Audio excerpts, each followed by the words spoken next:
Welcome to the Childfree Media pre-show for the 2023 Childfree Convention. The first round of speakers are getting ready backstage right now. This pre-show is pre-recorded and will be going live right after this. And by the way, I'm Cody Hetzel. I'll be one of your moderators today, and I'm one of the co-founders of Childfree Media. And I'm LeNora Faye. I'll be the other moderator for today, and I'm also the other co-founder of Childfree Media.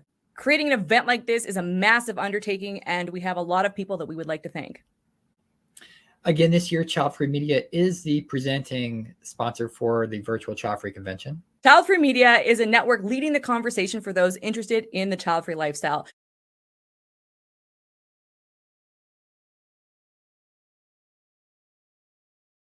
We offer a weekly newsletter that features a variety of content creators. We also offer a podcast platform for those interested in reaching the child-free demographic.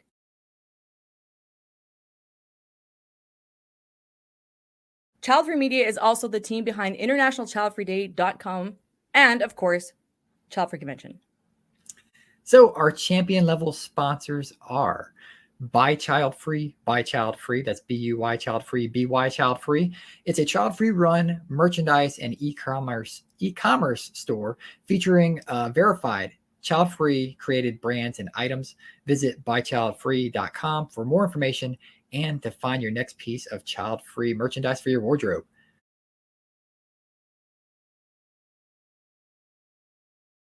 Childfree Family, a child-free micro-social network connecting its members around the world. Visit childfreefamily.com to claim your free profile and get on the child-free map. Yes, there's actually a map.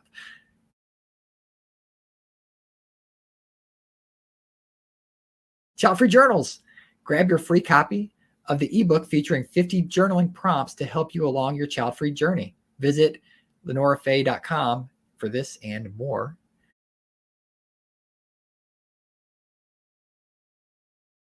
Childfree Wealth, financial planning that supports your life without kids. Visit childfreewealth.com to schedule a free meeting and take your first step in creating a financial plan that supports the vision you have for your child-free or permanently childless life.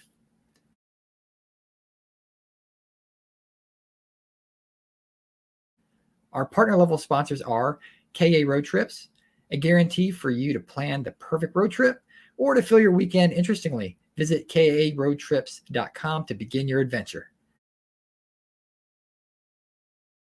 No Bibs Burps Bottles, with the mission to empower, highlight, and celebrate child-free Black women to embrace and live their best child-free life. Visit nobibsburpsbottles.com to find out more about their podcast and events. StreamYard, a professional live streaming and recording studio in your browser. You're watching it right now. If you're interested in creating your own live stream events, visit StreamYard.com. Unapologetically Child-Free, an online social club of like-minded women who want to find friends that are balanced and get the child-free lifestyle. Visit unapologeticallychildfree.com to learn more. And of course, a huge thank you to our volunteer team. First up, Rebecca, who's directing this year's convention. We want to thank Katie, who is our liaison between Facebook groups, for promoting the event. Thank you, Katie. Gustavo, our graphic designer who helped with social media posts. Marike, who's our awesome speaker, green room host, who's currently keeping all the speakers calm backstage. Thank you, Marike.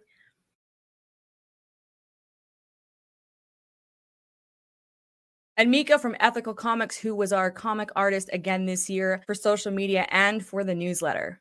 Speaking of volunteers, this event is 100% volunteer driven. From the work we do as admins to the amazing team members who LeNora just mentioned behind the scenes, who've stepped up along the way, and even the speakers that you'll hear from today. Speaking of speakers, we have a variety this year. Some are child-free and some are not, as we welcome the childless community and parents to join us in the discussion. The topics are child-free centric, but we don't live in a vacuum, and we look to have dialogue with those outside of our lifestyle. And we just want to run over some quick chat etiquette. These comments will be public. This is a public broadcast, and because of our vast array of speakers and our vast array of audience members, we ask that everyone keep the conversation civil. If you have any questions you'd like to pose to our speakers on the panel, put a Q or question and then state your question, and we'll bring it up during the event. we're asked how people can support this endeavor. Well, visit childfreeconvention.com. There are options to make a donation if you feel so generous, or you can even pick up some merch.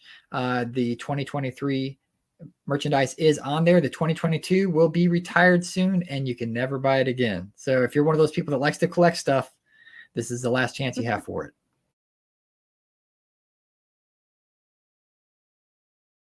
And don't forget, International Childfree Day is August 1st. And stick around for the halftime show to find out more details. Okay, we're about to go live. See you guys soon. See you soon.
Welcome to the Childfree and Childless Alliance panel.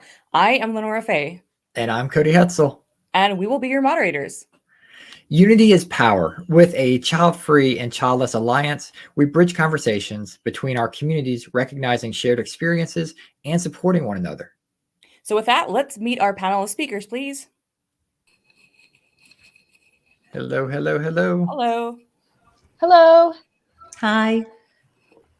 All right, we are waiting for one more, but we'll start. So please introduce yourselves to the audience. We'll start with Holly. Hi, I'm Holly Brubaker. I am from St. Louis. I'm 43 years old, and I am a TV producer and filmmaker, and I made a short film about my story of infertility and the journey into choosing to become child-free. Excellent, thank you. Jody, go ahead. Hi, good morning. My name's Jodie Day. I'm the founder of Gateway Women, and it's afternoon here in West Cork in rural Ireland. And some have called me the founder of the Childless movement, so I'm kind of feel a little bit sometimes like the elder stateswoman. And I think the journey from being childless to child-free and child-free and forming an alliance around those experiences is actually a really important part of developing our movement and solidarity as we go forward. I'm really pleased to be here. Thank you, Jodie. And Katie, go ahead. Hi, so I'm Katie Seppi, and I'm 41. I live in Savannah, Georgia, and I actually work full-time doing community building and support for the childless community. All right. And while we wait on the next speaker, we'll go ahead and get started, and she can join in when she gets a chance. So if you run a childless community, can you tell us what kind of topics the members talk about or are interested in? Holly, we'll start with you if that's applicable. Am I like the first each time? Probably? Yeah, we'll do that first. We'll keep it easy. Well, I don't actually run any community, so you can skip to another person. Okay. All right. Jodie, I know you've got something to say on this. Thanks so much, Cody. Yes, well, I think I probably started one of the first childless communities called Gateway Women 11, 12 years ago now. And it was the world's first and only ID checked sort of community for childless women. And the extraordinary thing is that the other person that you have on this panel next to me, Katie, is just over a year ago, Katie took over the sort of the stewarding and hosting of the Gateway Women online community. Sort of, it's been like a kind of passing on of the torch to the next generation. And I guess, although I can speak to absolutely what comes up, I'd love to hand it to Katie because she's really in the eye of the storm with it now. I've backed away from that space to focus on childless elderhood, but I know a lot about what it's like running a childless community, and so does Katie. Okay. Jodie, I was planning on just saying, you covered everything already, but I'll give it a go. So I think it's really varied. I think there's a lot around grief typically when people are first realizing that they're not going to be a parent and having to let go of that dream that they had. And so there's a lot of grief work. I think it also comes with some identity work, because if you plan to be a parent for your whole life or for a while and you kind of held space for that in your future, I think it does take some kind of navigating, okay, well, what comes next? Who am I? How am I going to spend my time? Where am I going to find joy and love and meaning and all these things we all want in our life? And so, I think a lot of it too is about navigating society. So there's like the personal aspect of how does this impact me? What is this going to mean for me? But then there's this whole other layer, and it's the one I didn't expect when I was going through this, of how is society going to treat me? Where do I fit in with my family? How does this impact my relationship with my friends?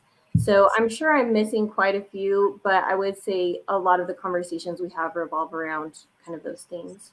And if I can jump back in there, probably one of the biggest things that often comes up and catches many of us by surprise is, and this is something where I think the child-free community is really more advanced in its thinking around this, is those kind of who's going to be there for me when I'm older. And I know that, that child-free people can have that really thrown at them as a kind of, as a bingo, which is not something that really happens to childless people, but we do realize it ourselves. Usually the moment after we realize, okay, my journey to parenthood is 100% over, it's often almost within the same breath, the thought will come up, well, who's going to be there for me when I'm old? So I think another big topic around it is thinking about aging without children. And I host those conversations as the sort of one of the former founders of an organization called Aging Without Children in the UK, because we do have to be quite proactive, because as we get older, as women without children, we face a kind of unholy trinity of ageism, sexism, and pronatalism. So, we have to, to Katie's point about sort of social pieces, to be aging without children, whether it's childless or child-free, comes with particular set of social challenges and a lot of logistical and financial and emotional ones too. And so that's a topic that comes up a lot as well, and getting active around making those plans. That's a great point, Jody. For the childless community, it would be more of an internal dialogue, whereas for child-free, it's external. Like basically, people tell us that we better know what we want to do when we get older. And I always say robots. So childless community, there's robots hopefully coming down the pipeline. We're not sure, but. So before we go to the next question, Holly, I did want to give you a chance to talk about. Sorry, we're just I'm going to adjust for feedback here. I just want to give you a chance to talk about your film. I know you don't run a community, but it's relevant to, because the next question is about how people, childless people's experiences flow as they navigate the spectrum. And I do want to incorporate what you do into that question as well. And then we'll throw it to Lily. This is great having a live event. We just gotta go with what happens. So Holly, take it away, and then I'll go to Lily. Absolutely. So my film is called But You'd Be a Great Mom. And if anybody has been in this community for very long, that is a phrase that you hear over and over again. But you'd be a great mom. And I took that as the title of my film because it kind of all encompasses kind of a female experience in the first place. Because whether you're going to be a mother or not, like we are told from, childhood to like have these nurturing personalities, like just to do all these things that are all in order to make you a mom. And so that was a part of the default thought, even going into my 20s. I did all the things. In my short film, I describe sort of, I did everything, like I got married, I went to college, it was the next thing, we bought a house, now babies. Like that was the whole like line that's laid out in front of you. And when things don't start looking the way that you saw yourself in the future and the identity, like the other ladies were describing, then what's next? And so I thought it was really important to tell my story, to start getting it out there, because I went through it very alone. I had nobody else really around me who had experienced infertility to the degree that I was. And the people who were really still very entrenched in going the adoption route or doing fostering. And it's so wonderful and it's great. And we actually, as part of the story in the film, with a little bit of a spoiler, is that my husband and I almost became foster parents because we got kind of sucked into that, so I had tunnel vision about being a mom and about like all the things because of all the pressure of society, and started to just totally zone in on being a foster parent. So at one point so without going into too much of the film, we almost became foster parents. And then we realized, what the heck are we doing? We are not these people. Oh my gosh. And we took a step back and we realized, and then we found this childless community and then was able to kind of celebrate what's right in our world and what's not missing. Like we are not missing out on anything. We just may have a different path. So. Thank you, Holly. Yeah. All right. We're going to go to Lily and let Lily introduce yourself, please. Oh, you're muted. Just a second. We have to unmute you. I need a new MacBook here, so sorry about that. We can hear you now. Go ahead. So I'm Liliana. I'm 51 years old. I'm from Italy. I'm the founder of Redefine Yourself, Celebrate You. It's an online community for both child-free women and childless women, or child-free by circumstances. And we talk about confidence, hope, and building a life that redefine your course and your journey. So that's about it. Excellent. Thank you, Lily. So I'm going to go back to Lily real quick while we have her with the first question we had. So since you do run a community, can you tell us a little bit about the topics that you talk about or are interested in? Yeah, so we talk about confidence, gratitude for life, and building joy. I started the community 2 years ago in 2021, so right during the pandemic, because I wanted to find other women that were childless. I call myself child-free by circumstance because I don't feel childless anymore, and I can talk about that later. And both the child-free women and the childless women are in the group because what I want to convey with the group is to be able to build more confidence in our lives, because our life doesn't always go as we plan, but we can create a different plan. And that's the name, Redefine You. All right. Thank you for sharing. You're welcome. Okay, so moving on to our next question. Oh, Lily, I'll have to get you to mute you just for feedback here. Just a second here. Thanks. All right. So our next question is, how might a person's experience flow as they engage with your community or your film, Holly? Not to single that out, over a number of years. Is there a kind of progression through it? Holly, I'll because you're up first. Is there something you want to add to that? Well, when it comes to, so this question is about other people, right? Like other people who are not the childless person, but their experience of watching my journey. Is that kind of, I wanted to clarify. Oh, sorry. I just wanted to clarify that the question is asking about someone who's not child-free and their perception of someone who is, right? Or childless. Yeah, for the community specifically, if you've been interacting with someone for a while and they're starting out in the child-free by circumstance, but over time, like your own progression, okay, so my own progression, yeah. Right. Yeah. Yes. Okay. So it was really lonely at first. And when I was able to find community and start to realize like things were starting to click, I found the Not Mom website actually by Karen Malone. That was kind of one of the first things I was doing Google searches, because when I was in the thick of infertility and the adoption sort of mentality, I wasn't searching for other childless people, because I was still of the mindset that there's going to be a baby or a child at the end of this tunnel. So I hadn't even really seeked out a community at first. And then once I started to see that, the Not Mom by circumstance or by choice, and realizing that was actually a literal choice, that I could kind of step back and be like, oh, if it doesn't happen, I can have ambivalence. There is like an in between for a little bit, like, okay, let's just see what happens. And then as I started to hear more people's stories, and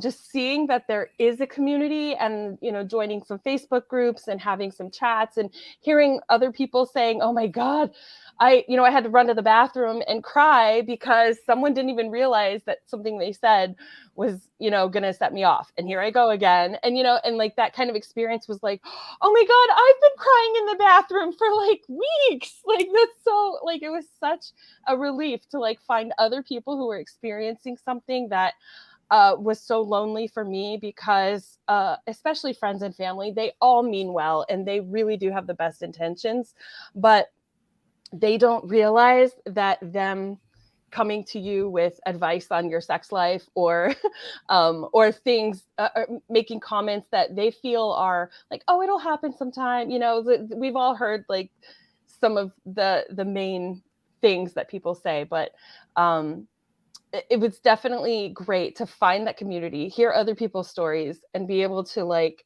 make friends with other people who are also like not celebrating Mother's Day. We're all avoiding it, and we have we are starting our own little traditions around those.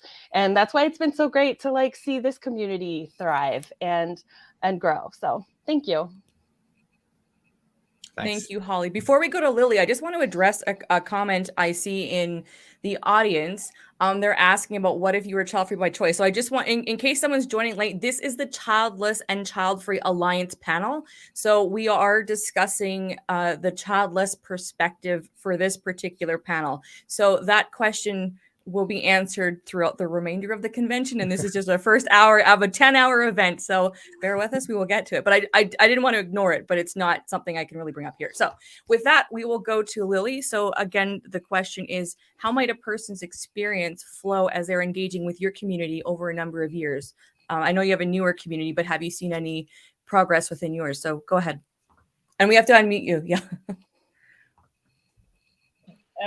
Yes, and that's why I kept the community, because when I started the community, I started it for myself, kind of like similar to Ali. I wanted to find like-minded women because most of my friends, they had kids, and I love them and they love me.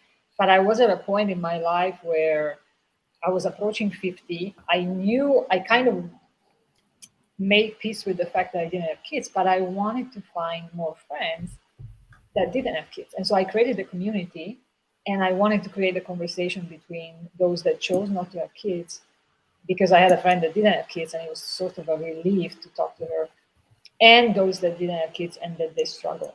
And first of all, there's so many realities. But what I've seen in my group, I've seen my co-admin, that she went from feeling bad about herself, from feeling like focusing on the trauma, on the lack, to, okay, this didn't happen. It's a situation in my life. As hard as it is, what can I do to enjoy life every day? And so there's been a shift in her mindset. There's been a shift that I've seen in the group.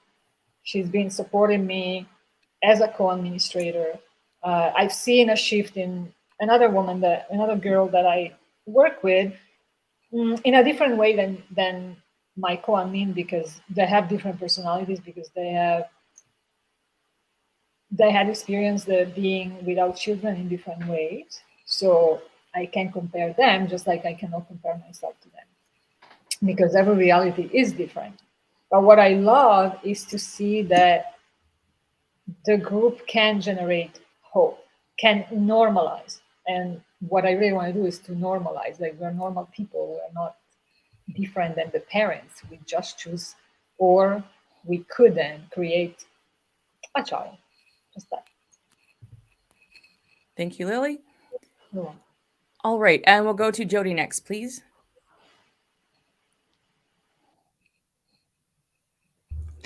Do you want to continue with the idea of the flow over time? Yes, please. Yeah. I suppose because I sort of started in the childless world, 12 years ago now, and a community 11 years ago. I've been on a big journey with that, but also I've accompanied many thousands of women, through the online communities, but also through my book and through other aspects of my work. And I think something that can be quite different to the childless, not by choice experience is that often it also involves a grief component, and that can be quite different internally. Some child-free people also go through a grief component. Our journeys are complex, they're not binary, but it is something that is nearly always involved if you wanted to be a parent and it didn't work out for you. And that the grief journey has its own internal rhythm. And that is often part of the journey over a number of years. So you might start out, if you think of it, the Kubler-Ross model, you start out in denial. You won't be in the community at that point. And then you might be really angry.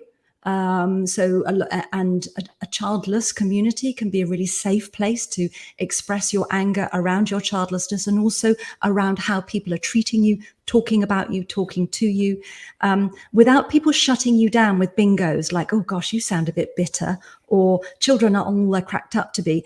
All you really need is just somewhere where you can actually share your experience without someone judging you for it. And as you move through that, there are many different stages, but I think in a way, when we get to a place of acceptance about our childlessness, and it's not necessarily I'm childless and that's great, it's just that I'm childless, there is not going to be another life for me in terms of it. I'm always going to be childless. It starts to become your lived reality rather than something that's happened to you. At that point, there is the possibility to transition into more of what in some of the literature is called an adapted child-free identity. That's very much where I am, in that I think I feel as at peace with my non-parenthood as if I had chosen it. But the journey to get to that was complex, multi-layered, sometimes quite traumatic, and involved a grieving process, and has transformed me.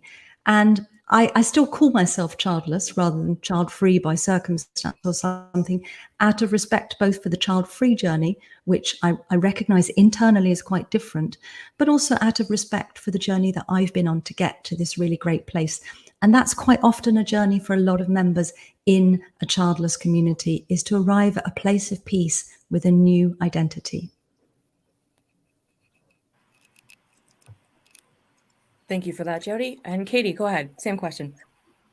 Yeah, I think in addition to what Jody said, I'll give a little bit different perspective, which is I came in to the community more on Instagram, is where I was really engaging with people and having these conversations in the beginning.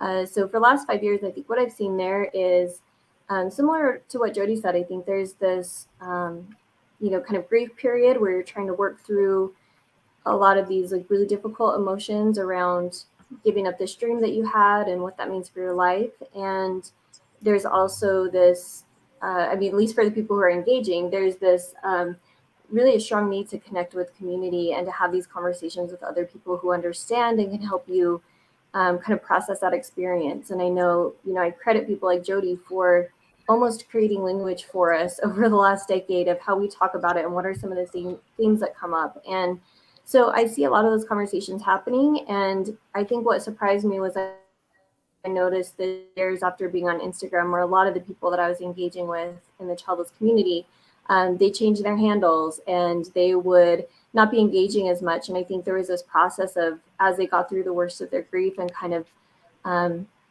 integrated this part of themselves into who they are and started to see a different path forward for themselves, that maybe the community aspect or like the strong identification with being childless and needing that connection maybe didn't feel quite as important as they started to build other aspects of their lives out and kind of make peace with their situation. And so I have kind of seen this for a lot of people. I think, having their time period where they're really deep in grief, do some identity work, and really then start to incorporate other things into their life and get like this new vision for what their future will be.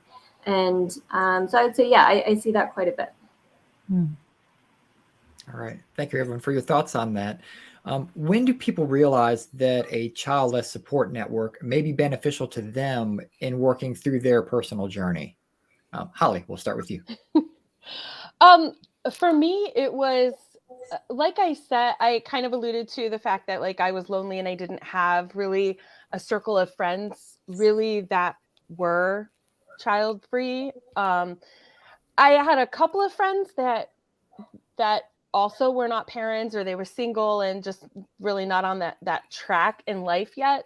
So I did start sort of, when we started noticing that we weren't invited to the birthday parties and family gatherings as much, or things were starting to get awkward around social gatherings, because making small talk and hearing that over and over again of oh, but you'd be a great mom, or oh, why aren't you parents, you'd be wonderful parents, blah blah blah blah. We started to seek out new friends and seek out new social environments.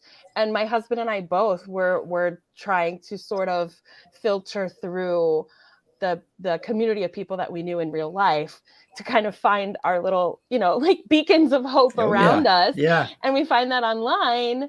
And then we were able to, and now I have, a nice, great, solid group of friends that and I do have some friends who are moms as well, who are very supportive of my journey now, through seeing, the things that I've kind of been through. And for me, expressing my feelings, getting to that point where I can talk about it. Like 10 years ago, I couldn't talk about it without running to the bathroom, right? Like to go cry, or like, but now that I can talk about it and I can be, when somebody says something, it's not, I can stand up for myself and change people's minds and educate them. And because of the communities like the Gateway Women and the Not Mom and the places that I found online, I've been able to find words around my experience from other people's experience, so that I am able to express myself, knowing that that it's not all in my head, or that I'm not crazy for having these feelings that I want to express to other people, but that other people have had a lot of the same experiences and things said to them in order for me to also feel strong enough and gain, you know, a little bit of pride in my child-free by circumstance life. Yeah, just finding that vocabulary is super important, and that's definitely something that the child-free community shares in that type of experience as well. Yeah. Lily, we'll go to you next. Once you're unmuted, hold on a second. Okay, there we go. Okay, thank you. So the question is about the childless and child-free term, or? It's about when do people realize that a support network is beneficial to them through their journey through childlessness? I will speak first for my experience, and I would say for me, it was the right time. Because I think age plays a factor. Like when I was in my 30s, I was going through the childlessness. I was going through feeling less, and that perception was strong in me. So other people could perceive that. 10 years after, 15 years after, now I'm 51, I kind of reclaimed who I am. And I think it's a process, because I have women in my group that come in and they are child-free, but they might not be confident child-free. There are women in the group that want to normalize their status. So they want to talk about the choice that they made in their life and how being child-free allows them to serve in the community, to focus on other aspects of life that are enriching, that are nurturing. And it's another way to express love. Love is not just expressed by bearing a child. And as far as the childless or child-free by circumstances, and I consider myself child-free by circumstances now, not 10 years ago, there is always, and I see this in the women in the group, there is an intention to say, okay, now I want to be happy. Now I want to not just focus on what I don't have.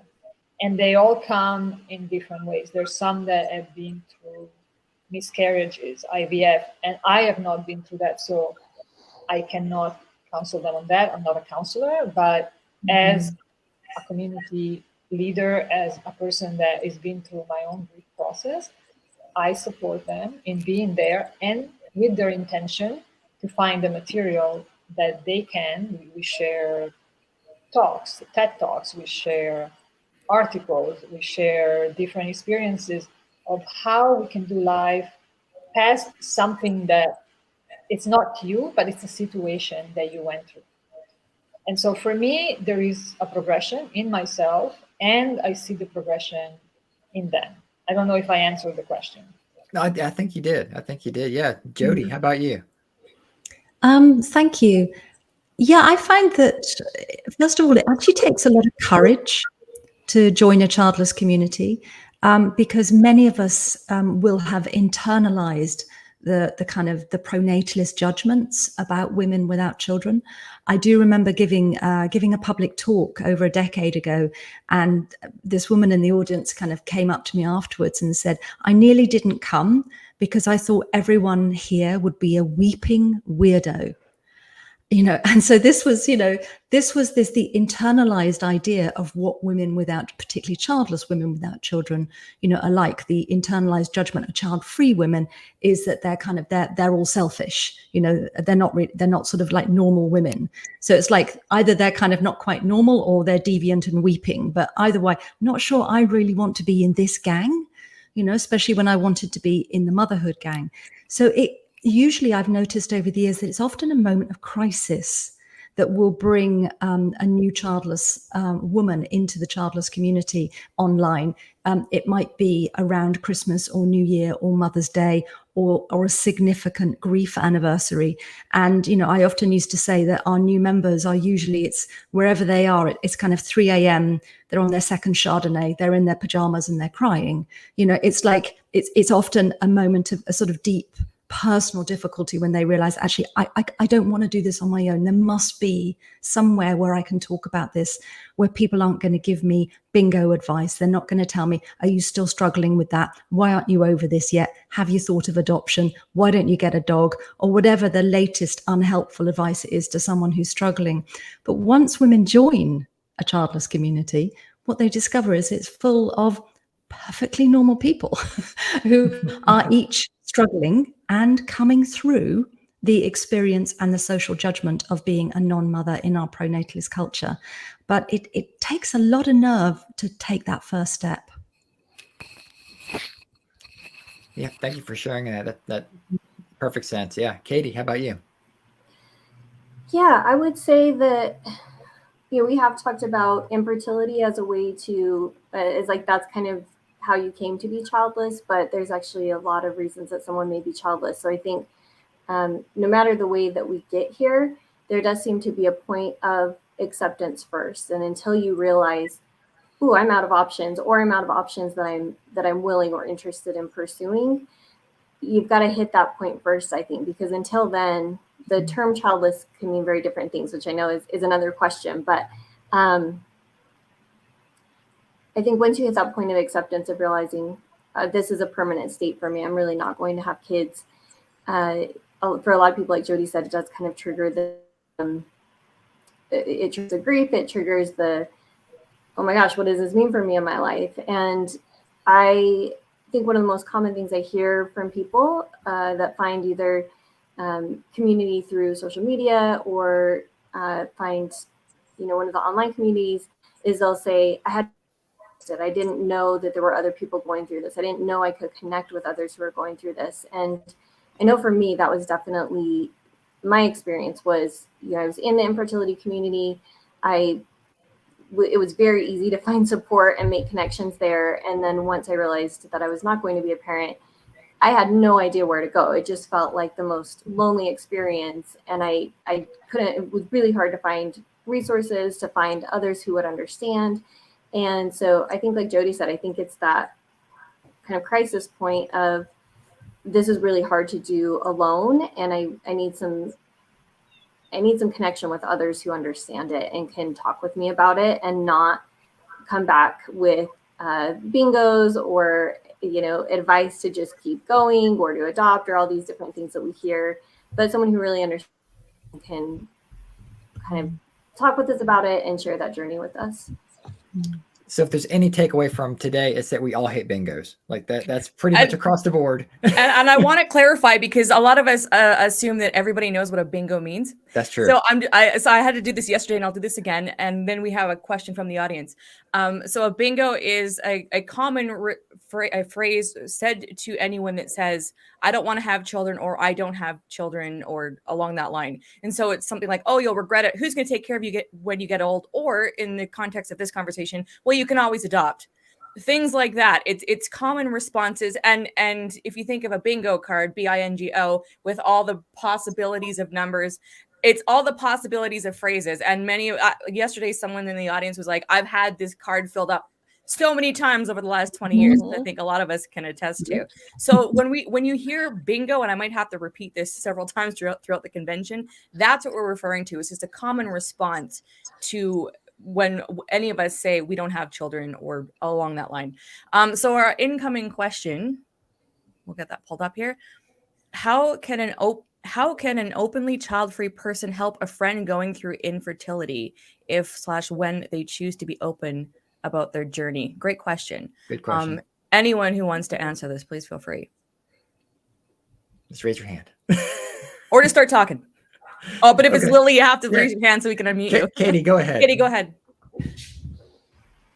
Well, I think it's actually important to remember in the context of this conversation, because, we're talking about getting to a state of being permanently childless, but actually most people who go through infertility do end up having a child one way or another. And so we're actually kind of a minority. So I'd say to keep that in mind is if you have a friend who is in the middle of infertility, that, keeping that in the back of your mind, that there's a good possibility that whatever path they go down, they may end up having a child. And so holding that space for them, but also I think recognizing the complexity of what they're going through and recognizing the grief and the fact that they're having to straddle this line of like having hope, but also being realistic and trying to figure out what to do next. And so I think with a lot of things that, a lot of challenges that we see people going through who we love, it's really just about listening and being able to not jump in with the advice or not jump in with, I think especially I would say from the child-free community, like maybe trying to give your perspective on why it's great not to have kids. I have gotten to a point where I love hearing from child-free people about that. And I'm not saying don't talk about it at all, but like in terms of advice, I would say leaving that space for them, realizing that they may have kids and that they may need different things as they go along. If they get to a place where they're permanently childless, they may need a different kind of support than when they're still in the middle of infertility and trying. Thank you. And also, can I just say that it's really, really natural. I mean, I'm a therapist. It's really, really natural to want to fix someone who's in pain. The difference is that hopefully therapists, we hear the thought come up and we go, no, we're not going there. we don't do it. But it is when someone is going through an infertility journey, they are also experiencing grief over and over again. And we are empathic creatures, human beings. We do feel each other's feelings. And when we feel that grief, it can trigger our own griefs and our own discomfort, which is often what leads us to either give advice or to say, actually, I don't have kids and it's been really marvelous. And what we're trying to do is basically to kind of deal with that uncomfortable moment in ourselves.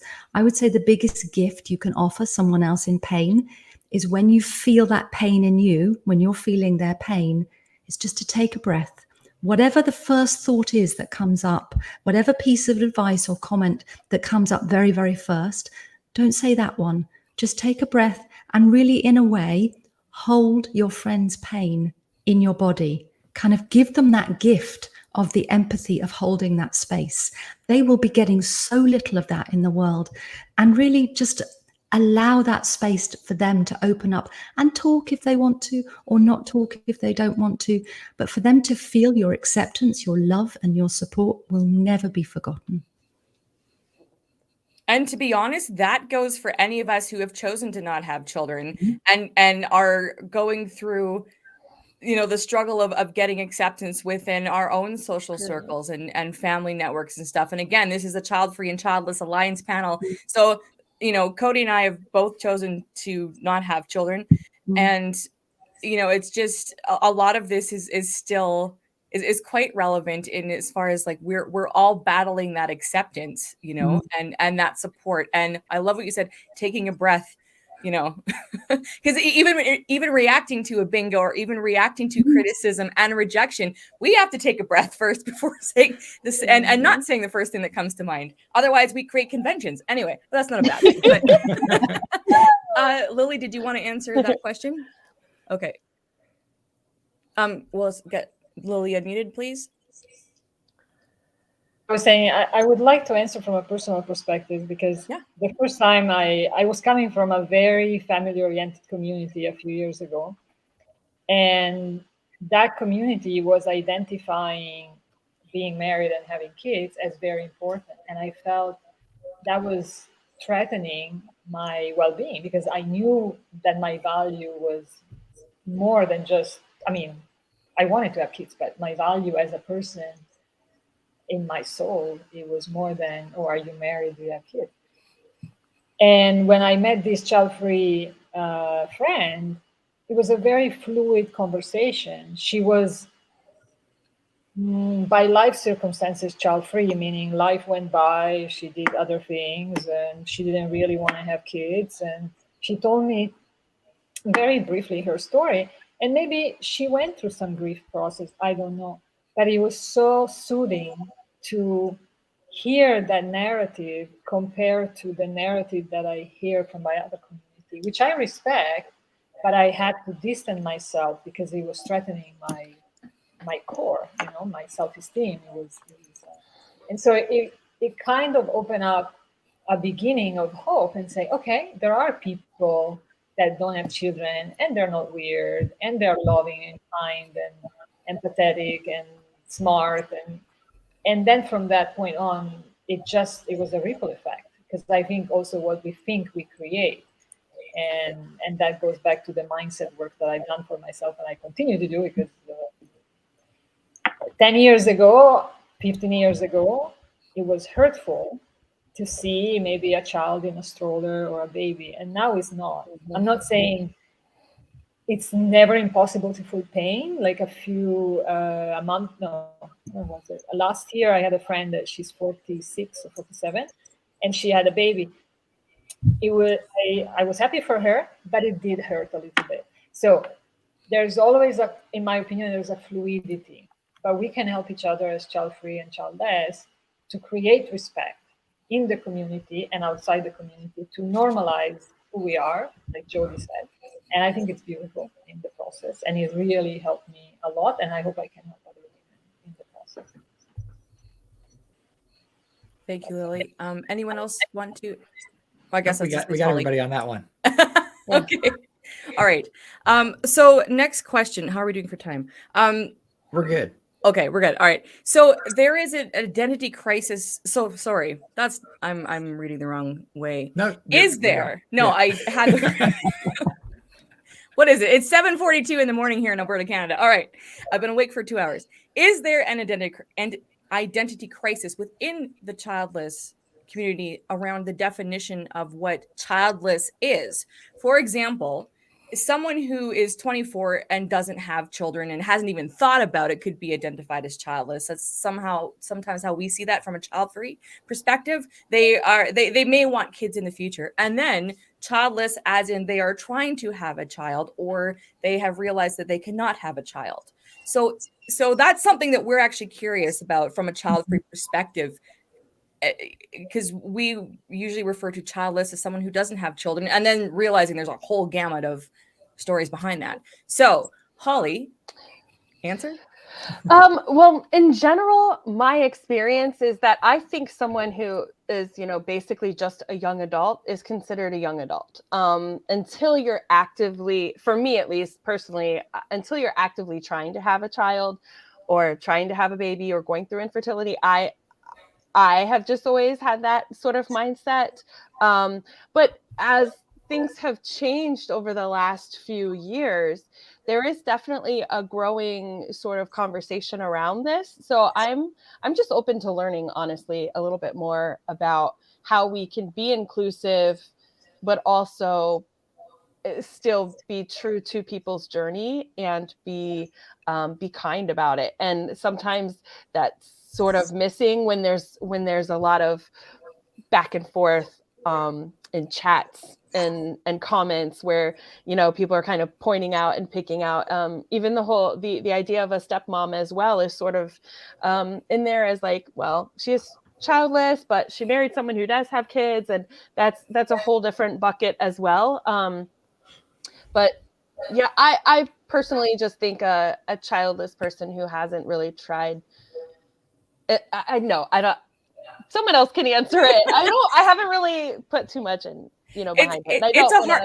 It is a challenge, because even with the step parent, I mean, we, from the child-free perspective, we like there are people who are, they're biologically have no interest in having children, but they are with someone who has children, and so that automatic label of step parent, whether they want it or not, is just applied. And then they're, even in online groups, it's like, well, no, you're not child-free because you have such a can of worms. It is. So, okay, well, we don't have to solve everything in this panel. Don't worry. I'm just still open to learning about it. But in my journey, I was like kind of a young adult until I identified as child. Right. And I mean, that I think it's good to highlight that. And that's the point of having these conversations, is because a lot of us don't realize how nuanced this is. It's like, oh my goodness, here's my experience, but wow, there's like 1,000 other ways to tackle this. All right, Lily, do you have the definitive answer that solves all of this? No, I don't, but I have another personal experience. I got married last year at 50 years old, and I had women in my group that were probably shocked because they only perceived the Cinderella story. And my husband has 2 teenager kids. I don't consider myself a stepmom. I mean, we still have to build a relationship because it's all new to all of us. But I think it's important to ask questions. Like as a coach, I learned this in my training. ask question to yourself, ask question to those around involved, and whether you're 25 or 35 or 50 or 60, just ask questions, because there's one thing that hurts me so much is when I see assumption, and maybe I'm the one making assumption too, but as human, we want to make sense of reality, and we have our own perception, but I don't have a definite answer except for see how you feel and ask other people how they feel, what they perceive. Otherwise, there's so many misunderstandings. That's all. Thank you, Lily. Okay, Jody, go ahead. Hi. I think the word childless and the childless identity is such a stigmatized one that actually people are women particularly, are pretty slow to kind of label themselves in that way. Certainly, when I was younger and I was going through, I was trying to become a mother and it wasn't working out for me. It wasn't a word that was even in my awareness. That didn't start to develop until I knew I was definitely not going to be a parent, which wasn't until my kind of early 40s. And that's when it was like the word childless that only came into my consciousness then. And I think in terms of it being a sort of an identity struggle, I think sometimes, we hear parents sometimes say, I'm childless for the weekend and things like that. And you think, no, you're not. Or there can be perhaps there's a period like when someone has been hoping to be a parent and they may not have been on an actively trying to conceive journey, because an awful lot of women and men too are childless by circumstance, in that one of the main circumstances is that they don't have a willing or suitable partner during their potentially fertile years. There are an awful lot of people out there who've been hoping to meet someone to kind of be a parent with, and that hasn't happened. And so, they are childless. They could potentially still be fertile. They don't know. So, but I think as we start to move into that, for women, that age where we're getting closer to perimenopause and things like that, and the chances that our potential fertility is winding down, we may go through a period where we're sort of not definitively childless yet. We're kind of, there's still a tiny little smidgen of hope that is often persecuting us. And until that hope is completely gone, like Katie said, we can't really fully move into that childless identity and shape it to fit us. So I think of those women who are still hopeful in that still hopeful stage of childlessness. It can be a really frustrating, nebulous time for them, because there isn't quite the right word. They're not yet completely childless.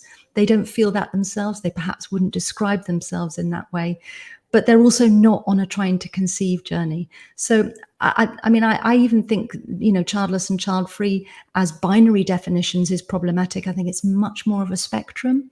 And I think for all of us non-parents, we actually move around on that spectrum at different times in our life. And as I was saying earlier, if I was to pick a term for myself now at just about 60, it would be child-free, but that doesn't represent my whole journey across the spectrum in my adult life. Yeah, that's the challenge. All right, Cody, we have to tackle what's terms that explain like the exact journey of everything. Going into last year's convention, like definitions, like no one wants to be labeled, but we do need some level of definition for understanding. So if I meet someone that says that they are childless, like I have an understanding of maybe what they're going through, and I know maybe how to approach that, versus someone that says, hey, I'm child-free, I would feel a little bit differently about that. And that's why it's so important for anyone that is doing research on writing a story about child-free or childless, please use the correct terms. Yes. Please use the correct terms. Yes. Don't put in the heading, childless couples need to consider what will happen when they get older. I mean, clearly you mean child-free, but you're saying childless, and vice versa. It happens all the time. Yeah. I think my pet peeve is when someone gets hold of the statistics and then they'll write a headline saying 1 in 5 people don't want kids. It's like, no. Or 1 in 5 people can't have kids. It's like, no. It's like, do your research, people. Yeah. Or totally. Just the fear mongering of lumping it all together to sound like the birth rate is so low, like whatever. These are made up numbers in my head. Somebody can fact check it. But like 40% of the 18 to 55-year-olds don't have kids. Well, that includes child-free and childless. Like maybe they're just delaying, or whatever. We'll let Katie answer the question, and then we'll try and figure that part out. All right, Katie, go ahead. Well, I would just say, like, we don't have enough terminology around this because we do have a few labels that are widely recognized societally, and maybe, like you're saying, you know, people haven't really caught up to even just the child-free, childless conversation and definitions. But I think we need more words, because if you say you're childless, I haven't looked up the dictionary definition, but I would say that the definition probably does include people who are younger and don't have kids yet. It probably does include, you know, people who may still hope for kids or who are in the middle of infertility. And so the word childless, just by definition, I think is pretty wide, and we don't really have a lot of other terminology for it. I know one of the things that I'm going to bring it back to Instagram, because I do a lot of kind of community building there, is that if you look up who's using the hashtag, like hashtag childless, you are going to see a whole range of people who are using that. So like Jody said, you may have a parent who is just away for the weekend and saying like childless date night or something, and using that hashtag childless. You could have people who are going through infertility who use it, but they're still actively trying to become a parent. You even see a lot of, for I don't know what reason, pregnancy announcements, sonogram pictures. For some reason, people who have been through infertility will still use that childless hashtag. And then, of course, all of the fertility clinics and everyone else who is trying to target you for their products or services. So I know with the online community, we specifically ask as one of the questions in the application, are you still hoping to become a parent? Are you still pursuing parenthood? And to me, that kind of puts you in a different place of permanently childless, which is very different from these other ways that we may use the term that probably by definition are correct, but also we're talking about different things, but we don't yet have the language to really classify like all these different experiences we have. So if anything, parents, please don't use hashtag childless or hashtag childfree. The post will not age well over time. So just leave those to us. So just real quick, we're getting close to wrapping up, but I think this is a good question to maybe finish on. How can we build a unified front when it comes to how society addresses and interacts with our communities respectively? The media tends to show pity to the childless community and anger towards the child-free community. If we could just go through this one and get your thoughts. Holly, go ahead. Well, that was a big part of sort of me coming to terms with, you know, kind of in my film, I'm coming out child-free. Like it was that turning point because of the media's perception and society in general of the, you know, sad childless woman. And we have so much, you know, respect and hopefulness for, like, you know, Jennifer Aniston versus, you know, the child, Jennifer Aniston coming out with her infertility journey and being like, oh, she never had a baby all this time. And versus someone who's just very vocal about it with Chelsea Handler and other people in the media who are just, you know, out loud and proud kind of, I mean, in order to try to take that, not to take that language away from other movements, but this is the words that I could use at the moment. But being able to find that way to express yourself and kind of own it was a big thing for me. And I think it is a bravery, like Jody alluded to in the beginning, even coming to call yourself childless in the first place is the bravery. But then realizing as a minority even more to go into this, you know, vilified sort of label that child-free people are put in just because, you know, we're seen as selfish or seen as, you know, how can you like not be wanting to take care of the children of the world? Well, how do you know that I'm not a teacher or doing all kinds of things that are contributing to children's well-being in a nurturing way? How do you know that I don't have 10 nieces and nephews, which I do, by the way, and I'm the best auntie? I am the best auntie. They all love me and I know all their secrets anyways, but I won't share any. But it you know, that journey and the media you know, sort of idea around that is, you know, I'm sorry, did I answer the question? You did. Kind of got in there. I mean, it's a heavy question, but we're just touching the edge of it here. So Lily, go with you next.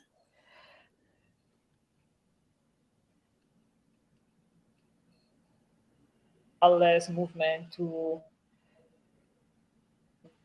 the suffragette movement or the women's movement. You know, if you think of 100 or 200 years ago, women couldn't vote, they couldn't own property. And in some parts of the world, even nowadays, the status of women, it's still sort of not equal in terms of what they can do and what they can choose in society. I see the path of child-free by choice women, and I consider myself a child-free by circumstance because, and I made a video on this, and with all respect for the childless, personally, I perceive myself going from childless because I felt less to a child-free by circumstances because I feel equal to the rest of society.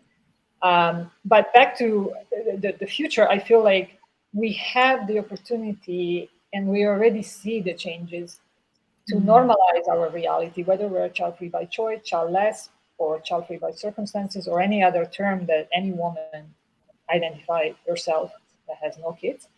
And to come to the point in the workforce and in society where people will understand and accept. And I think with the women's movement, we are not completely equal everywhere, and we can talk about that forever, but there's been a huge improvement since 100 years ago. So I see that for our community to be able to create and normalize our status, not just in North America or Europe, but the rest of the world within sometime in the future. It's a bold statement, but yeah. Yeah. Jody, what are your thoughts? Thank you. I think we're probably going to see a big shift over the next few years. I think as the impact of sort of a population shift to a smaller population in many westernized countries starts to kind of really have socioeconomic impact because of the generations following us being smaller. I think that, and we're seeing it with some of the comments already from academics, and I don't know what to describe Elon Musk as, but let's just say the voice, who are really against women without children. And I think in a way, the language childless and child-free is very clever and and can be used very divisively against us to set us against each other within our community. And that's a really good trick of pronatalism. I think if we may need to start coming together politically, because I believe there could be an attack on our rights as adult individuals in the future. You know, Elon Musk was saying perhaps people without children shouldn't have the vote. In the UK, there was a very, very respected academic in a very respected British newspaper saying that people without children should be taxed higher. And these kind of very pronatalist attitudes, I think that potentially over the next 10 to 15 years are going to really harden. And actually, I think that may actually serve to bring us together, to recognize that we are fully realized adults who already contribute in many ways to civic society. We are not sort of freeloaders in this world just because we don't have children, and we haven't produced future taxpayers to burn the world up even more. So I think we will probably, in a way, get more radicalized and get noisier. And I think that's when we're going to come together in really powerful ways. I'll be interested to see how he walks that back in the future. If he does, he may not walk it back. But if I were selling products to the general population, I wouldn't want to stigmatize and exclude a large portion of your customer base. But that's just a thought. And by the way, through like that. This convention is streaming on Twitter or X or whatever it's being called today. Just a heads up. So Elon, if you're out there, yeah. Please feel free to put your comments in chat. We'll pull them up on stage. Yeah, we'll pull it up. Yeah, there you go. All right, Katie, round us out. Yeah, I would just say that these cross conversations that we're having are such a good place to start because, like Jody said, we are being put into a binary of your experience is so different than our experience. And while it's true that there are differences in our experiences, there are also similarities in terms of how we get treated and the experience that we have navigating society. And so I think the fact that you have created this panel, I know you had me on for another conversation, having these conversations as a community, I think is a great place to start, because we don't have a lot of spaces for it right now. And there aren't that many people who are very vocal about being childless and child-free and kind of having these conversations, having these gathering spaces. And so I think coming together and talking about it and getting some consensus on, or not even consensus, but just additional language or thoughts around what this experience is and how we're the same and how we're different.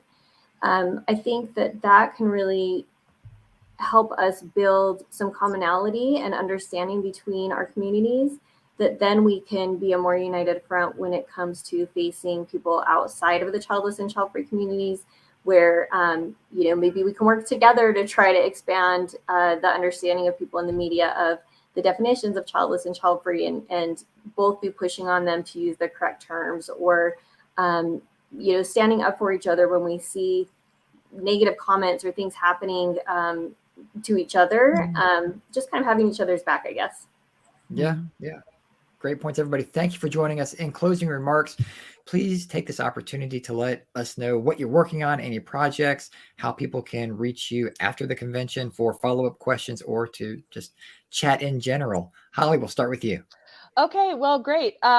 I think I have given you guys she's posted the link to see the trailer for my film. It is in the film festival circuit right now. So unfortunately, the film itself is not available, but you can follow our Facebook page and keep up to date on when it will be available online. There will be a couple of online festivals, so we'll be promoting those there. You can also find me on Instagram at Hollywood801. And thank you so much for this conversation. Can you just say the name of your film? Because this also goes up into podcast form, so we won't have visuals. So anyway, okay, just my film is called But You'd Be a Great Mom. You can look for it on Vimeo. You can search But You'd Be a Great Mom. Or if you just Google it, it should populate and find it on Facebook. Perfect. Thank you. Thank you. Lily, let's get you unmuted. And we'll have to get her to start again.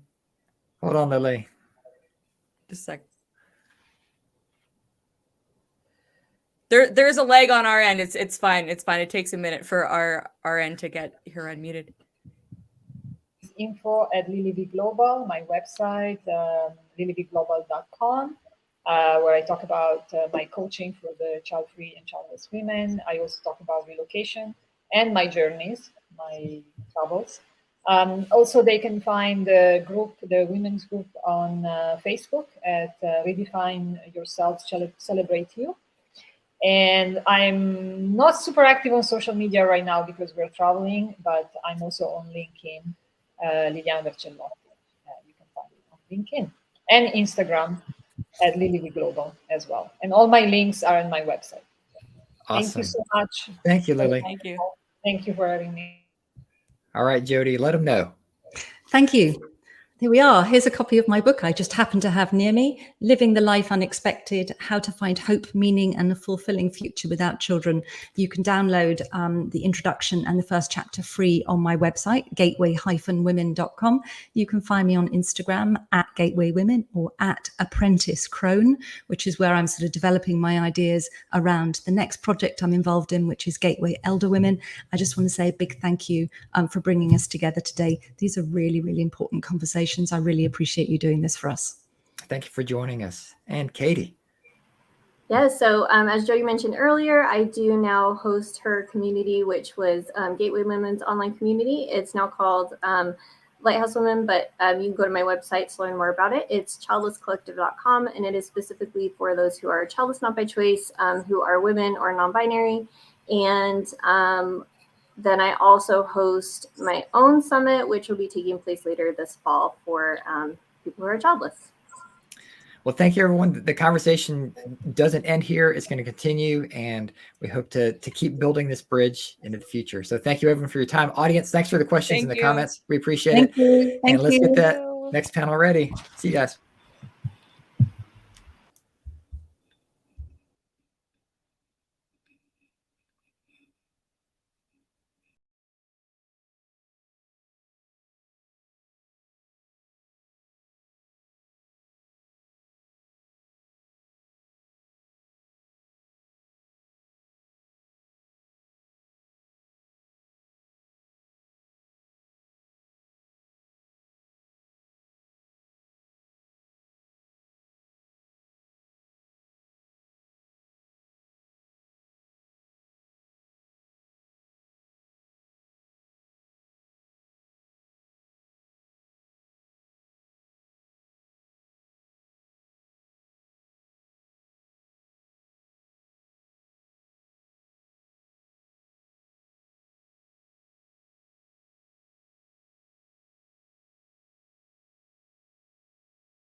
Welcome to the Childfree Community's online panel. I'm Cody Hetzel. And I am LeNora Faye. And we'll be your moderators. Online communities are essential, and there is a lot that goes into creating and maintaining an active group. So let's meet the panelists. Hello, hello, hello. Ooh, great shirt. All right, so let's take a moment and we'll do a little round robin here. Introduce yourself, tell everyone a little bit more. Childfree Millennial, aka Marcella, we'll start with you. Hello. First of all, let me just say I am loving this year's convention. I've been watching literally every second of it, and I am obsessed. But hi, my name is Marcella. I'm 27. I always say I'm child free, but y'all already know that. Child free. I live in Missouri, the wonderful state of Missouri in the United States of America. And my day job, I do social media and marketing for a company that's super fun. That's pretty much it. All right. And Maggie, go ahead. Hi, y'all. I am Maggie. I am a licensed therapist by trade and host the Unapologetically Child-Free Community, which I think kind of landed me here to talk with y'all today. I'm coming to you from Portugal. It is 3:00 in the afternoon, and so it's a little warm here. So you may see my fan kind of Beyonce-ing my hair just to cool me off. It's about 28 degrees right now, so we're a little warm. Just get the hair flipping going if you have to. That's perfectly acceptable because, hey, we're all about Beyonce here. That's all right, right. Anna, go ahead. Hello. Thank you so much for having me. I'm super excited to be a part of the convention this year. Thank you for Cody and LeNora for all that you've done. I'm Anna. I'm 35. I live in the Midwest. I just relocated to Wisconsin from Iowa. So still in that Midwest of the US. And I am a life coach, and I run a community called the We're Not Kidding Club, or Wink Club. Yeah. All right. Thank you. And JD. Hi, I'm coming to you from New Jersey, a suburb of Philadelphia. My name is JD. I am 36, child-free by choice. I'm a writer.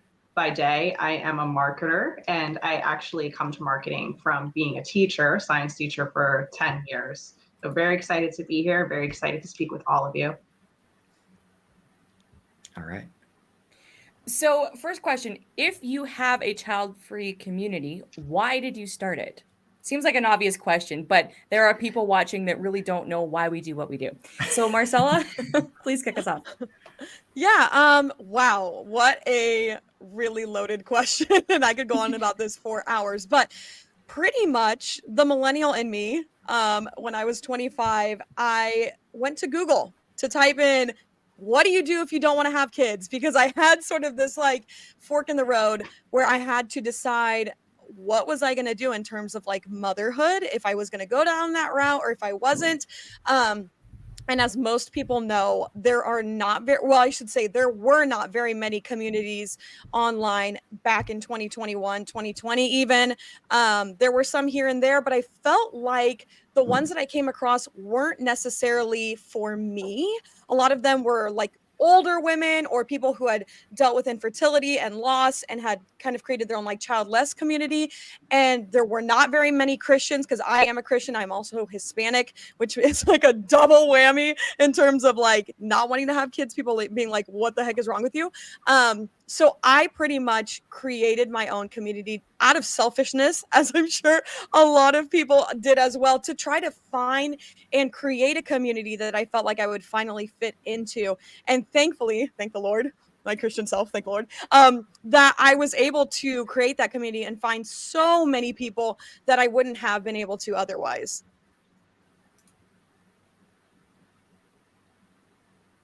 Awesome.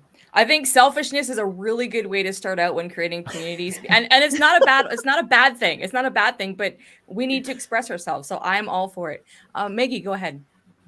Yeah. So I kind of came around this backwards. So back in 2012, I was desperate in a Garden View, which is like a basement apartment in Chicago during graduate school. And I was lonely. And I too, like Marcella, I got on Google and I said, how do I find child-free friends? Because I was already child-free by choice by many years at that point. And I was so lonely. I was going to bars to find girlfriends and hoping to just meet up with people. That's how desperate I was. And starting in 2012, I found an online community that had a tie to a specific industry. And we found ourselves going, wait a second, we're like 12 people in a forum of 2,000 who don't want to have kids. And so we just started in that selfish capacity, making our own space. And about just under 10 years later, people were asking me in my personal life when I would meet them, Maggie, how do you have a dozen best girlfriends that are also child-free by choice? How did that happen? Especially being that they were spanning from Seattle to Dubai. And some of us we had met in person already. Some of us we hadn't. And they said, there's something in you and this group that you created that other people would really like to join into. And I was protective and I was like, but I like mine the way it is. So I started creating another one, and it kind of has evolved. And it was really a place because I grew up surrounded in my 20s, and now I'll be 37 tomorrow, now into my late 30s, surrounded by people who got me, who weren't bingoing me, who weren't asking me questions about my decisions based off of the pronatalist view. And so I want to be able to give that to other people and not make them wait 10 years the way that I did to kind of forge that and create that for themselves or get to that desperate place that I was at. I'm also impressed you knew child-free at 2012, the term child-free, because it was not something that I think 2018 was when I realized that was a word. So, I mean, kudos to you. I never even would have thought of that. Okay, Anna, go ahead. Yeah, it's funny. Speaking of the term child-free, I didn't know it was a term until I think it was 2020. But and that was when I started speaking up about Instagram, on Instagram about being child-free, which then led to seeing a lot of comments about wanting a space to connect with other child-free individuals, which led me to creating a Facebook group. Primarily for those who identify as women, or not just solely for those who identify as women. And then I was also, as I continued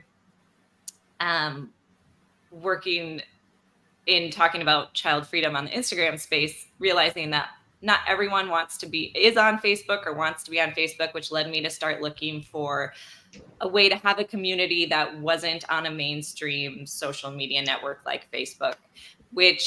So then about a year ago, I started a Mighty Network community called Wink Club, or We're Not Kidding Club. So for those who, and this one's targeted more for those who are figuring it out, or who just don't have kids. So it's kind of a little more broader than the one that I initially started and closed on Facebook. But yeah, it is also for me quite selfish because I want to connect with other people who get it and who and have those conversations that we're not allowed to, or not, I shouldn't say not allowed to, that are harder to have in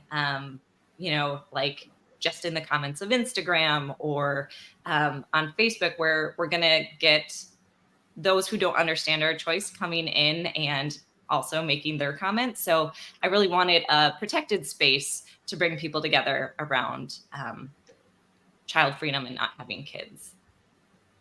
I mean, look, we don't create children, but we do create communities. All right, that's a random plug for something. Okay, so JD, you can answer the question, but I think you're coming in it from more of a participant perspective. Yes, so I'm more participant perspective. I do not have a community at this point. I do have interest in connecting writers. However, I do know that there are already, Wink, for example, has groups for creatives. But I want to kind of comment on what everyone is saying about creating out of selfishness. I don't really look at it that way, because as mentioned in other panels in the convention, it's a little bit harder to tell if people are child free. You know, you cannot walk around and see, hey, that person's child free unless they're wearing a shirt, you know, then they'll stand out. But it's a way to create the spaces that don't exist yet. And because we are so diverse in our interests, there are going to be child-free people who are interested in creative pursuits. There are child-free professionals. There are child-free people across the spectrum of ages and a child-free spectrum as well. So I think it's to create those spaces that just don't exist yet. You know, a lot of people saying that they have not heard the term child-free until a certain time, you know, they found it on the internet. So I think, it's just kind of forging paths that aren't there yet. As a participant, yeah, I'm there for the community. I'm there to connect with people who get me. That I can't find somewhere else. People that aren't going to question my decisions or judge me. You know, so I want that safe space and that support and the resources. I've learned so much from the different communities I've participated in, and it's really helped me to find myself being with the people who are like me. All right. So the child-free community feels relatively small in regard to the ability to meet and network with others. Yet there are hundreds of child-free communities available to us through social media, Facebook, Reddit, you know, whatever the big heavy hitters are, as well as our own like individual smaller groups. I guess are we decentralizing ourselves? What are the pros and cons to having so many options? We'll go with you, Marcella. Yeah, I am a kind of person that loves a good buffet, if you know what I'm talking about. I love options, and I do think that, and this is maybe a little side tangent, but I think at the beginning of last year, there was a lot of child-free communities popping up. And even so, like today, there's so many different child-free accounts, at least on Instagram, that I see popping up daily. And so I love that people are getting more confident and more vocal in online spaces. I love that because obviously, like, that's what we're all here for, is to create that community and that sense of, you know, belonging.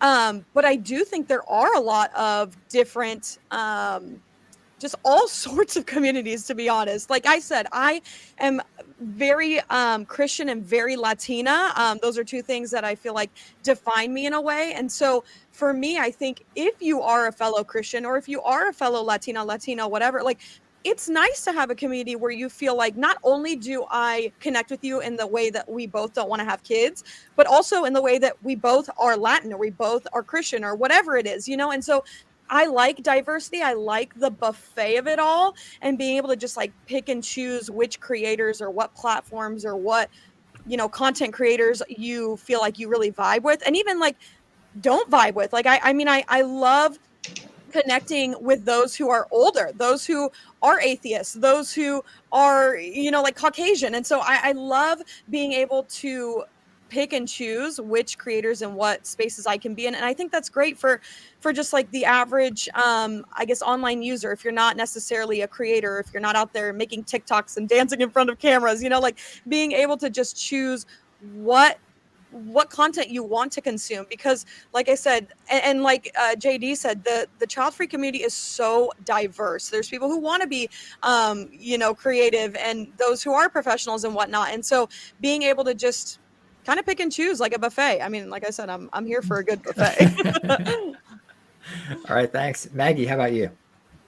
I love this question because I think it also plays into the part of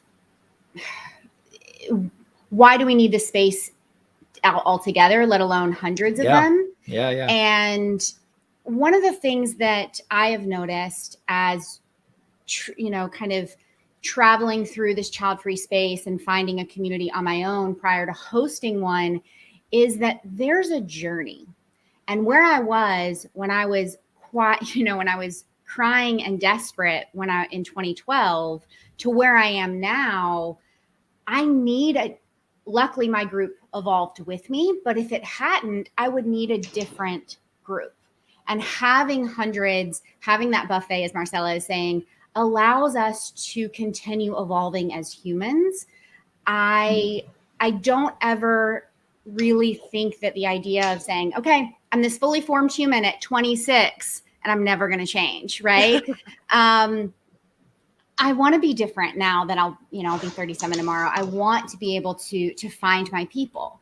And one of the things about friendships and relationships is that your greatest relationship at 20 may not last you for the rest of your life.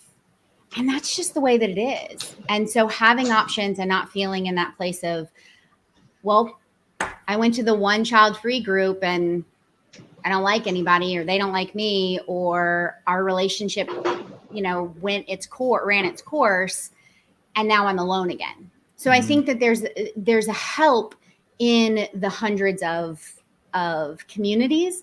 I think there is a little bit of a disservice at times that outsiders of our community can see, because we don't all agree with each other. We don't all agree on what is child. I know. Shocking. What does child-free really mean? What does that term mean? Who does it include? Who doesn't it include?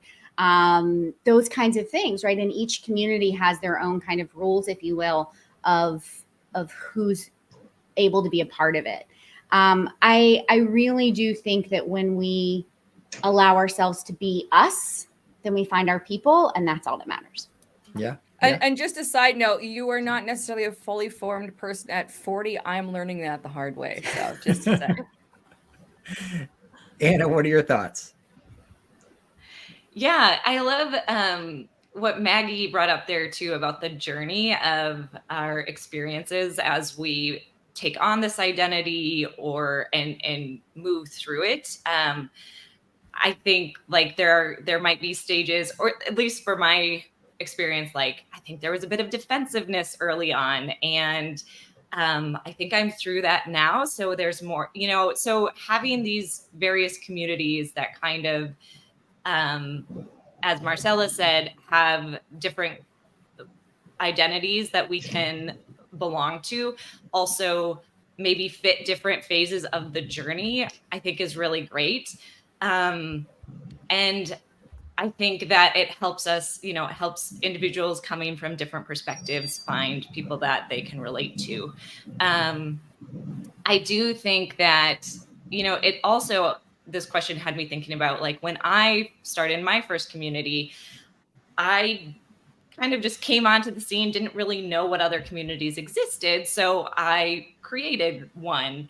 And I think that can also be like, that ties back to the journey of just like, when you're new to the child-free space, maybe you don't realize what all is already out there. And that part of the journey too, is then getting established, seeing what else is out there. And that might be also why some don't last, because there are, maybe we're doubling up in some ways until we know we are, if that makes sense.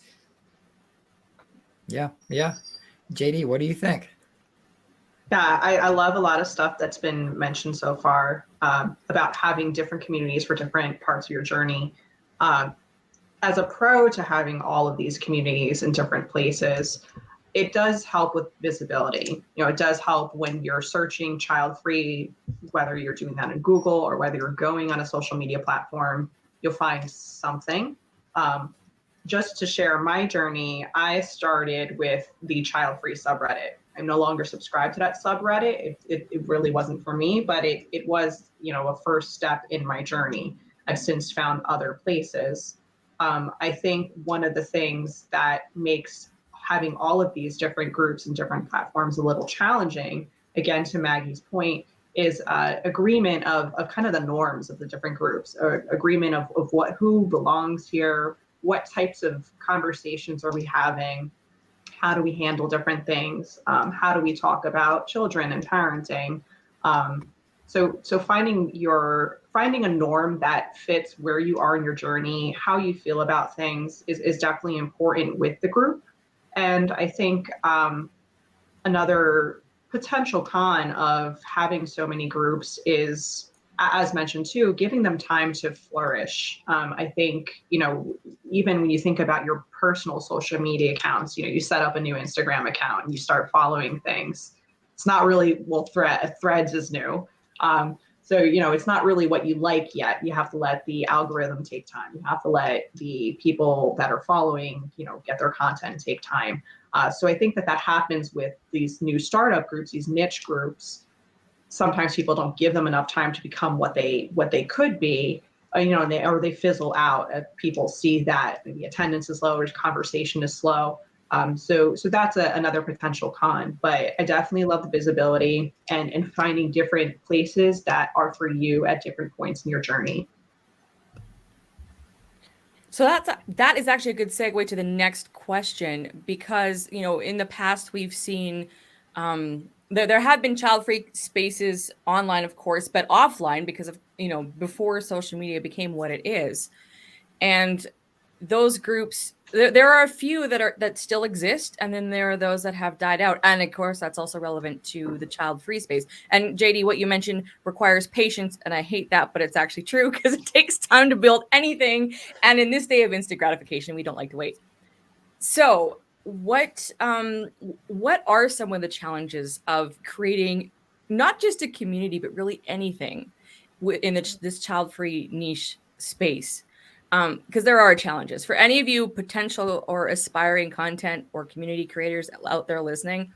There are challenges, and we'll talk about some of them. Marcella, go ahead.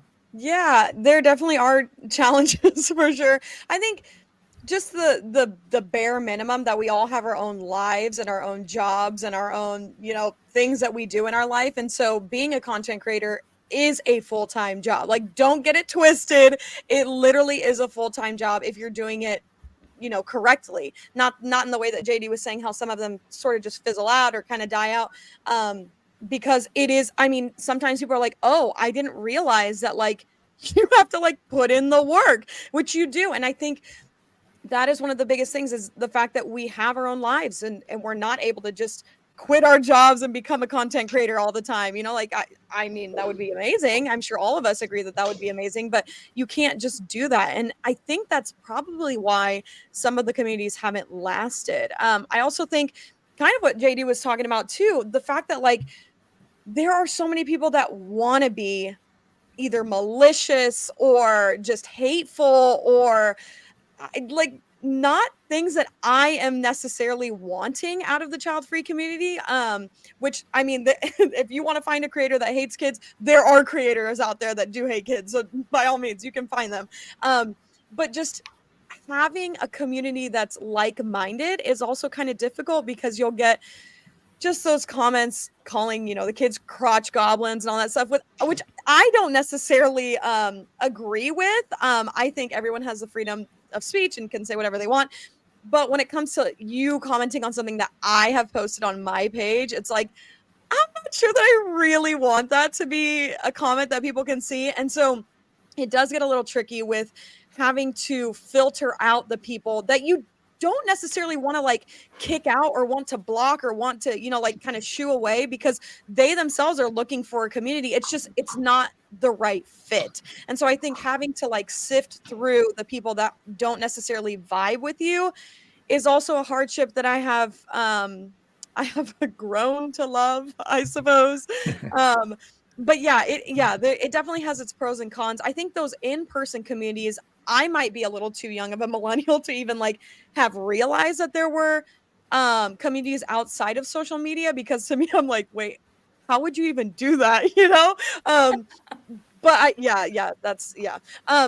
I think that there is just a learning curve in terms of becoming a content creator, especially a child-free content creator, because I mean, the amount of hate that you can get, we all know, is just so much. And just being able to kind of sift through and build a community that you want to vibe with you is just, it's kind of tricky sometimes. But it can be done. There is a block button for a reason. And Maggie, go ahead. Oh, I have so many things and I have such a short amount of time. The first is I started on one of those spaces outside of Facebook. And so Marcella, you being like, I don't even understand how that would work. It didn't work well. It just didn't. Oh, no. We moved to Facebook. So those old school forums, similar to Reddit, but kind of house on your own. To answer the question about some of the challenges is that the social media companies run so much of our lives. So it's so much easier to get on Instagram or to get on Facebook or to get on Threads. I'm not allowed, it's banned in the EU. But for other people, to get on Threads and connect with one another versus having the wherewithal to build a website, to go on even, Anna, I know you started on Mighty Networks. I think you're still there. And it's difficult sometimes to even ask someone to download another app, to go to another website. And sometimes that one little thing can stop someone from joining something that is so beneficial for them. They just don't know it yet. And so we stay on social media. We stay underneath that umbrella of the people who run the internet, it feels like. And the other is they also run the internet. So their SEO is amazing. So when you type in, I'm a millennial who's child free, Marcella's socials are going to show up a whole lot higher than if she has a website or something else, right? Mm-hmm. Because she's hashtag child free millennial. And so that SEO for Instagram, Facebook, whatever, is just going to pop it up much higher in that Google search. So I think that we're really fighting against just that kind of conglomerate to have our own spaces. And the last thing that I'll say is that some of the other challenges are we all fit in many of the little niches within the child-free community, and we all have our own lives as well, not only as content creators, but as members. So how many of these communities can I join and actually show up fully enough to find real friendships versus I'm in this group and I subscribe to this person and whatever, but all I do is see it. I don't have time to even connect. And I think that's also a difficulty. Thank you, Maggie. Anna, go ahead. I'm just making up people's names now, so just guess what I'm going to call you. My grandma called me Annie. That's a very dear nickname. Good job. Thank you. I think, so many things, but like Maggie brought up, it was a risk for me to take it off Facebook and go to Mighty Networks, knowing that, that's a big ask to ask people to download one more app, not even download it, but get familiar with another platform if they've never used Mighty Networks before. And so I think it is a challenge of where's the best place to even exist as an online community? And then also sort of running a community, it's hard to then know what else is out there. It is kind of as Marcella said, it's a full-time job in and of itself. Social media, content creation, running communities, these can be all encompassing and take up so much time. Just the time to think of okay, what question am I going to post to get conversation going today? That to know what else is out there, to even know how to connect with other spaces or be, I think, a good steward of the other spaces, if you can, is really challenging. And also, I think I'll just leave it there. Thank you. So JD, I'm going to ask you, what are the challenges of being in a child-free community as a participant? That might just be a useless question, but somehow I doubt it. No. So first of all, I love everything that's been said because it's just so hit the nail on the head. I would say one thing that I really hadn't considered until Maggie mentioned it was spreading yourself thin, wanting to be involved in all these communities, involved in the sense that, yes, I have followed that, or, I put my email address in, engagement is what's important, and continue engagement, being consistent, and even showing up when maybe the conversation is only between 2 or 3 people. You know, maybe you posted something in that community and you get one reaction. You know, we are very driven because social media runs our lives. We're very driven to have things that give us a lot of impressions, a lot of reactions. We want all the likes, we want all the comments, we want all the views. So when it's a small conversation or some kind of small connection, I feel like sometimes that slips by the wayside. And then, you know, if that's continuously done, then, you know, the community is not really having a lot of engagement, not a lot is happening. So, you know, one thing I'm definitely going to think about with the communities that I follow, I'm on the edge of a lot of them. I'm not totally in all of them because I do want to be able to commit, but is that idea of, you know, if you're choosing something, commit to it, be part of it, because that'll help. Even if you're speaking with just a couple people, that still matters to those people. So definitely the engagement and keeping the consistency is what's important. Love that. That's the word, consistency. I don't know if any of you ever struggle, like all of us do. It's like, all right, consistency. That's the word we want to avoid or want to pretend doesn't exist. But the reality, it's necessary. It's like patience. Well, and due to obvious reasons, I'm a serial joiner of child-free stuff. Like I want to just immerse myself into like anything child-free. So I'm in those hundreds of in those Facebook groups or Reddit or whatever it is.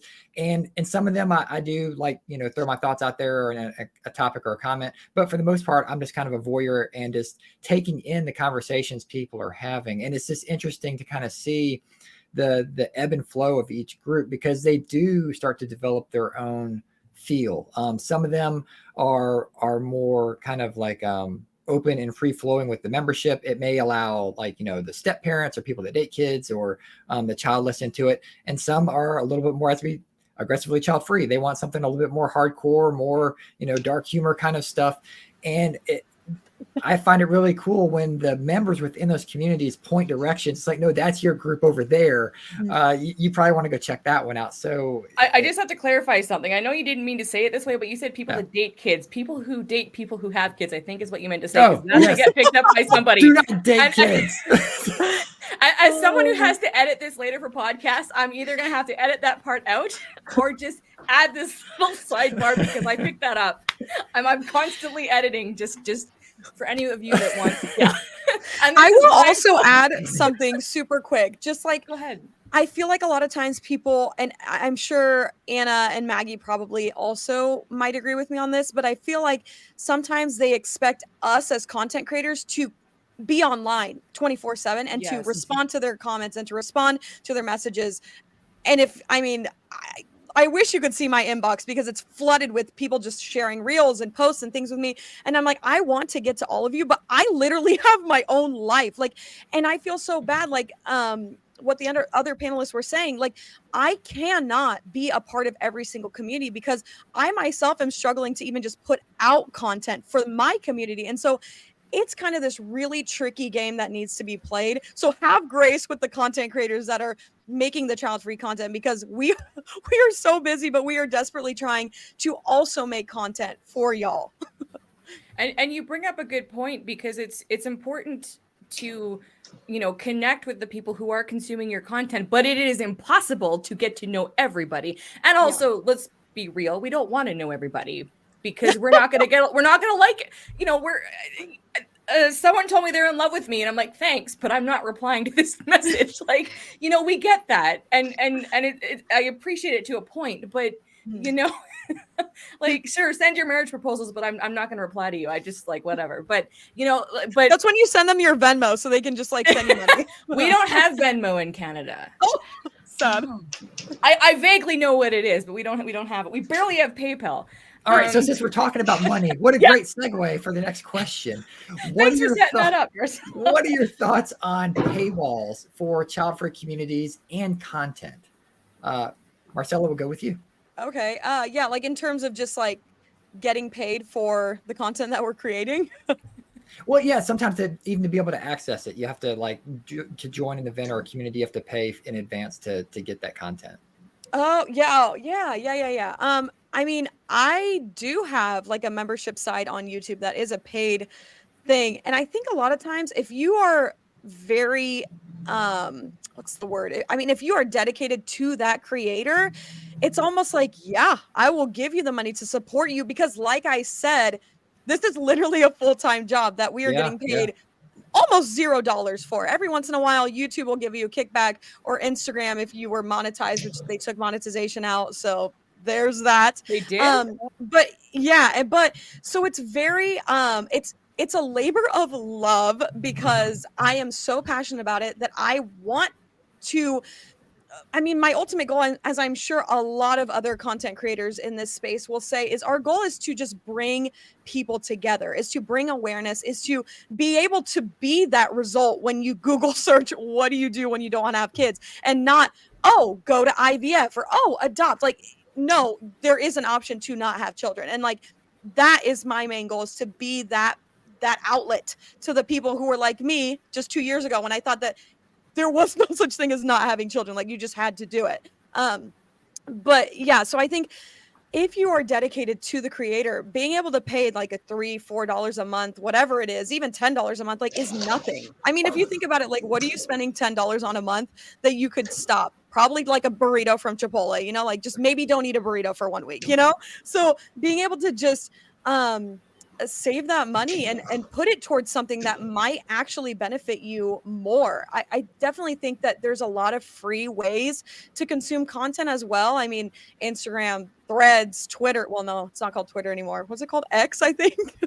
Elon Musk is what he's trying to go for. Yeah. Facebook, YouTube. There's so many free ways to consume it. But when you find, and I am subscribed to, and like monetarily subscribed to people that I genuinely vibe with, people that I've never met in my life, but people that I feel like have the same values and the same ambitions as me. And it's easy for me to just pay that $5 a month for Patreon or whatever it is. And so I just think that whether or not you have the money to support a content creator, subscribing, liking, commenting, sharing, saving, like all those things help the content creator, but also help you because you're able to consume more of that content. The algorithm will give you more child-free content. And in the long run, hopefully you'll be happier. Algorithm. You make some great points. To anyone that's viewing this right now, please share the convention or like whatever. Just get the word out. Because you do make a good point. Like even if someone cannot support the content creator financially, it's sharing. It's help. It's word of mouth. Because for the child-free anything, we rely on word of mouth. Let's be real. I mean, that's what gets convention going, is just word of mouth. We can't pay Google ads or anything like that yet. So it's like we rely on just grassroots efforts. And so even if someone's shy about sharing someone else's post because it's a topic they don't want their social network to know or whatever, like send it to one other child-free person or someone that's really driving you nuts. Send them an email. Like it all adds up. And I think, you know, if we can encourage people to participate that way, it's still something and it's always appreciated. So anyway. All right, Maggie, step up to the plate. So it's a big plate. So I think I'm going to come at it from a different angle because I don't think of myself as a content creator, even though I create content. I think of myself as a host of a community for people to find people they never knew existed and can no longer live without. So in this idea of a paywall, my community is behind a paywall and it's outside of a social media. I mean, it's still owned by Meta because it's on WhatsApp, but the idea is taking all of the content that I'm putting out that is readily accessible for anyone who's able to download and utilize Instagram, and then being able to say, how do I really make those friends and take those connections and really engage the way that we were talking about just a minute ago? And I like to think about some of these communities being a place to find friendships that transcend the comment section.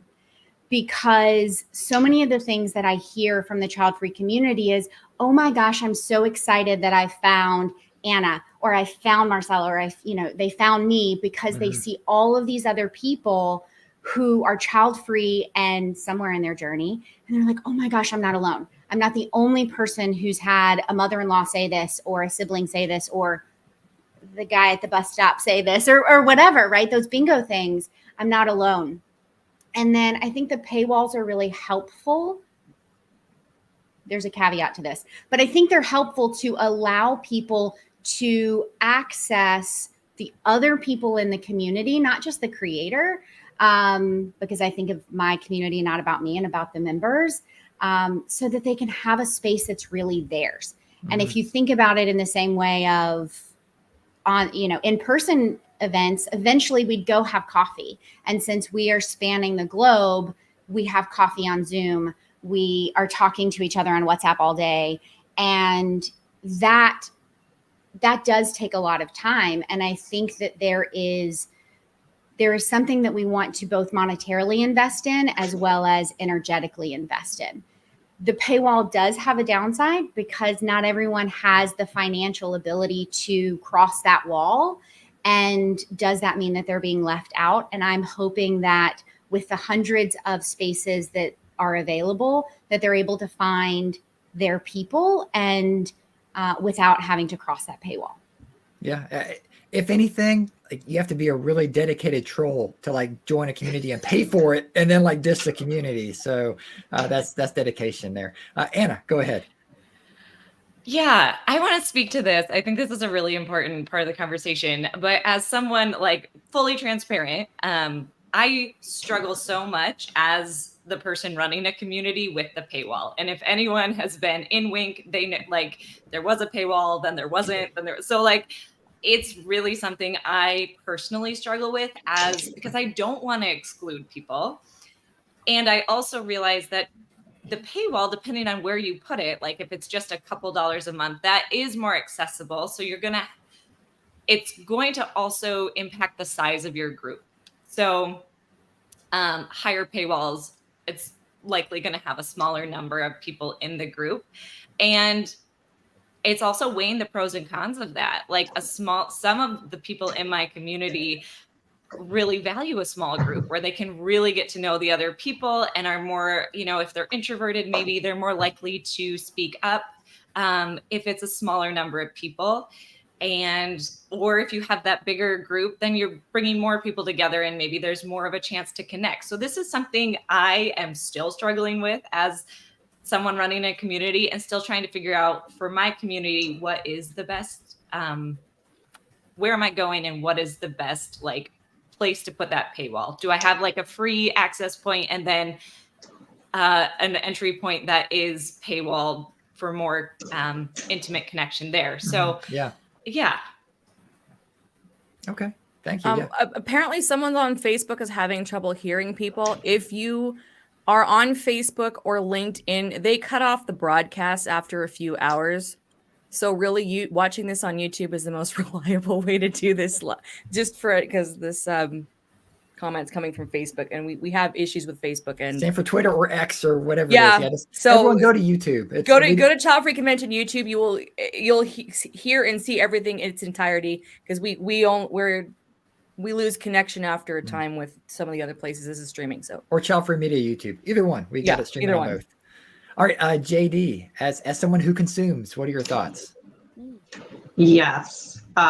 So I will start off by saying I completely understand the logic behind the paywall. It does create a sense of commitment for the members of the group.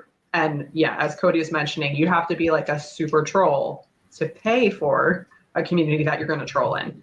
So it definitely does create that safety. On the consumer side, it is definitely a deterrent. It does stop me from engaging in content. Now, because I work in marketing and I understand content marketing, I do game the system a little bit and I take advantage of all the free things. So once it gets up to the paywall, I'm like, okay, I'm going to stop here because this is a community that I'm just on the outside of and I'm kind of getting resources and information from. Maybe I'll find people in their social media. So So that's really my take on it. I completely understand why people need to do that. And, you know, it's really about commitment. Where do you fit? You know, are you going to fit in this community? Do you love this community? Do you love this content? Do you love the people around the community? Then you probably would be more likely to pay into it. But yeah, there are lots of free resources as well if you can't commit to all this, especially if you sign up for everything child free. You know, you can't possibly pay for every paywall. So that's the consumer side of it. So we'll end with dealing with conflict and moderating. Now, we actually had one troll yesterday, which is amazing considering this is a publicly live stream event. Like, there's no walls.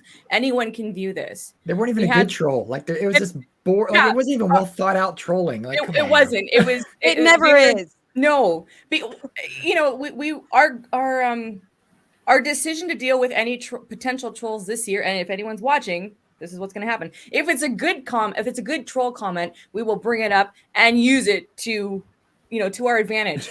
But this one we couldn't even use. So how do you? And I don't know if any of you have trolls, but going back to the fact that not all child-free people connect with each other or get along. What's your experience moderating conversations, whether it's in a private setting or it might be on your threads? Because, you know, like, people go at it. Do you moderate? Do you delete? Like, how do you handle that? Marcella, so I don't like, and like I said earlier, I believe everyone should have the freedom of speech. Obviously, like, if they say something extremely just hateful or something that's just vile, yeah, I'll probably delete the comment and maybe block you depending on how bad it is. I have done that to a few people, just really terrible things that people have said. And I'm like, what? Like, I'm like so confused. I kind of want to message them and be like, are you okay? Like, are you doing okay? Because nobody should talk like that. But I am just one to let the masses speak. If you want to say what you want to say, go for it. Now, am I going to comment back and say, yes, queen? Like, no, if I don't agree with you, I'm just not going to say anything, you know? But I definitely think people should have the space to vent. Anna kind of said earlier that in the beginning, the way that I used my platform was kind of like in a defense and kind of just like on strike a little bit, being like, oh, I'm so mad that people don't understand and don't accept me. And so it was kind of vengeful a little bit, which now my content has taken a huge turn. But I will say that sometimes people are entering the space with that hate and that just like that weight on their shoulders of like, oh my gosh, nobody understands me. Like, I just need to vent. And I'm like, by all means, if you need to vent and if you need to do that in my comments, go for it. I don't care. Like, do that. But if it's something that I just really don't agree with, or if it's a repetitive or something that's just, I don't know, something that's not my vibe, then I'll probably just quietly block them. So that's what I do. Thanks for that. And I mean, again, it's a deterrent from people who want to start talking and creating content. But, you know, it takes time to develop a thick skin. You know, I speak from personal experience because we do believe in what we're doing, but then there's that, you know, that awesome backlash of talking about not wanting to have kids. All right, Maggie, go ahead.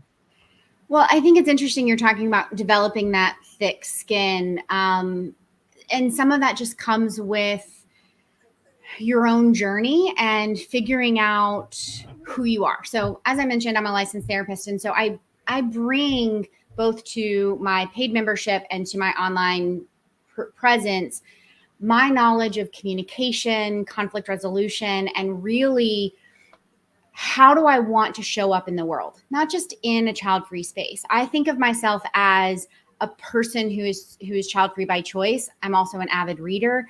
I'm also a lover of animals, and I'm a pescatarian who doesn't like fish, and I live in Portugal and used to live in the States. Like, I'm all of these dynamic things.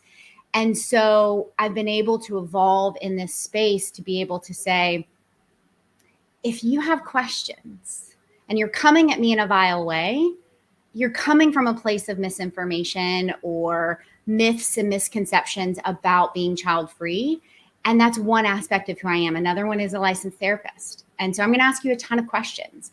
I'm going to say, help me understand where you're coming from. Help me understand what do you want me to get from your statement? Are you wanting to understand me, or are you wanting to make me feel bad?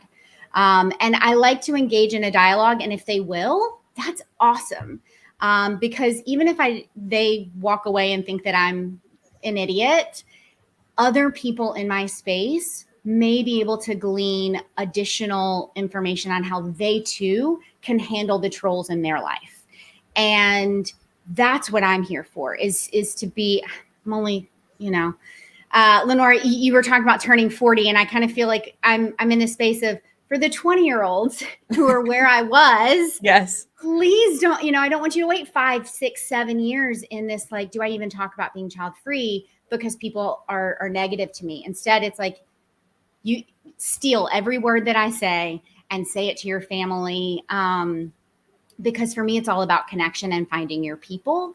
Mm-hmm. And if people are saying, hey, you'll never know true love without having kids, a lot of times what I'll say is, I don't challenge that and say, what do you mean? Why would you say something so negative? And I'll say, tell me more about how you think that's going to help me. Right. And have a dialogue. And sometimes it ends poorly and I just don't engage and I walk away in the same way that I would in person. I think there's one piece that we haven't touched on in terms of conflict, and that's conflict in the community of people who are child free and they're not agreeing, or in my membership, if they're not getting along. My membership is about being yourself, like all of those dynamic things. And we rarely ever talk about being child free because we just talk about our lives. And so I use a lot of the opportunity to just say, hey, let's talk about this as a group. If we don't get along, or if we're not able to agree, because we're just humans and we're attempting to navigate this world together. And, we're all in the same kayak. Let's paddle in the same direction, or we're going to get nowhere. Yeah. Thank you for that. Anna, go ahead. Yeah, I think for this, both in terms of like as a content creator responding to comments from trolls on Instagram, it was a journey for me, like developing that thick skin, like has been mentioned. And ultimately I got to the place of, if it was a comment that I thought would be detrimental to anyone who was seeing it, who's still sort of like not able to speak openly, or like maybe insecure or not insecure, but uncertain in their child-free identity, still figuring it out, like I would remove those because I don't want anything to like be an extra barrier for people who are already struggling with this decision or living into being child-free. And then if it was a personal attack on me, I just came to a place of, I don't have energy for that. I'll leave the comments and I want to put my energy into responding to the people who my content was created for, who are leaving feedback for me, and like engage with them. So it was what do I have energy for? And it's not to deal with the trolls. So that's sort of how I've approached that. Within communities, when I had the Facebook group, there were people who would come in, especially as the group got bigger, and I would have, like, you can set up use the AI to like screen out words like breeders and things that I didn't want, derogatory stuff like that being mentioned. And people would find a way around that, like use 3s instead of E's. And so if anyone went that far, I would just like remove them. But I'm really fortunate in the when I moved to Mighty Networks, I think maybe also that was my first community, and learning how to really set up my guidelines. And I feel like people who have come into that space, it's not been an issue. It's been really respectful dialogue, even for parents and children who aren't a part of the community. So I'm just grateful that I think guidelines can really help sort of filter some of that out. Yeah. So actually, JD, I'm going to drag you into this because you were part of Childfree Morning Chat, which was, it still technically is, but I hosted this weekday show on the Clubhouse app it was 14 months. So every Monday through Friday, I think there was only 1 week I didn't do it. It was a 2-hour chat from 8 till 10 my time here in Alberta. And so it was just on the Clubhouse app, which was a social audio app. It's not what it used to be, but this was at the height of the pandemic, and I hope we don't get shut down for saying that word. So, so to this point of moderating within the community, this got really interesting. There was I don't remember, JD, if you were around when this particular incident happened, but because I create like the conversation is open to all gender identities, all racial backgrounds, all sexual orientations. I let people speak on whatever they want to talk about. We had an incident, and this was set up with my Childfree Girls podcast co-hosts. We created this group called Childfree Club, and this was like the one time we had to have a meeting about what was happening. That because you moderate and you let people speak, but there was somebody who was I'll just say racist. We kind of noticed things that were happening. This person wanted to be a part of a conversation to do with race, and were inserting themselves in a very inappropriate manner. And it was kind of a gradual buildup, but it got to the point where suddenly, and again, free speech, but it got to the level where it was hard to ignore, and suddenly I'm getting flooded with DMs, and I was like, okay, I have to do something. And that's when I learned about, there's a fine line between letting people say what they want to say and then realizing, oh, this person wants to insert themselves in a conversation that they need to shut up and listen. They don't need to say anything, but this person was constantly wanting to be a part of a conversation they actually had no business being a part of. And that was a massive learning curve as a moderator. And I started doing morning chat to learn how to moderate Childfree Convention because we hadn't even done it yet. We were just in the process of creating. And I didn't really, aside from podcasting, I didn't know how to moderate. Not live stuff when you don't know who you're dealing with and you don't know who, like what's going to happen. And so JD was not part. I don't think you weren't part of the conversation, but you were probably in the audience because this was like early on and there was a really distinct character that it got to the point where we had to ban this person because when you realize when you're holding space, here's the point of the story, when you're creating space for people to share and to meet and you don't know who you're dealing with. You don't know their story. You don't know their personalities. You don't know how they mesh with other people.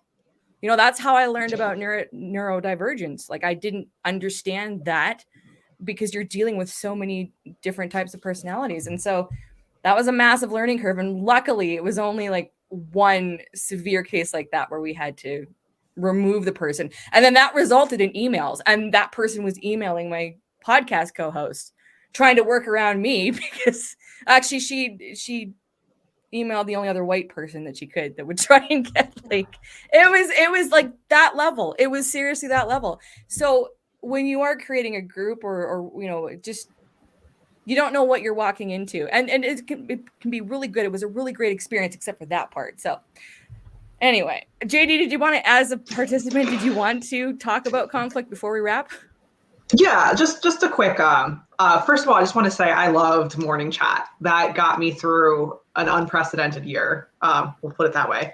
But yeah, morning chat was good. I've since deleted Clubhouse.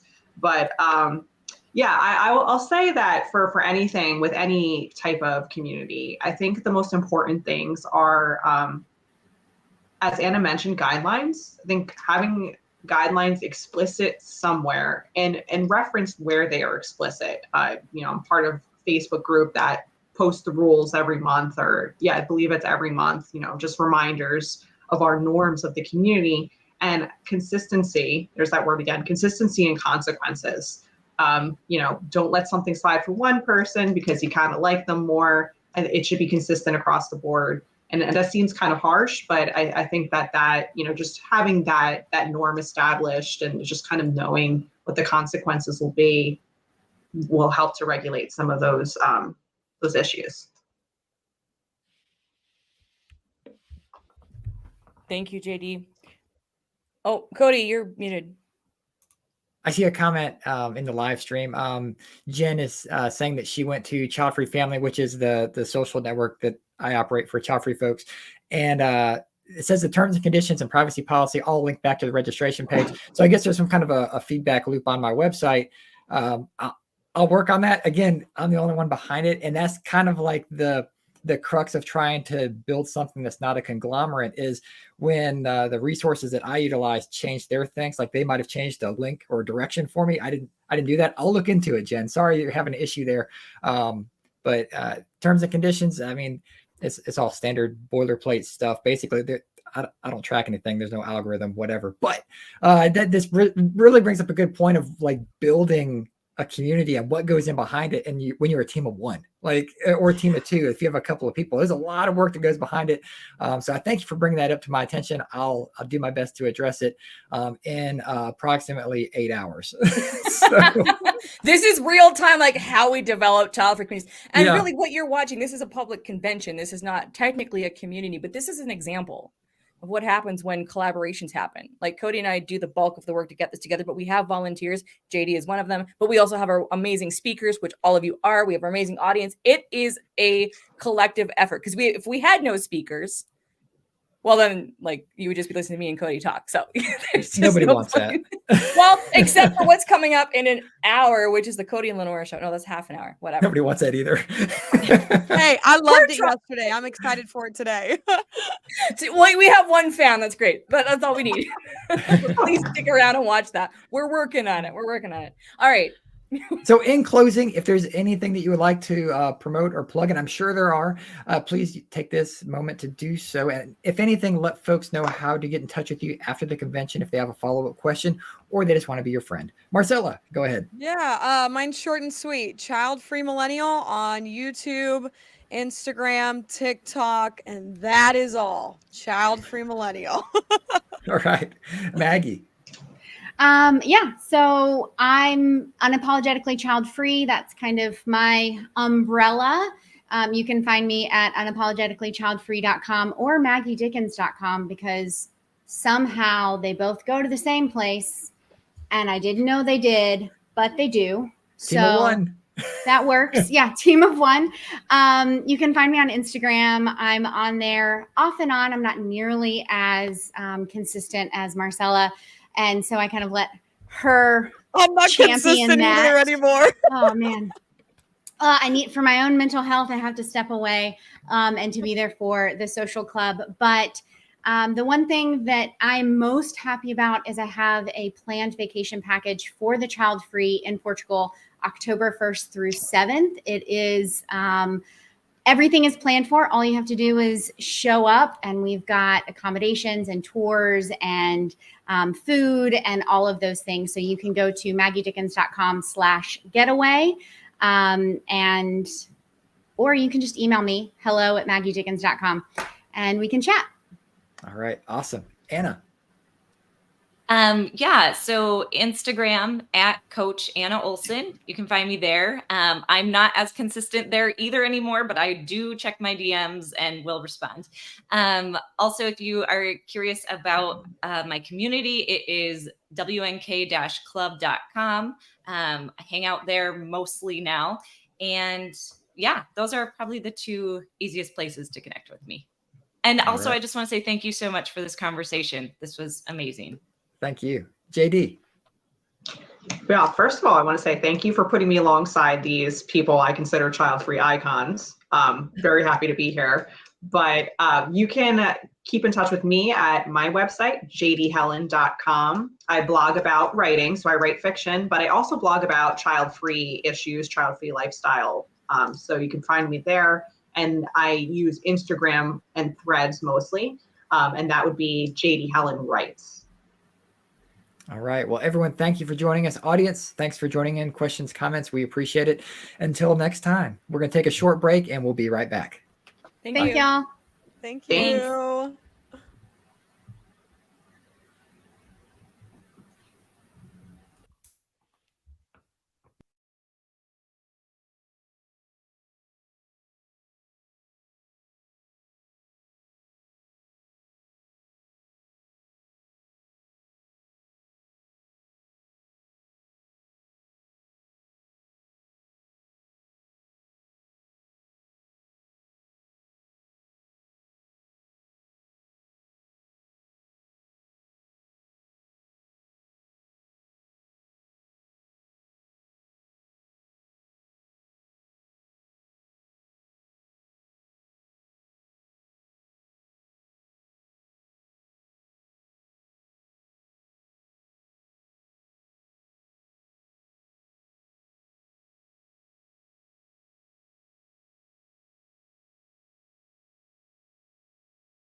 Welcome to the Parent Allies panel. I'm LeNora Fay.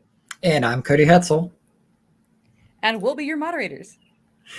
If you believe in the clickbait, there's a great divide between parents and child-free people.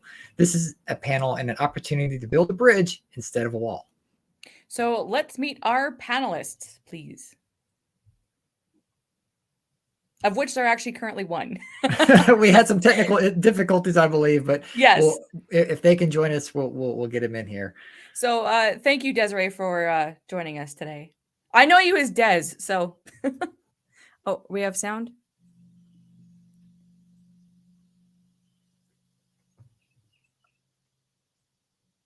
Let's see. No, we can't hear anything yet. There we go. I fixed it. Hi. Okay. Hello. Sorry about that. That's Wrong okay. setting. No problem. So do you want to introduce yourself to the audience, please? Yes, my name is Desiree Hickson, also known as the Laundry Diva. What else shall I say? I am proudly ground child free, even though my oldest child is in his 30s. So how many children do you have? I have 3 children. They're aged 33, 23, and 21. So they're all grown. Okay. But they're all getting on with their lives without being encumbered. And I'm happy about that. Which is that leads into the first question perfectly, saying that you're grandchild free, which is a term that I think is recently coined. So what are you teaching your children about having children of their own or not having children of their own? I haven't really taught them anything per se, right? My oldest son came to me when he was like 12 or something. And he says, "Is it okay if I never have kids?" And I'm like, I guess so. I mean, because what do you tell a kid? Like, no, you will give me 3 grandchildren and no less. You kind of go, sure. If you don't want to have kids, I'm not going to make you. And but teach them how to be careful if they do. Because they're going to be adults someday. So you want to say, okay, let's do all these things that you can do to protect yourself, condoms, etc. And then support them if somebody comes into their life that says, hey, you're old enough now to be married. You should have kids. I'm like, yeah, you know what? I'm not interested in being a grandparent right now. And I am loving seeing my kids thrive without having to worry about if they're able to take care of their own children. And I think the example was me, right? Because I struggled to take care of them. I think hearing that for some people is just the first time they've ever maybe heard someone who's a parent like have that opinion and have those thoughts like vocalized. Yeah. I mean, if my children suddenly decide that they want to have children, I'll be the best grandmother ever. But I mean, I struggled as a parent and I don't want that for my kids. You see this economy, it's getting better, but it's only getting better in the best way for people that have the money to do so. Mm-hmm. My kids, we're not destitute, right? We're not poor, but we're not living the high life either. Mm-hmm. So they have just enough money to care for themselves. Why would they want to invite another little mouth to feed into that? And so I want to back them up there, right? Listen, I'm here for you if you need me, but you're doing great. You've got your music over here. You've got your art over here. You've got your writing over here. Let's do that. Let's thrive there. I think a lot of child-free people will want you to adopt them. Yes. Oh, for sure. I mean, you've kind of given an example, but can you share a personal experience where you've witnessed bias against someone who is child-free? Even in just conversation, someone referring to, someone who doesn't have kids, or because you've actually been a participant in Child-Free Club, right, where we've had conversations, but have you like out in the world or even in that kind of chat setting come across you kind of bias? see it. Now, I've experienced that bias in a roundabout way, right? Because there's been some times in my life where I wasn't able to take care of my child. Mm-hmm. So I go, hey, go stay with this family member. So then I would be child-free effectively, where I could come and go to work. I could, go do whatever I needed to do. And then, of course, when you're at work and they hear, oh, you don't have a child at home. Hey, can you stay a little later? Can you take care of this paperwork? You don't need sick time because you don't have any kids at home. And I'm just like, but I have a personal life, right? I want things that I want to do. And I imagine even though I've never seen that personally with other people, that's what it must be like. You're in an organization, you're a young person or even an older person, but you don't have kids. People think that your time is more free because you don't have the encumbrance of having to go meet your child. But of course, we all have our fur babies, right? Our fur babies need us to walk them in a timely manner. We need our own personal time to just break down and go, listen, I need to get away from the office. I need to get away from these responsibilities. And I find it uncomfortable when I'm around. I guess I've kind of seen the bias in a different way, like when I'm around my friends who have children who don't have children. So when are you going to give us a baby? And they're like, Mom, I'm not ready yet. I'm still working on my degree. And you're just, it's so cringy. Because it's like, why are you so invested in my sex life?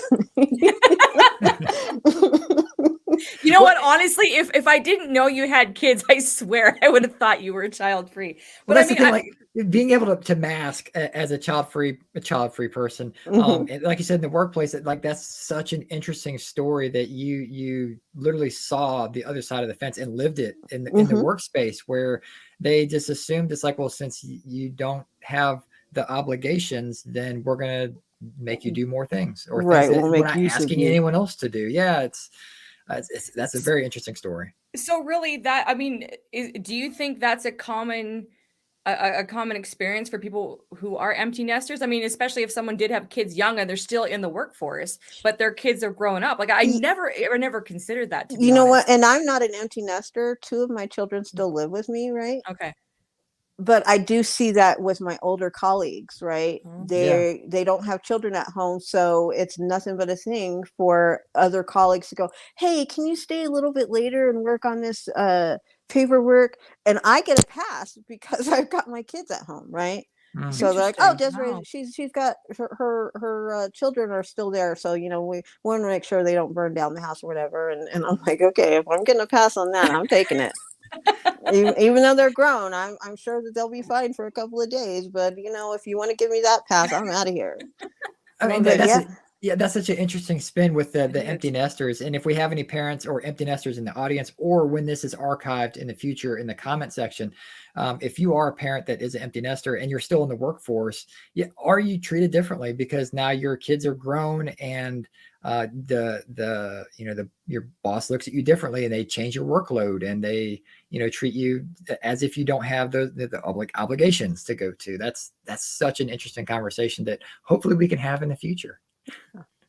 So how do you navigate conversations or situations where societal expectations and norms pressure individuals to have children? And as we know you probably have, how have you advocated for respecting the different life paths that people choose? Well, most of the people I affiliate with are grandparents, right? Because I'm pushing 53. And so a lot of the people in the communities where I work are grandparents. So they're like, oh, you'll feel differently when you become a grandparent, or, oh, I bet you can't wait till your kids make you a grandmother. And I'm just like, I just started my own career finally after having raised my kids. So I'm like, I just tell them, like, I'm enjoying my life as a single person, right, for the first time. And I'm not interested in having any grandkids right now. I don't have time to focus on babies. I want my kids to focus on their careers. It does tend to be awkward, though, because they'll go, you'll feel differently once. I mean, it's literally the same thing as if you were the child-free person and you're having a conversation with your aunt. They say almost the exact same things. You'll feel differently when you become a grandparent. You just love those grandbabies. And I was like, babies poop, right? They need diaper changes. That when they get old enough to run, you need the energy to chase them.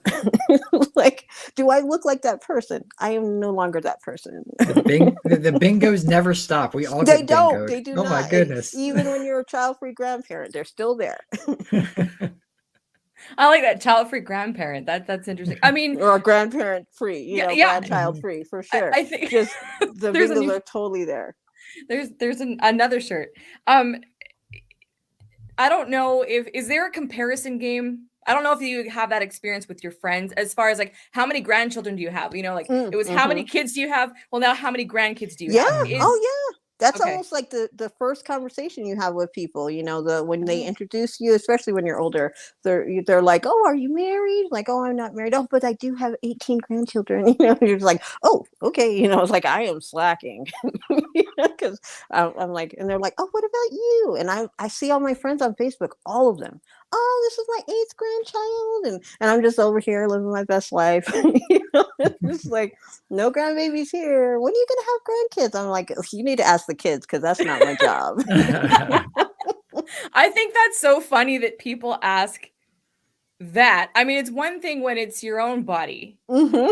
But it's like you have it's like, okay, like I have it on the calendar that it's 6 kids. 9 months from now I'm gonna get on my kids. Well, let me rephrase that came out completely right. wrong. You know, in 9 months I'm gonna make sure that this child of mine has made this decision. So then there's a child like, you know what, I'll check back with him in 18 months. You know, I've been trying to nudge him. I've almost got him convinced. Like, nah, we don't even really talk about kids. Like every once in a while, I like my daughter, when she got old enough to do babysitting, and people were like, "Oh, your daughter can babysit." She was like, "Mother," and she never called me mother, but she did this time. And she's like, "Mother, don't make me babysit." So I'm like, so people go, "Oh, will your daughter babysit?" No. "Oh, why not? You know, that's young ladies make money babysitting all the time." I'm like, this child doesn't like children. And she didn't. She was my stuck-up child. And now my kids are homeschooled, but I try to make them as social as possible. But I think we had a child visit one day, a child that was her friend that visited, and they didn't know they didn't know that dogs used to be wolves, you know? And that hurt her feelings. She was upset about that. And so ever since, she's like, "I don't like kids." And now she's 21 and she's like, I'm like, "Hey, here's a kid. There's a child. They look adorable. You know, I still have a soft spot for babies, you know." And she's like, "Oh, they're cute. But yeah, no, don't bring it to me. Don't let it touch me." So she's definitely anti-child for sure. So we do have parents who watch this, and of course there are parents who actively support those of us who are vocally child free. And we don't know everybody's experience, but what is there a strategy or something that you would suggest to parents who do have decidedly child-free children who are navigating through, and how can the parents be supportive of even when they're out and about and people going, "Oh, so does your son or daughter have children?" And then they don't know what to say to that because they want to respect their kids, right? But to me, it's the same as if you found out that your child was gay or that your child was transgendered or that your child wanted to do something dangerous, like they suddenly decided to take up race car driving or something. You support your child. I mean, to me, and that's just me, obviously. My kids come and tell me something that's important to them and they need my support. I'm behind them 100%. There's like no question of what I'm going to tell people. So for instance, if someone says, "Well, your son says he'll never have kids," I'm like, "Okay, and what would you like me to do about that?"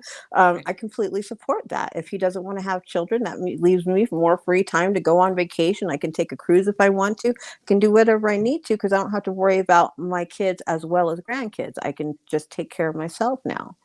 And because that's the other piece, right? Because we love our children as parents, we also will then, by extension, love their children. So if their children need anything, now we're in support of another human that's not even from our body, right? So it becomes a responsibility in a sense. So whatever my children bring to me, whether it's they're being child free or whether it's they're being, another gender or whatever, I'm just there for them. And if anybody has anything to say about it, it's like, listen, this is my child. I support them. They're not harming anyone. "Oh, but what about, we need more children to populate. What happens when you die? You won't have anybody to take care of you."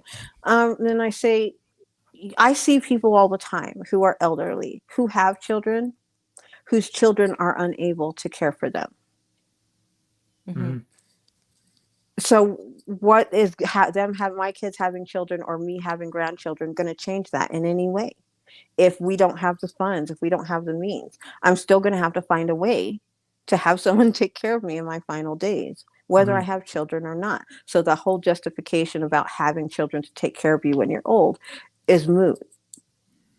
It doesn't even make any sense anymore. It just got debunked right here. Everybody, that bingo no longer exists. we can remove it from the table. Yeah, well, it's pointless. I mean, unless you've got money, unless you come from some kind of money, even if you have children, and I've seen this, even if you have children, your children still have to hire nurses, sometimes doctors or other caregivers to take care of you. So if you save your, and if you go to a financial advisor, like at this age, I've been instructed to go see a financial advisor. I should be saving my money to hire someone other than my children to take care of me, so that my children don't have the burden, because they still have their own children, supposedly at that time period, to take care of. Yeah. And if there's any stat checkers out there, I'm going to throw a number out there, and feel free to correct me in the comments and look at the stat yourself.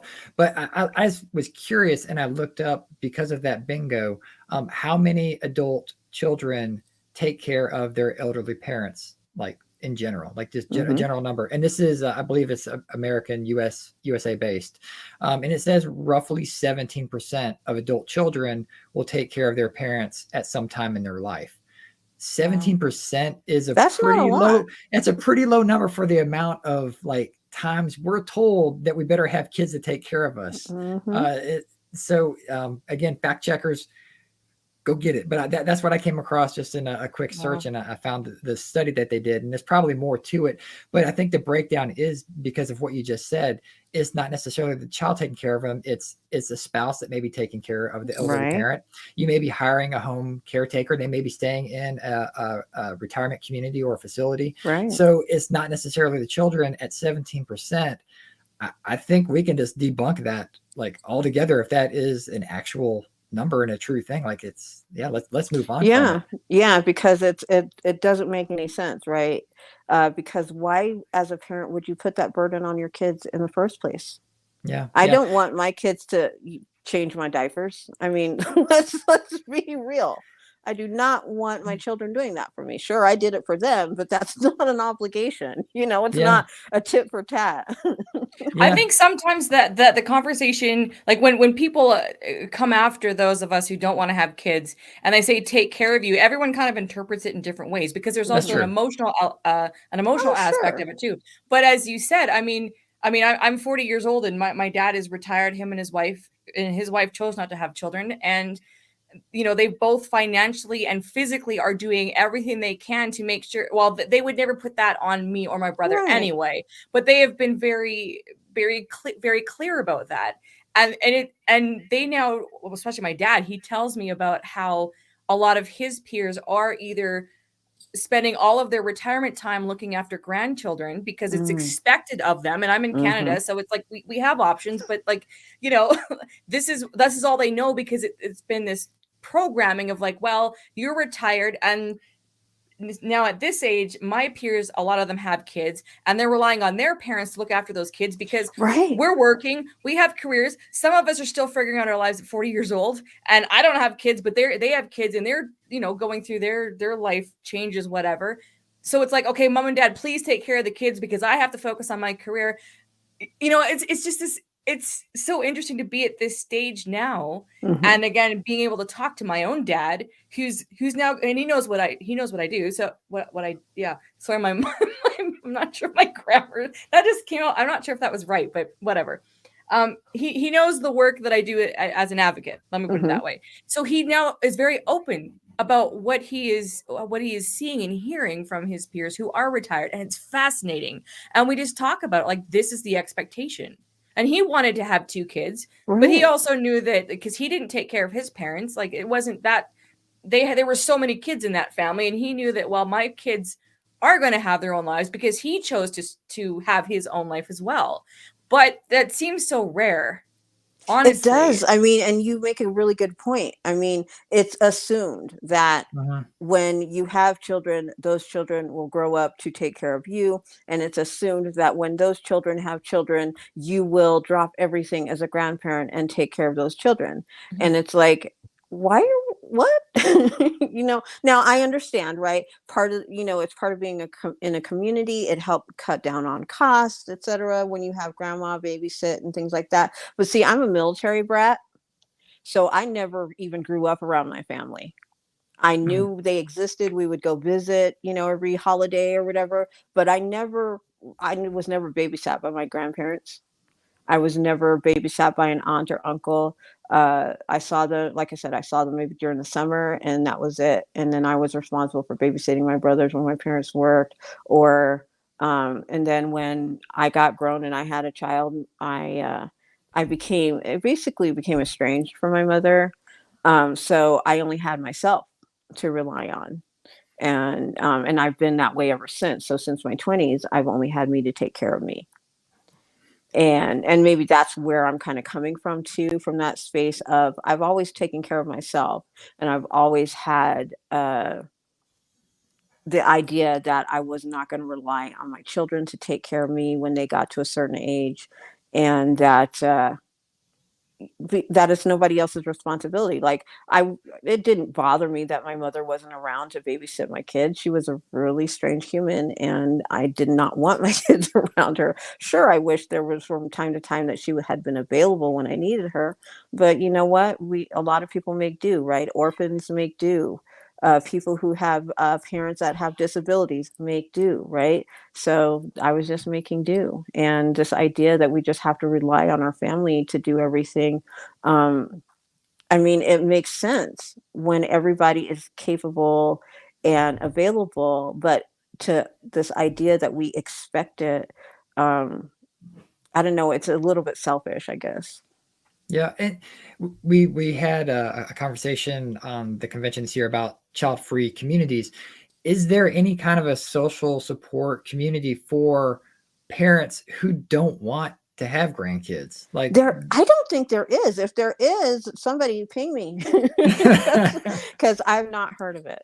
Missed opportunity there, folks. So hopefully there, because I think there should always be social support networks for people to find like-minded individuals and people that are in the same situation. So hopefully if there's not one, someone will hear this in the future and start one, because it's definitely an option that's out there for some people where they say, hey, they might've been happy having their kids, but you know what? They really are okay if their kids don't have kids, and maybe they don't know how to broach that conversation with their own children. Right. I love you guys, but if you guys want to say, hey, no kids for you, then I'm okay with that. So, and I've had that conversation with my kids, every once in a while it comes up, especially because I'm part of the child-free community. And I'm like, hey, you don't have to have kids if you don't want them. My kids are looking at me the same way other kids look at their parents when they talk about sex. Like, oh, why are we talking about this, mother? I don't like children. And you just brought up a good point, like being a part of the child-free community, because we do need to outstretch our arms to that next degree of people who are our allies in this, because clearly if you look at anything online, like parents are happier than kids, child-free people are happier than parents, like it's a constant battle online, but it's not like that in ourselves in our own lives. And if there are parents who feel sympathetic or empathetic for the child-free lifestyle, and we should be willing to have these conversations with them, because I think that would help not only the child-free community, but the parenting community as a whole as well, because there are a lot of taboo topics about being a parent and saying things about your kids, or even going as far as saying that you regretted having kids. Like, it's super taboo. And until we start having these conversations openly and putting a little bit of light on it and making people feel more comfortable that, it's okay if life didn't go maybe as you planned or expected, let's talk about it. Let's get some like-minded people together and have open dialogue. So exactly, because nobody really talks about the pressures that come with having children. Like a friend of mine, when I told her that I was doing this convention, she was like, oh, so I can't remember how she put it, but in a way it was like, she was like, oh, so you made a whole lot of mistakes when you had your kids. I was like, no, that's not quite the way I would put it, right? Yeah. My first child, I got pregnant. I was out of high school, so I cleared high school, right? But then I still ended up getting pregnant after I graduated, and I was super Catholic. So even I knew abortion existed, but that was off the table. That was not going to happen, right? And then I went 10 years. I was like, no more, good. I had the kid. It's been fun. I'm done having babies. And then I met my first husband, and he was like, oh gosh, I really gotta have kids. And I'm like, I don't want kids. And he's like, oh, but I really love you. And I was like, okay, fine. So then we got pregnant, and I had another baby, no problem. But that compared to my first pregnancy, my second pregnancy was miserable, right? It had all the problems. And then right about the time when I was like, I'm not having any more babies, I'm done having babies, boom, pregnant again. And then I was like, we're done. Okay, we are so done having babies. No more babies. I do not want to be pregnant again. I shouldn't have had the last two. You know what I mean? I was just like, I'm done. So of course, we went through a procedure so that he would not give me any more babies. And he resented me for that. But I'm like, I can't have any more kids. I was like, these 3 are already enough.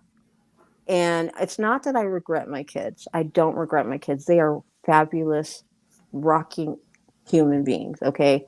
They're the shit. Okay. I know I'm not supposed to cuss, but they're the bomb. Okay. They are the most amazing kids. All right. And I don't regret that they exist. Right.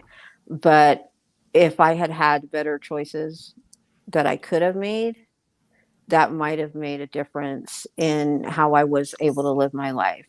I came from a really rough background, even though to most people, because my parents were both in the military, it would look like, average middle class living. But the family I came from was extremely abusive, right? So that meant I kept falling into abusive relationships, which is why for the first 10 years of my first child's life, I wasn't interested in having any more children. I did not want to bring children into that life. And I was going to college, and I was going to get a degree, and I was going to have a fabulous job. And then, you go out in the real world and you find it's difficult to find work. So then you fall into, and all of these things. And it's like the choice, I dealt with the choices that were given to me, but now I'm in a place where I've got my real estate license. I had started a business prior to that, and that business has been ongoing for 5 years. And why was I successful in all those things? Because I didn't have to worry about a babysitter, right? I didn't have to worry about rushing home after I was doing a certain gig or whatever, because I had a child that needed to be put in bed at a certain time, or catch them at the babysitter, or come home and make dinner because they weren't capable of cooking for themselves, and all those things. I had the freedom that I did not have when I had kids, because I was young. I was in my teens and 20s when I had kids. So now I'm an adult, I'm in my 50s, and I've got that real estate license. I'm making that big-ish money, and I'm doing all the things. And I'm like, man, that's like my whole life is gone, but I'm enjoying it now. And so I'm just, when I have the conversation with my kids now about whether or not they're having kids, I'm like, you're not having kids, are you? like you're not going to make me a grandmother. Yeah, you're going to let me enjoy some of this, right? So, but I have amazing kids, but I totally support the idea that some people don't want to have them, just simply because they are work. They will sideline your life, right? If you're not ready, if you don't have the right supports in place, and so on.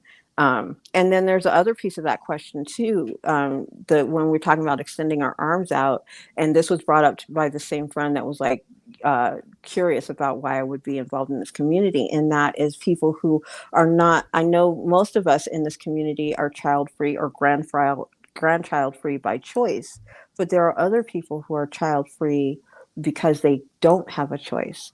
But I feel like there's a room for those people as well to be invited into, listen, there are other things, ways to support you, right? And not to mock your needs or whatever. And some people are enjoying that. And in fact, they might be saying, I can't have kids, which is great, because now I can focus on my career. I can focus on taking care of myself, while still embracing the people who are, you know, kind of sad that they can't extend their progeny or whatever. Yeah. So in wrapping up, I'll give you the opportunity to plug and promote anything you'd like to. If you would like people to be able to reach out to you with questions after this, that's great. Or if you want to launch the grandchild free community, feel free to do that right now live. But I'll turn it over to you, and then we'll wrap up the panel. Okay, well, you can find me on Instagram. I have a business. I have a mobile laundry service here in Colorado, and it's called Diva's Laundry Service. So I go by the Laundry Diva on Instagram. You can find, but usually I go by Des Hickson, like on Clubhouse. And but if you want to find me on Twitter, you can find me at Dizzy Desi 2010 or Dizzy Desi 2023 on the multitude other excuse me, it's not Twitter anymore, it's X, right? Who knows? But you can find me at Dizzy Desi 2023 on the other multiple social medias. Although I am not on Threads, I refuse. I'm not doing it. No problem. Thank you so much for joining us today. This has been amazing and really valuable and helpful to not only us, but to our audience. And thank you so much for giving us the parent in aspect of things and for being a fantastic, fabulous ally to the topic community. We really appreciate you. Thank you for having me. Thank you. Thank you, audience. We'll be right back. We'll be right back with the Cody and LeNora show.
Oh, we're okay. We're live again. We're back. All right. Hey, all right. Welcome to the LeNora and Cody show. It's called that because we were too lazy to come up with a real name. Yes, we were too lazy putting together this convention, so this was like really last minute decision. It's going to be a very short version because we're running a little over time. We have the halftime show coming up next, which has amazing segments. You guys really want to stick around for that. And then I'm going to go change my wig, and Cody's not going to change. But how are you doing? First of all, great job. Day 2. I'm doing great. I'm loving it. I think the conversations are amazing. Love them.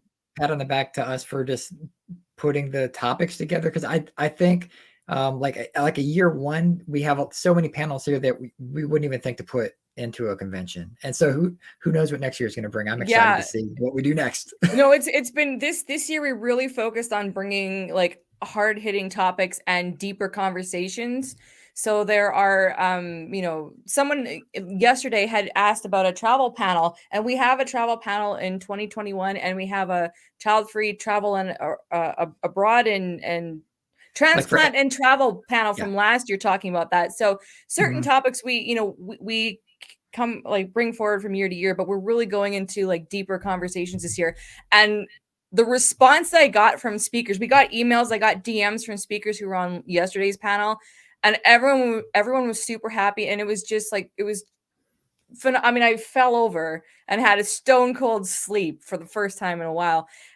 Last night, but it was so nice to hear the feedback from the people that were participating this year. So I'm so happy that these conversations have really hit home. And okay, I'm gonna bring up Angela, no Bibs Burps Bottles, who's also one of our fabulous sponsors this year. And she had an event yesterday celebrating International Childfree Day. So for those of you who are just listening, her comment says Cody's mustache is looking good. So if you're watching or listening to this in podcast form, go to video and go check out Cody's mustache if you have not. It's a full beard, actually. I mean, but the mustache is prominent. I will give it that. Oh, can I tell that story? By the way, it's nice to see my friends in the audience. I'm going to shout out. Well, all of you are my friends, but I'm going to shout out Silka and V and Angela, of course. And I guess I have to shout out Dr. J because he's going to yell at me if I don't consider him a friend. But you all are my friends. But I didn't. I told your long hair story yesterday. Can I tell your the other story? Oh, yeah, sure. Yeah. Okay. So Cody and I meet every week to put together for Childfree Media and to put together this event. And one day he texted me. What did you say? He's like, you sent me a text before a meeting, and you're like, you alerted me that you were going to look different. I don't remember what you said. Yeah. But he's like, don't be surprised or something. I don't know. He alerted me that he was. I think we were delayed and we had to push our meeting back a day. Okay. And I was like, oh, it's like because at that time I hadn't changed yet, and then I was like, oh, you're gonna be surprised when you see me now, because otherwise I would have been looking just like this. Yeah. So I got this text, and I think it was still a few hours before the meeting. So I'm thinking, well, there's only two options really. Either he shaved his face, or he shaved his head, or he got a tan. So that's three things. I don't know. So I was super curious, and so we meet on Zoom, and he comes into the Zoom room, and I'm like, I don't even know who you are. I've known you for 3 years, and I have no idea who you are because his beard was gone. I think it took a second to register.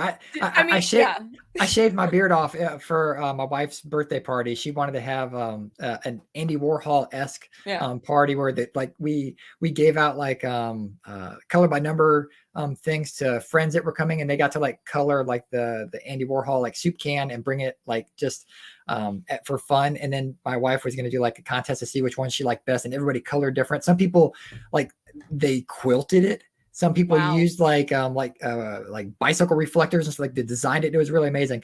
But anyway, I was Andy Warhol, so I shaved my beard off and I wore this white crazy Andy Warhol wig and a black turtleneck, and I was greeting everybody and collecting the items that they brought. Oh, and we also did the Marilyn Monroe as well. That's what we did, the Marilyn Monroe. Wow. So everybody was handing me those because I had to hide them from my wife so she couldn't see them. But everybody that came, it took them a second. They're like, "Oh, you're Cody!" I recognize you from the nose up. Yeah. A lot of people haven't seen me without a beard because I've had one, for at least a decade now. But I shaved it off literally just for that party. And I had to avoid everybody in our neighborhood that we knew. I drive by and be like, "Oh, how are you doing?" because it was a surprise and nobody knew what I was doing at. But anyway. That's funny. Here's the thing. Publicly, I'm known for different color wigs, but behind the scenes, it's Cody that has all the crazy hair stories. Because in reality, I show up with my natural hair, which does not look like this. So we're just going to interact with you guys briefly before we go to the halftime show, which is pre-recorded because we're going to change I'm going to change, but we have to kind of power down for a little bit. It'll be a full hour. We got some fantastic segments, and there is a planned bathroom break like there was yesterday with our epic toilet paper emoji that people liked. I have to just pull up this comment. Come on. Okay. So Dr. J says, "I'm tired just watching. I'm not sure how Cody and LeNora can do it all." We don't know either, but we do. And I don't even drink coffee. I wake up and I'm like, let's do this. Here we go. I have not had coffee in 3 days. I'm just going on sheer child-free love and adrenaline. Although I have been able to sleep. Last night, I was so tired and I just slept and I woke up at 3 this morning. It is now, It's only 9:57 in the morning here in Alberta, Canada. That's weird. It feels like it should be 3 o'clock, but we've been going for 3 hours. Oh, we've got a lot. We have 6 hours left. This is just the beginning. That's right. This is a little bit early. But shout out to Child-Free Sister Jen, who gave us Des, who was our previous or our parent ally panel today. I told her that I would give her credit because she texted me. But that's how we met Des. So thank you. Des is great. Yeah. That was fantastic. It's been really cool to hear the depth of conversation from all of the speakers this year. Last night, I fell asleep feeling, because it's hard because we spend many months putting this together. We don't know exactly how it's going to go. We have our vision, but then we're relying on the speakers, And so for me, I think I already said this, but just falling asleep thinking about how fantastic everyone was on the panels and sharing what they shared. I was just like, this is amazing. And that's what this is what this is what the child-free conversation is. I mean, it's not the only part of the conversation, but it's a vital part of it. And I believe like this is what helps elevate how we're taken, how we're, you know, elevate the amount of support, respect, representation. So please, audience, share this with everybody. It's not this part, but the conversations we've had. It's our opportunity to get out there the conversations that we want to have, not what is being given to us as clickbait or whatever it is. Like, you know, these are our lives, and these are the people that we want to interact with and engage with.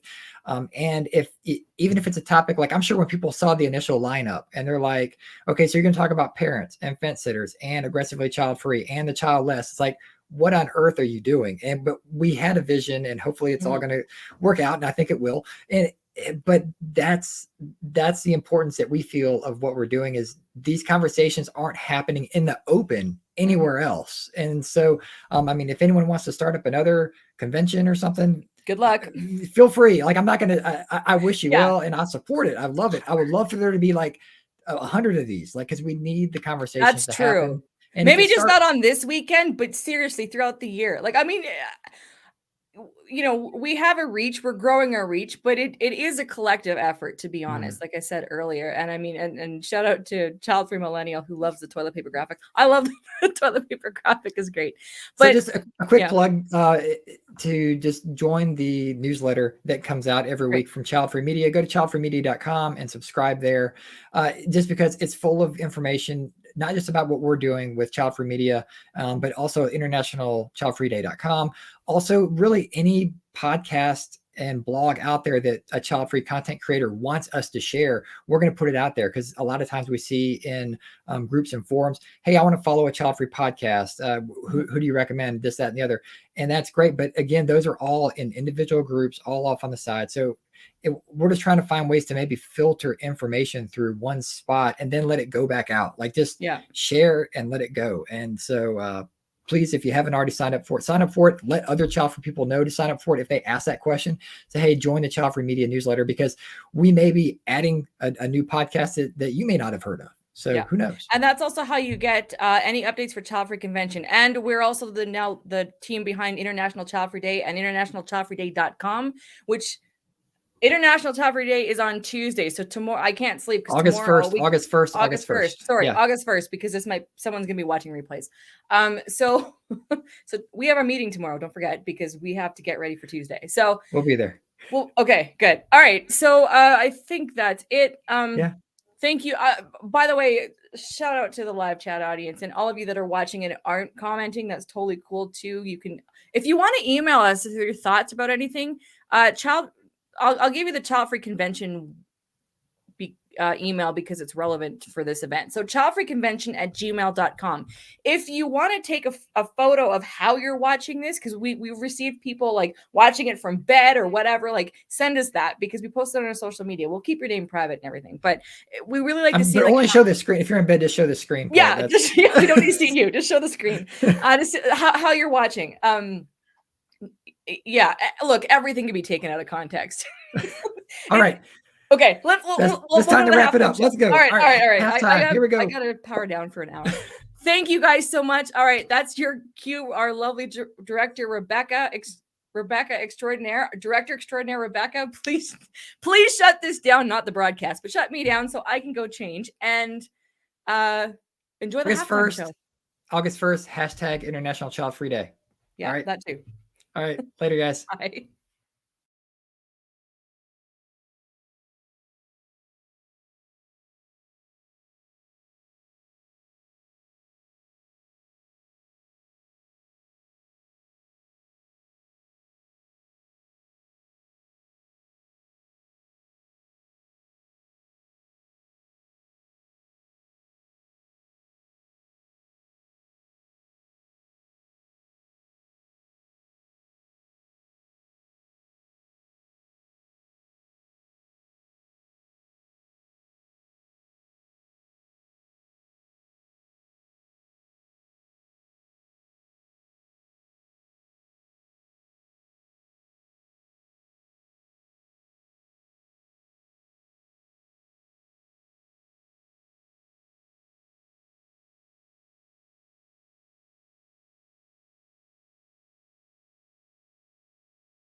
what comment would you like to bring up this time? And we're going to talk about how we can use these to promote our own work, actually. First one I have for today, and actually this is my last one, but I understand you have a couple good ones. Recently, someone asked just randomly on Twitter, as people do, why are so many couples choosing to raise pets instead of children? And then the answer was, it's not instead of, which I think is very key. It's don't want children, do want animals.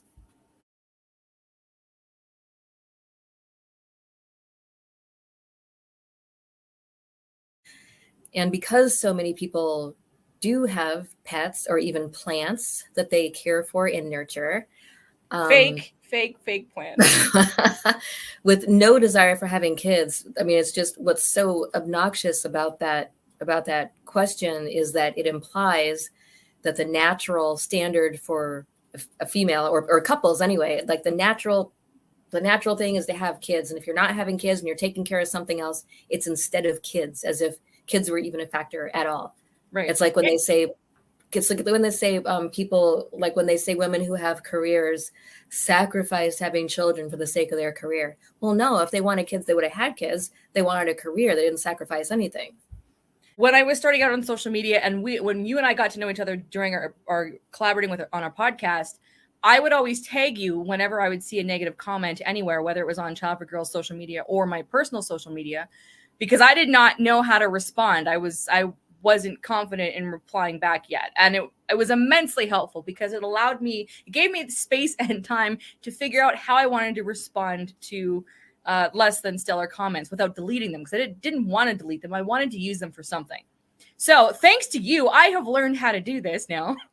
So I'm going to read something that a comment that was left under a reel recently on my Childfree blog Instagram. So this was the reel was about, believing people when they say they don't want to have kids. And somebody wrote this comment saying, then making crying TikTok videos, and then several emojis. There's child-free, which is fine since there's definitely parents out there that are awful. And there's child-free because it's trendy. Let's not get the two confused. So that was the comment. First of all, do you have any thoughts about that comment? Well, I'm kind of annoyed by anything that's trendy. So it's sort of like doing something just because it's trendy, I just think is silly anyway. I mean, just be yourself, do what you want to do. So I can kind of agree with that person there. However, then there's, if being child-free is a trend, so what? So if you're not having kids because it's trendy, you're not hurting anybody. So win-win, I guess. So the crying TikTok videos, I'm going, okay, I guess this person doesn't like seeing so many TikTok videos about being child-free because it's crying. Trendy. I mean, is the crying thing? I don't understand a lot of contemporary vernacular.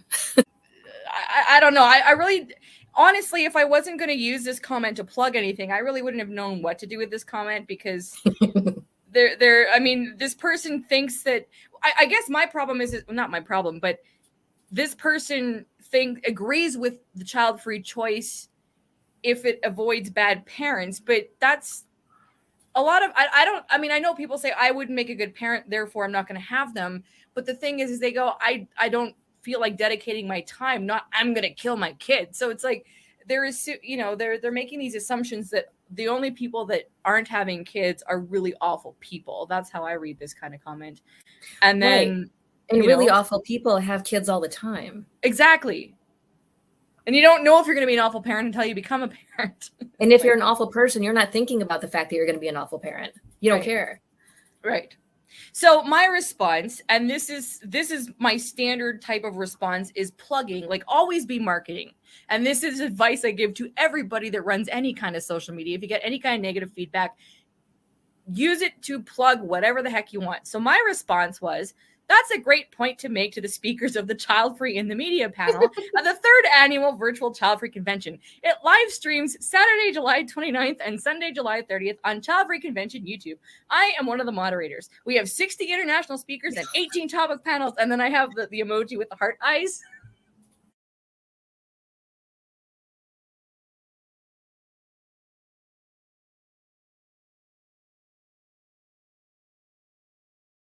And then what I did is I copied that response and I pasted it in my notepad. So whenever I get those, I just swap out the panels. And then so I need 17 I think I need 15 more negative comments to plug Childfree Convention. Now this is airing during Childfree Convention. So hopefully I've had 18 more or 17, whatever number more negative comments so that I can use it to plug all the panels. But that's what I do. And this is what I would do with Childfree Girls. I would promote one of our podcast episodes that's out because again, it's not for their benefit. This person never replied, but I got like 6 likes on the comment. So people know that these exist because what you would do, like when you started doing it, and I thought, man, that's such a better way to take care of it. I mean, whatever I was doing, you just sort of took it and made it professional. Like so to that pet one, you would have written something like, oh, so, interesting that you feel that way, or sorry you feel that way, or if you want to learn more about this, we have an episode on child-free people with pets, and you can find it here. Here's the link. Enjoy. Hope you watch it. Mm-hmm. Exactly. And we had a child-free with pets panel last year's convention. So this is something that on TikTok, any kind of platform, it's taken the sting out of anything, because even if I've had people leave comments that are very derogatory about my appearance, which is standard practice for insecure men who just, because I never get a negative comment from a female. I always get a negative comment from a man, like about my appearance, meaning, because they actually think it hurts. Like if I say you look dumb, like you're totally going to go cry. Right. So they use like, oh, you're fat, you're obese, whatever, right? Like people, like I've had a few of those comments, and I will respond plugging something, and then I'll snapshot it, like what we do with Childfree Girls, and turn that into marketing material for. And here's the thing, and this takes practice, because I didn't start out this way, but this is where, whatever kind of social media platforms people are running, you use the comments and then you repurpose them for content, because a lot of people online are looking to be entertained. We just want to be entertained. And you get a lot of engagement from negative comments. Like our stuff that we've posted on Childfree Girls that had a negative comment that we responded to always gets a big response. It's kind of like a really easy way to build your following, honestly. The thing is you got to get over the sting of it. So for me, marketing whatever, I just look at that as an opportunity to promote whatever needs to be promoted in that moment. And it doesn't, I don't take it personally. In fact, I kind of like make things sometimes intentionally, because I'm like, I need some more troll bait, because I need some more content to promote like the upcoming convention or International Childfree Day or whatever. Right. So, I'll just create a couple usernames real quick. Oh, actually, to that point, we'll kind of maybe wrap this up with this I posted something, Childfree Convention had posted something, and then you came in as Childfree Girls and left a really great comment that I'm going to be using to market this exact event. So when you guys are seeing this, it's already been posted. The bathroom thing. That was really good. I saw that the other day. I'm like, I'm so using that to promote Childfree Convention. It was so perfect.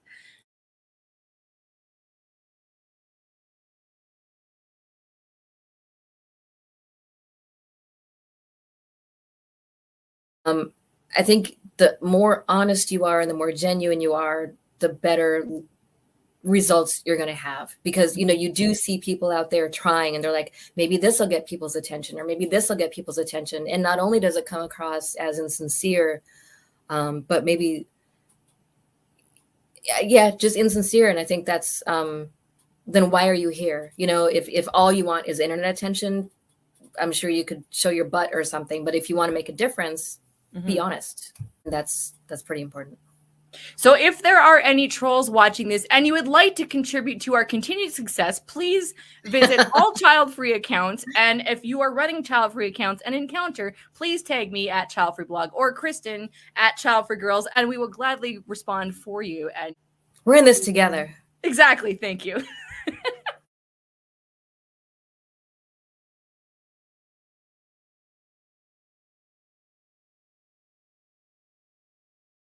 So oftentimes with the child-free conversation, people assume that we don't plan for the future, that our lives are just going to be sad and lonely, and we're just going to be alone with 1,000 cats, or in my case, 1,000 pairs of shoes. Have you ever thought about embodying your future child-free self, what does that look like? How can we inspire people of any gender to envision, let's say 40 and beyond? I don't know what people consider old. We're in our 40s, so we're young, but what do you say to that concept? Okay, so this is like one of my absolute favorite subjects. I mean, I am all over this. And dare I use the word manifestation, but if we're talking from a kind of spiritual law of vibration, law of attraction perspective, essentially it's all about embodying the future version of ourselves. And we have to actually, it's not just about thinking about what we want and kind of envisaging what we want. It's about getting into the feeling of it.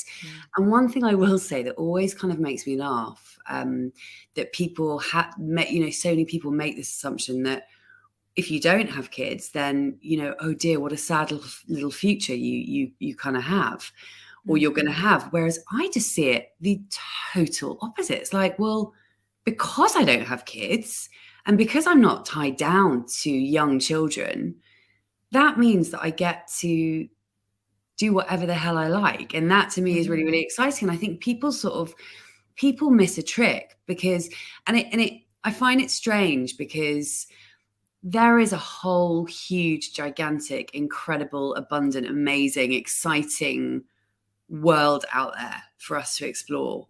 It's ours for the taking if we want to make it happen.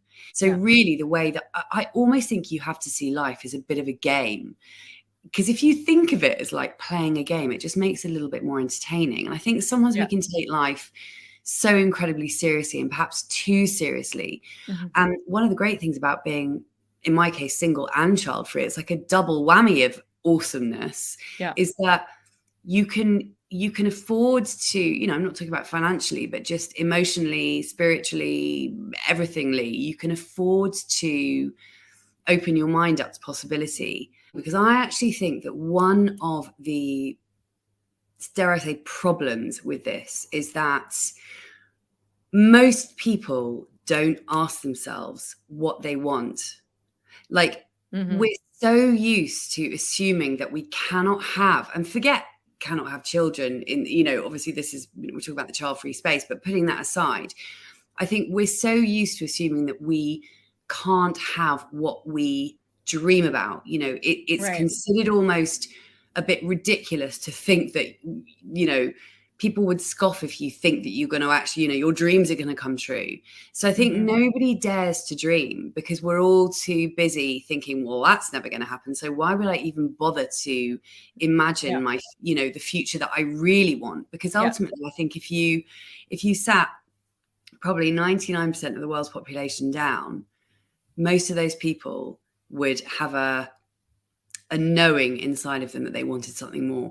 The fact of the matter is that what we really truly need to be doing is embodying the feelings of the future that we want. So say, for example, like, you and I, with child-free women. So maybe I want to, in fact, I've always wanted to move to the States. I've always been obsessed with the States and Canada.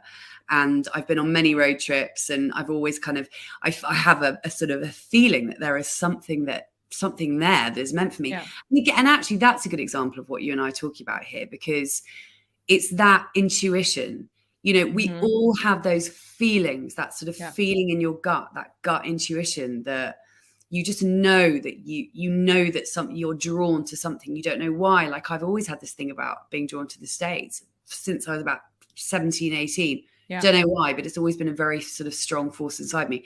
But anyway, let's just say that I'm going to go and live in the States. Basically, the idea is to really feel into how that is going to feel.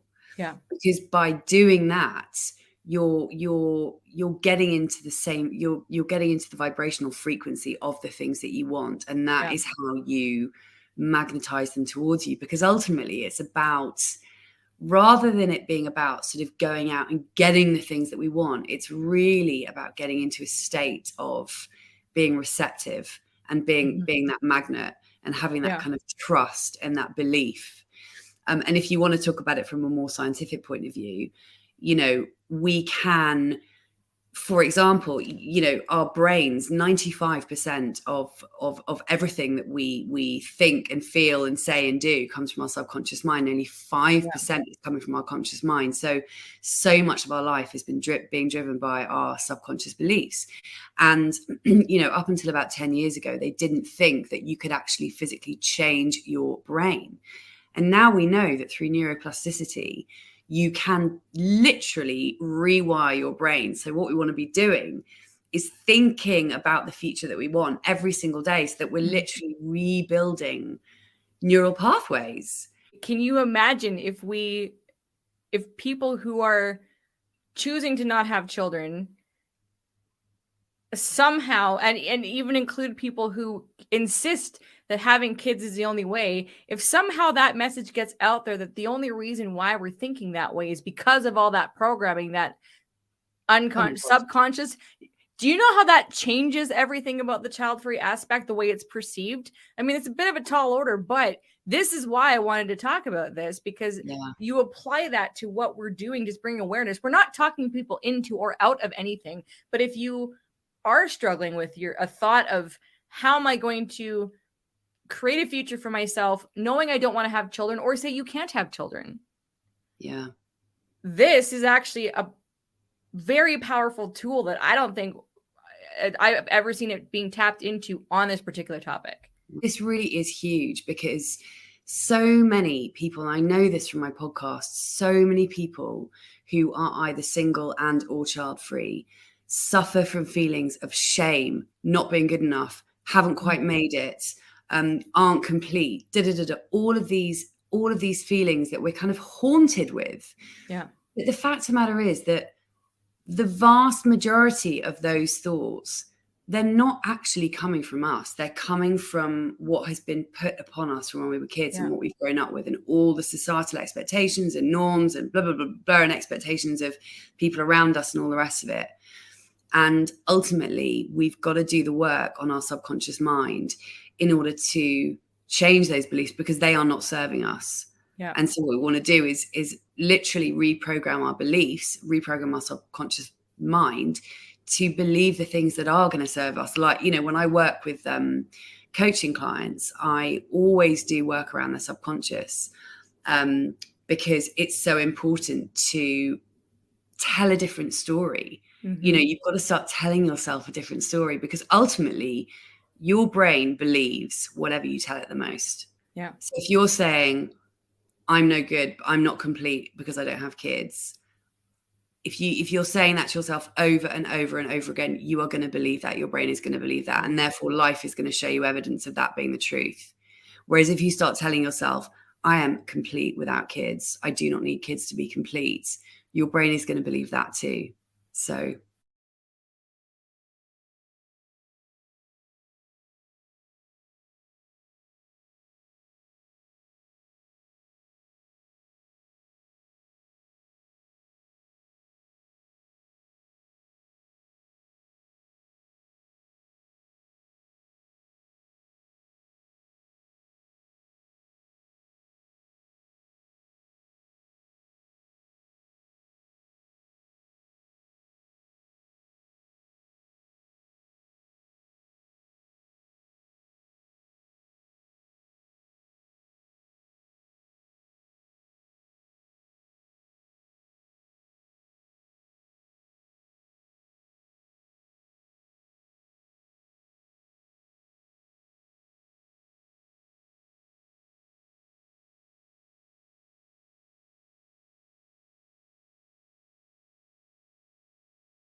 So, Verena, you currently work as a teacher, correct? Mm-hmm.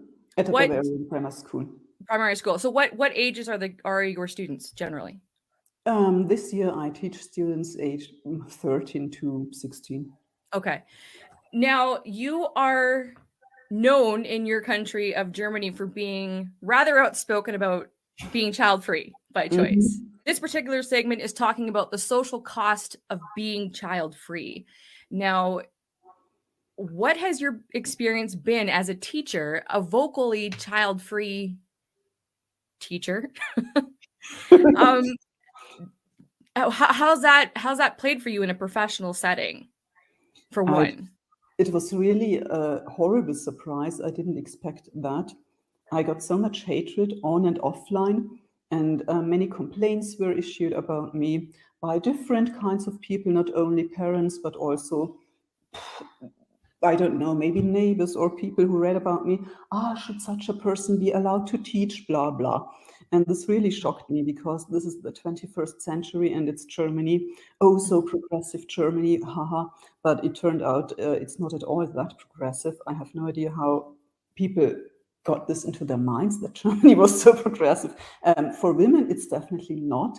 We are the 6th misogynist country in the world, actually. I read that in a study recently. So this is really not a place for child-free women to be, or for radical feminists, or for feminists in general. Well, I wrote this infamous book in 2019, Child-Free, Not Childless, and it was a big hit here in Germany, and I was on all the media. I've been ever since, actually. People still write about me, still can't believe that I'm going on. Oh my God, she had this audacity 4 years later, and she still harps on about being child-free. Yes, I am, because I go on doing this till I die, because this is really so important.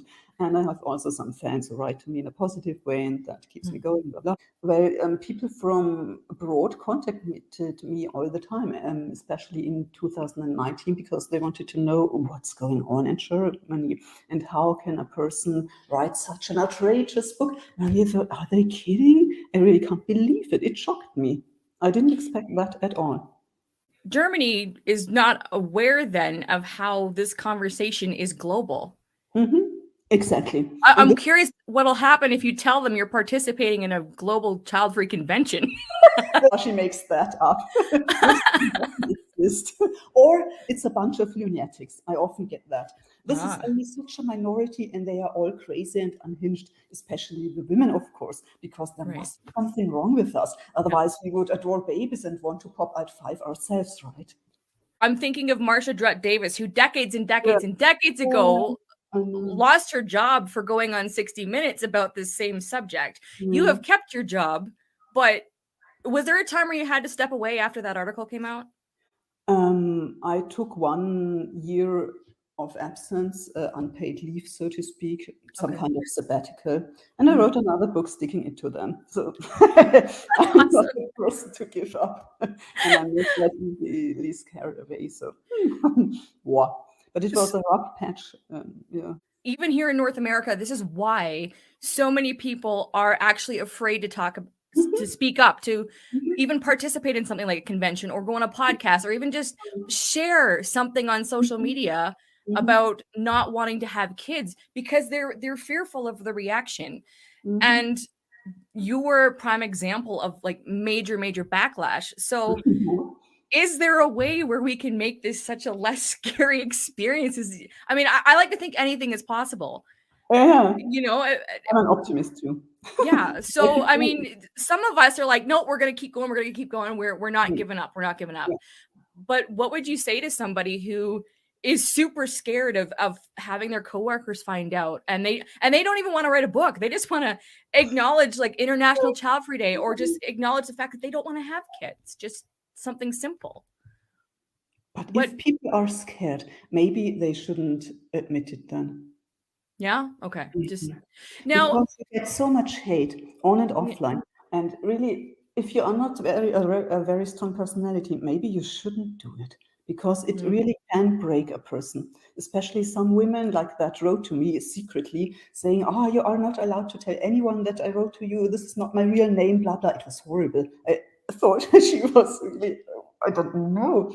But I got mails. I couldn't believe they were real, but it turned out they were real. And those women were just immensely afraid.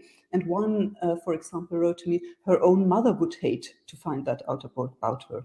She thinks she's not fertile. Ha ha ha. Oh. Because she's afraid to come out as child-free. So she says, oh, she seems to be childless. And that's okay. People can accept that and pity her as she's not a real woman. I really hate this about Germany. It's almost as horrible as in Eastern Europe. Poland, Czechoslovakia, Russia, they ban child-free hate propaganda, LGBT content, etc. I sometimes have the impression I live in Russia.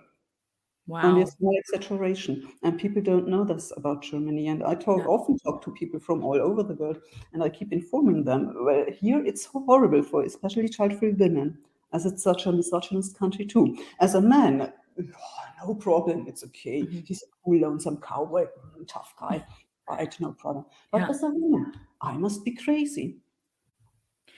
Now, this is fascinating because it's sad but fascinating because there are a lot of people with kids and without kids who think that there's no problem being child-free.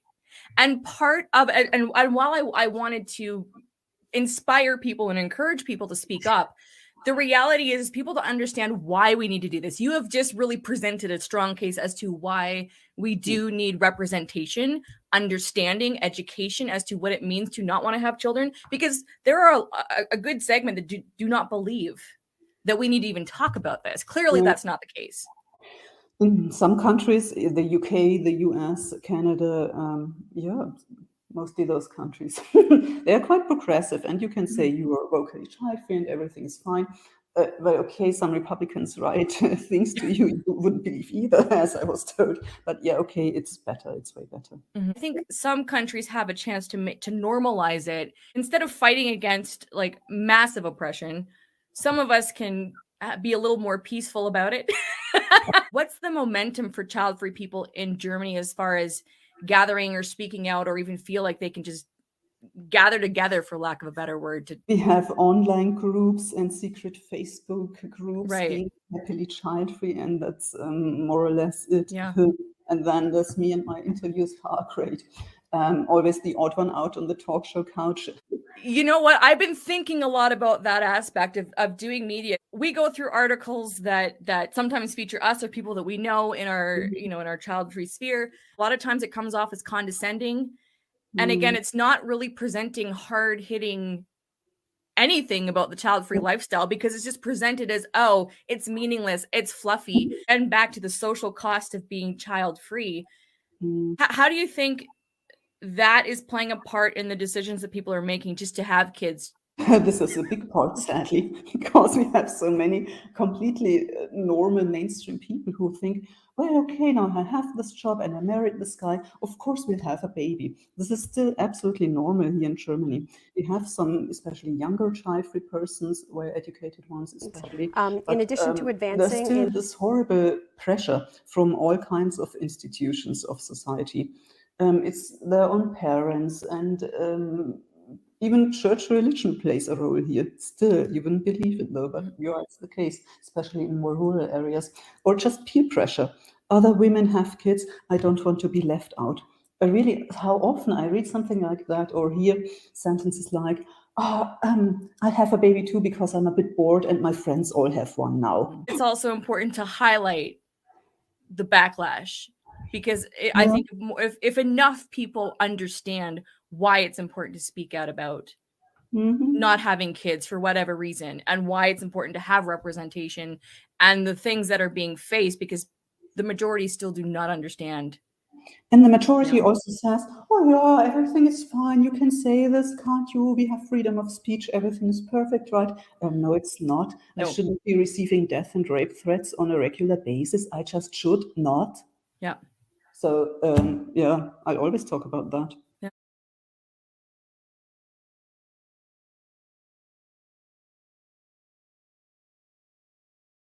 So I received an email from you two, and all I saw was Elon Musk, and I knew, all right, we have to get this into the halftime show.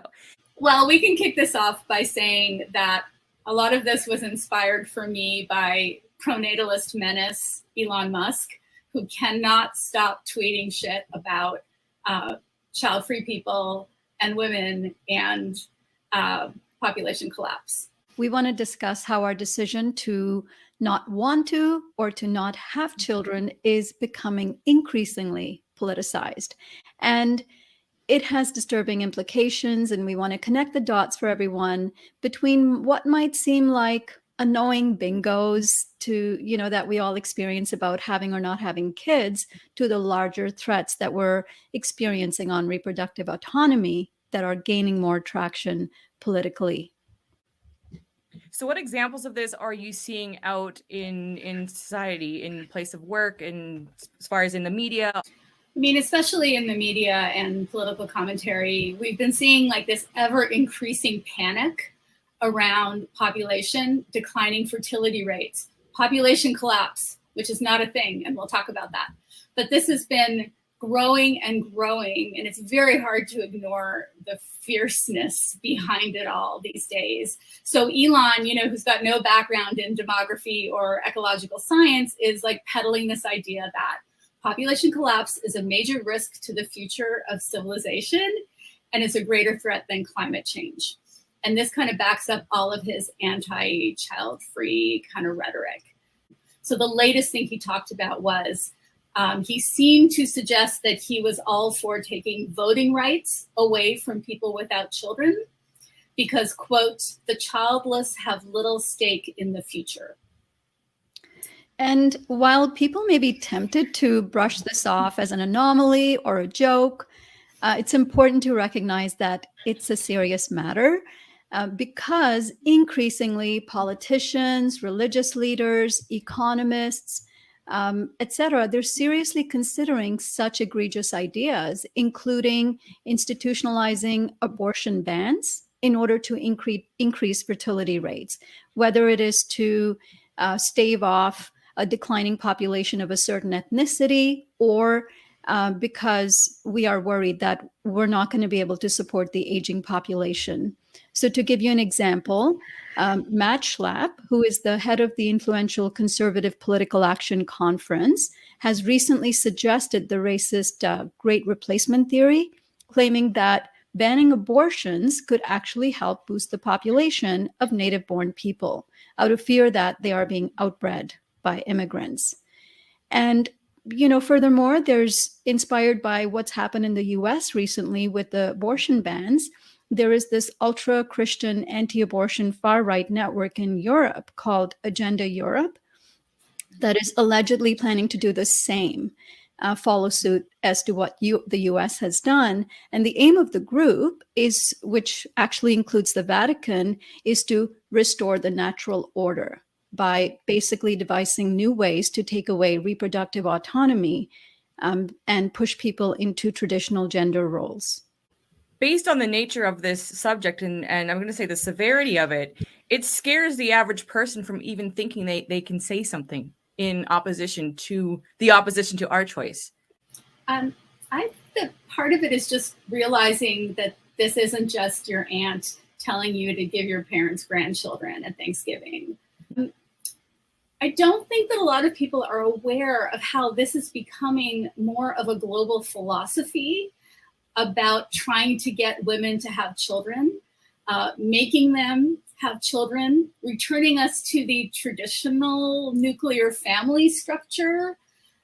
There's this idea that child-free people don't even exist. Every person, every woman wants a child if they have the right circumstances, right? And to add to Teresa, what you said is, I think for those of us, especially attending this convention, who have had the privilege of choosing to not have children, it's increasingly important that we take that privilege of the reproductive autonomy that we've been afforded to really take that seriously and to use that privilege to speak up politically regarding what's happening with regards to, our threats to reproductive autonomy for people around the world. And I think that the best way to fight back is to understand that it's not true. Everything people are telling us is not actually true. And so we picked a few of those things and we wanted to kind of debunk these these ideas?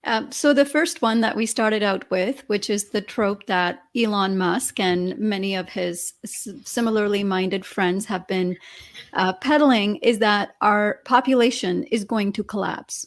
First of all, collapse is not a demographic term. It has no meaning in demography. Secondly, our population is currently increasing at a rate of 80 million people each year. Wow. And, you know, reputable demographers, some of the leading demographers in the world, including at the United Nations, project our population to continue to increase until the end of the century to about 10 billion, and then decline really slowly. So no, our population is not declining. Certain populations in certain countries are declining. Fertility rates are declining, but those are all good news stories because people, individuals, women, and families are actually choosing to have smaller families because of increased gender equality, because of greater reproductive autonomy. And that's something we should be celebrating.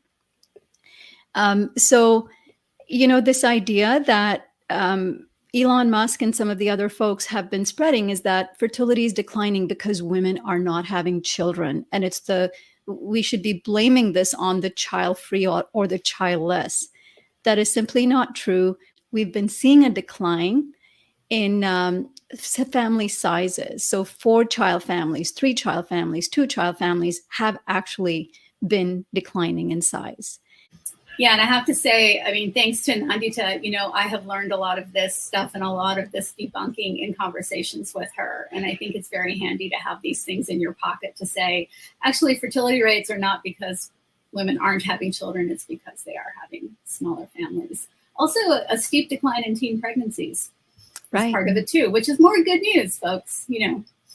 Yeah, and, you know, this other idea that all women deep down want children, and it's only the circumstances around them that's preventing them from having children. We obviously know that's not true. We know how fiercely we hold our ideas about how we want to live our lives and what we want to do with our reproductive freedoms. But beyond that, there is no evidence that there is an innate desire for children. What there is a desire for is sex. So Mother Nature, in her wisdom, has given many of us the desire to have sex. And if the kind of sex we're having is procreative, sperm and egg, you know how it works, you tend to get pregnant. So it's having sex that actually causes reproduction, reproductive rates, and children. Mm-hmm. It's pretty smart. Make sex feel good. People will have more of it, and they'll probably have babies.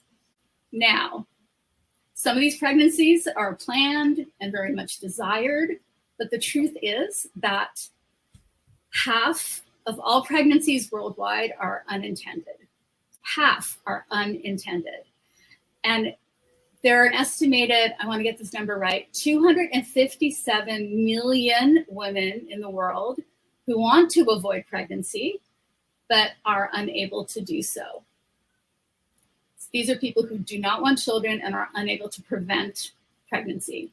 We have environmental climate catastrophes that we are in the midst of. We are in the midst of a 6th mass extinction. And we should be more worried about the increasing death rates as a result of all of these catastrophes that could lead to a population decline, not the fact that women aren't having children.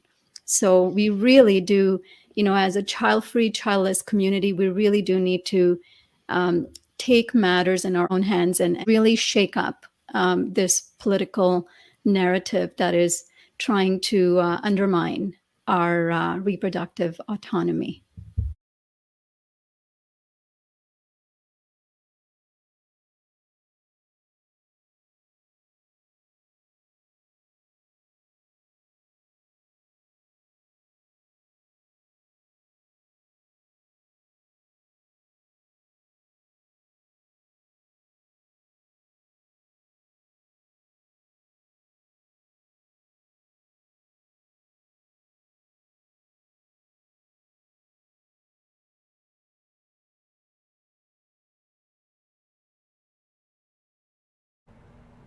Hi, I'm Jennifer Thorpe Moscon, and I was and am still proud to have received the 2013 Childfree Woman of the Year award. The decade since I won has been a whirlwind. In addition to advancing in my amazing job, I've traveled to so many breathtakingly beautiful places, including but not limited to the Scottish Highlands, the Norwegian fjords, and I got to see the 2019 total solar eclipse in Chile, just to name a few. My husband and I are the happy guardians of the world's greatest cat, whose name is Mouser. And 2 years ago, we bought our dream home, a co-op in Brooklyn with a balcony that overlooks Gravesend Bay, the Verrazano Bridge, and Midtown Manhattan. So if I had to say anything to my child-free peers, it would be the research overwhelmingly shows time and again that the thing that people regret most at the end of their lives is living a life that others wanted for them rather than what they really wanted for themselves. So we have to keep living our dream. This day, International Child-Free Day, is so important because, in the words of the great Ruth Bader Ginsburg, the decision whether or not to bear a child is central to a woman's life, to her well-being and dignity. And unfortunately today, it seems like so many people are forgetting that. So let us today and every day celebrate and protect our freedom to live a life true to ourselves.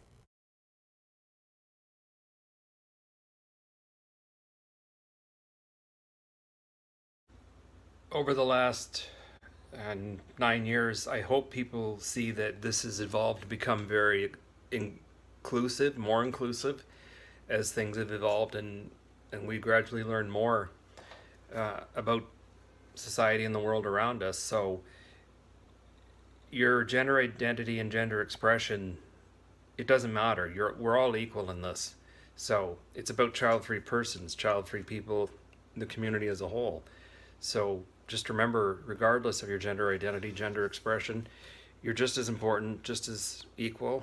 And in that effect, you're also just as important, just as equal as someone who is a parent.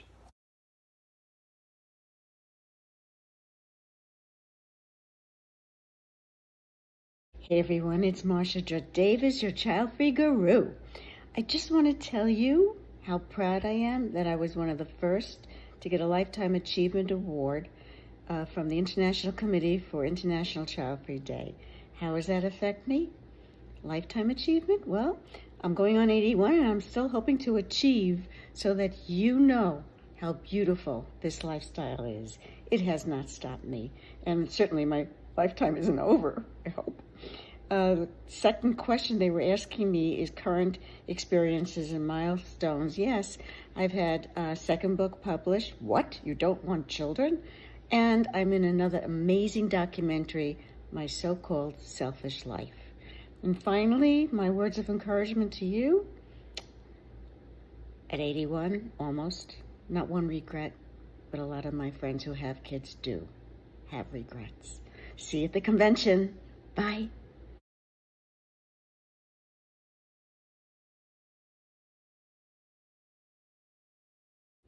Hi, it's Laura M. Lavoie, the 2015 winner of the Child-Free Woman of the Year. And wow, I can't believe it's been 8 years already. It was great to be recognized by the community, the child-free community, and the parent friend who nominated me. I couldn't even begin to list all the things I've done since 2015 in just 60 seconds. But I have expanded my business so I can do more writing, and I'm helping small businesses create websites and marketing plans. I wanted to tell you it's important that we continue to recognize International Child-Free Day each year so we can showcase why becoming a parent doesn't have to be the default. That child-free people are whole and valued just as we are. And if you're child-free and proud, don't hide it. We don't need to make excuses or pretend we're something we're not. Own it and tell everyone that you're fulfilled without having children of your own. Happy International Child-Free Day, everyone.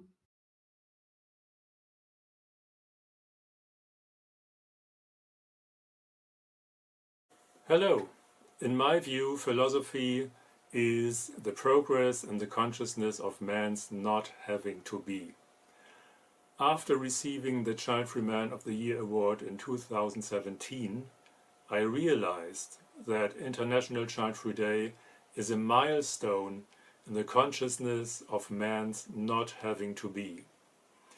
Childfree Day is a symbol of resistance against the unnecessary propagation of suffering. What have I done since I received the award? Of note, perhaps, is the publication of the English translation of my book Antinatalism, a Handbook, in November 21. Please don't stop spreading the word. It's important to save lives, but it's also important to prevent dying. International Childfree Day is a milestone representing how easy it is to prevent dying, simply by doing nothing, by not procreating.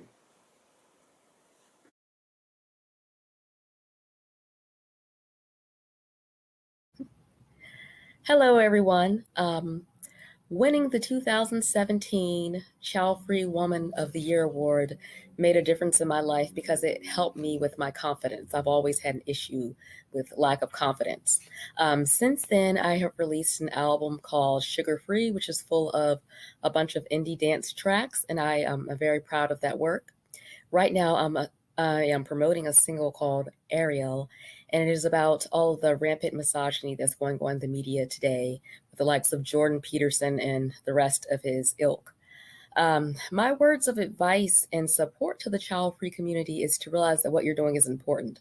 Almost every issue that we face, whether it's disease, overpopulation, homelessness, lack of jobs, anything that we face is being made worse by the fact that we're overpopulated and growth is exponential. So basically you're doing your part by not adding to that overpopulation. Everything from disease to lack of food, to lack of housing is made worse by having too many people, and that's a fact. I feel the day is very important because parents get their day, and no matter what kind of parent they are. So I feel that it's important to recognize that other people matter too. So that's what I've been up to. Thank you.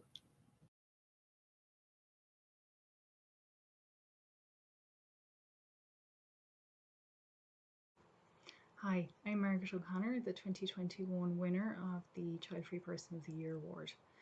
It was a huge honour for me to win this award. It validated the work I'm doing as part of my Our Kids For Me counselling and psychotherapy service and podcast.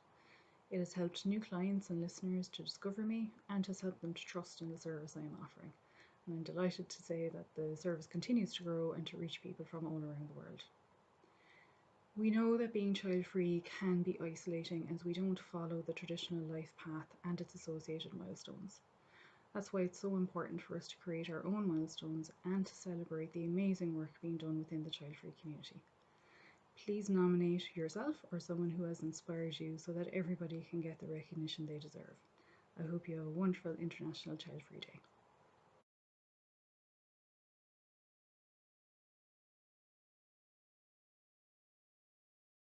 Happy International Childfree Day, everyone. I'm Veronica. And I'm Rick, and we are the Childfree Connection. And last year we won Group of the Year award, and we are so grateful for the recognition because it motivated us to keep moving forward because people were really resonating with what we had to say. Yeah, exactly. And since the award, I officially launched my program Is Child Free for Me, and it has been so rewarding to watch women find their joy, peace, and confidence about their child-free life. Absolutely. It's always been our intention to connect child-free people from all over the world, so we also launched our global membership community, and so far it has been a blast. It has added so much value and fun to all of our members. Yeah, and to us too. We absolutely love that International Childfree Day is a dedicated day of celebration, but let's remember to continue celebrating ourselves and each other for the rest of the year as well.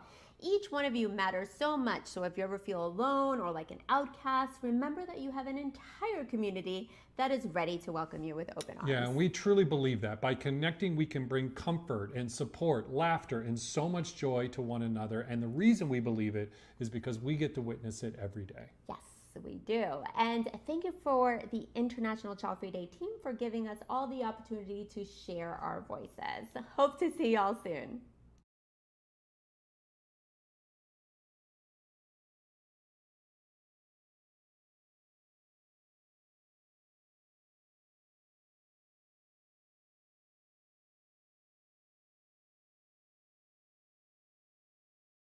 This year's Virtual Childfree Convention is presented by Childfree Media, a network leading the conversation for those interested in the child-free lifestyle through a weekly newsletter that promotes a variety of child-free content and events, a podcast platform for those who want to reach the child-free demographic, the team behind internationalchildfreeday.com, and of course, the Virtual Childfree Convention.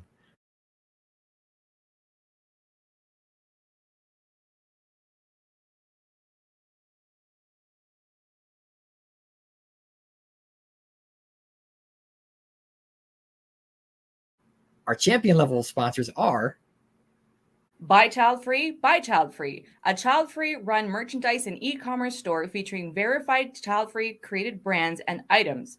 Visit buychildfree.com for more information and to find the next piece of your child-free wardrobe.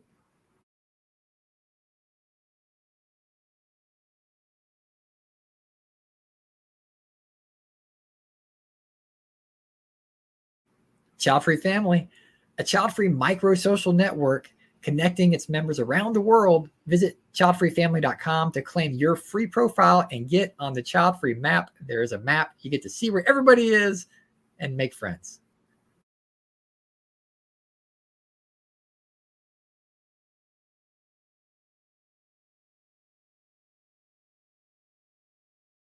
Childfree Journals. Grab your free copy of the ebook featuring 50 journaling prompts to help you along your child-free journey.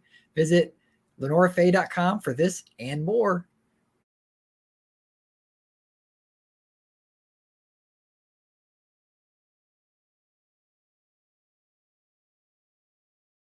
Childfree Wealth, financial planning that supports your life without kids. Visit childfreewealth.com to schedule a free meeting and take the first step in creating a financial plan that supports your vision you have for you and your child-free or permanently childless life.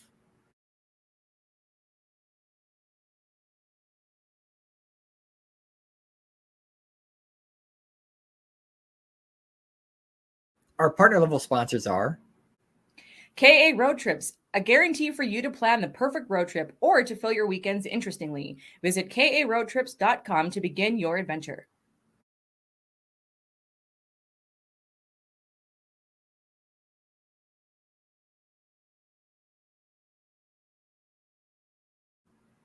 No Bibs, Burps, Bottles, with the mission to empower, highlight, and celebrate child-free Black women to embrace and live their best child-free life.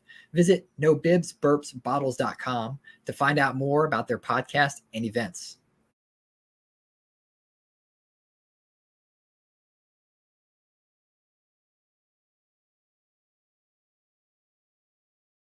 StreamYard, a professional live streaming and recording studio in your browser. You are watching it right now. If you are interested in creating your own live stream events, visit StreamYard.com.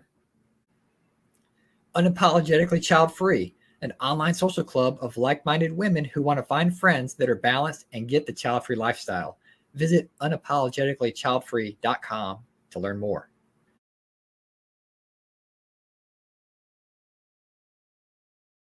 Our supporter level sponsor is 365 Diversity, helping communities, organizations, and schools improve resources, services, and outcomes. Visit 365diversity.com to learn more.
Welcome to the Fencesitters panel. I'm Cody Hetzel.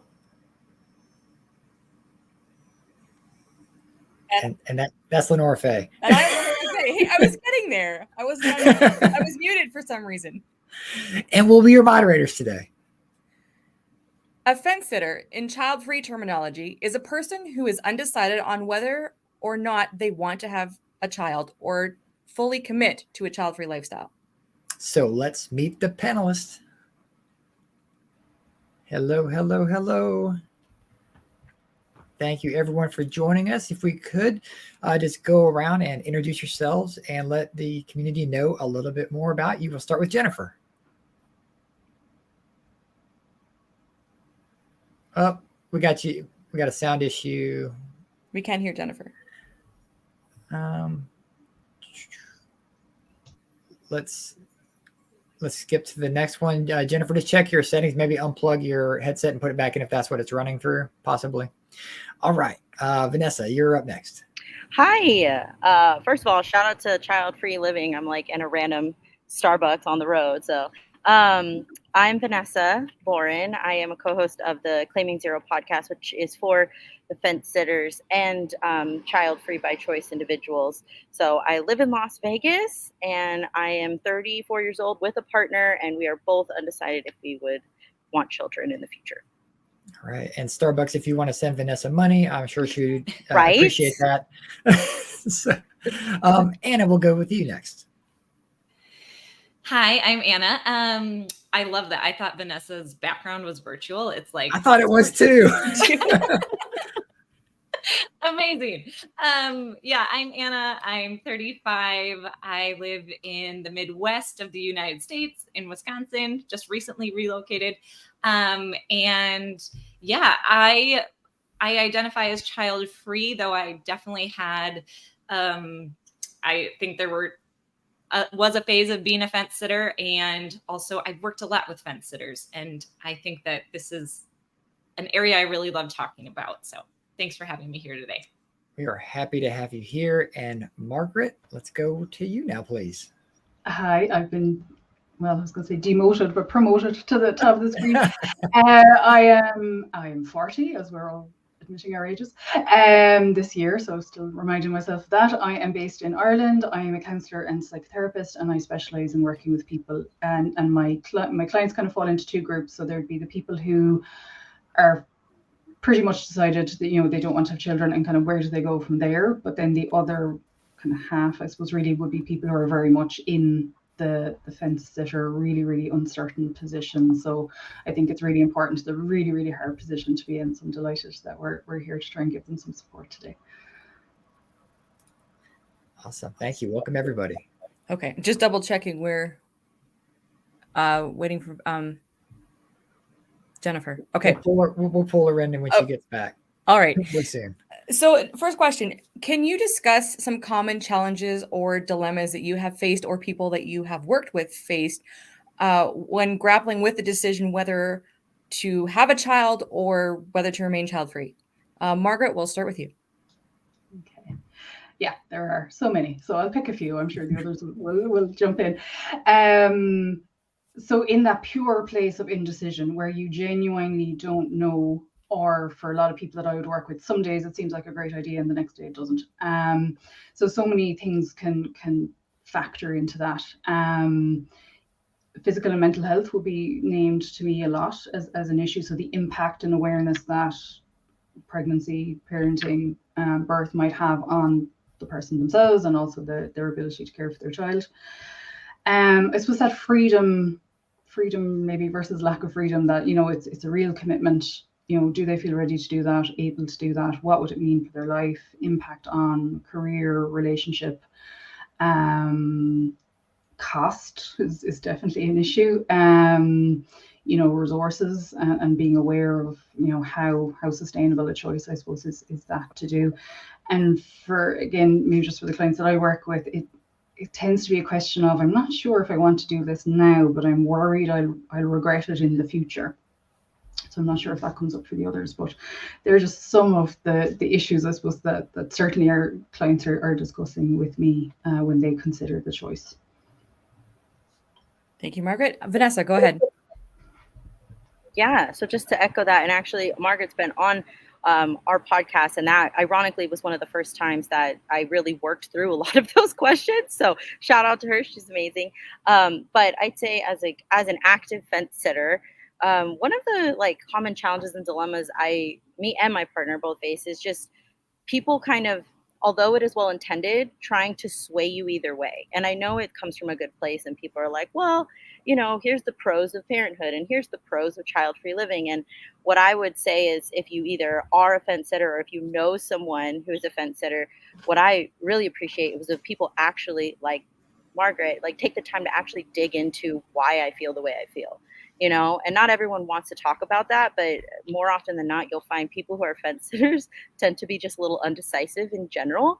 So to be able to work through those pros and cons, like with another person is just, to me, like very, very helpful to kind of air it out and feel like you're not being judged for it, right? Because we get so many bingos on both sides. Like I tell my parent friends, like, oh, I don't know, I'm going to be tired. They're like, well, you'll get over that. Or if I tell my child-free friends, like, I might regret not having like a little person who becomes a big person, and they're like, oh, well, your life will be full without that, so I think just very much just understanding that, like, at the end of the day, I know it's my decision, right? But being able to have that community on both sides to kind of help me work through those things, if you're able to. I think that's important. Thank you, Vanessa. And Anna, go ahead. Yeah, I love what both Margaret and Vanessa have said. And I think that what Vanessa was talking about there too is like having that space to talk about it. A lot of people that I've worked with, they come to me, and even before I don't think I mentioned, I'm a life coach that works around building, helping people navigate this decision. And when they come to me for I'll do like a free call to see if I'm a good fit with clients. And it's usually the first time someone has had a space where they can just openly talk the way like Margaret does for people and not fear judgment. And I think one of the challenges is knowing who you can talk to and knowing like where you can have a space to really just sift through your own thoughts around the decision and not get those external pressures and voices in your head. I think that is one of the biggest challenges. And also, like Margaret said, fear of regret comes up a lot. I just think with all the bingos out there and all the like greater conversation of who will take care of you when you're older, like that is something that I think across all people I talked to and worked with, like fear of regret is one of the big challenges that people face. Thank you, Anna. All right. So what are some effective techniques or exercises that you use to help fence sitters or yourself even explore values, desires, and fears related to parenthood and the child-free lifestyle? Sorry, Margaret, we'll go with you. Yeah, so I mentioned this yesterday. So values are really, really important. That would be a place I would start with people to try and figure out. So as I said, like all our decisions really in life are informed by our values, but we may not always know what they are or consciously be aware of what they are. So we will be happier the more able we are to live in line with our values, and conflict and unhappiness tends to come from when we're not doing that or when there's direct conflict in our values. So knowing what our values are, exploring those, and figuring out what that looks like, how can they inform our decisions, is definitely a really good place to start. Something I would always ask, and it's not my idea, so it came from Anne Davidman in her book around getting clarity on the parenthood decision. So separating your desire from the decision. I think when people come to me in particular, they're so focused on, I have to make a decision and it's yes or no, and it's this really binary decision, which it is at the end of the day. But if you can step back a little bit and say, okay, we're going to park the decision and just actually explore, what do you want? Because the decision will flow from that. But so trying to step back, because it can get really restrictive. Everything feels really narrow. You don't think about this topic in isolation, because everywhere you look, everyone you talk to, everything you listen to is telling you something about children and family and what it'll look like. So trying to look at what you're responding to, what maybe upsets you, or what angers you, or what makes you feel sad, or what makes you feel, oh, like, okay, I could live like, that sounds okay, I could live with that. So what are you drawn to? What do you resonate with? And then I suppose as well, just what is the tipping point? Because for those people in this fence sitting position, you're trying, well, I think for me, it's useful to figure out where is the line or where is the tipping point. So it's not just, do you want children or not, but it's like, do you want them enough to make the changes you're going to have to make in order to accommodate children in your life? So where is the cutoff? What would be an okay situation that you're willing to adapt to or make the changes to? And where is that line where you're thinking, no, I don't want this enough to do whatever it is, X, Y, and Z. So it's way more nuanced than just a yes or no decision. So really trying to take the pressure off that is some of the work that I would do. Yep. Thank you. Thank you. Vanessa. Yeah, I mean, all that. I would say, I mean, they both speak so well. Both of them speak so well to this, because it's like they help people, right? I'm like just taking notes.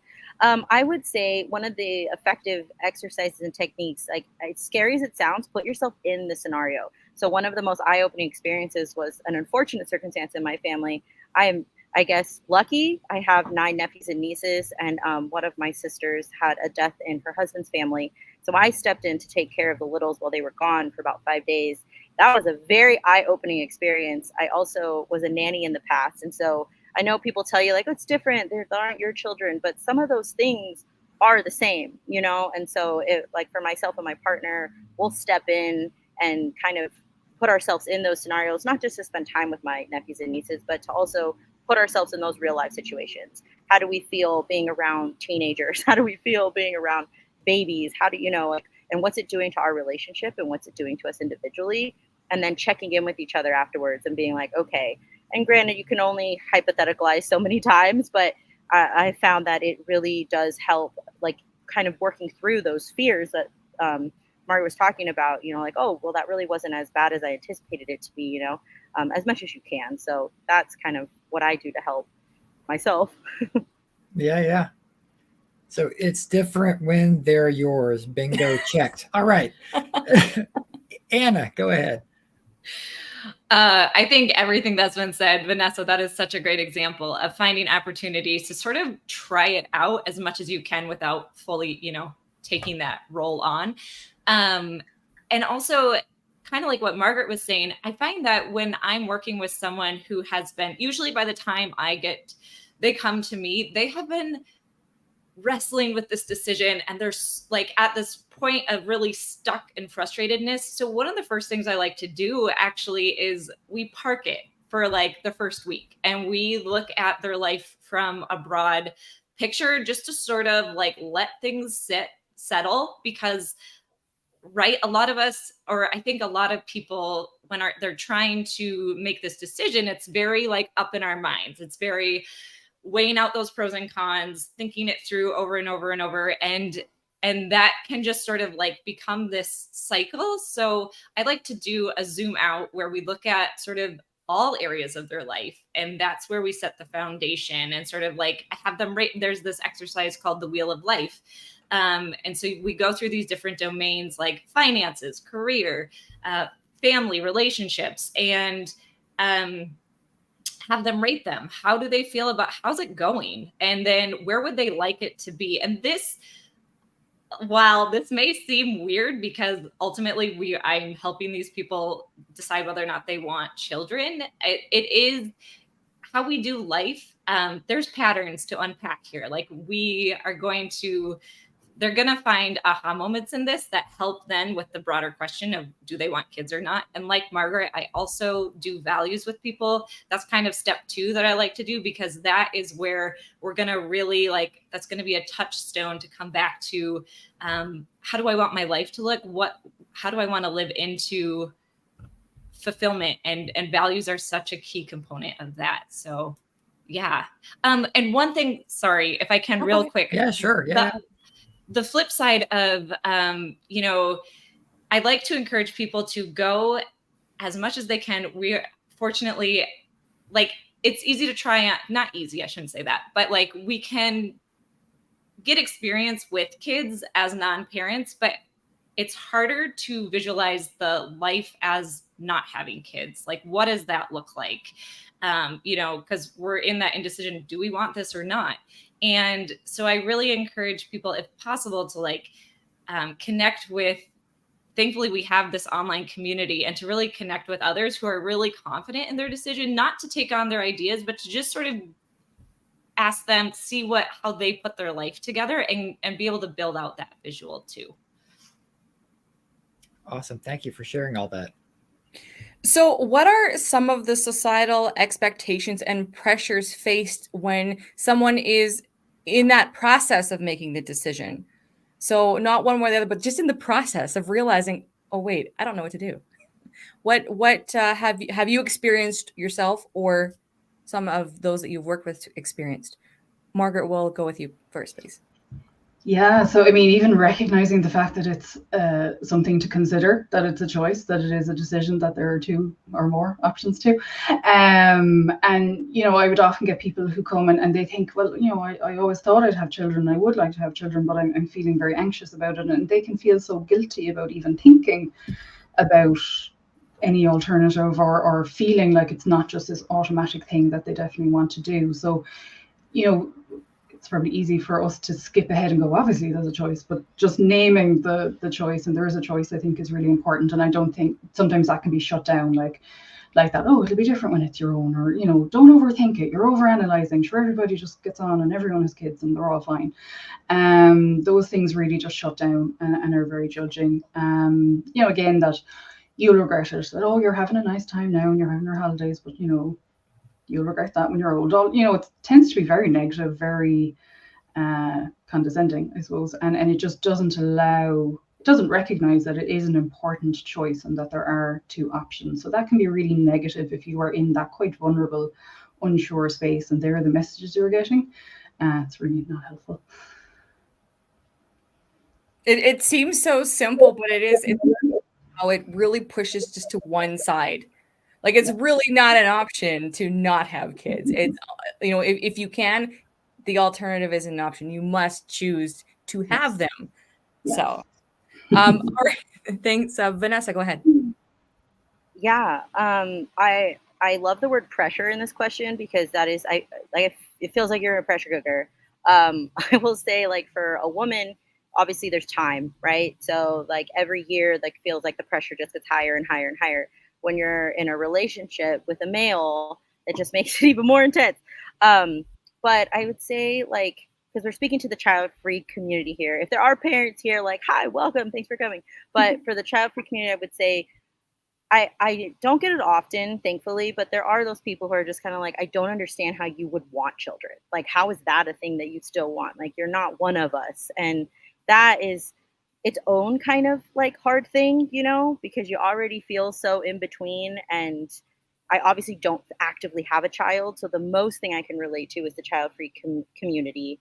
And so that pressure of like, you can't sit with us, but you can't sit with us. It's just kind of like, oh, I feel like I have to make a decision so I can just have a community. So I say that because that's something I struggle with. But what I would say to anyone else who maybe has that feeling is, I just lean into both sides and say that and say, hey, like, you know what, I'm feeling a little like pressured by you right now. And most of the time they don't realize they're doing it, especially on the child-free side. I will say, like, you guys are a lot more accepting of the indecisiveness, thus this panel, than like, you won't see a lot of parents, you know, having that grace and that. The other thing I will say is, if you're a woman in a relationship with a man, listen to that person. I think it's harder for men to come forward with their insecurities because they feel like it's my body, it's my choice. And so I get to make that call. And it's taken a lot of conversations and a lot of checking in and a lot of sitting down and going, hey, how do you really feel? Like, take my feelings out of it. And how do you feel about being a dad? And one of the biggest things I go back to all the time is, God forbid something happened to me, how would you feel being a single dad? And if your answer is no, I'm not interested, then you clearly are not in the mindset to want this on your own. Although a partner is fantastic, you have to like be in that mindset of like individually wanting it, so you've set up for success. That's really good points. And it's amazing how people think, oh, we just make this choice so flippantly. I mean, for some of us, it's been an easy choice to make, but Well, you'll be on the fence. You'll be our go-to fence sitter for like the next 10 or 12 conventions. No, I'm just no pressure to remain a fence sitter. You can never make a decision. You have to. I just take actually it. publicly made you a like pigeonholed you as a fence sitter for life. But yes, sorry. Anna, go ahead. Yeah, I think one of the pressures too that sometimes we can put on ourselves is that like when we look to those people who have either known, yes, I want kids, or definitively, no, I don't want kids, then it's like, well, why don't we know? Is there something wrong with us that we don't have like a strong like desire one way or the other? And something that I learned from Jennifer Flint here was like the wisdom. Like I love how can't remember if it was in her book or if it's something Jennifer you said on my podcast, but like there's so much wisdom in the in-between, in as painful and frustrating as it can be, you're really wrestling with something and weighing something. So like, but yeah, I think that there's an internal pressure of like, I just need to know one way or another. And it's not okay that I don't fit one box or the other. And I also think Vanessa made me think about, the pressure that I see sometimes in clients or even navigating in myself is like, if you come to this, like wrestling with this decision already in a long-term relationship, this happens. Like I was one of those people who just thought like kids were going to be the next checkbox. And then I had this awakening, like, oh, I don't have to have kids. Well, I was already married for several years. And I think that there can be a pressure of like, then it's navigating a very real of like, what does your partner want? And learning how to like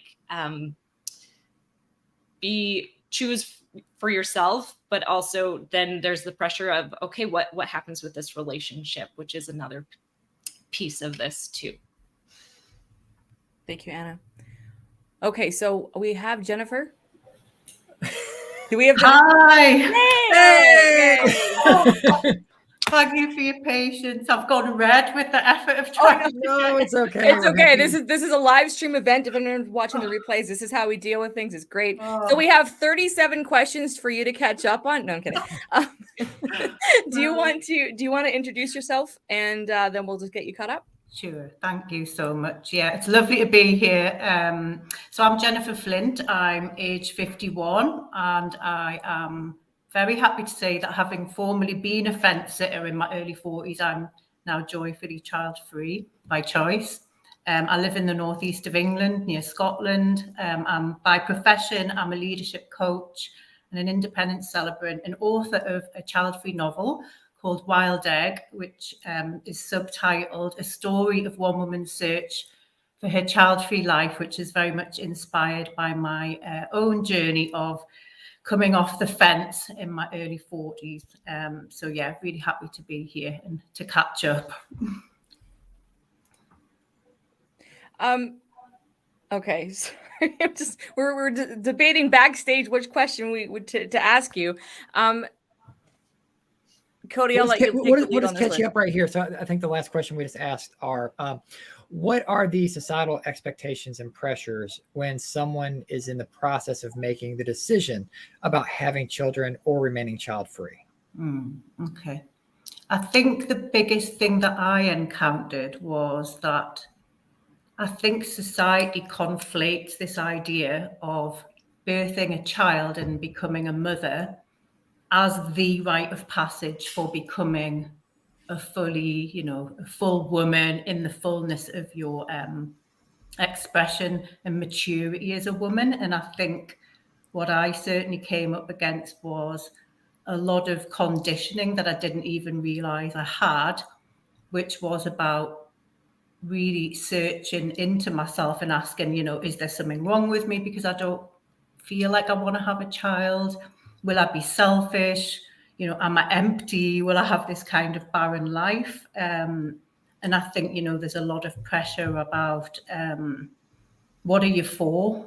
What are you for? What's your value and worth if you're not a mother and don't become a parent? And I think that was something that I certainly really profoundly wrestled with, because I think I always had this sense, I think from probably watching a TV program that was on in Britain when I grew up, which is called A Woman of Substance.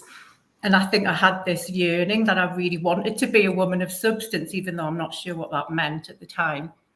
So I think I wrangled with, will I just be a bit barren and empty and regretful if I don't have children? And I think that fear of missing out is very powerful, because I'm sure, like a lot of people that have spoken before me, I was at a time in my life where everybody around me was having children, and I felt quite isolated and quite alone in not kind of going down that path. And I think, as Margaret said yesterday, there's a sense in which the path of motherhood or parenthood is very well articulated. We kind of know what that's going to look like. So we're going to have a baby, a toddler, etc. But the path that's the alternative, there isn't a map or blueprint, and that's quite intimidating. And I certainly struggled with that personally. Yeah. So we'll start up with a new round of questions for everybody. Can you share a success story of someone you know who transitioned from being a fence sitter to making a confident decision in either way, either becoming a parent or being child free, and what factors contributed to that decision? Margaret, go. I have a pain in my neck. I'm nodding so furiously when I do that. I don't know if I'll last the hour. Yeah, I was trying to think about this, and I suppose the most important thing is, like, it is possible. People do move out of that space, but I really couldn't find like maybe just one case study, because I think from my work it's so individual. Like, I know I've had someone come in and after one session they had total clarity that yes, having children was right for them. I've had people, like, it's really, really hard. And then I might work with people for a year or two and we go off in different directions of like, what are the blocks, and maybe they need more in-depth work around some more personal issues that are blocking them in this decision. Equally, I've had people who've decided, yes, it is the right thing for me to do to choose not to have children. And not to be repetitive, but it comes back to what we spoke about, like finding out what your values are, looking exactly like what Anna said, you know, this is not in isolation, it fits in with your life. You've made other decisions before, you know, you've made hard decisions and you've decided to do hard things. So putting it back in that context, because it can get very separated. And I think just trying to find, how does the story make sense? Because this needs to fit in. You need to know how you got to this position where it was so hard to choose, and then how does it make sense of how you'll move out of there. And that's really, really individual for everybody. But the time and space, whether it's with a therapist or if you're lucky enough to have somebody who can give you that space to really examine that and try to answer those questions and support you to answer those questions for you. You know, nobody else can tell you what's right for you except yourself, which I know is really hard. It would be lovely if they did, but they can't. So you have to do that work. But it certainly can help. Okay, yeah. And I think we've got Jennifer next in line to answer that one. Go for it, Jennifer. Yeah, I wholeheartedly agree with what Margaret said, and that was certainly something that I accessed. So I went for psychotherapy at one point, but I think another thing that I would add is that, like many people, I started off trying to work those pros and cons lists. I was very diligent, and I kept going for months on end, thinking that if I just wrote them hard enough and long enough, I would reach an answer. And I think what I realized, you know, was that rational decision making isn't necessarily going to be the answer in this situation. It's such a profound decision. And I think what I came to is that our intuition and our knowing speaks to us in a very quiet whisper. So often our head is very loud, and all of the judgments and all of the internal critics, certainly for me, was incredibly loud in my head. And what really helped me was getting into my body. And I think certainly as a woman, and I'm sure I'm not speaking alone on this, I was really disembodied. I wasn't very good at being in my body. I think my body was a thing that I just tried to control because it wasn't thin enough, it wasn't good enough. So I was quite disassociated from my body. I was very analytical. So I went for bodywork therapy. And I think what I would certainly recommend to people from my experience is doing things that help you to get back into your body, because I think there's so much wisdom in our bodies, and we try very hard, I think, to make decisions and burn our poor brains out. And I think we need to access our whole system and to start connecting with that quiet inner voice. I think Lucy was talking about this in the halftime show, about that little quiet whisper of intuition that lives deep inside us. And I think getting re-embodied, I think, really helps to connect with that. And it certainly helped me in my journey. Yeah. Thank you for sharing. Vanessa. Yeah. I would say the success stories are these ladies here. Hearing them talk about how they struggled with this and now they're in their decisive phase. I think, you know, we keep talking about like the fear of regret, right? The fear of like, what am I going to miss out on, and et cetera, et cetera. And I think at the core of it, that fear comes from feeling like you don't belong somewhere. And I can say that that's a very embarrassing thing to kind of admit to yourself. But when you see people on both sides, either side, just kind of like standing in their truth, whether that is having a child and maybe you didn't like, there's a whole community of regretful parents that I find fascinating, that they are standing in their truth of not feeling 100% confident in that choice. But it helps me just kind of look outwardly and go, man, like it almost like doesn't matter what decision you make. Like you have to just stand confidently in that decision and know that it's the best thing for you. How can I manage it? Right? If these are the cards that I'm dealt, like granted, don't go running around just like popping kids out. But like if I make that decision, that was my decision. And now I need to stand in that decision and confidently move forward, knowing that like I can manage myself and my life, and don't let everybody else's societal pressures try to influence like what I should have maybe done or what I could have done in that regard. Yeah, thank you for sharing. Anna, round it out. Well, I love what Vanessa just said there. I think she cut through to something at the core of this, which is really wherever you end up landing decision-wise, it is having your like really standing in that decision and supporting it, and like having your own back in that, and making the best of it, because the grass is always greener on the other side, right? Like I think even in conversations I've had, people who decide not to have kids can see, like, especially if they've been in the fence sitting situation, can see like the pros of having kids and vice versa. So anyways, I just loved that so much.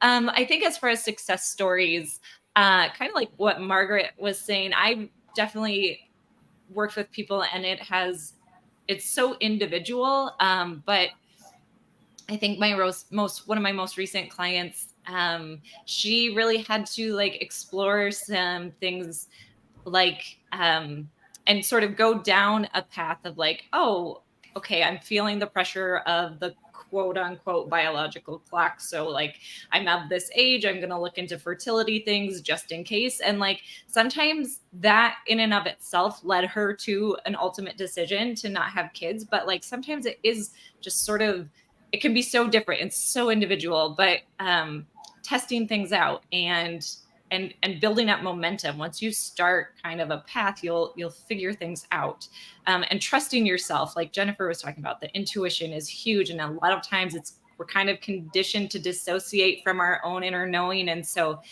trying to get back to that. And yeah. All right. Thank you, everyone. So do you have any insights on the emotion and potential grief that may arise for individuals who ultimately decide not to have children, especially though if they were leaning at one point to having children?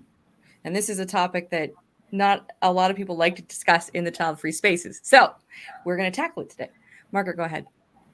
Brilliant. I'm so glad to see this question. I think it's so important to name the emotional side of it, even for people who are really sure about their choice, and particularly for people who are unsure. Grief and loss are absolutely there.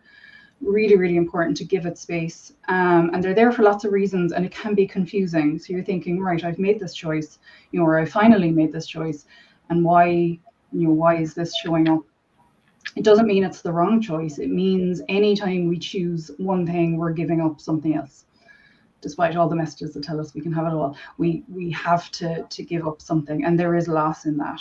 We all grow up in a very pro-natalist society, but even if we choose to do something different, there's still a sense of, well, there was this projected or expected life path, and we know what that looks like, and there's milestones and there's recognition and there's community in that. And if I'm choosing something over here where those things are not as obvious, there is a sense of loss and grief. And I think it's really, really important not to deny that. It doesn't mean you made the wrong choice. It's part of the process of your choice. And because this isn't a one-off choice, you don't just make this and then you never think about it again. Sorry if that sounds horrible for some people, but it's, again, because of the society that we live in, you will reflect on it. You'll be reminded of it at different stages throughout your life. So there will be different realizations about the impact of this choice. Doesn't mean they're bad. It just means, you know, we'll need to check in from time to time. So, and there can also be an impact around relationships, which I'm sure somebody else will pick up on. But, you know, friendships in particular, there can be a real sense of grief around those. So, huge question. I think it's really, really important to address it. Thank you. I'm glad you brought up the part about checking in. I think it's important, you know, even it's just because, you know, we kind of take for granted the choices that we've made and just we make our own status quo. That's something that's really occurred to me in the last 6 months after turning 40. I was like, I mean, not about having kids for me, but many other aspects. I'm like, I am living in my own status quo, which I was fine with, but I'm no longer fine with. So it is really good to, and it's scary. It could be potentially scary, especially if you don't want the answers to change. And I'm not saying they have to, but it is a really good point to just a reminder that we are allowed to check in with ourselves and go, okay, I've enjoyed this for X amount of time. Do I still like it? Honestly. And that's another panel for tomorrow's show that we haven't produced yet. But anyway, Jennifer, do you want to go ahead with the question? Yeah, like Margaret, I'm so pleased to see this question because I completely agree with what she said. And certainly my personal experience was that I had a real, what I call like a stunning moment of clarity after about a kind of 18-month journey where I really wrangled with my own ambivalence, which is 10 years ago for me now. And I had a very clear knowing in this moment that motherhood is not my path, and it kind of came to me in that way. And I remember feeling something like I couldn't really name. And gradually I found the words, which was, oh my goodness, I'm grieving. And luckily I actually found somebody at the time who had also been on a similar path and managed to kind of start to have a conversation about it. I've subsequently, which I really wish I'd known about this when I was younger and at the time, I've subsequently come across the work of a guy called William Bridges, who wrote a great book called Managing Life's Transitions. And exactly like Margaret said, he talks about this idea that in every change that happens in our lives, whether it's, you know, chosen or imposed change, we go through an internal journey to reorientate ourselves around that, sort of emotionally and psychologically. And what he says is that any kind of change always catalyzes an ending of some sort, whether that's, and as Margaret said, for me, it was a sense of saying goodbye to a path that might have been what I chose. So I'm saying goodbye to all those moments that I might have had, you know, taking my kid to school, you know, birthdays, graduation, all the things that you kind of imagine. I'm consciously choosing to say no thank you to them, but there's still a sense of loss. There's still a sense of needing to process that and kind of almost honor and let go of that. And I think the Bridges work really helped me to legitimize that, because I think what I felt at the time, and I speak to a lot of people who feel this, is almost like you're not allowed to grieve if it's something you've chosen, almost like it's illegitimate somehow. And I think we've really got to hold space for acknowledging that, you know, even though we've made a choice, we may well still have to, and probably do at some level, need to grieve and let go of the thing that we're saying goodbye to. And that enables us to then move into that transition of, you know, so what do I want to do with my one wild, precious, child-free life, which is the question that certainly came on the back of that ending for me. Thank you for that. We have some really great supporting comments in chat, you know, just acknowledging returning grief. And it's amazing how the emotions come up that do, as I said in chat, make you want to question your choice, even though deep down you may feel that it's the right one for you. And I'm also, Margaret, I just found myself nodding my head so much at what Jennifer was saying. I'm like, okay, now I know what you're talking about. All right, Vanessa, go ahead. Yeah, my favorite comment is people saying young you look, because you do. Okay, so I would say I'm actually in this right now. So I'm just going to speak very openly and candidly and not read the comments. My partner and I are just in this phase of like the realization that, hey, you know what?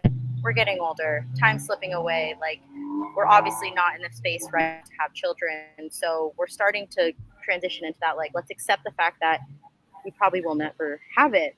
And what I found very interesting is, like, as I sit in that, I start to like really pay attention to what is it that I'm actually sad about.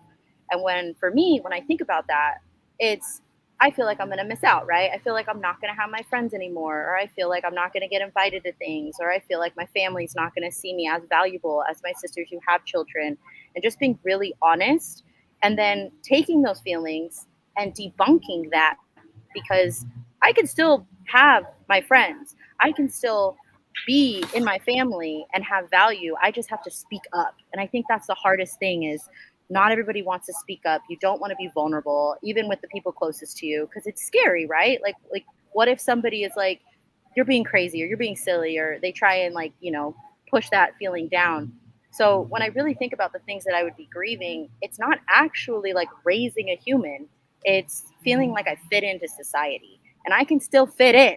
There's some parts of the grass on the greener grass is greener on the other side. Some of that grass I can still stand on. And so recognizing that within myself and my partner as we work through it, and going, okay, what parts are still accessible as a child-free person? And then obviously there's some things that are not, right? But then working through those things, like, yeah, maybe we won't get to see our child cross a graduation stage, but hey, we could have a kid and that kid choose not to graduate and we don't see it anyway. So it's like, there's so many hypotheticals.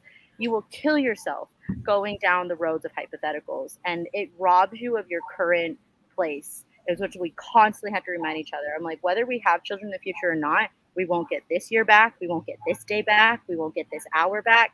So it's very important to, as much as you need to think about it, stay present and not hypotheticalize of what coulda, shoulda, woulda happened, you know? That's also excellent advice for like every other area where it's like, don't hypothetical, because I could go, this whole thing could just fall apart. We could lose internet. I mean, you know, like it's amazing. I said this yesterday, but it's amazing how our minds won't accept what could be good for us. Like, we want to focus naturally on the FOMO, or like the worst case scenario. You know, it's fascinating and highly annoying at the same time. Anna, go ahead. Yeah, I love Vanessa's point about staying present, which is so important and so hard. I think, yeah, I love this question because grief is a real part of this choice, and this, and especially if you do land on choosing not to have kids, and it was something that you pictured for yourself, right? So, and I know in my own experience, like there was a grief of when my best friend from college was like pregnant with her first kid. And I was like, oh, this is the first time like we're kind of not hitting the next phase of life together. And sort of feeling that grief of like, okay, like things are starting to change and I'm not going to be able to relate to everything, but yet like I still, it doesn't mean that our friendship has to, you know, we're still really good friends. And so our friendship just evolved and how we support each other evolves. And, but yeah, I think there's like that kind of grief also I've felt for myself. I'm just going to keep talking about my own experience here because like I'm someone who's super like I'm very strongly child free. I know this is the right decision for me. That is where I've landed, but I still have moments where like I see my oldest sister with other kids and I think, oh my gosh, she'd be such a great aunt. And I'm like, she doesn't have any nieces or nephews. And I do wrestle with a little grief around like, like what would that be like to see her as an aunt to my child? But ultimately, I know that having kids isn't right for me. So it's such a complicated thing and we are human. And I think that like acknowledging the grief and its ebbs and flows is really important. All right. So what strategies or resources do you recommend for individuals who are in the process of exploring the decision, but feel overwhelmed or uncertain about how to proceed? Margaret. Yeah. So what's in the Rolodex? Let's go. Time and space. I know it's so hard trying to take the time pressure off, and it's like what Anna said earlier, you know, almost trying to park it to one side. We're not denying it's an issue, but you know, somebody explained it to me, you know, when we're thinking about something, it's like this issue is in front of our face and that's all we can see. And like Anna said, like trying to zoom out, looking at this in the context of your life. It's one thing, yes, it is important, but it's not the only thing going on. So trying to take the time pressure off, trying to take that pressure off the perfect decision. I think people are searching for the right decision. And we can't guarantee that any choice we make is right. We try to make the best one for us at that time, and we live with that. So time, space, a non-judgmental space, wherever you can find that, and support people who will. That kind of links on to the next question, but you know, knowing who is a good support in this time and who isn't. And really just checking in and like what Jennifer said, checking in with what resonates with you. What are you drawn to? What are you not? You know, what brings up maybe some anxiety or sadness? And it's really just trying to get to know yourself in this. So moving, you know, trying to shut out all that outside noise, which is really loud, and checking in with yourself. So the time and space to do that is vital. Thank you. Thank you. Jennifer. Yeah, I would amplify really what Margaret said there, because I think when I reflect on my own experience, I was very stuck in what's the right decision versus the wrong decision. You know, do I want babies? Do I not want babies? So I was very stuck in right, wrong, black, white, either or. And I think actually for me, how I've now thought about it in hindsight, I guess because I've written this book and reflected on my journey a lot, I realised that actually the question that would have been better to ask was not what's right. What's right is like what's authentic to me. Yeah. Because I think again, I know I really wrestled with like untangling what maybe the shoulds are, what the pronatalist messages are versus what I authentically wanted. So I think moving away from binaries is really important. And I think what that also leads to is I've certainly reframed ambivalence. And I wish I'd had this at the time when, 10 years ago, because I had a lot of shame. I think someone mentioned shame earlier. I was up to my eyeballs in shame because, as a confident professional woman, who's in the field of personal development, I was absolutely mortified by the fact that I didn't know my own mind. So I was really struggling with the shame of that. And I think what I would love to go back and say to myself now is your ambivalence is actually a sign of wisdom, because this is a profound choice that you're grappling with. And actually the fact that you are struggling is a reflection of the fact that you're really engaging with this and taking, and appreciating the weight of this decision and the impact it'll have. And actually to have self-compassion, and Kristen Neff, somebody who does some beautiful work around self-compassion, rather than kind of beating yourself up and like I did, saying there's something wrong with me, what's the matter with me? I was very in this space of, that I'm weak, that I'm pathetic. It was awful how I was talking to myself when I think about it. And I think what I would say now is there was a reason for me why I was grappling so hard with it, because it wasn't just a simple A or B. There was something that was deeper beneath the binary, because what emerged for me when I finally managed to stop giving myself such a hard time was I kind of got in touch with, whilst I don't want to become a biological mother, I have this, and I've got a term that I use for it, which may or may not resonate with people, but I felt I had this motherhood energy in my body, in my energy being, if you like, which was, there's this spark of creativity, this longing to kind of birth and nurture something, which eventually became writing my book. And I think I think I was being too literal about, this binary, rather than kind of inquiring into what's the thing that's under the surface that maybe is a third way. So I think that's really important. And the other thing I'll say is, I think for me, Brené Brown's work on vulnerability really helped, because again, like probably many people, many women especially, we've been quite conditioned to be very in our heads and very self-critical. And I think I thought that I could work everything out if I just worked harder and applied myself and did more pros and cons lists. And I think learning about vulnerability and how that's a natural experience, it's going to come up whenever you're really leaning into something tough like this, really helped to kind of normalize that. And I would really recommend her work. In this, if you Google it, there's a ton of stuff on the internet about her and her work on, the power of vulnerability. All right. Thank you. Vanessa. Yeah, I would say this. If you're feeling overwhelmed, it's because you overthink. And if you overthink, it's because you overcare, which is genuinely a good thing.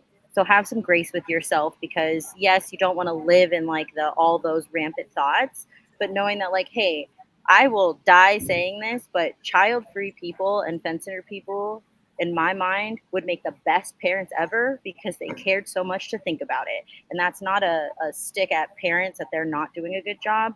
But I get so mad when people are like, oh, you guys are just I'm like, you don't even know how much we think about this, okay?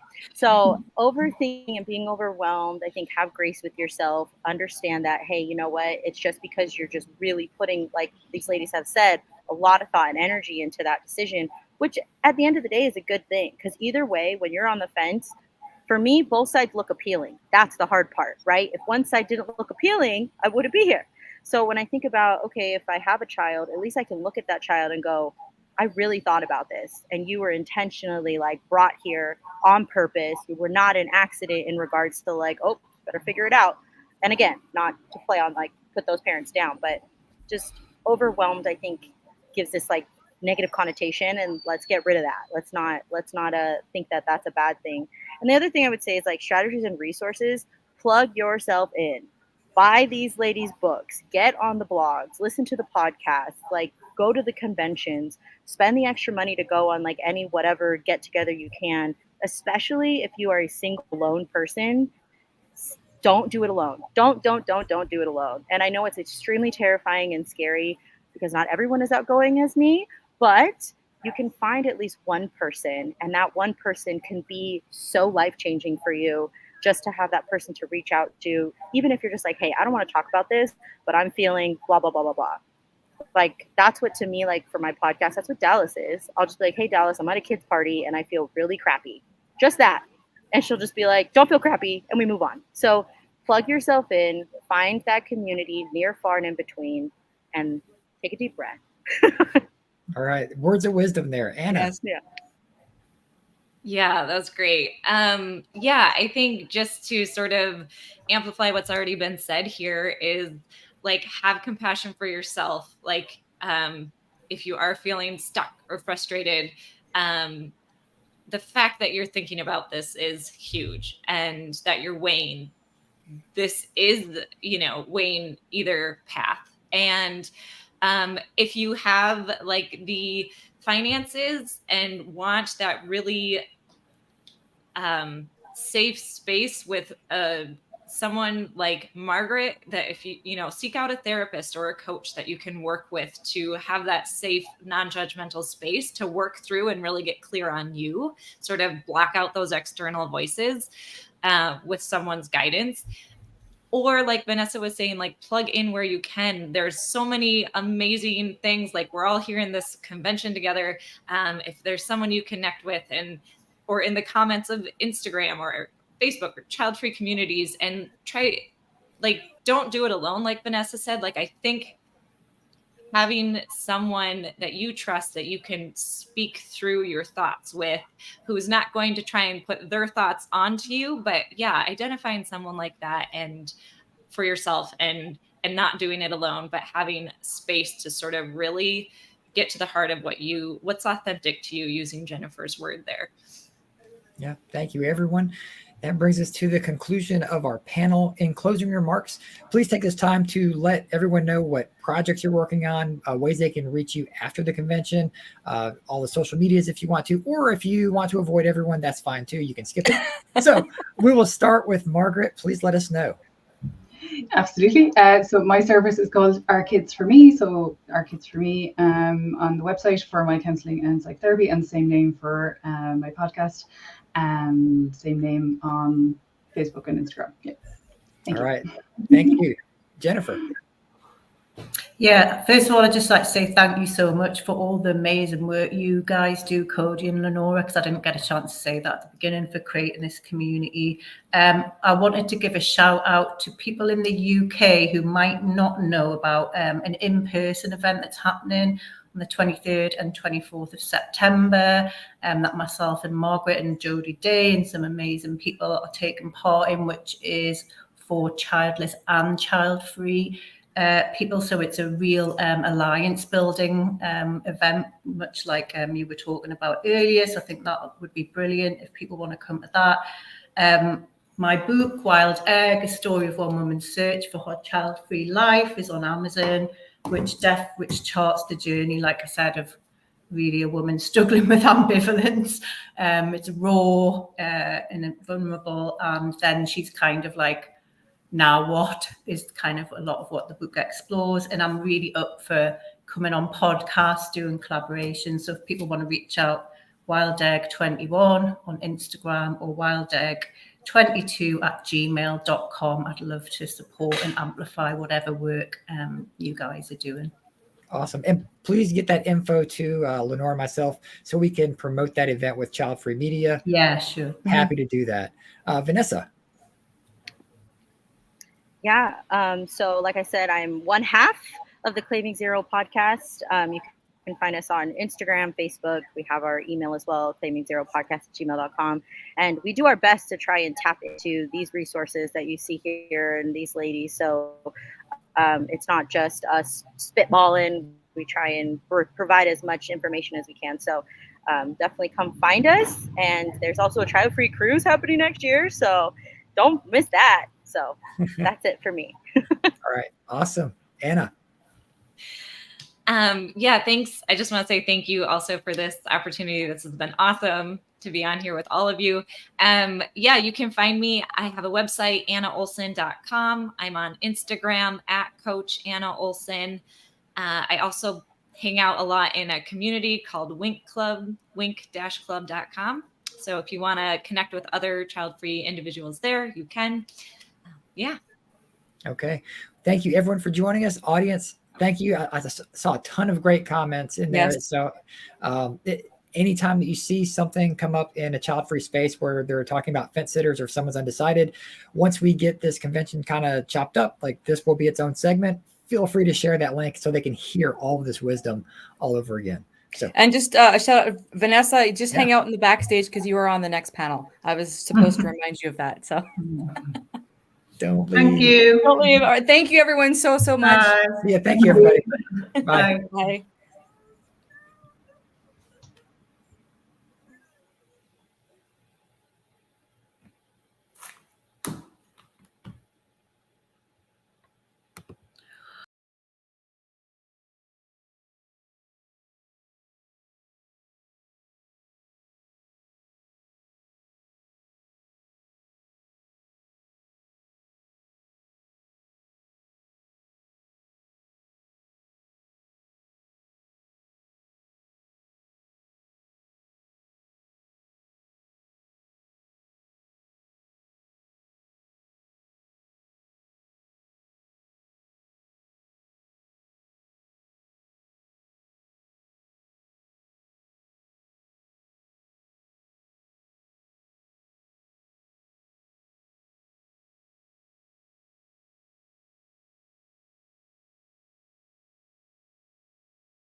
Welcome to the Childfree in the Media panel, Clickbait versus Meaningful Content.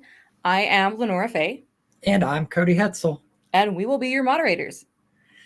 Media representation is important, and this panel will discuss how we are and are not portrayed. Let's discuss accurate descriptions and depictions and challenge harmful stereotypes. So with that, we will get on our panel of speakers, please. Hello, hello, hello. Hi. Hey. Full house. All right.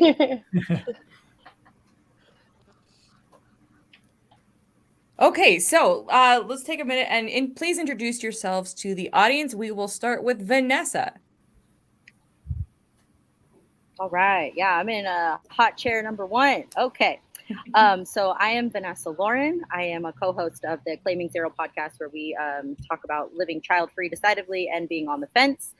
I also work in the actual media. I am a news producer, so I'm bringing a little bit of a different perspective today that I'm excited to share with all of you. I live out in Las Vegas on the surface of the sun, where I'm currently sitting outside sweating profusely.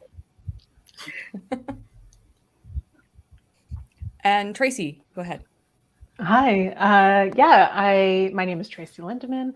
I am a Canadian journalist and the author of this book. And I have been a journalist for almost 20 years. Currently, I'm doing the news desk at The Guardian because the other person's away on vacation. Must be nice. Well, technically, the convention is kind of like a vacation, but not really. All right. Sorry, I was given your name to pronounce. I'll just let you introduce yourself, and then I'll learn it. Fair. That's fair. Hi, my name is Myrto. I am from Greece originally, hence the name. And now I live in Belgium currently. I work in communications, but I also have a master's degree in journalism and media. So I'm hoping that my background will be interesting for this panel. Very excited. Thank you, Myrto. All right, Jara, go ahead. Hey everybody, I'm Jara. I am 39. I'm feeling just fine about being child-free. I live in Phoenix, Arizona, kind of like neighbors to Vanessa. And I don't work in the media per se. I work in tech sales, but I'm a creative by heart. And I wrote the 90-day journal for child-free women that's available on my website, unfertilizedeggs.com. So I'm the founder and creator of Unfertilized Eggs as well. Thank you, Jara. And Holly, go ahead. Hi, I am Holly Brubaker. I am 43. I had the journey of childless to child-free as my personal story. I'm a TV producer and filmmaker. And the thing that I'm talking about today mostly is my short film that is a documentary called But You'd Be a Great Mom. Thank you, Holly. And Marcella. Hello again. I'm Marcella. I as well did go to a university for broadcast and journalism. I am in social media and marketing for a company, really super fun. And I guess like in terms of online, created Child-Free Millennial and everything that comes with that. All right. So do you think media outlets and content creators can contribute to a more inclusive narrative? If so, how? Vanessa. Yeah. So this is going to be a fun panel, y'all. We all have very different perspectives, I feel. I think the overall answer is yes. I think the way that happens, to put it very plainly, is people like us speak up more. I know that in my newsroom, I'm constantly having to remind them of like, hey, it's not just the narrative of, oh, people who aren't having kids are upset about this and, you know, people who are choosing, it's not just a trend, and just kind of putting more voices to this community and not just my opinion, but showing the facts. That's what journalism all is about and media is all about, is the facts of, okay, here's the stats and here's where we know that this is an actual thing. And giving more voice to the people in that regard, I think. So it starts with us just speaking up and being able to bring that stuff to whoever that is within our newsrooms or whatever outlet you're associated with, to put a voice to the people. Awesome. Tracy. Yeah, I think that oftentimes when we hear about child freedom, it's usually from white people. And honestly, I think in terms of inclusion, I think we need to be hearing from a greater diversity of different types of people who choose to not have kids. And, you know, that's as true on social media as it is in conventional news media, I would say. Okay. Thank you. Yurto. I think I'm also going to follow the direction that the previous two lovely panelists went towards. And I'll just say that as much as it might be the responsibility of journalists technically to get and present a rounded view of the matter that they're exploring, it's also up to us as members of the community as much as possible to, as Vanessa, I believe, said before, speak up more and make our voices more heard in the media. So either reach out to the media a little bit more, mainstream media that is, or if we work in the media, try to bring that to the forefront a little bit more so that we can have more inclusion and not just all the stereotypes that we're used to hearing. Yeah, for sure. All right, Jira. Yeah, so Tracy kind of said what I was going to say. She hit the nail right on the head. Sorry. The space is heavily dominated by white women, honestly, and I feel as though there needs to be more diversity in that. So just doing a little bit of research and initiating the conversation with more minorities will kind of help with that initiative. And also us as creatives, I don't know if we can kind of do some research and find those journalists we want to see our stories being told to, and kind of just DM them or shoot our shots. Really don't know how that goes just yet, but that might be a step in the right direction too. Mm-hmm. Good point. I would totally vouch for that, because you know what, like it's very rare to find someone who will write even about like convention, for example. And I know a lot of people have been watching, and the scope of the conversations we've been having over the last day and a half, because we're halfway through this day. If anyone understood the quality of conversations, how vast the conversation really is, you would think that would be of interest, but it is making that connection to the right source. You bring up a very good point. Yeah. Holly. Yeah, I think it's really important to humanize us. I think the topic of child-free comes out and it is divisive, or people have an impulsive thought of what they visualize as a child-free person.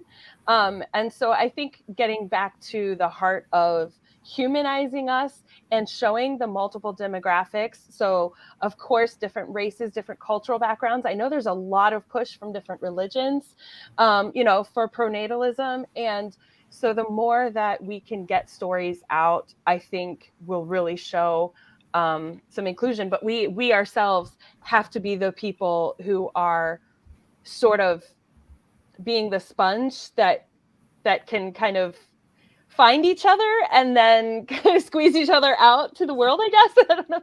I always come up with fun metaphors. Perfect analogy. Like we have to find each other and then be able to kind of tell each other's stories to whatever audience that we have found.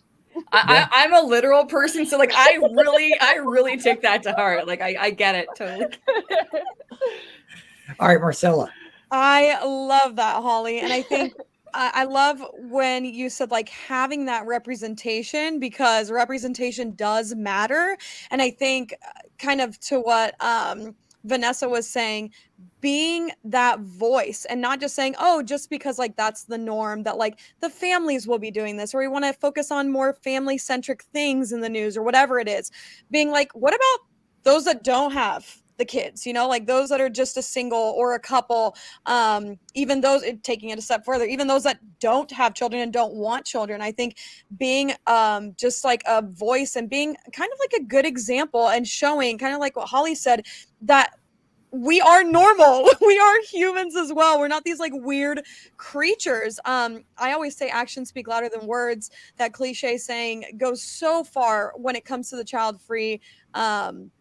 Just the just even the word child free, or even just the community, or even if someone didn't even know that that's what it's called, but being a good example. And for me, I know Vanessa as well. She is a Christian, and being Latina as well, like that stereotypical, like, oh my gosh, you're all these things but don't want to have a mom. But wait, like you're actually really fun and nice and a polite human being and not critical of other people. It's like, wow, and you don't want to have kids. Like maybe that's not the worst thing in the world. And like portraying that as much as you can and vocalizing that in the media outlets if you can. I am thankful enough that I have a very like front facing position in the corporate realm of the company that I'm at. And so being vocal and saying like, hey, not everybody has kids, not everybody wants kids.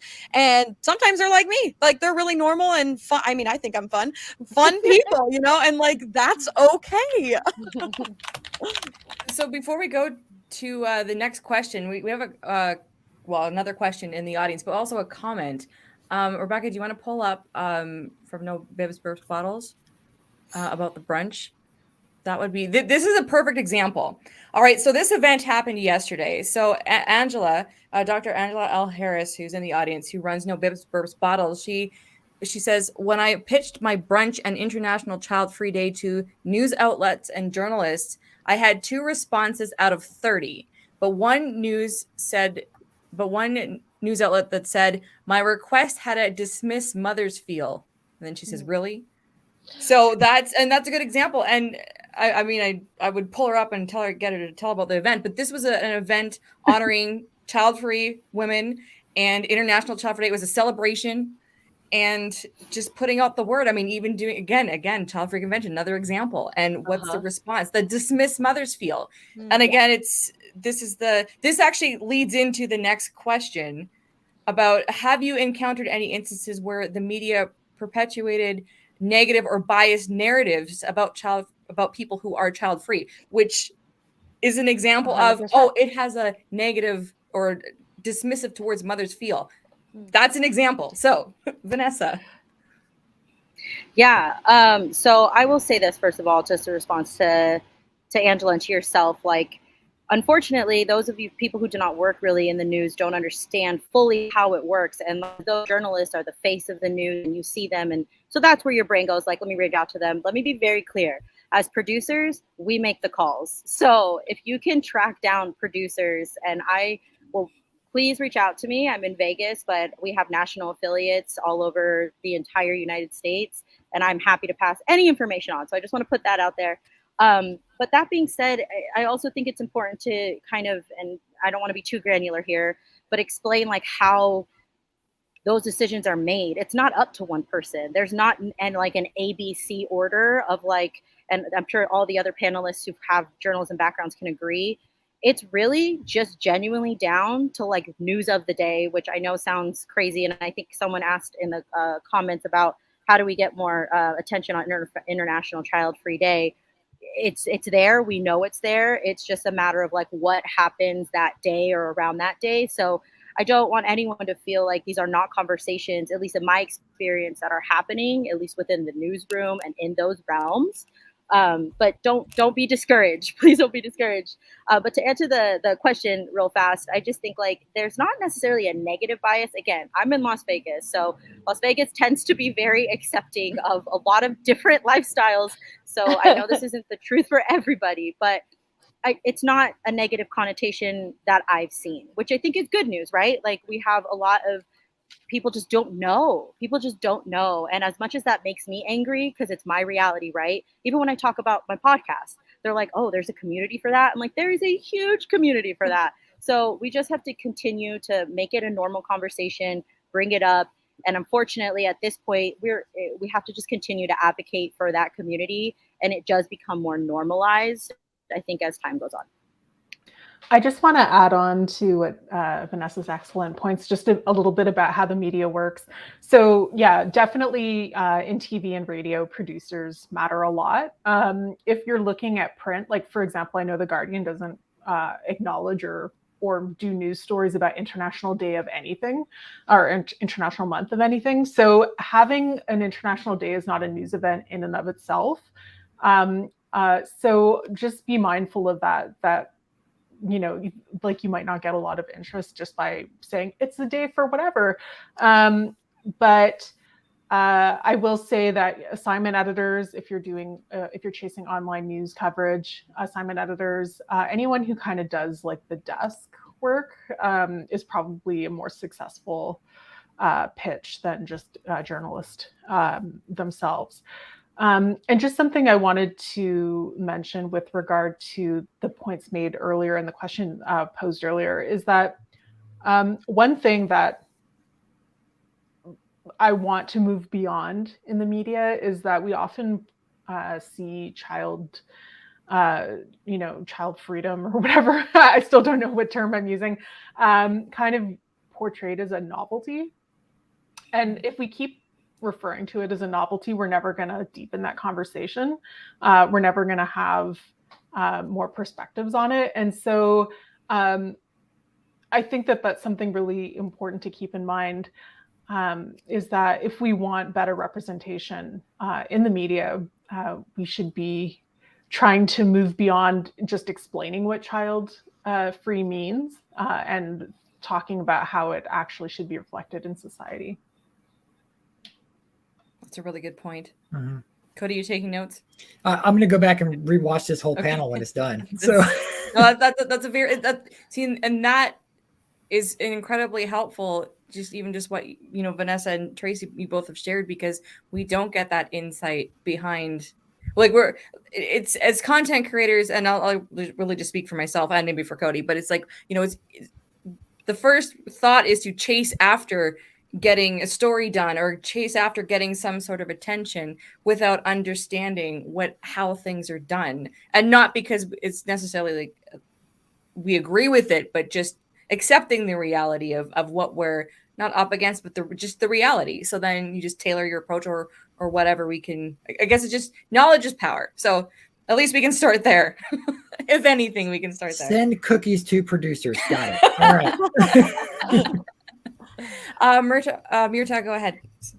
Right. So the thing I wanted to bring up in the conversation is other types of media, for example, entertainment media, which let's take an example of TV shows, movies, etc., which a lot of the time reflect what is going on in society. And they can have a bit more subliminal messaging, I guess. So although we have a lot more representation of child-free people who choose to not have kids in entertainment media, I think that it's not uncommon, or it's actually very common still, that having children is added as like the end of the storyline of a beloved character that even sometimes has declared that they're child-free just because that's what they're supposed to do. And that's something that has kind of bothered me in the media, in the entertainment media specifically, for a while. An example that I can think of off the top of my head is, for example, Penny from The Big Bang Theory, who didn't want kids the entire show and then all of a sudden had a baby at the end just because. Or Robin from How I Met Your Mother, who also was child-free for the entire show and remained child-free, which I was really happy to see, but they still had to dedicate an entire episode to talk about how she grieved the fact that she found out she couldn't have kids physically. So I think that's a conversation that is worth having. And although there's more representation slowly, it still feels like it's not quite there yet, and we still have a long way to go.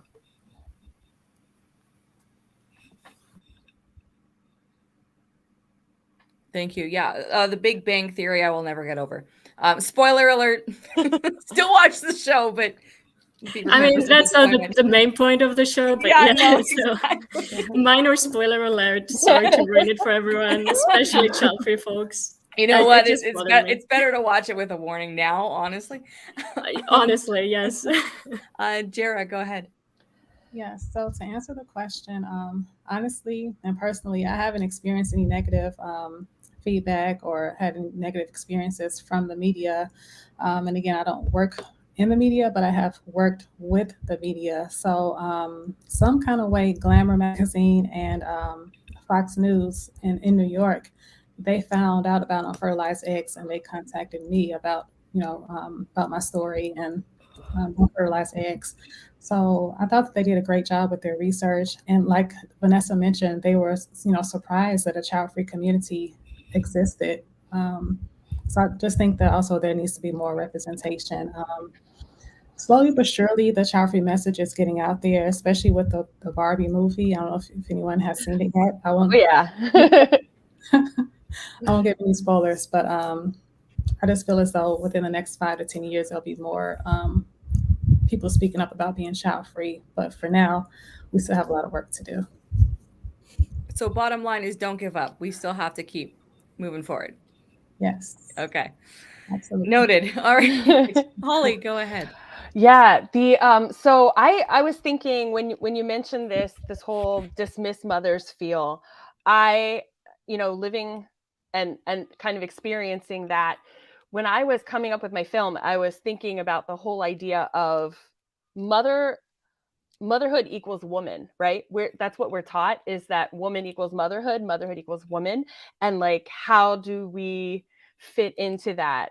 And like the other panelist was saying, us not being a novelty would be so important to the greater conversation of us, not being seen as dismissing mothers. What do you mean? We're the minority here, so we're just, trying to like exist as well. And when it comes to the media, I think it's also an important conversation to know about, especially news and broadcast organizations nowadays, that there is a lot of,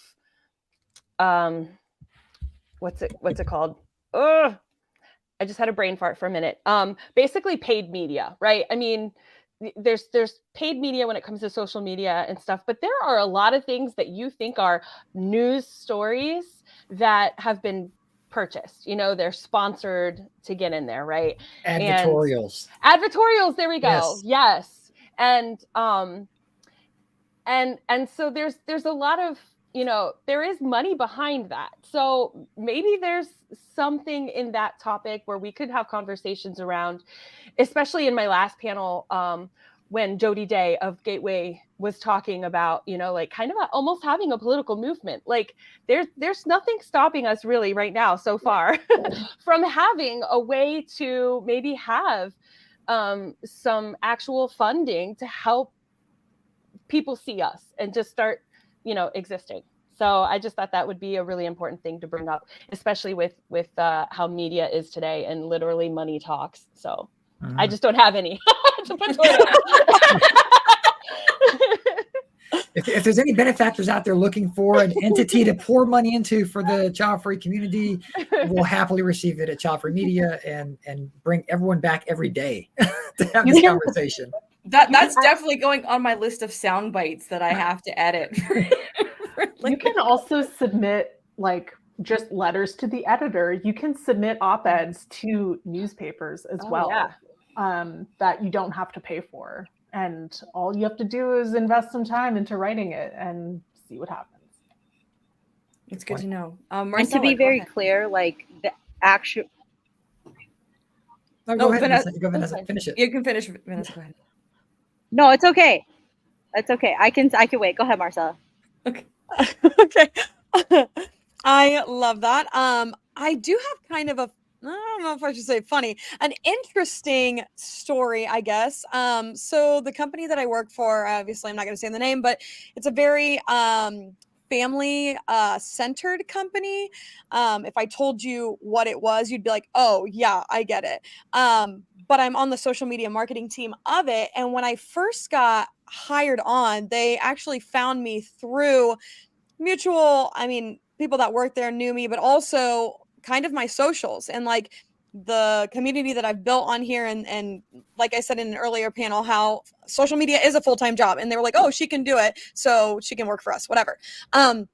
And so they looked at my socials, which obviously, as like a family-centered company, my platform is not very conducive to like the nuclear family as like a mom, dad, 2 kids, whatever.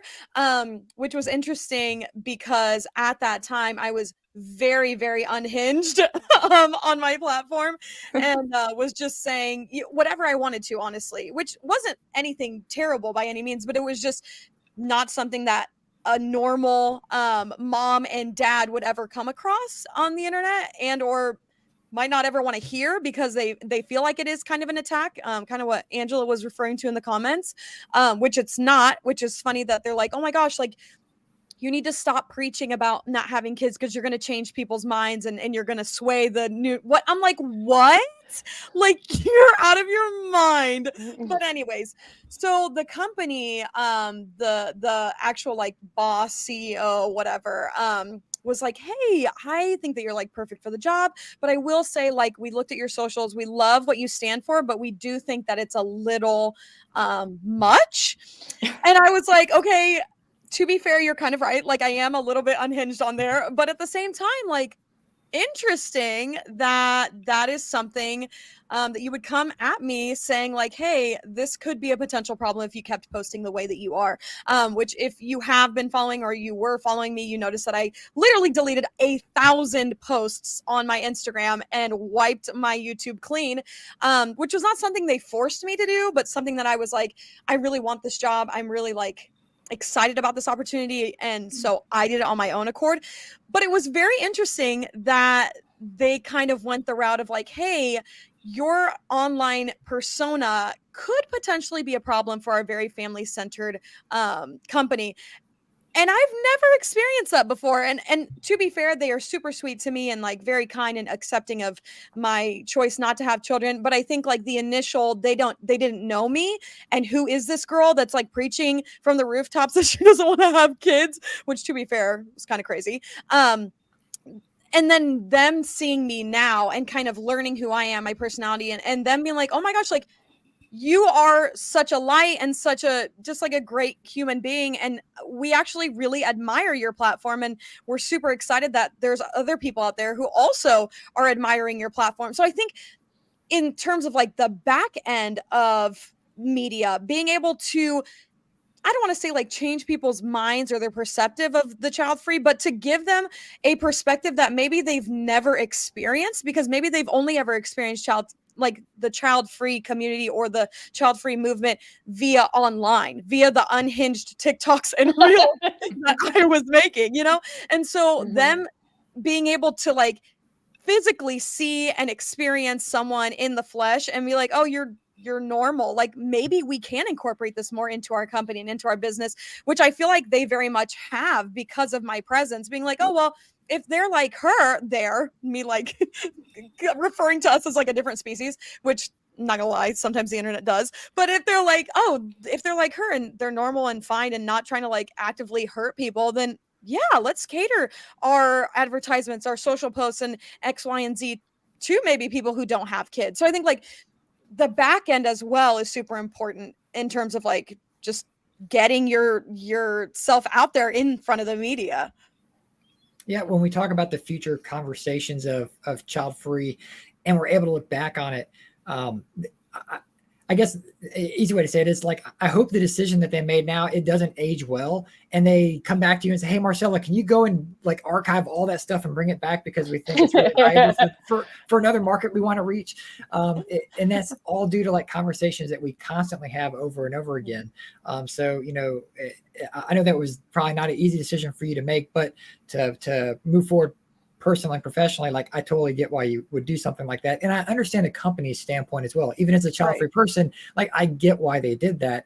And that's what we're trying to make adjustments to. It's like changes of maybe a harder word, but just to make adjustments. It's like if people just understood our message and who we are at our core, like at the core of child-free, this is what it is. Of course, it's got offshoots that have different thoughts and opinions and whatever, but at the core, here's kind of what it is. And then it's not like kind of the scary monster that companies or media might think that it is. And so I think they kind of just maybe don't have the empathy because they don't know what it's like, versus like Yeah. a mom that's like, oh my gosh, yeah, I was totally in the closet drinking wine last night because my kids were crying. Like they would all laugh and just like cheer and hoot and holler for that. But when it comes to like our struggles, they're like, ew, we don't want to hear about that. Like that's unhinged. So I agree. Gotcha.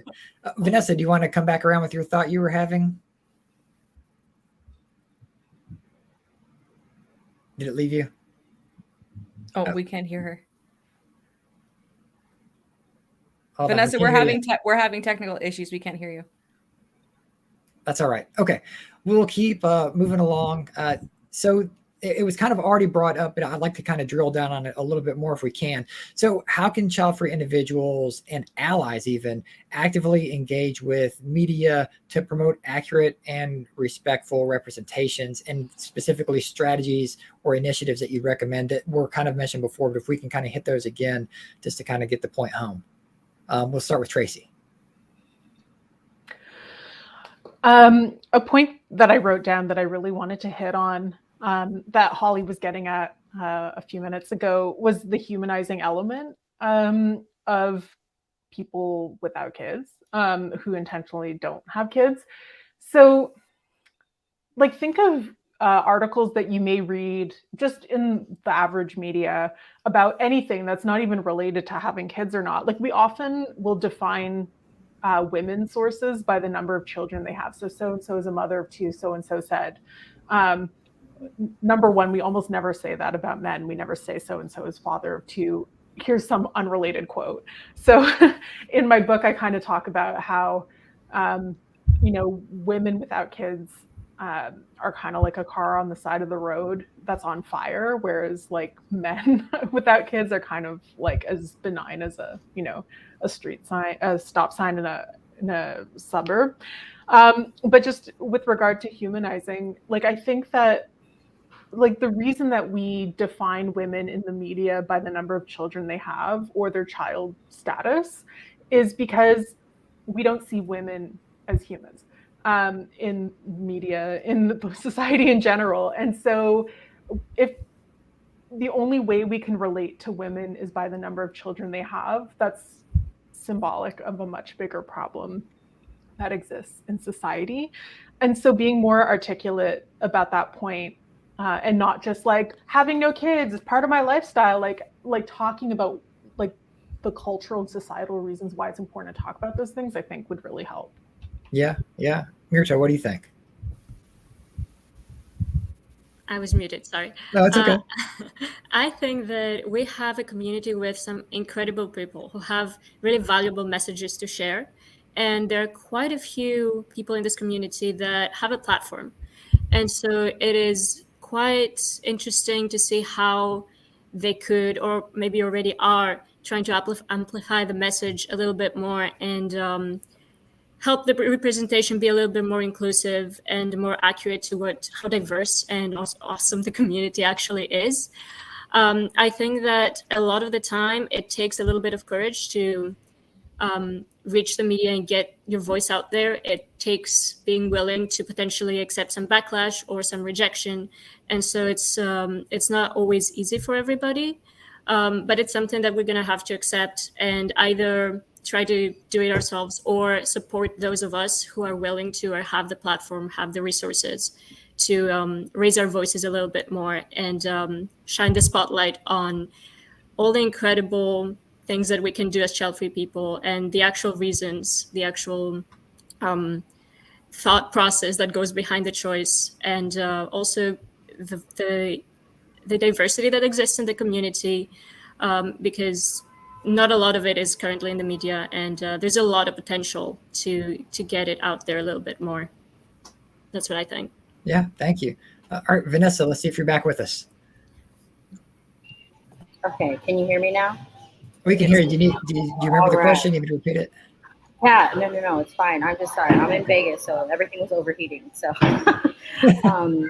so kind of sorry to go backwards, but Holly had mentioned advertisements, so I just wanted to speak to that very quickly because I find this this is a passion of mine. So I just really want to make sure that people understand that the media is not bad.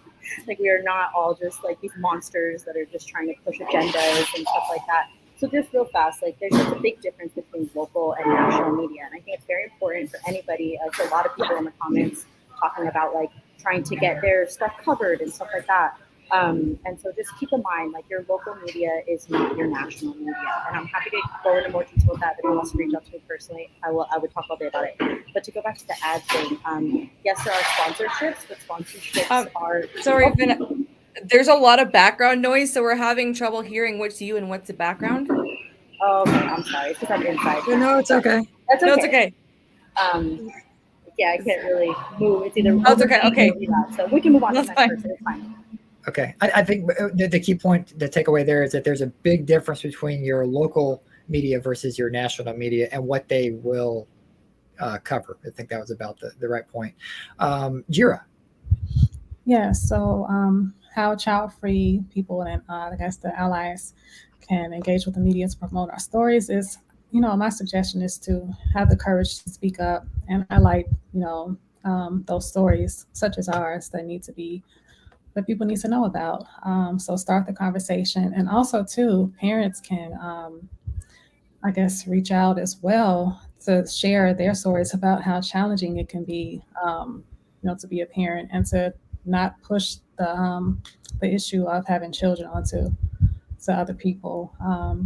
Because from stories that people tell me and those that are in my life, they encourage my child-free choice. So I guess that that's the story that can be told. But yeah, those are some ideas I have. Yeah. All right, Holly. When it comes to changing minds, I think it's really important to talk about storytelling and the stories that we do tell. And that's why I thought it was really important that as I made my short film, I would like to turn it into more of a docuseries or a longer format story, because my story is just so small on the whole radar of what everybody is experiencing when it comes to their child-free journey. And the only way we can get back to humanizing and getting people to recognize the story around child-free people is to either meet people and hear their story or watch it and experience it in a way that is not off-putting, that is not too abrasive. Like you were saying, Marcella, people's first instinct is to be like, oh my God, it's too much. But we're people,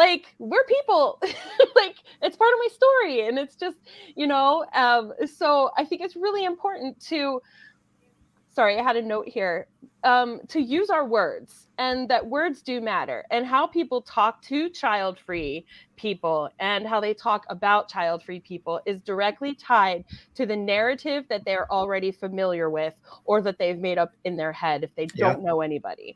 So I think it's really important to get the stories out about all types of child-free people so that we can help change those assumptions. So all the assumptions around how we're self-centered, we're so sad and regretful at the end of, when we're old, we're going to be sad and regretful, or we'll have no legacy because we don't have kids.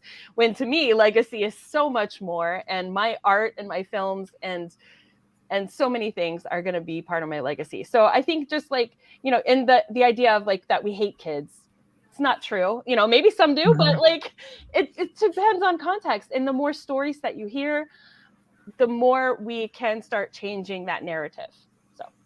Yeah. And Marcella. Wow, I love that, Holly. I'm gonna take a little twist on the question, because for me it was kind of interesting. I never really reached out to any media outlets or journals, that too, but journalists. And it's funny because social media is almost as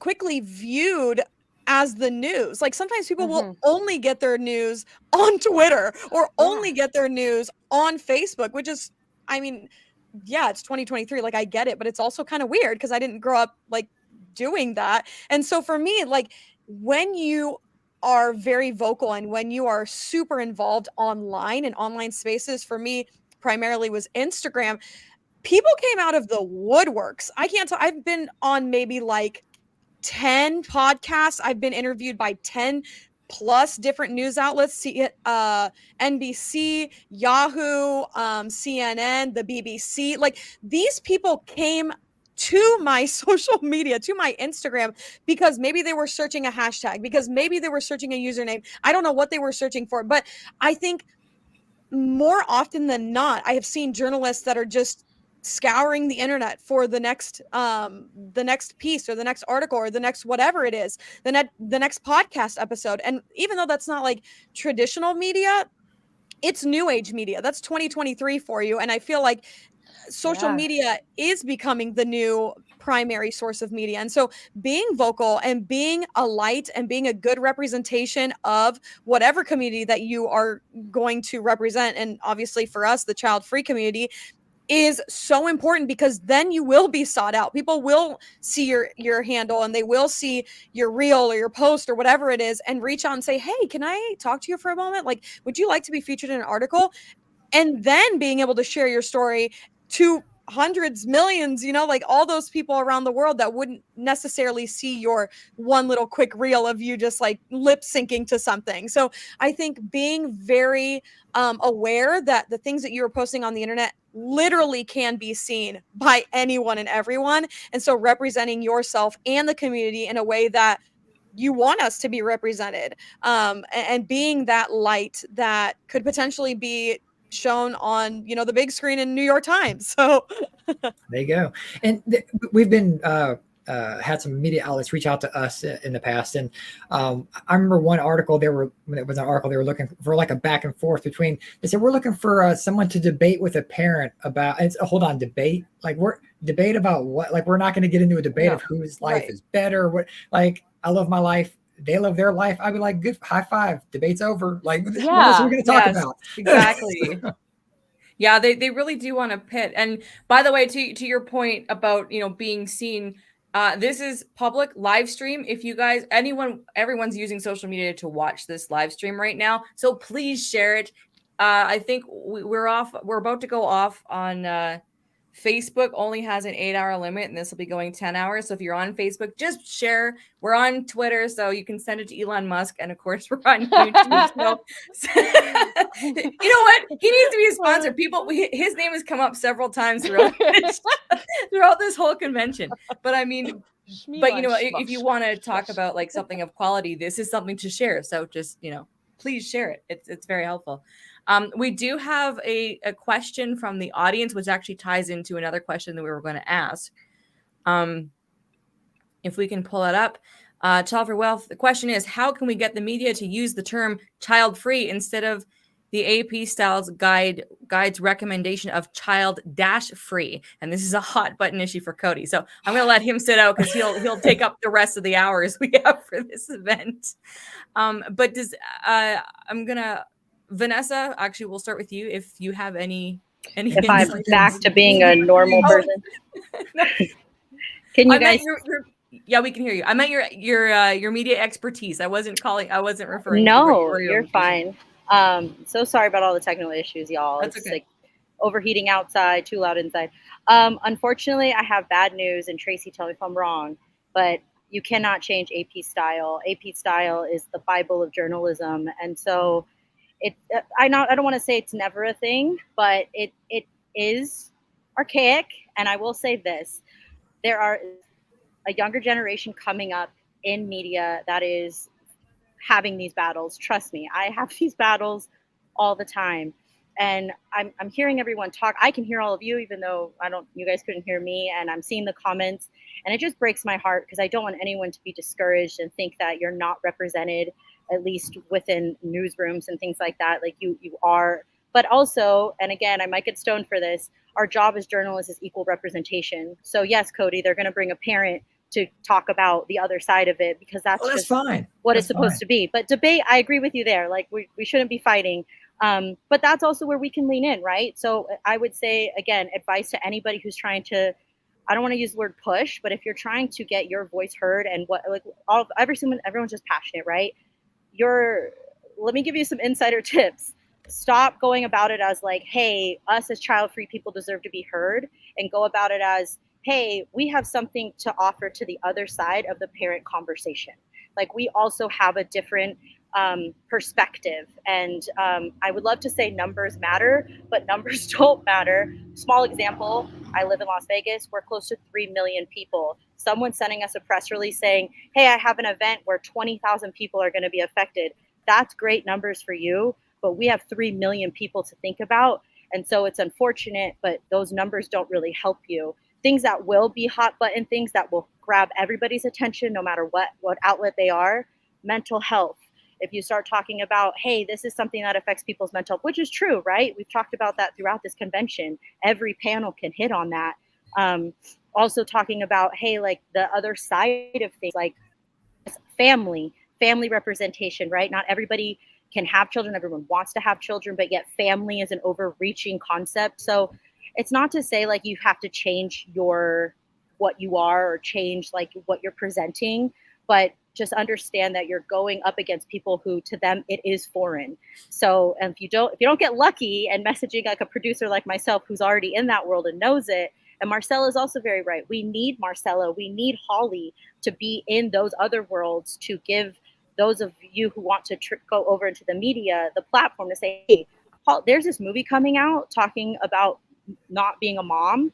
That's a catalyst. You know what I mean? So just keeping in mind that, don't get discouraged, to continue to have those conversations and think bigger and wider. And I know sometimes it's hard as child-free people. We don't want to talk about parents and that stuff, but just understanding that that's also an audience that as media, we have to be considerate of. Send very good cookies. Okay. Special cookies, maybe. A quick couple things. It may not work, but you can always shoot your shot. Email the AP Stylebooks style editor. As you can do it as a regular person. You don't have to be a journalist to do that. Send them your thoughts on what you think about child-free and childless. Just with regard to the equal representation comment that Vanessa made, like, it is very much, especially how TV news works. But I always say, like, so when I was doing press for my book, which came out in March, I said I will not engage on any debates. I'm not going to be part of any debate. And I kind of justify it as like, yes, like there is a responsibility to have equal representation in debates, but like you wouldn't have a person of color and a white supremacist debating each other about racism, right? Like, so it's like, it's not the same. And so if someone reaches out to you for coverage of child-free, like you have an opportunity to talk to that journalist or, radio producer, TV producer about like, what are the parameters of what you're willing to talk about? And so that's if if like Marcella, you get kind of scouted to be in the media as a voice for being child-free.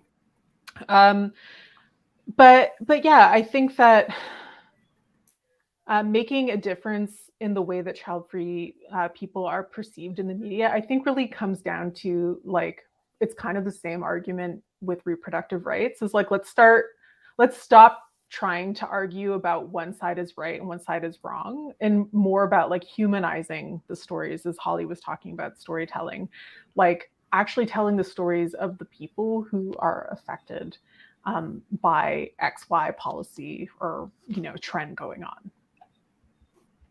I love that. That's really, again, really helpful insight. Thank you. Oh, sorry. Who's asking the questions and who's moderating right now? It's not a heat wave in Canada, but I'm on the that was a general question from Jay. So right. Okay. Jeez. Sorry. I'm here. What are some key messages or narratives that you'd like to see amplified in the media to promote understanding and acceptance of the child-free choice? That might be leaning into what we just spoke about, but Vanessa, what do you think? Yeah, I mean, kind of everything we've been all talking about here, right? Representation matters, and having that other side of the conversation, and kind of how Tracy was saying, like just leaning into the fact that, like there is a community here that also wants and needs to be, their stories need to be told. The humanization piece is vital. And I will go on record saying that if you are getting pushback from any I don't care who they are. I don't care if it's E! News or if it's AP News themselves. If you're getting pushback about a humanistic story, then they're not doing their job as journalism. And you need to continue to just put your feelers out there and continue. Like, Holly, I hope you get the best coverage over your film. Like, send me everything and I'll push it as far as I can, because it's just so important to continue to put everything out there and say, hey, like, these are human people telling their human stories, and someone's going to be affected by this. So that's what I always hope for. That's why I became a producer, to help people. Yep, I think we lost Vanessa. Okay. We got most of it. Yeah, we got the gist. Basically Thank got you, all of it, Vanessa. Yeah. Yeah, we're good. All right, Tracy. I don't know if there's anything more I can really Sure, add to what I said. If anyone has a point they really want to make in the last 4 minutes we've got. Okay. Mirto, you want to add anything? Yeah, I think very quickly I'll just say that in terms of a message that I want to see amplified, I would really like to see in the media that the child-free choice is portrayed as a valid, conscious choice that is made, and it's not just a trend, but it's something that is as valid as a choice in terms of like your profession. So you can choose to be a lawyer, or you can choose to be a fashion designer, and you can choose to be child-free, and there's absolutely nothing wrong with that, and nothing about this choice is negatively impacting another person. So that's what I would love to see. All right, thank you. And Jira, I think you're next. Yeah. Yeah, so a couple of things to add to what I won't even try your first name. I don't want to butcher it, but what Miss Delcou said. Hopefully, I pronounced that correctly. You're fine, don't worry. And you can butcher it. Everyone does. I'm used to it. Yeah, I understand. They call me Geraldine, Jerica. They just add letters to my name. But no. Yes, one message comes to mind first is about legacy. So legacy and motherhood are not interrelated. That's kind of what I would like the message seen. In addition to, normalizing the child-free lifestyle. There are so many other ways to have legacy other than, giving birth to a child. So that's what I want the message to, to be put out there. Okay, thank you. Holly.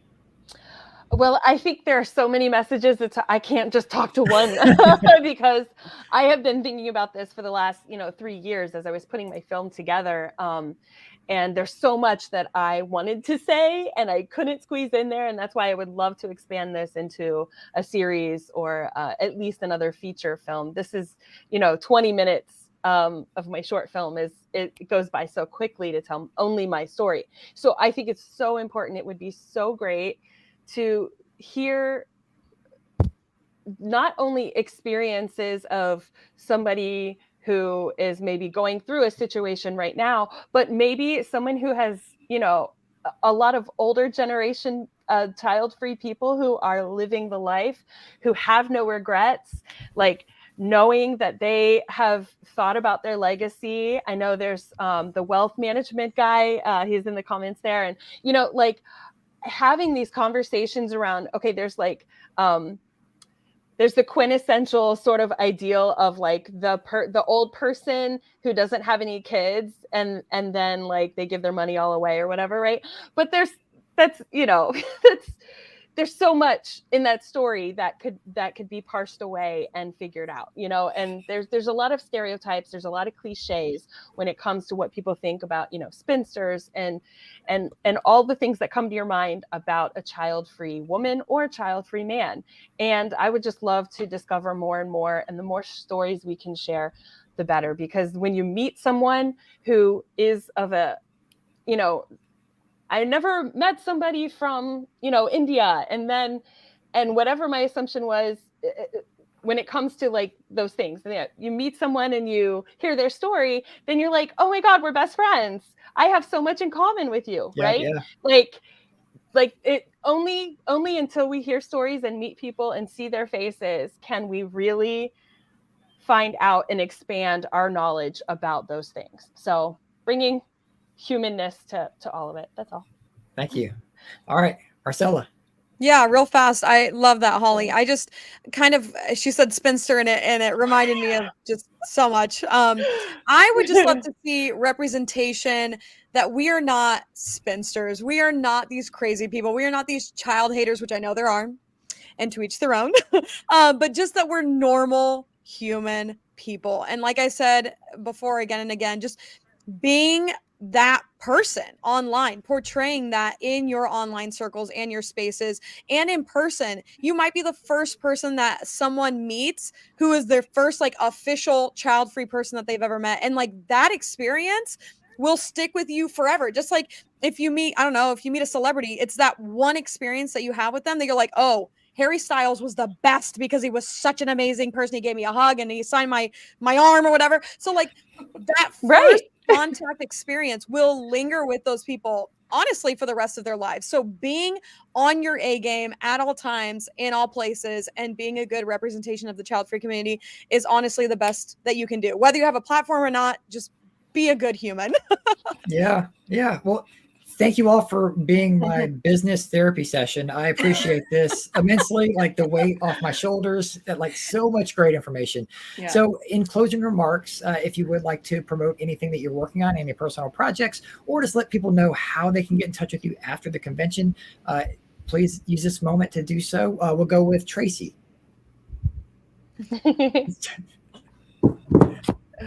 Sorry, I was muted. That's okay. Yes, I wrote this book. It's about endometriosis, but I take a really strong stance on like this book is not about childless, because like endometriosis is the #1 cause of infertility for people with uteruses. But I'm like, this book is not about being childless. I'm child-free on purpose, and that was directly related to the care that I received, which was awful. Yeah. Mirto, let's go with you next. Right, so nothing to promote in particular, but if you want to keep up with me, you can find me on TikTok at It's Merton, so at ITSMYRTEN. Would love to chat with you there, would love to connect. Awesome, thank you. Jira.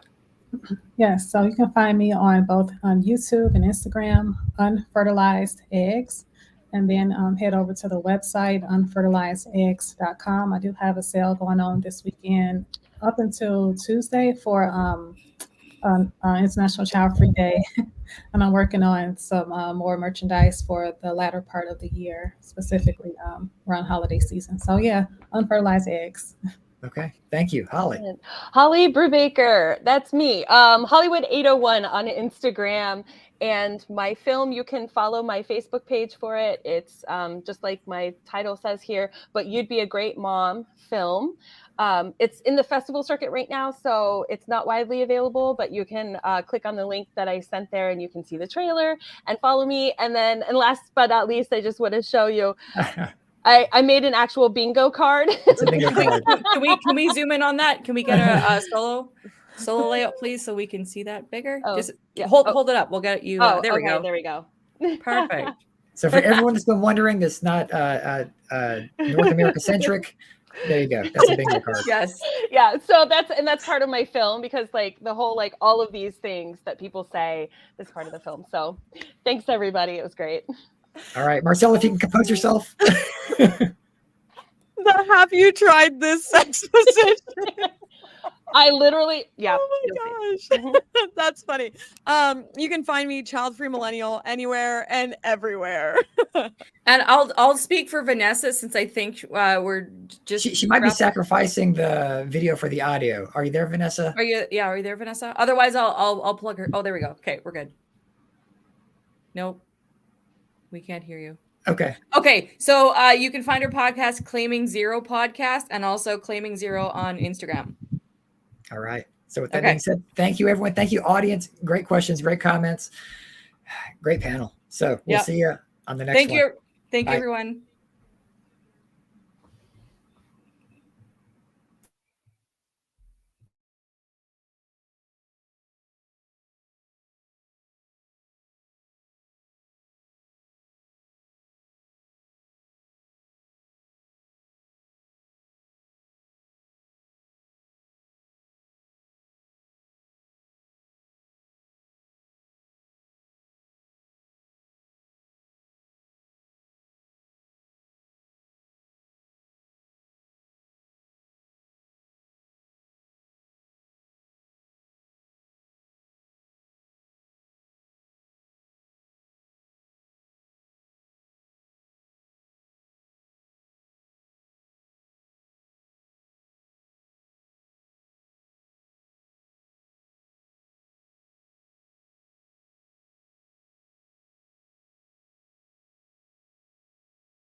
All right. Welcome to the Aggressively Child-Free panel. I'm Cody Hetzel.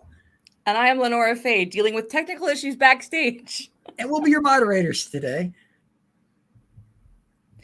The term aggressively child-free definitely sparks conversation. In this panel, we unpack its meaning and explore how some people advocate for our choices with no filter. So let's meet the panelists. Hello, hello, hello. All right. If you would take a moment to introduce yourself to the audience and let them know a little bit more about you if you'd like to, we'll begin with Tracy.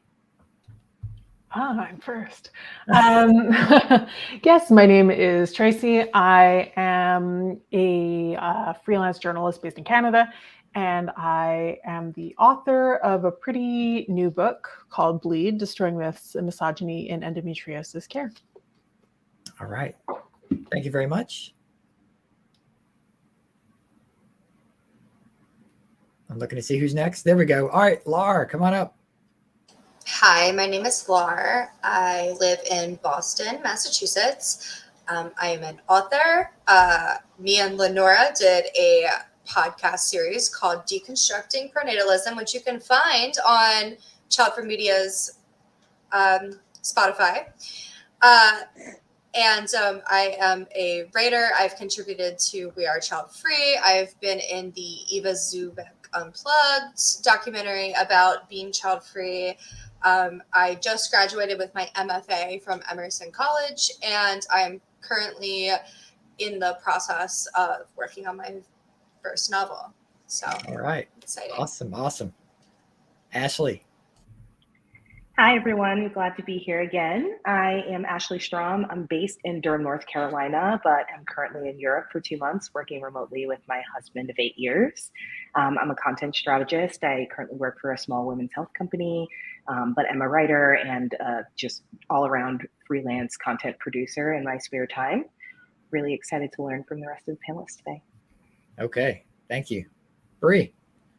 Hello, everyone. Thank you for having me back for a second day. My name's Bree Seeley. I am located in Tulsa, Oklahoma. I am a business success designer, and I have known since a very young age. I told my mom at the age of 5 that I would never be a mother. So I have been pretty much child-free since I came out of the womb. All right. Megan. Hey, everyone. My name's Megan. I live in Southern California.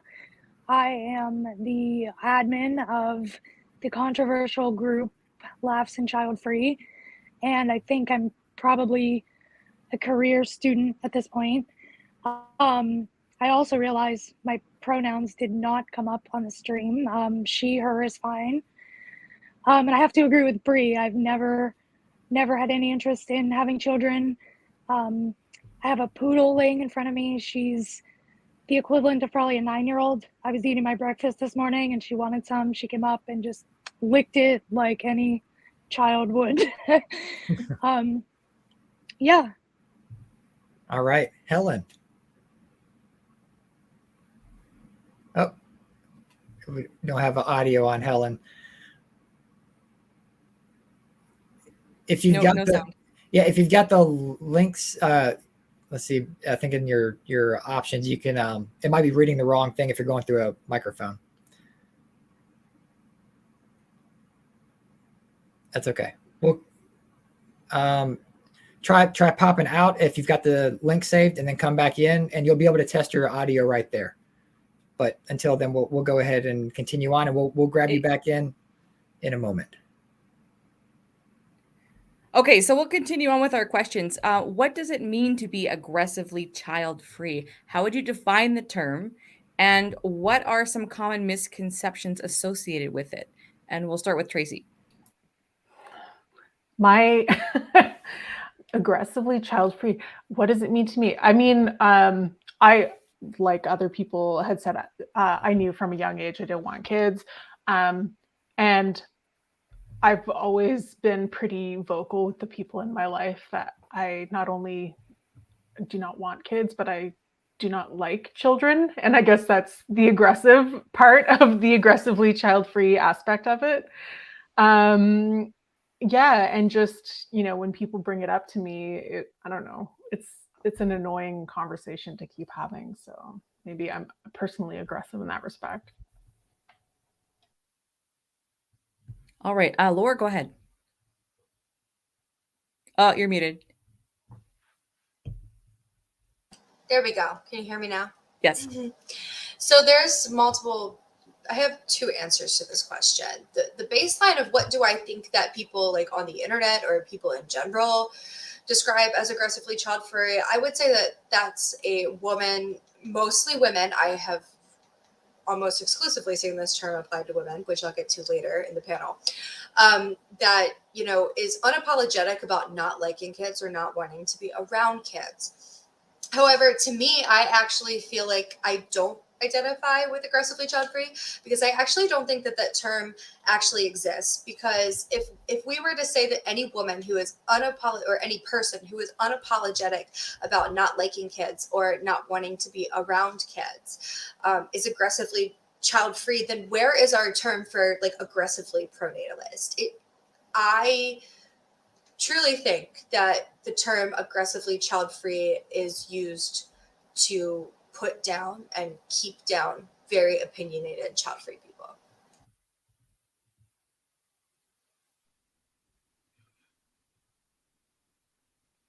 If I may, can I just jump in? Because yeah, go ahead. Go ahead. Laura and Tracy, I like 100%. I have been a little bit quieter about the whole like, oh, everybody in my friend circle is having children. Everybody wants me to donate to their like baby shower. Everybody wants me on the meal train, and like how upsetting that is to me as like the person who is just always kind of tapped to be a resource in that regard. But the term aggressively child-free, one, is like layered because I do feel like that word aggressive is like super triggering for me culturally in general. But the more that I kind of meditate on it, the more I feel like I'm totally apt to lean into that, mainly because I've kind of been feeling this phenomenon recently. And mind you, like I know 2016 was a triggering year for most of us, but for my husband and I, my husband is a Caucasian white male. A lot just kind of like came to the fore from a US context, just about the historical kind of systemic oppressive forces at play, not just for like people of color, but for mothers of color as well. And as a lot of the mothers of color in my circle have been having children, I've just noticed this like temperature rising, I guess, over time, where like I like right now, like I'm sweaty just thinking about it. Like it feels like I'm shouting into the void of like, do you not see? Like, are you not aware that in the US, like you having like a Black son or you having a Black daughter is going to have like extreme implications on their health and well-being? Like, is it not clear that like there are gun safety issues in elementary schools? Like, is this not?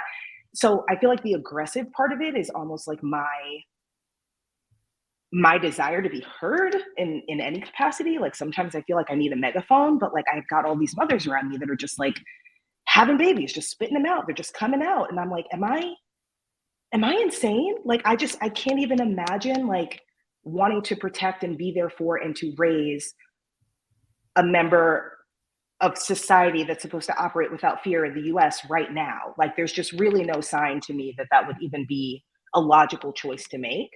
So from that perspective, I've just been doing like a lot of writing about it and just trying to square, maybe I'm not an aggressively child-free person. I just feel like aggressive maybe is the tendency that I have to lean into at this particular moment in history, because I don't think anybody's hearing me, but it's also just like a really, I don't know, terrifying time to be alive. I'll just leave it there.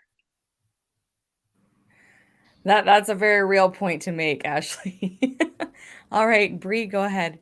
Yeah, kind of piggybacking off of what Laura said, I actually personally, I was reviewing over the questions before coming on today, and I was like, do I identify with being aggressively child-free? And I was like, I don't really think I do. And I feel like aggressively it's almost like a projection that non-child-free people like put on us.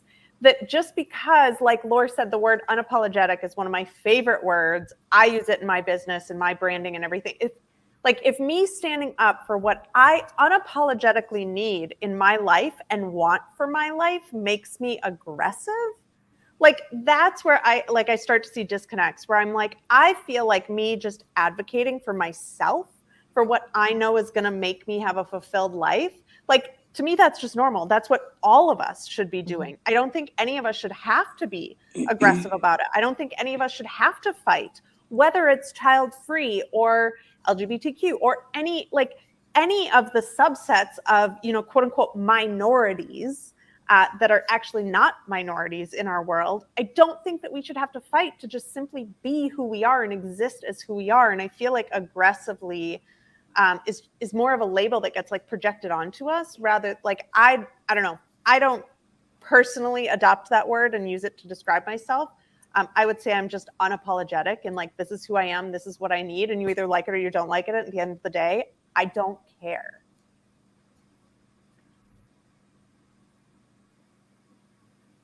Megan, go ahead. Yeah, I have to piggyback off of what everyone else is saying too. I mean, if you consider yourself to be aggressively child-free, I think that means something different for everybody. In my case, if I were going to adopt the aggressive adjective, I suppose most people would think the antinatalist stance is aggressive, which is what I would consider myself. If you're looking, I don't know, aggressive is something I've been described in many aspects of my life throughout my life.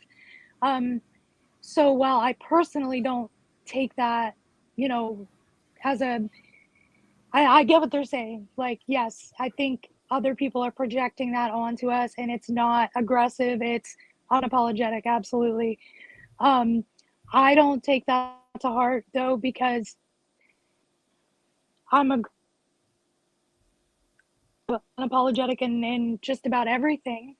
But I feel it's different for everybody. And I feel a lot of, I guess, aggressively child-free people who are, who like that term, who like to use that term for themselves.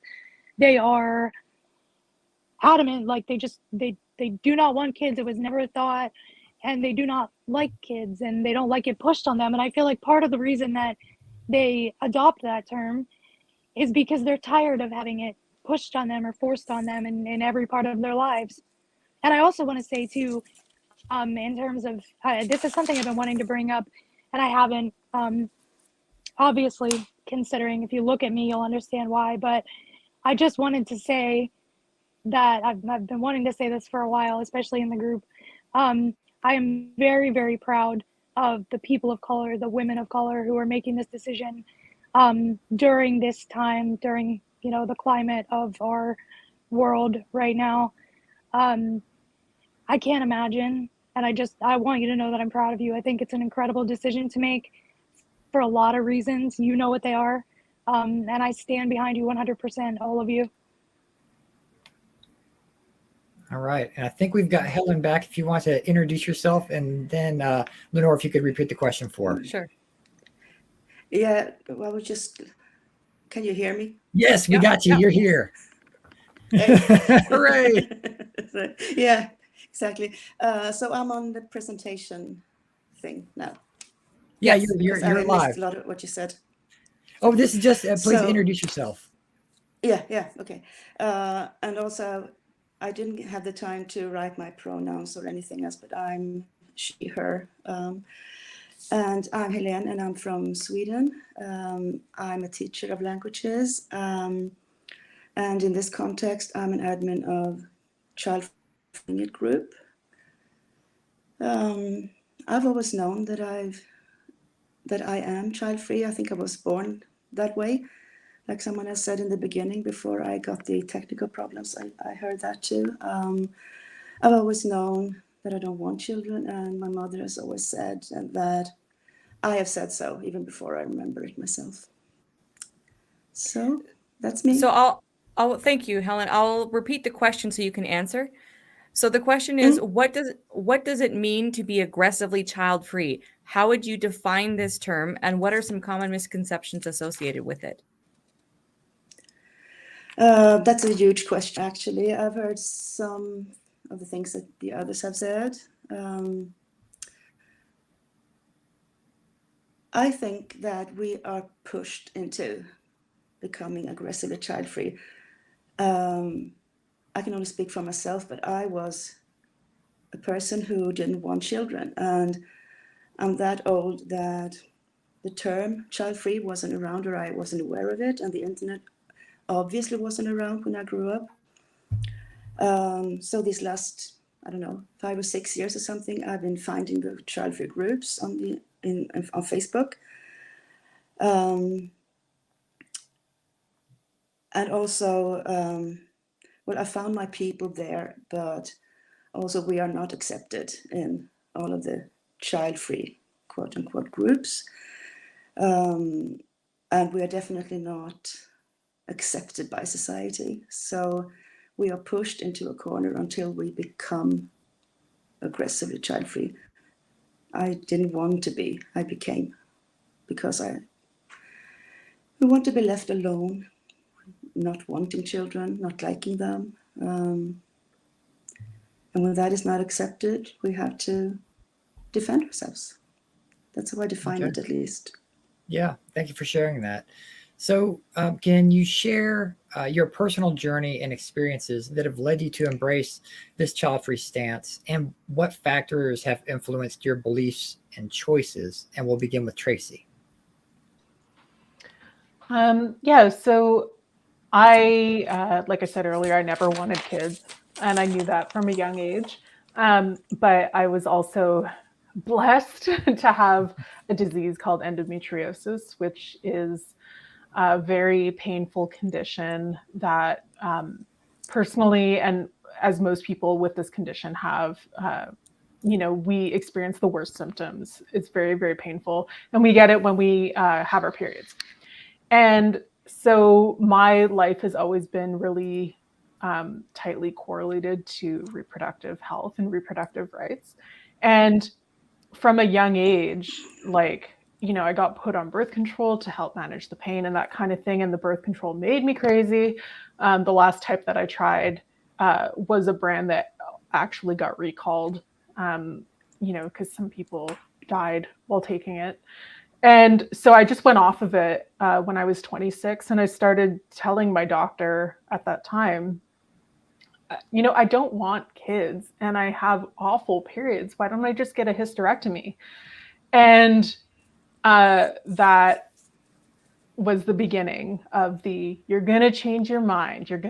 I can't do that for you because you're going to want kids at some point. You might not want them now, but you will want them at some point in the future. And even when I was like, believe me, when I tell you I do not want kids and I will never want kids, that just was not a choice that was ever respected. Okay. Thank you for sharing. Hi, Kitty. All right, Laura, go ahead. So growing up, I was another one who told my mom when I was 3, like, I'm not going to be a mom. I'm going to work. Like my aunt growing up was child-free, and she was probably one of the most defining people in my life. It wasn't until I got older, because it was always accepted in my family. I have never had pushback from anyone in my family. It wasn't until I got older that I realized, when my friends, actually quite young, all started having babies, because I'm only 27. I consider that to be quite young. That I realized that I felt like I wasn't important anymore. About 2 years ago, I was in the hospital with severe kidney issues that were linked to a disease called lupus. And I remember just asking my friend of 20 years, like the first friend I ever made in my life, can I just have 24 hours without bump pics or any baby talk? And in that group chat, I got lambasted. Her mother started texting me, I don't even know you anymore. Like, how could you be so cruel to her while she's pregnant? But how could you be so cruel as to not ask how I'm doing when I'm laying in the hospital and my mom has to take a red eye to Boston because she might lose her daughter? And that's when I started to get angry. I had a lot of bad experiences with people and friends who were parents treating me as less than, not giving the same that I was giving. And I got very angry. I started getting into antinatalist spaces. And to be honest, I said a lot of stuff that I regret a couple of years ago. It wasn't until actually like finding the Childfree community through interviewing LeNora actually that I started to heal. To me, the Childfree community has been so healing. But at this point in time, I only have a few friends with kids. And one of my best friends up here has a child, but she's 16 years old. So I actually have kind of modeled my life around, you know, not even becoming involved with people with young kids in a day-to-day capacity. And to be honest, I'm much happier about that. But that's really how I actually became the most aggressive that I ever was. It's just that so much pronatalism and so much surrounding me. And it was actually quite traumatic to have, you know, someone being pregnant who was supposed to love me and care about me take precedent over the fact that I was almost on death's door, you know. Thank you for sharing that. Ashley. Yeah, Laura, thanks for sharing. That was, I think a lot of us could probably identify with that. And Megan, thank you so much. I really appreciate that. And Helene, like I felt that. Like I feel like when you were talking, I was like, oh my gosh, speaking to my spirit. I think like one thing I maybe just want to like contribute to answering this question is like this idea that people become like aggressively child-free because they've had really traumatic experiences growing up and they've just like really want to like redo, or I guess unpack that trauma by being like staunchly, I would never do this to another child because all this stuff was done to me. I had an extraordinary upbringing. My parents are immigrants from South America. They have been married for 36 years. They still pinch each other's butts. They're like roll gross together. Like they're in love with one another. Their love story is like the love story I feel like I'm living out right now with my husband.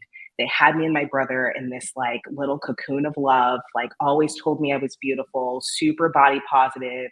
My mom was like shaking her stuff in the kitchen. Like there was nothing about my upbringing that made me feel like I was not wanted, I wanted for nothing, but they still sacrificed a shit ton for me and were pretty clear about what it would take to raise Black children in a country that they inherited.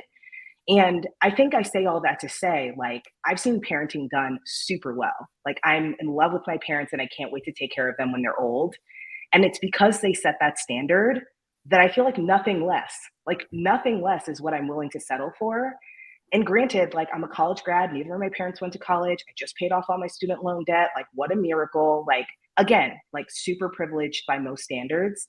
And I get that a lot. Like, oh, you and your husband are doing so well. Look at your house. Look at all these things. You should absolutely have children. Well, just because like I'm achieving like the bare minimum of what it takes to like, I don't know, get healthcare and like generally live in a somewhat safe neighborhood in the US doesn't mean that that like qualifies me to take care of another child. Like I feel like above and beyond is really where we should be. And if people do the introspective work and they don't feel like those are sacrifices they're willing to make, then that's not a step that they should take. And so I think to Helene's point, right, having that conversation over and over and over again, and then having to quantify all of the like racial disparities that exist and all of the like gun violence that's just like insipid in our society, it just boggles my mind that like the conversation still has to be had. So I think to that point, like aggressively child-free people kind of get a bad rap. I'm not trying to unpack trauma or anything. I'm just trying to recognize the fact that I recognize that parenting is super hard and should really only be taken on by people who understand the risks that they're taking on and understand the risks that the child that they bring into this world will also take on simply by existing. That's my thoughts. Yeah, thank you. Bree. Kind of piggybacking a little bit off of something that Laura said earlier, and I'm totally drawing a blank right now too. This is really embarrassing. So I let me rewind a little bit. I had part of why I am so vocal about being child-free. I wrote an article in 2014 that actually went viral, and I didn't think it would. At the time, my grandmother didn't know that I'd been sterilized. Like, no, I had really not talked about it a lot. And I wrote the article. It went viral unexpectedly. It got republished in French, German, Spanish, and I think like it was read on every continent in the world. It was all this stuff, right? And I had a sorority sister reach out to me after it had been written. And this woman at the time, so this was written in 2014, so I would have been like 31. And she was a few years older than me. She had at the time, I think, 4 or 5 children. And her message to me said, I didn't know that having children was an option. And that struck such a chord to me. Like my whole thing, I'm not vocal about being child-free because I care at all what anyone else thinks. Like I'm the kind of person that I'm like, oh, cool, you don't like it? Awesome, go somewhere else. Like I really have no stake in what other people think about me at all. I'm very vocal about being child-free because of that woman who had 4 children and didn't know that motherhood was optional. And so for me, embracing this kind of like aggressively or like vocal child-free stance in the media, and I've also been on the Today Show talking about this. I've been featured on Yahoo News, like all these places, is I don't share for me. I'm not aggressively child-free for me. I'm aggressively child-free for that woman in North Dakota who had no idea that she had an option about her reproductive rights. So for me, that's why I've just continued to be so vocal, is a happy accident that led to someone. And unfortunately, 2020 hindsight, it's not like she's getting rid of her 4 kids now, but someone else out there is a little girl out there that doesn't know that her reproductive organs are an optional use for her. And so for me, that's why I keep showing up in spaces like this, is just to continually beat that drum of you have a choice. And you don't have to choose what everyone else has chosen. It is up to you to figure out what works best for you and to then do that. Thank you for sharing that. Megan, what do you think? So I was an only child until I was almost 10. I had friends and I had neighbors that I grew up with and such, but I liked that. I'm sure that my brother, if he watches this, will hear something, but he also probably knows. When I found out I was getting a brother at almost 10, I was devastated at first. Not for any real reason, but I liked being an only child. So that changed after a while. I got excited closer to the time, and he was born. He was born with club feet that were so bad that the bottoms of his feet were turned up to his chin. And I grew up in a good family. We had our issues, and whatever. But I just felt this sort of like protection over my brother. Like, I never really wanted kids, but now I have a brother, and what if he needs me at any point in his life and I were to change my mind about having kids or, whatever, then I wouldn't be able to be there for him. And then, of course, when I was almost 16, came my second brother as a surprise. And then right after I turned 22, came my sister. So always knowing I didn't want kids and always having that support. I was always somebody who was, I guess, an outlier. Your parents will always say, oh, that's a phase. And then my parents will quickly get over that. They realize, no, that's not a phase. Like, this is who she is. Like, if you think of something wild and crazy and spontaneous, so, anything out of the norm, you could chalk me up for it. All you had to do was say, you won't, and I absolutely would. So they've always been supportive. My dad remarried, my stepmother's been supportive, my grandparents, everybody has always been supportive. And my brothers were always, as they're growing up, they weren't really interested in the whole idea of kids either. Granted, they're 25 and 18. But then my sister came along, and a good friend, Andrea, if you're watching, I'll never be able to thank you enough. A few years ago, she referred me to a child-free group that I had no idea there were other people like that. And that's what I had said to her. I said, I always felt so alone because I don't know any people like this, except a few close friends who didn't have kids just because that's not where their life went. They didn't know there was a community either. So it all kind of fell into place around the same time. My sister was getting older. You know, I had found my community, and then things were being pushed upon my sister from a very young age. You know, oh, Grammy was a teen mom, you know, just things that you shouldn't push on a child, things that, you know, we can all probably, especially as women, can all probably remember being pushed upon as baby dolls, and, you know, the societal norm of what women or girls should plan for their lives. And I didn't want that being forced upon my sister. It wasn't forced upon me, maybe by society, but not by the familial standards. My family's always been supportive. And I think that's part of the reason, you know, like everybody else said, that I'm so vocal about it and aggressive or unapologetic. I want everybody to have a choice. I don't want them to have to feel forced into something where they're not going to be happy. I wouldn't want that. I'll be 34 in October, and I still, you know, in my head when I'm around my dad or my mom or my siblings, I'm still the kid, you know, like obviously you can see behind me that there's no shame in that. You know, I'm an adult, but we are the kids, and we like it that way. We don't want to add to it. We don't feel we need to add to it. And like I said, my sister's 11, going on 21, and she is absolutely learning now from me that she has a choice. And I feel like that's important going forward for all girls and women, especially in this current climate. We need to let them know that they have a choice no matter what. And especially for the much younger ones, we need to be able to support them in those choices because they may not have the access to the resources. So, you know, I'm all about, I guess, being aggressively child-free so we can let everybody know that there's support out there for that choice. Yeah. Helene, what do you think? Oh, we got you. You're muted. There you go. Go ahead. Okay.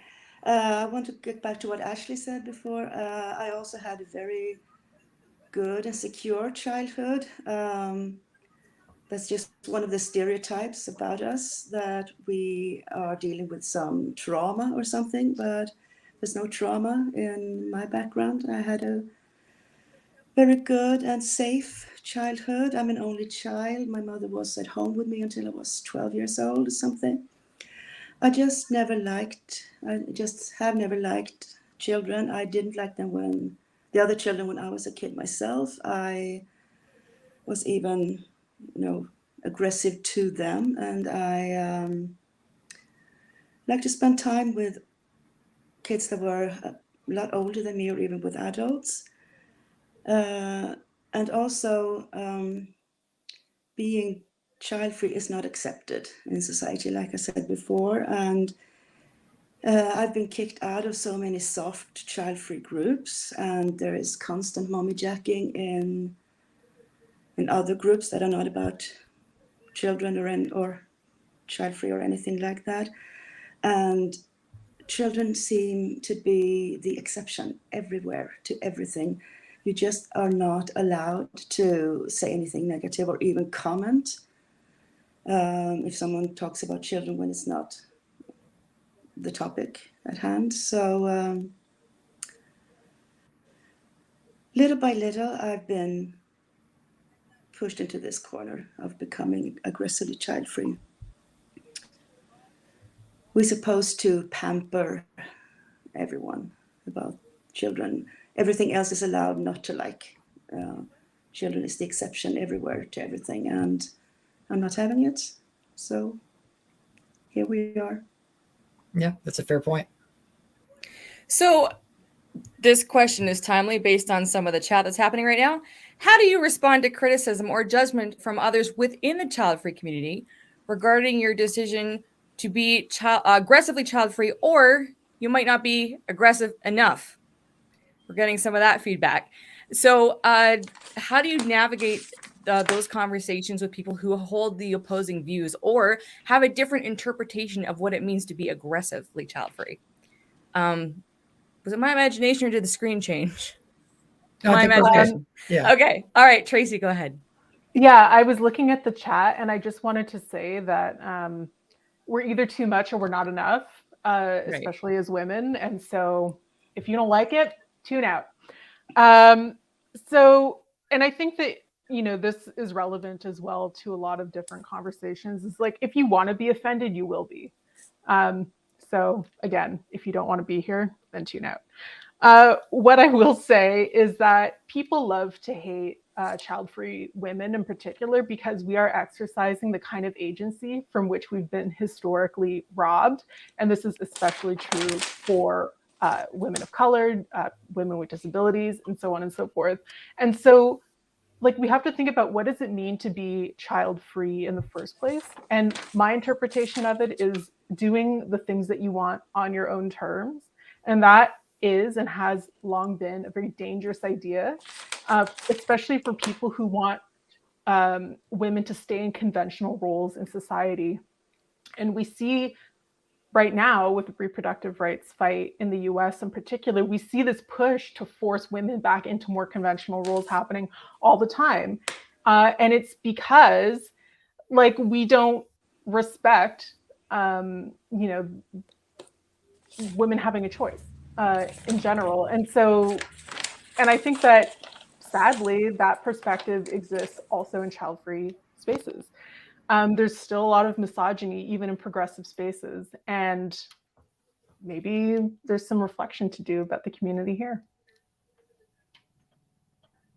I mean, Cody's always reminding me we need to shine a light. How do you say it? We need to put a mirror up to ourselves. How do you word that? You're muted. I can't hear you. We can't be afraid to put the mirror back on ourselves as a community. There's tons of discussions happening, and we need to say, okay, what are we not talking about that we should be talking about? And that's why we had this panel, Aggressively Child-Free, is because it's one of those things where I don't know if it's ever been discussed really anywhere other than maybe some softball AI Reddit scraping that might have come up with something, but there's never been actual dialogue on the topic itself. So, yeah. All right, Laura, we'll go to you. So how would I respond? I would first start by talking about when I went to the New Hampshire State Senate to testify on a reproductive health law. The bill was basically to ensure that women can get sterilization surgery when they want to, and we're still pursuing it to this day.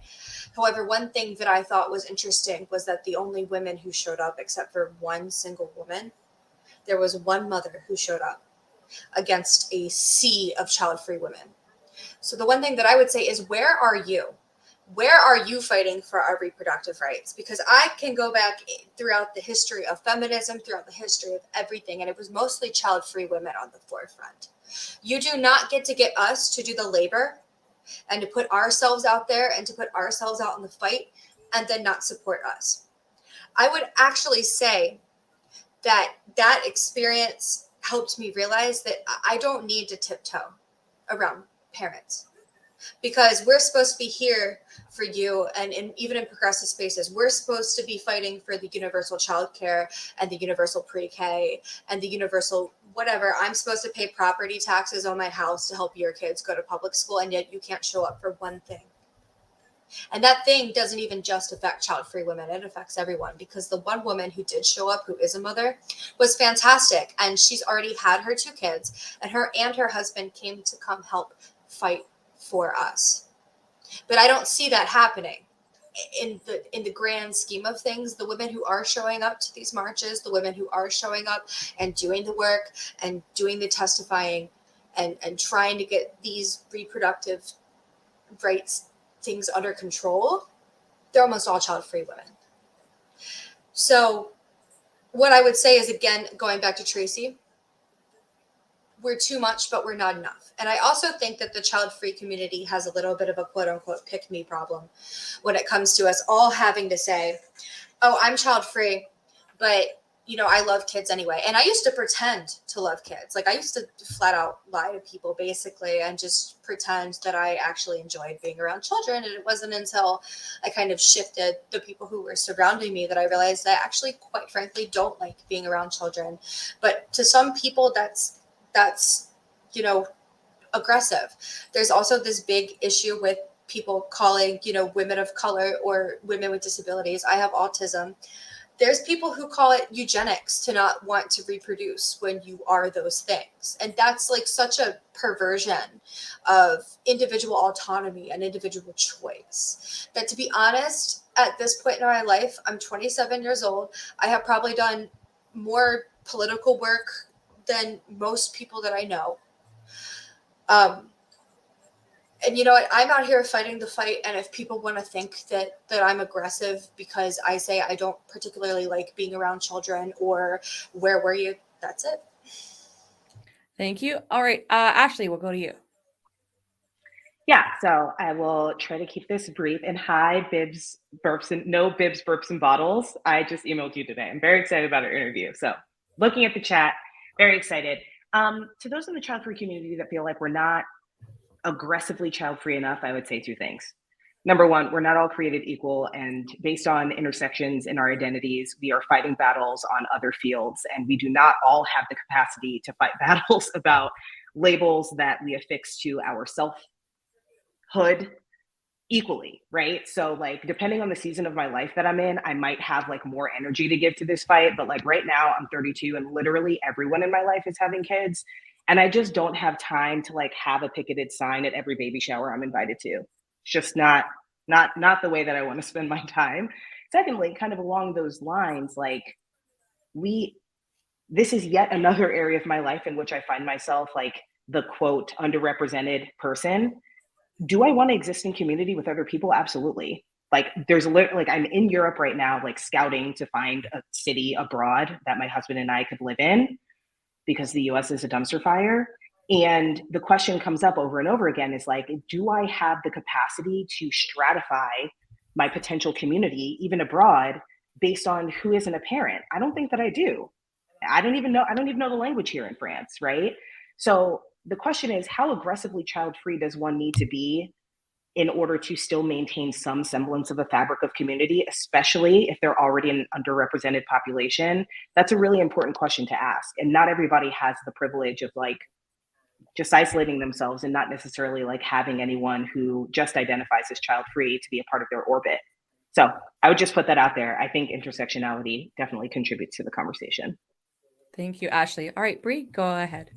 Yeah, I mean, someone just said, you know, how basically women are never enough, right? So I'm not advocating for the movie at all, but there was a part in the Barbie movie that really struck me, and it was the monologue that America Ferrera gave.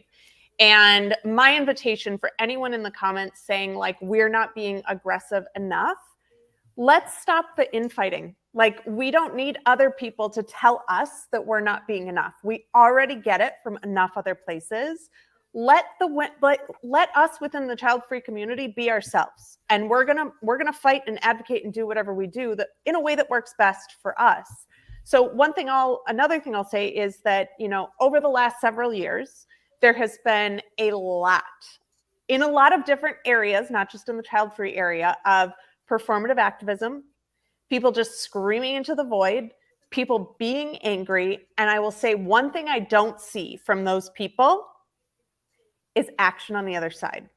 So for me, I don't need to sit here and scream about how much, you know, injustice there is, or how much, you know, I hate this or I hate that. Like, I don't need to be aggressive in that way, because I would rather take my energy, similar to like what Ashley just said, I would rather take my energy and apply it in a way that's actually going to make an impact. Because sitting around complaining or yelling or having performative things going on, like that's not actually going to change the trajectory for the child-free women coming after us who need a safer world to live in. So personally, maybe I'm not aggressive enough for you. I don't care. I'm doing what I need to do to help the people that actually need my help and need the liberation and need the freedom and the permission to be that way. And I don't need to scream about it to other people to go out and do that work in the world.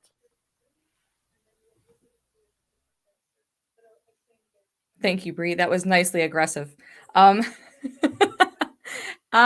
my screen is shifted. I'm gonna go throw it to Helen, and then we'll go to Megan. Helen, we'll unmute you, and then go ahead. Yes. Perfect. All right. Okay. Yeah. So the question was, how do I respond to criticism and judgment from within the Childfree community? And I touched upon that before. That most Childfree people are what we call in our little group. They are softies, they are pleasers. They want so much to be accepted by society, by parents, by everyone. And they don't accept us, us meaning us who are aggressively child-free. And I have tried reasoning with them until there's a saying in Swedish that I kick myself bloody in the face. There's no reasoning with them. We are supposed to be the better person. We should humor everyone along all the time. We are never left alone. We get the bingo from society all the time, and other Childfree people still expect us to, oh, you have to be nice to them, because if you don't accept them, they won't accept you. Well, nice try. They don't accept us anyway. Like someone else said here before, Childfree people generally are not accepted by society. So why should we suck up to them or to parents and society? Because they won't get it. They won't let us alone anyway. And they expect us, they are holier than thou all the time, and we cannot express ourselves. So I've just stopped trying reasoning with them, and I keep to my people because I've tried, it didn't work. Thanks, Helen. Megan, go ahead.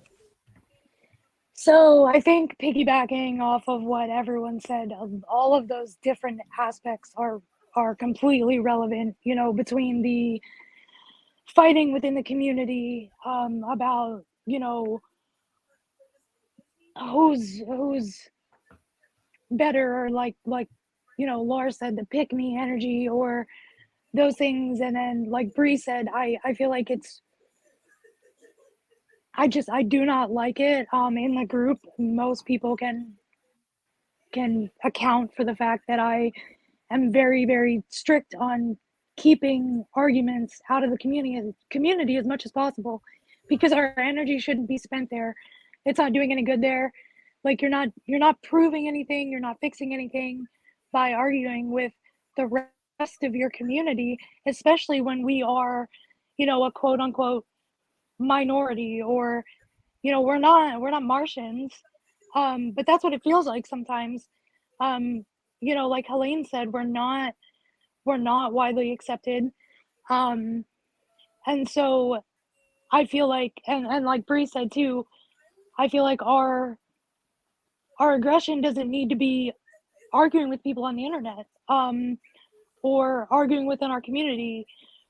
And Ashley said the same thing. Like, we need to figure out how we're going to put that energy into something that's gonna, you know, keep the change.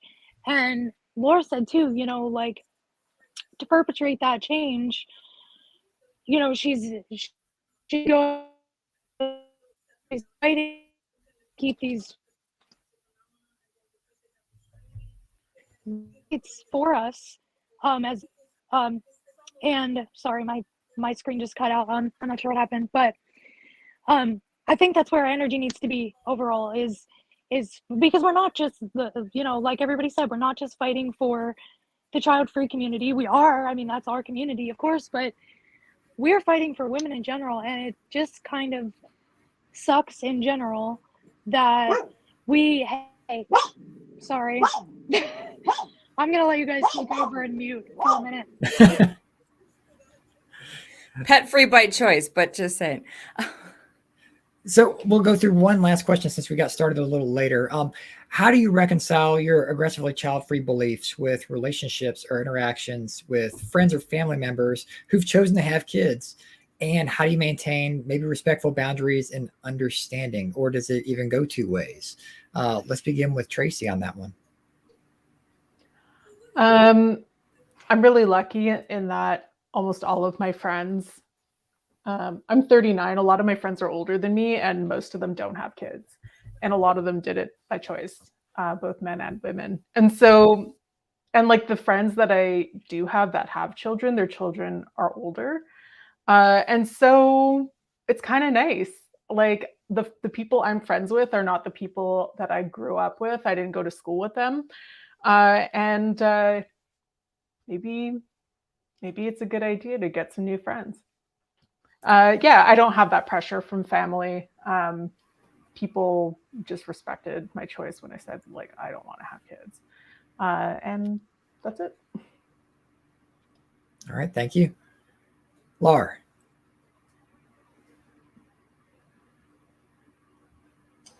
So I'm kind of in the same boat as Tracy. Me and my friend from the previous story did eventually make up, but it's not really ever going to be the same. I would say that, just dealing with that and being able to kind of grieve that it's not going to be the same, but still like wishing that person the best and wishing them happiness is really important. And then also just like, finding new friends. When I moved up here, I met my best friend up here, and she has a 16-year-old daughter, but I'm not really, most of my friends, again, I'm 27. Most of my friends are in their late 30s or in their 40s. So most people by that time are not going to just like have kids out of the blue, But I would say on top of that, with, moving away from people that you grew up with or moving away, you need to give yourself time to like grieve those friendships. And even if you want to keep it friendly and like wish the best for them and maybe talk once every couple months or whatever, it's still a grieving process that, I think that you have to let yourself go through just to not keep that like anger and animosity happening. So I guess, find new child-free friends, but also let yourself grieve a little bit. That's really important. Yeah, thank you. Ashley. Yeah, so I'll just keep it brief, but I will say, like, have the real talk. My parents have been utterly supportive. I was a little bit shocked, but they were like, oh my gosh, we're only 56. Like, please don't do this to us. Like, we have a whole life to live that does not include taking care of your children. And I was like, all right, fair. So that's great. Glad we're on the same page. Like I said, I have a lot of friends in my orbit right now that are having kids. And while they were pregnant or when they first announced, I sat down and I had a real talk. And I was just like, I'm not the person to call when you need babysitting. I will definitely give you a little Grubhub gift card for when you're recovering, because that's like a real thing that happens to bodies. But I'd like to see you without your baby. And I'd like to continue to see you and get to know you as a human being and talk about things that don't have to do with your baby. And if we can't agree to that, or if I find that, the relationship starts to feel a little lopsided, then those are relationship things that need to be renegotiated. And we're all adults here. If the relationship's no longer serving you, it's okay to end it. All right. Thank you. Bree. Yeah, I don't really have a whole lot of people around me that don't support my decision to be child-free, similarly to what Tracy said at the beginning. And part of it is like, if I have people in my life that don't accept me, why would I be friends with them? Like, I don't have people around me that are constantly questioning my ability to make decisions for my own life. Tracy, similarly, I just turned 40 like 2.5 months ago. So maybe I'm at like a different era in my life. I don't know. But if I have a friend who's constantly judging my decisions or, trying to tell me that I need to live my life differently, we're just not going to be friends anymore. And it's not a judgment on them. It's just like, I don't surround myself with people who don't accept my life. I also have been very lucky. My parents were super supportive. And my mom has actually said a few times, like, I think it's actually a good thing that you're not having kids. Like, yeah, we fully, completely, totally support the fact that you have a dog and a cat. Like, good for you. But at the same time, like, I love my friends that have kids. One of my girlfriends became a single mom. She elected to leave her partner during the pandemic, had a 2-year-old child.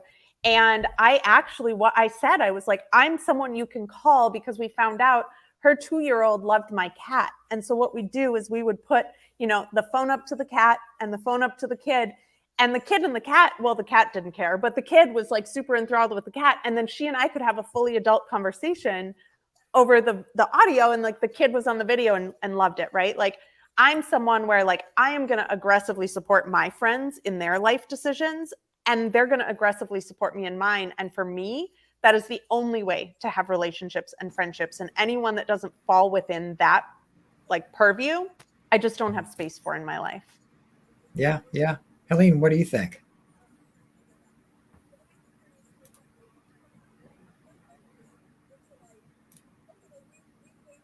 We gotta get you unmuted here for a second. There's a slight lag.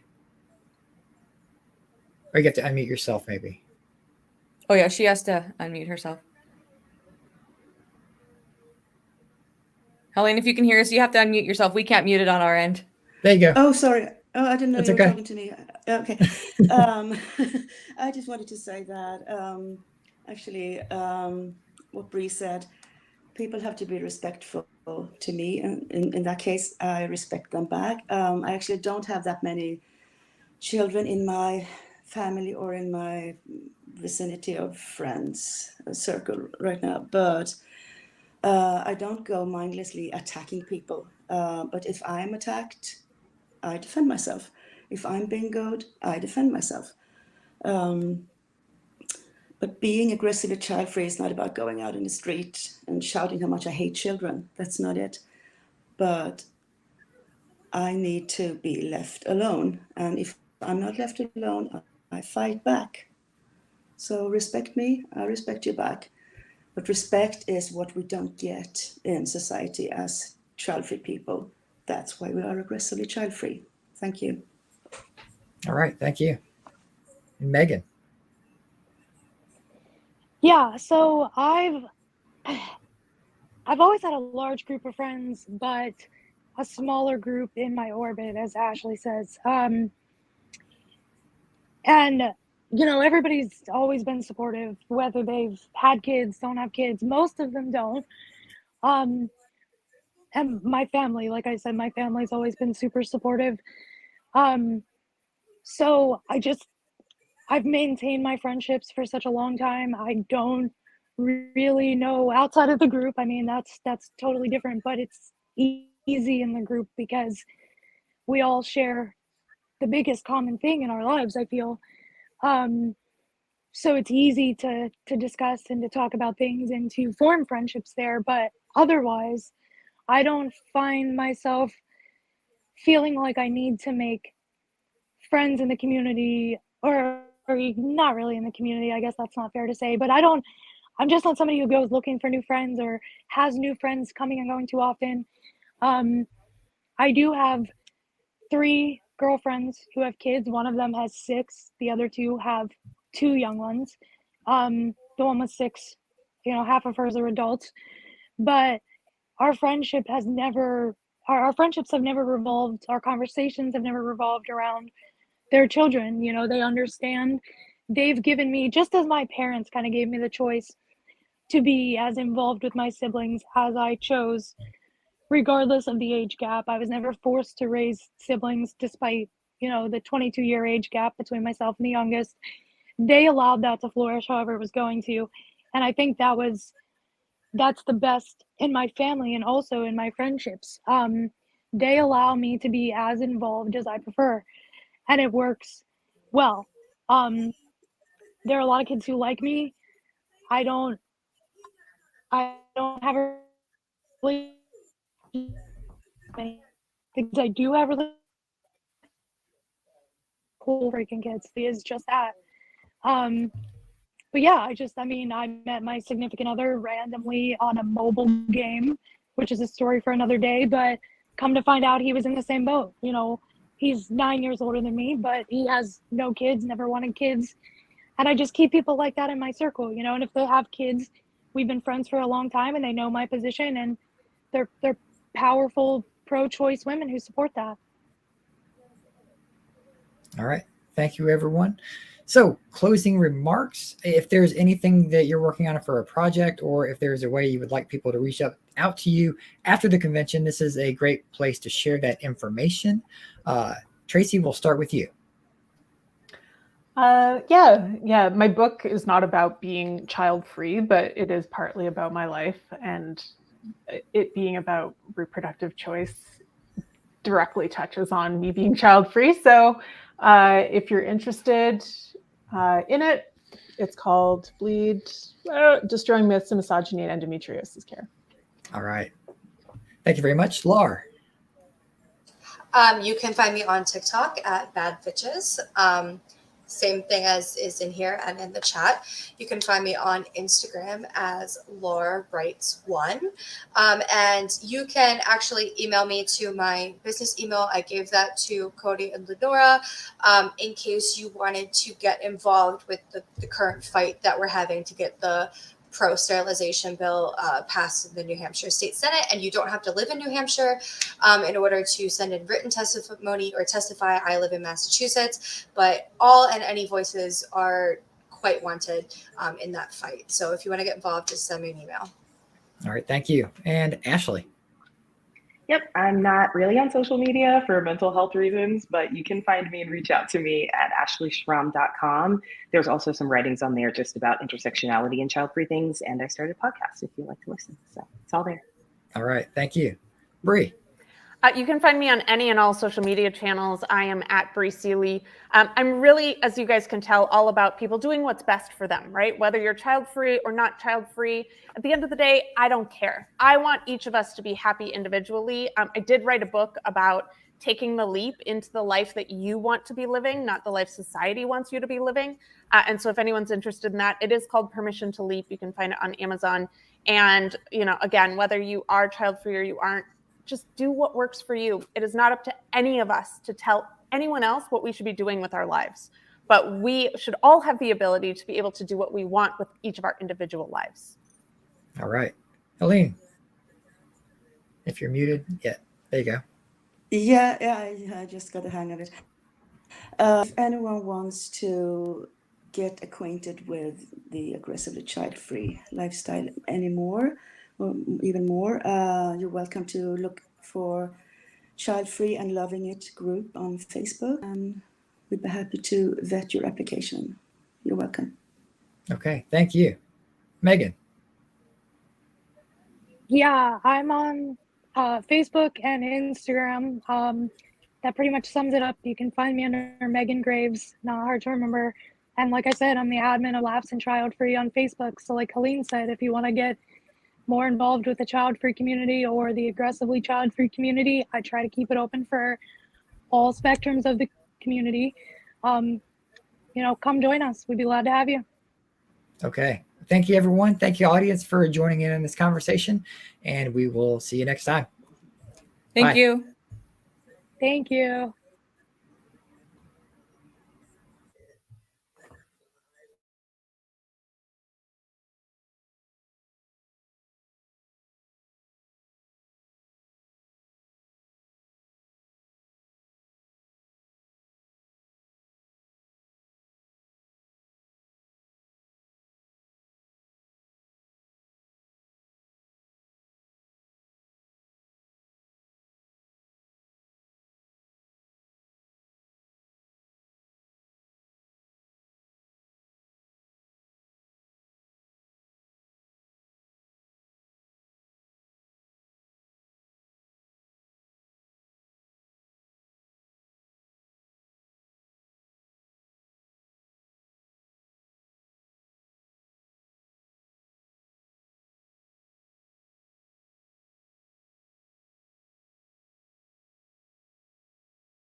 All right, welcome to the Child Free Through the Ages panel. I am LeNora Faye. And I'm Cody Hetzel. And we'll be your moderators. Yes, we will. There are too few examples of people publicly living the child-free lifestyle at different stages in life. This year, we're bringing all the generations together and putting them on one panel. So let's bring our panelists up, please. Hello, hello, hello. Hello. No, this isn't deja vu for some of you in the audience. Awesome. All right. So we're going to do something slightly unconventional because we're trying to double check tech stuff. We're going to start with Marsha to make sure that we can hear her and see her, and then we can remove her from the speaker green room. This is live, guys. This is the fun thing about doing a live production. You never know what's going to happen. So please introduce yourself. Tell us a little bit about what you want to share with the audience, and we'll start with Marsha. Go ahead. So I'm the aging wisdom one here at almost 81, having suffered through years and years of understanding what it's like to live through the ages to be 81 and child-free. I was on 60 Minutes in 1974, lost my job, had death threats, and eventually all of this led to you. And I'm here to energize you and tell you that I have no regrets, but there were a few times, and I'll tell you when later. Did you hear me? Yeah, we got you. Perfect. Thank you, Marsha. All right. So we're going to go to the quietest one of the group, Marcella. Go ahead. I love that. Hi, I'm Marcella. I am 27, probably one of the younger people in this panel, though all y'all look like you're young, let's be honest. What else do I say? Oh, I live in Missouri in the United States of America. I am, I guess, the creator of Child Free Millennial online. And like LeNora said, I am such a quiet, introverted person.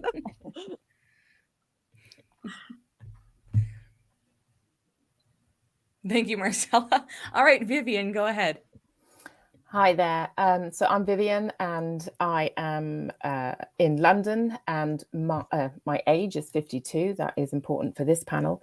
So, and my vocation, I'm a life coach, and I would say that I'm glad that I changed career later in life to become a life coach, because my experiences have definitely been useful when speaking with clients, as I can genuinely empathize with them and what they bring to me, you know, as to why they want to see me.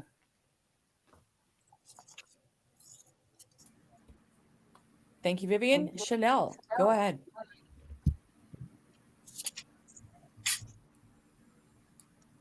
Go, Chanel. Hello, everyone. Happy Sunday as well.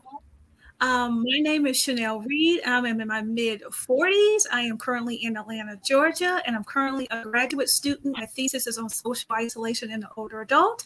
And I'm just happy to be child-free and have this much needed discussion. Thank you for having me. Thanks for being here. Thank you, Chanel. Mirto, go ahead. Hi, everyone. I'm Mirto. I'm currently in Belgium. Originally, I'm from Greece. I'm 26 years old, and I'm very excited to share more about my child-free journey with everyone. Perfect. All right, Gretchen, you are up. Yeah, hi. I'm 73 years old. I'm going to be 74 in a couple months. Still counting. Yeah, it's hard to know what you want to hear about me. I'm a witch. I am available to the public for services of various sorts. And yeah, I'm looking forward to sharing more about my process and remaining child-free and what that's like for me, what it was like for me in the 1960s and 70s to be among other, you know, people who were breeding like bunnies. Thank you, Gretchen. Thanks for having me. All right, Molly, go ahead. I'm Molly Peacock. It's wonderful to be here with everyone. I am 76 trombones. I am speaking to you from Toronto, and I am the author of Paradise Piece by Piece, a child-free memoir. This memoir was published in 1998 in a very different climate, but I've been receiving mail about this memoir ever since. For 25 years, younger women have been reaching out to me about their choices.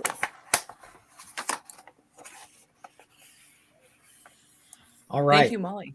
So how have societal attitudes towards the child free evolved over the years? And can you share your experience and observations of the changes you've witnessed? And even if you've only been in the child free space for like a handful of years, there have already been changes. So I know everyone has something to add here. Marcella, we'll start with you. Yeah, obviously I have not experienced as much life as some of those others in this panel. But I will say we were kind of talking while we were just waiting to get on here in the green room about how kind of just referring to the panel that was just before us, the aggressively child free, which I'm sure y'all have a lot to talk about for that.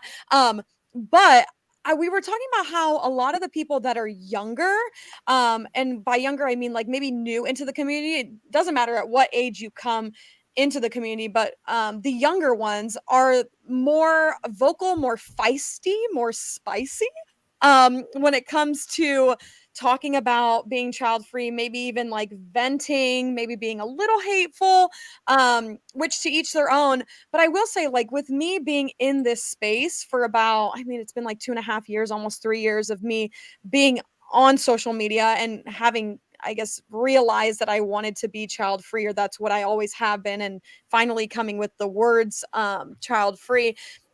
There has been even just a shift for me internally in the last 3 years. I think when I first got on social media, it was very much spicy and feisty and a lot of, venting. But we were talking about how you can do those things and that's totally fine. It's almost necessary to do those things, but then to also have a shift in the way that you view and to, yes, I am child free. I may have gotten hate and I'm kind of, a little bit angry about that, but I don't want to be hateful or vengeful for the rest of my life. Instead, I want to kind of flip it and turn the narrative and really enjoy this freedom and this opportunity that I've been given and share it in a light that is more inspiring, more uplifting for others to see. Awesome. Thank you. Hold on, Marcia. We'll get down to you. Vivian, you'll go next. We'll work our way around. Age-wise. Sure. Yeah, so the changes that I've seen, child free is definitely more of an accepted term now, and there's a absolute differentiation between being child free and childless. And I don't have any qualms in saying to anyone, if they refer to me as childless, I will confidently say, no, I'm child free, because there are different connotations. And I think people need to realize that. So back in the day for me, 30 years ago in my 20s, I wouldn't have referred to myself as being child free. I would have just said, I don't have kids.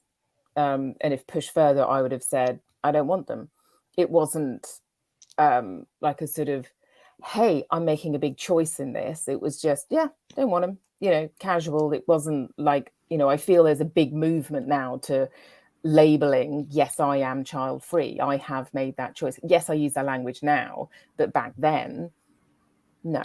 So I feel comfortable in saying I don't want kids.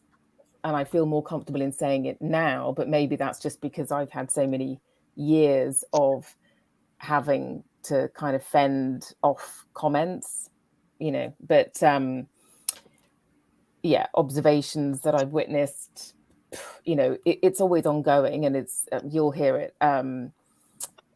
in this chat, how many of us are still being asked. I mean, maybe not the 70s and 80-year-olds of us here, but I'm still being asked, it's not too late to have kids. And I'm like, nah, it is. And that's fine with me, but yeah. All right. Thank you. All right, Chanel.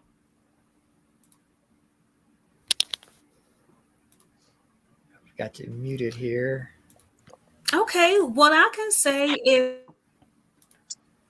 can you hear me now? Yes, go ahead. Okay. Yes. I guess over the societal, I guess it just depends where you are. I grew up in the South, so I didn't really hear, had people had kids. I have a brother and sister that have children, but it's never really been an issue for me or just in my life. But what I can say is that I'm seeing more celebrities and more people being vocal about their choices. So it helps the younger generation to say, hey, you know what, it is a choice. And if you don't necessarily want to have kids, there is an option. And I want to say not only some of the social media, but TikTok has been a very good way to kind of get some of our younger counterparts to understand that it's a choice that you don't necessarily have to have children if you want to. But that's the only thing I've seen. Thank you. Okay. Yeah. Thank you. All right. Mirto, go ahead. Thank you. So I definitely think that although I haven't really lived as much life as others, just like Marcella said before, I feel like the conversation has become a little bit more open now. Of course, it depends on your environment, the way you grew up, and society around you.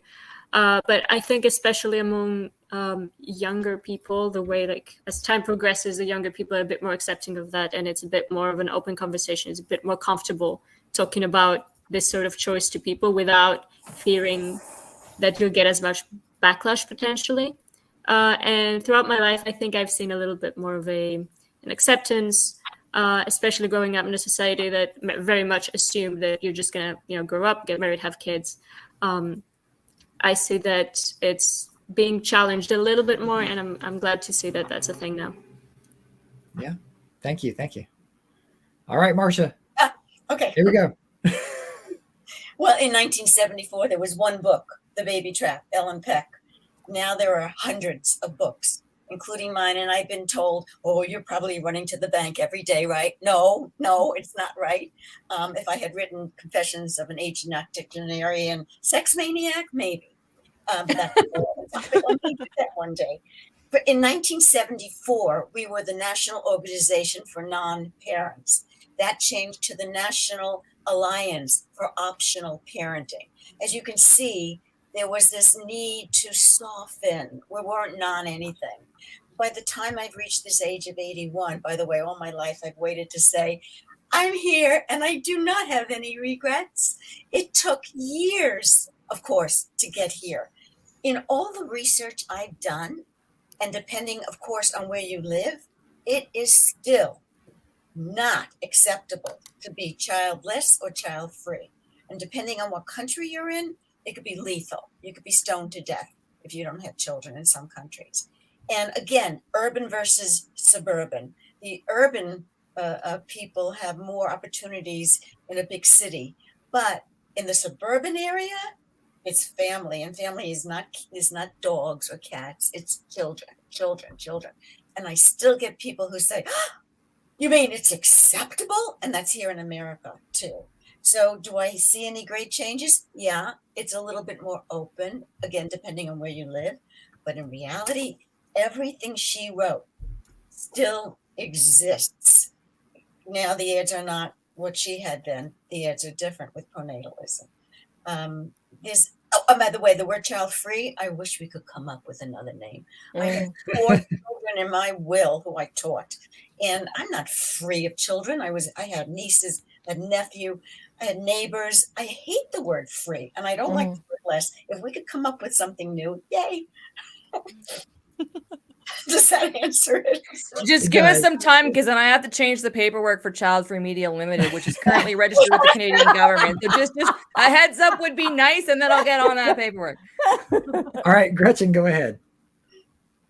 Oh gosh, I forget what the question was. What do you want me to talk about? Well, how have societal attitudes towards being child-free evolved over the years? So go back in your time machine and let us know kind of the changes you've seen towards the child-free, even though the term didn't exist, that kind of lifestyle. Contacting the past. Yeah. Well, I live in Northern California, where the only thing that's totally uncool is being judgmental.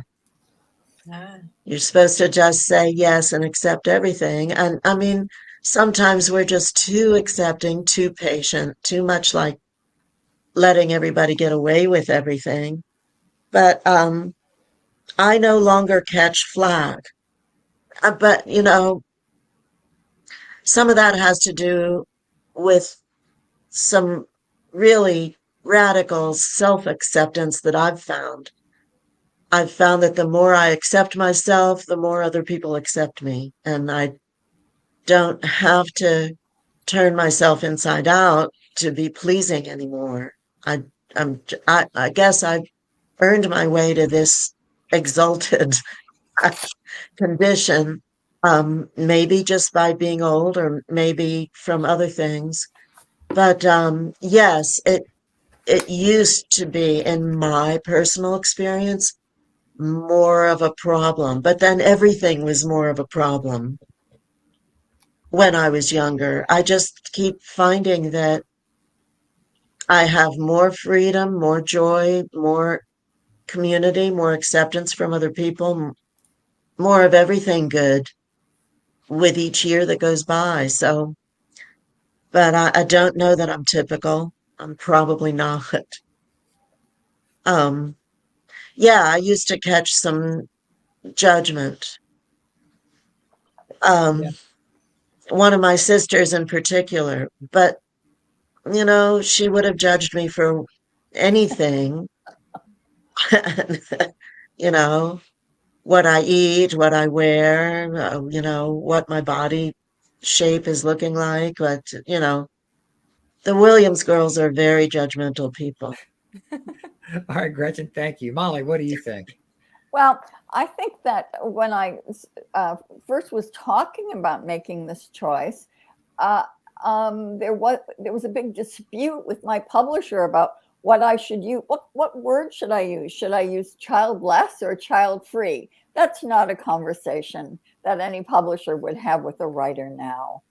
And I think that at my age now, people don't dispute my choice. And I do, when I'm introduced and when people are talking about how many children they have, for instance, I usually say, oh, I chose not to have children. And I actually use the word choice. I don't say I'm child-free. It's not a, I lengthen it out and I make sure that they understand that this was my choice. And it's just a way of communicating who I am. And as Vivian was saying, and certainly as Marcia and Gretchen were saying, as you go on in life, you have a wonderful acceptance of yourself. And I'm at that place. People don't question who I am or what I've done because I've done really a lot. Mm-hmm. So it's a different position. But I have noticed in my correspondence with people for the last quarter century about this issue that younger women are sassier, they're braver, they're more out there in their conversation. I mean, there's a Childfree Convention. There's LeNora Faye. There are all of you, people who are listening to this, people who are on this panel, who are embracing this idea, and a choice that really for everyone is a big leap in cultures that presume that you're going to be a parent.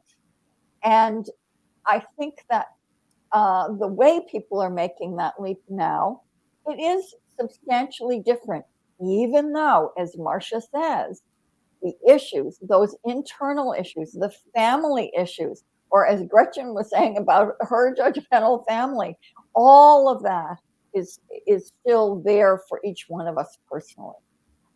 Yeah, thank you. Thank you. Okay, well, now I'm taking out a billboard that says there's LeNora Faye. I'm just going to go with that.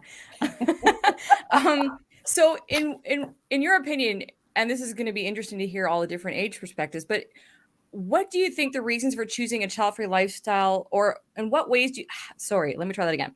In what ways have the reasons for choosing a child-free lifestyle changed over the years, in your opinion? So this will be interesting, starting with Marcella. What do you think, just based on the conversation so far?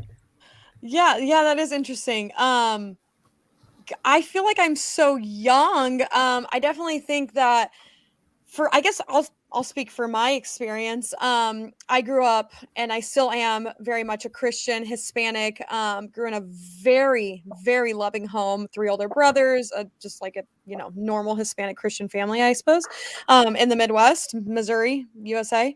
And so I guess for me, it's interesting hearing the perspectives of those that are older, because I didn't know that it was a choice. I didn't know that being child-free was something that you could do. Again, that's due to my upbringing of being Hispanic and being Christian. I mean, what Christian church talks about not having children? None of them. But so I didn't know that even was a thing. I didn't know it existed. I thought I was impending doom. I was going to have them. Which is interesting because it's 2023, and you would think that people would know that is a choice that they can make. But I didn't know that until 2.5 years ago. I really had no idea. And so I think, I hope that this will evolve into something where there won't be people like me who are well into their 20s, not even knowing that is a choice. And so, yeah, I'll let someone who's got more experience to talk, but that was my experience with just the 20 some years that I've been on this earth. Thank you. No, it's valid. Vivian, go ahead. Okay. So, it's interesting. Like, we talk a lot now about choice, it's my choice. When I got married, people assumed that I would take my husband's surname, but, I didn't have to, therefore I didn't. If I took his surname, that would be like, oh, who's that woman? I'm not familiar with that woman. And it didn't really occur to me that I didn't have a choice in choosing or not to have children. Sure, friends around me relatives were having kids, whatever. But I never thought, oh gosh, yes, that will be me someday. I just thought, okay, that's what they're doing, and I'll live my life. Living my life meant, living it and having fun and doing whatever I wanted. And doing whatever I wanted would include, do I or don't I want children? And it was a kind of just no, don't think I will. It wasn't a massive decision for me. A few years into our marriage, yes, we did sort of have a discussion. And at that point I thought, shit, what if my husband does want kids? Because that's a problem. But as it was a 5-minute conversation. We were on the same page, and okay, we'll carry on as we are. Yeah, I think, I'm probably going off piece now, but I felt very secure in my decision, but I still don't see it as a massive thing that I had to go through, a massive decision-making progress. So I know for some people it is, and I empathize with that and I understand. And I do think that I'm kind of in the small minority of women who were just always, nah, I'm good, not for me. I hope that answers your question. Thank you, Vivian. Yes. Chanel, go ahead.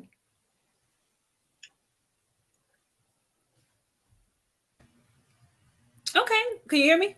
Yep. Okay, well, I would say that the reasons, I was fortunate enough to have an aunt on my father's side and an uncle on my mom's side who were child free, but they were always involved in our life. Actually, the aunt that I'm talking about now, I actually live with her now, and she is 78 going on 79. So I always knew it was a choice.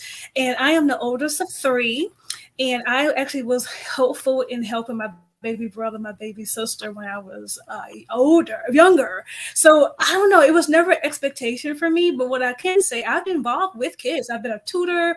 I've actually been a part of an advisory board that actually helps college kids. So I've actually done a lot of amazing things with kids around the community. So it's never been an issue for me.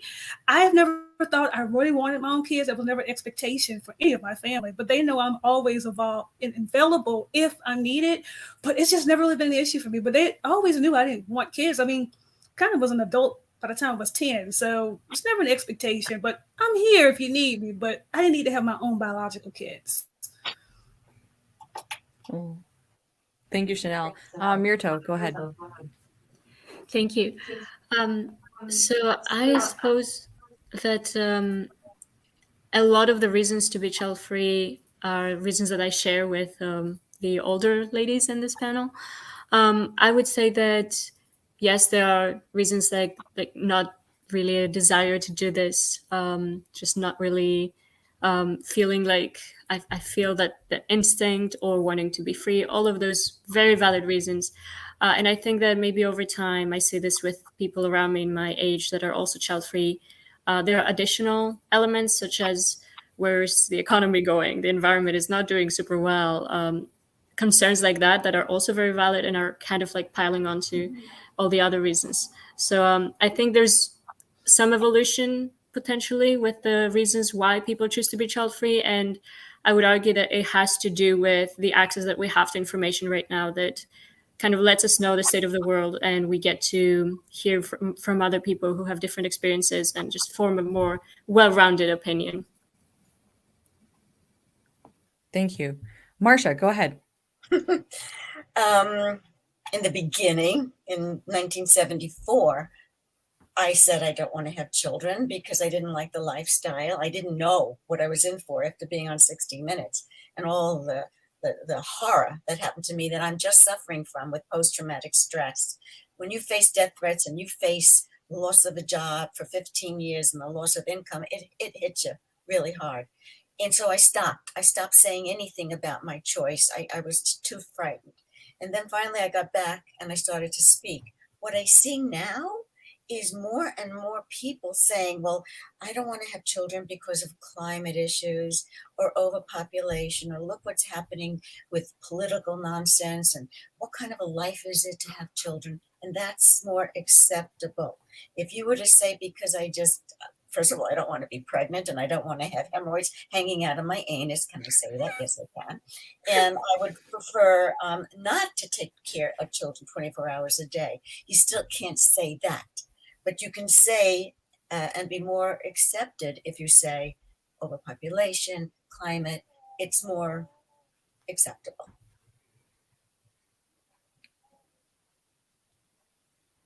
Okay, well, we did not get shut down on the live stream for that last.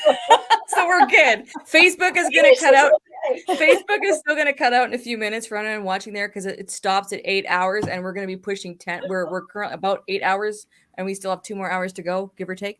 One more thing, Molly, you are lucky because at 81, I still get people who say to me, well, let's see your chihuahua wipe your you-know-what when you're older. It ain't going to happen. Who's going to be there for you, lady? Wow. My neighbor yells, child hater. And the community turns their back on me when I walk down the street. Hello. It still happens. Wow. Wow. All right, Gretchen. Go ahead. Yes. I had something in mind I wanted to say, and now I listening to the other ladies is so exciting that I forgot what it was. That's all right. What are we talking about? That's a really good question. You're making me think now. Okay, so what are ways? Sorry, what is the question? In what ways have the reasons for choosing the child-free lifestyle changed over the years, in your opinion? The reasons, yes. Well, it's exactly what Marcia is saying. It's much more of a confront for people if you say, I'm not having children because I don't like them, or I don't want to take care of them, or it's just too much work.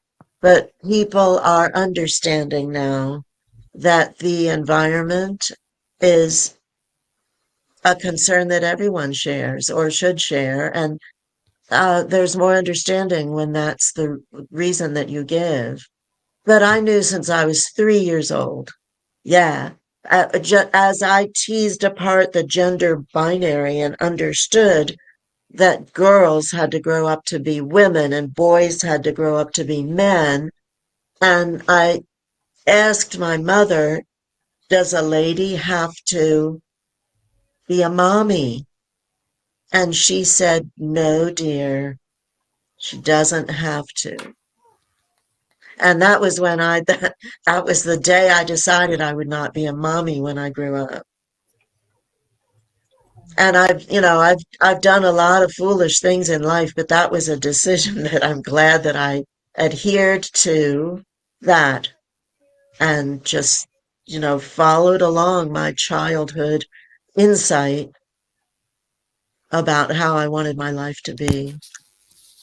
Thank you, And Gretchen. thank you, Mom. Thank you, Mommy, Yes. for telling me that truth those many years ago. Thank you, Gretchen. All right, Molly, go ahead.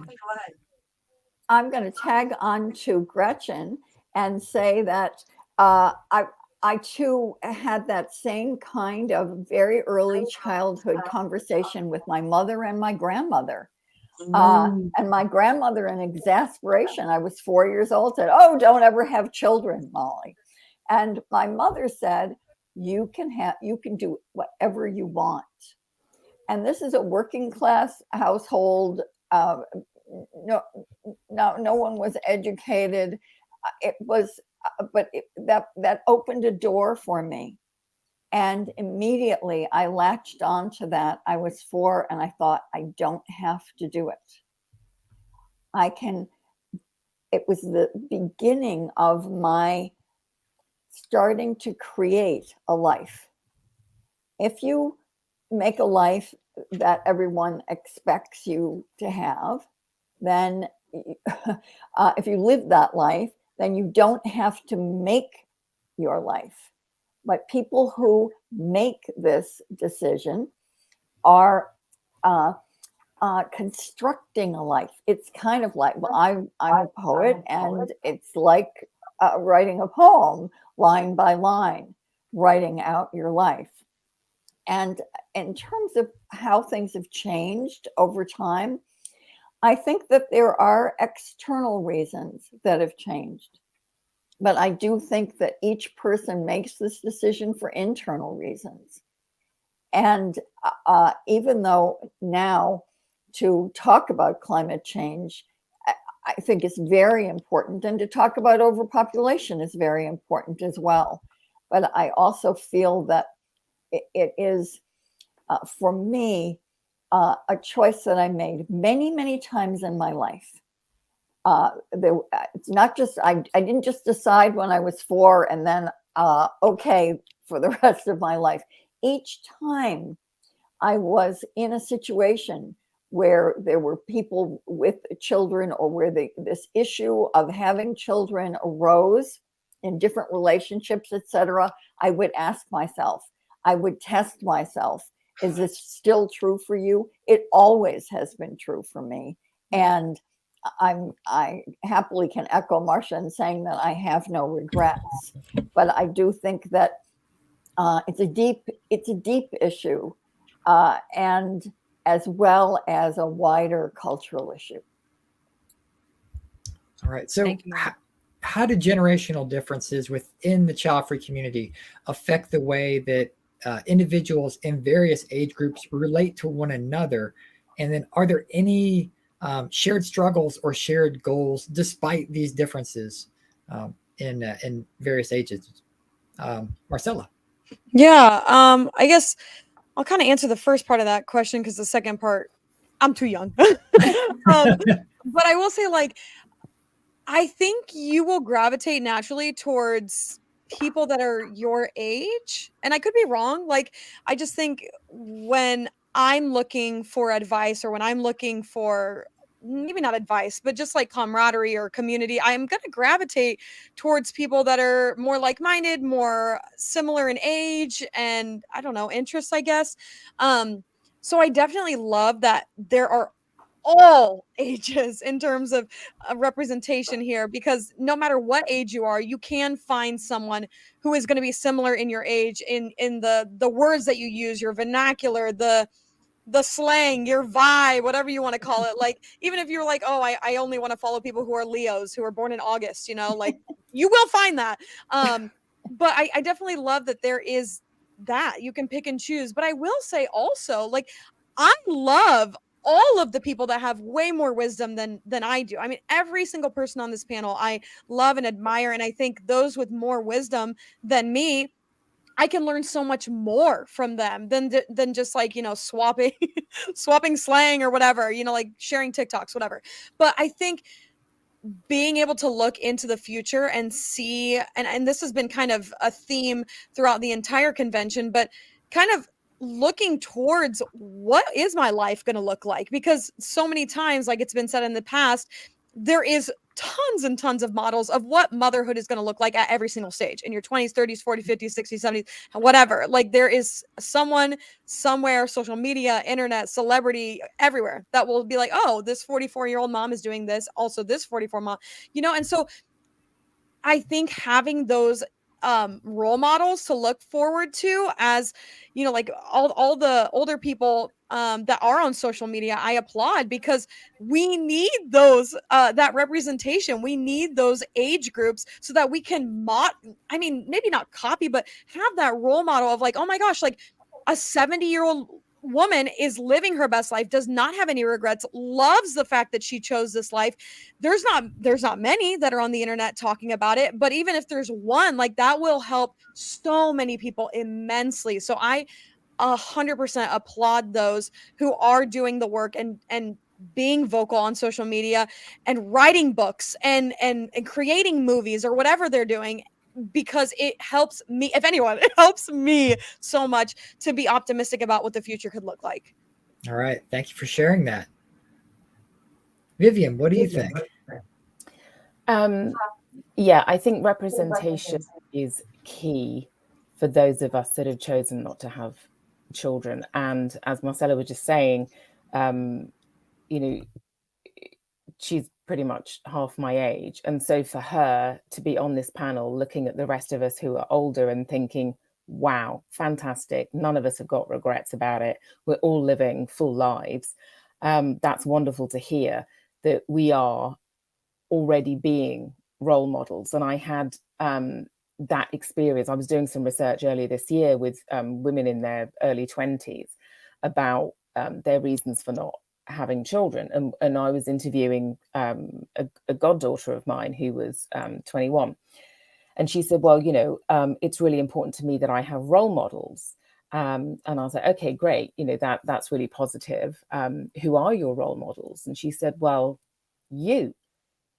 And I was shocked. I hadn't realized that my life, you know, she was looking at my life as a way of, as an alternative for her and for her peer group. She said, well, yeah, I look at you and I look at James, my husband, you know, and the life, you know, the independent life that you live as a couple, but also what you do in your lives and how interesting and varied it is. And you were showing me an alternative way to live.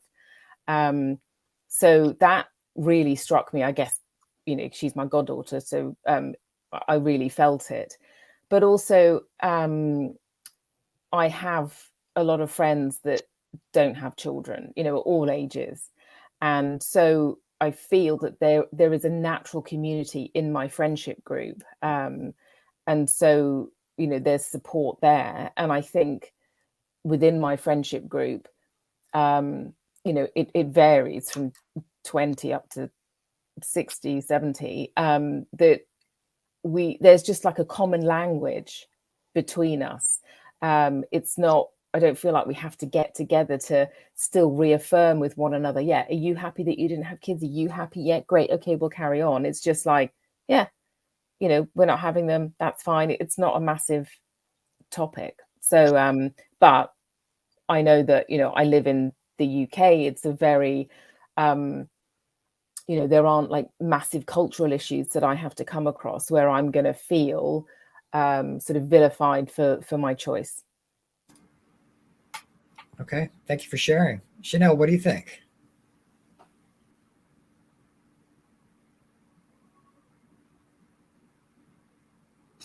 What I can say is that I would agree with Vivian. You know, representation does matter. I had an auntie and as well as an uncle that were child free, and it showed me that you didn't necessarily have to have children, but you still could be involved with the little people that you love.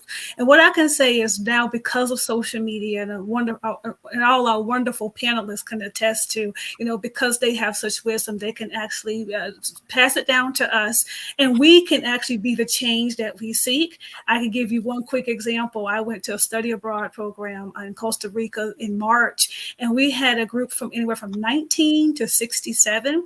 And some of our younger ladies, they were voicing that they did not want to have children. And I cheered them on. And I also shared with them this information about the conference. So it's just, you can be the change that you seek. And I just think it's wonderful. Now, since we have social media, we do have a choice, and our younger counterparts can kind of understand that as well.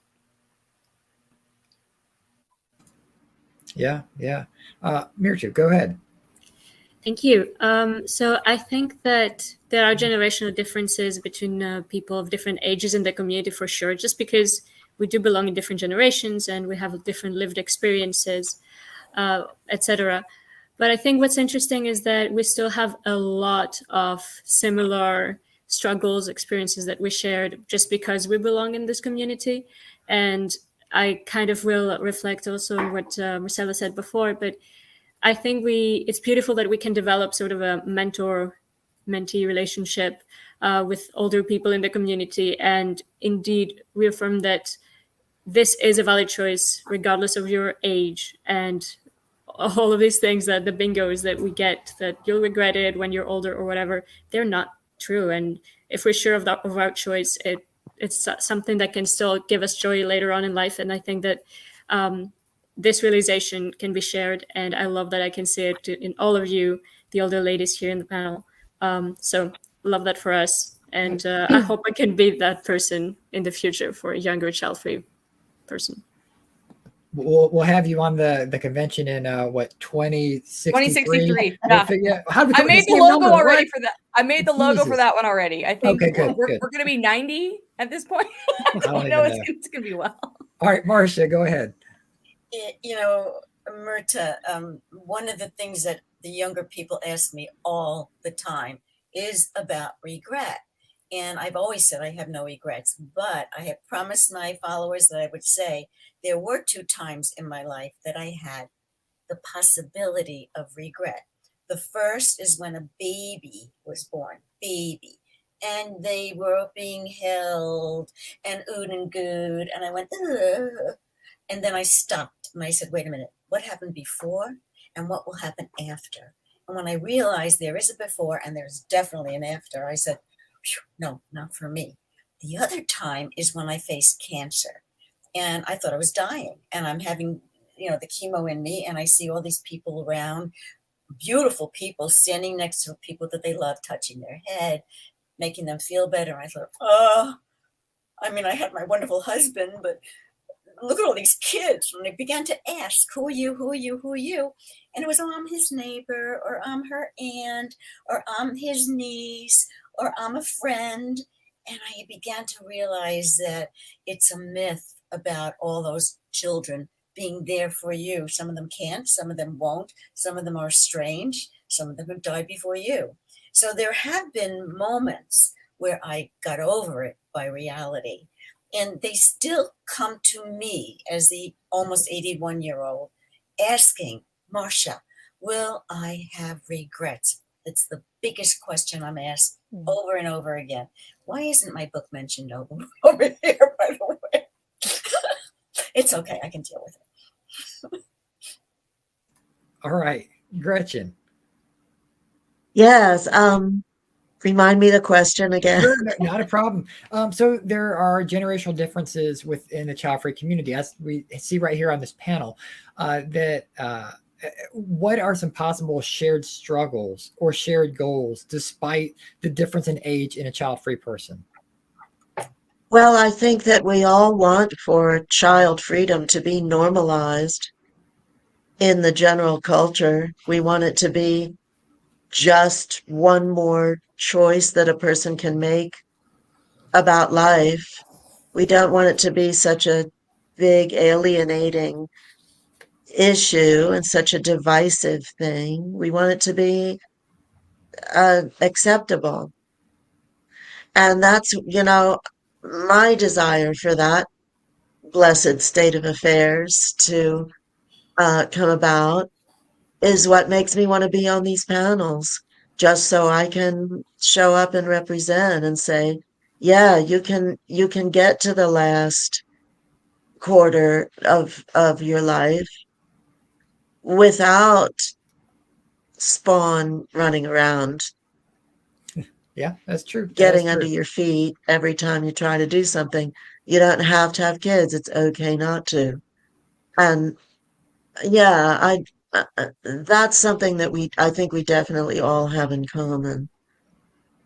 As to differences, well, I don't think there's a whole lot other than differences in stages of life mean that you will encounter different kinds of issues and different kinds of decisions, inevitably, whether you have children or not.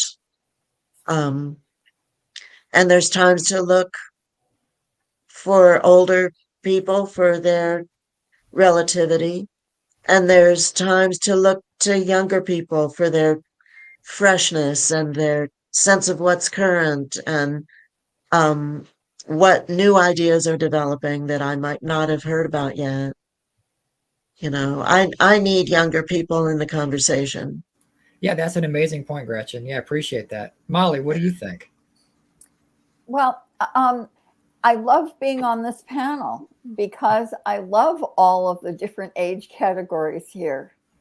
And it amazes me that just by sitting here in my life at 76, joyfully, I've become a role model. And I too have looked for role models all my life. My mother had a friend who not only did she not have children, she wasn't married. She was single with no children. I was hugely curious and admiring of that life. She'd made a decision about things. And I think that as I hear the people on our panel speaking, the kinds of connections that I feel with everyone it's another kind of mentoring bond. It's not one that I had anticipated, but it's one that I'm really glad to participate in. And for that, just the conversation, just the back and forth makes mirrors and windows into people's lives. We mirror one another and we open windows for one another and to look into our lives.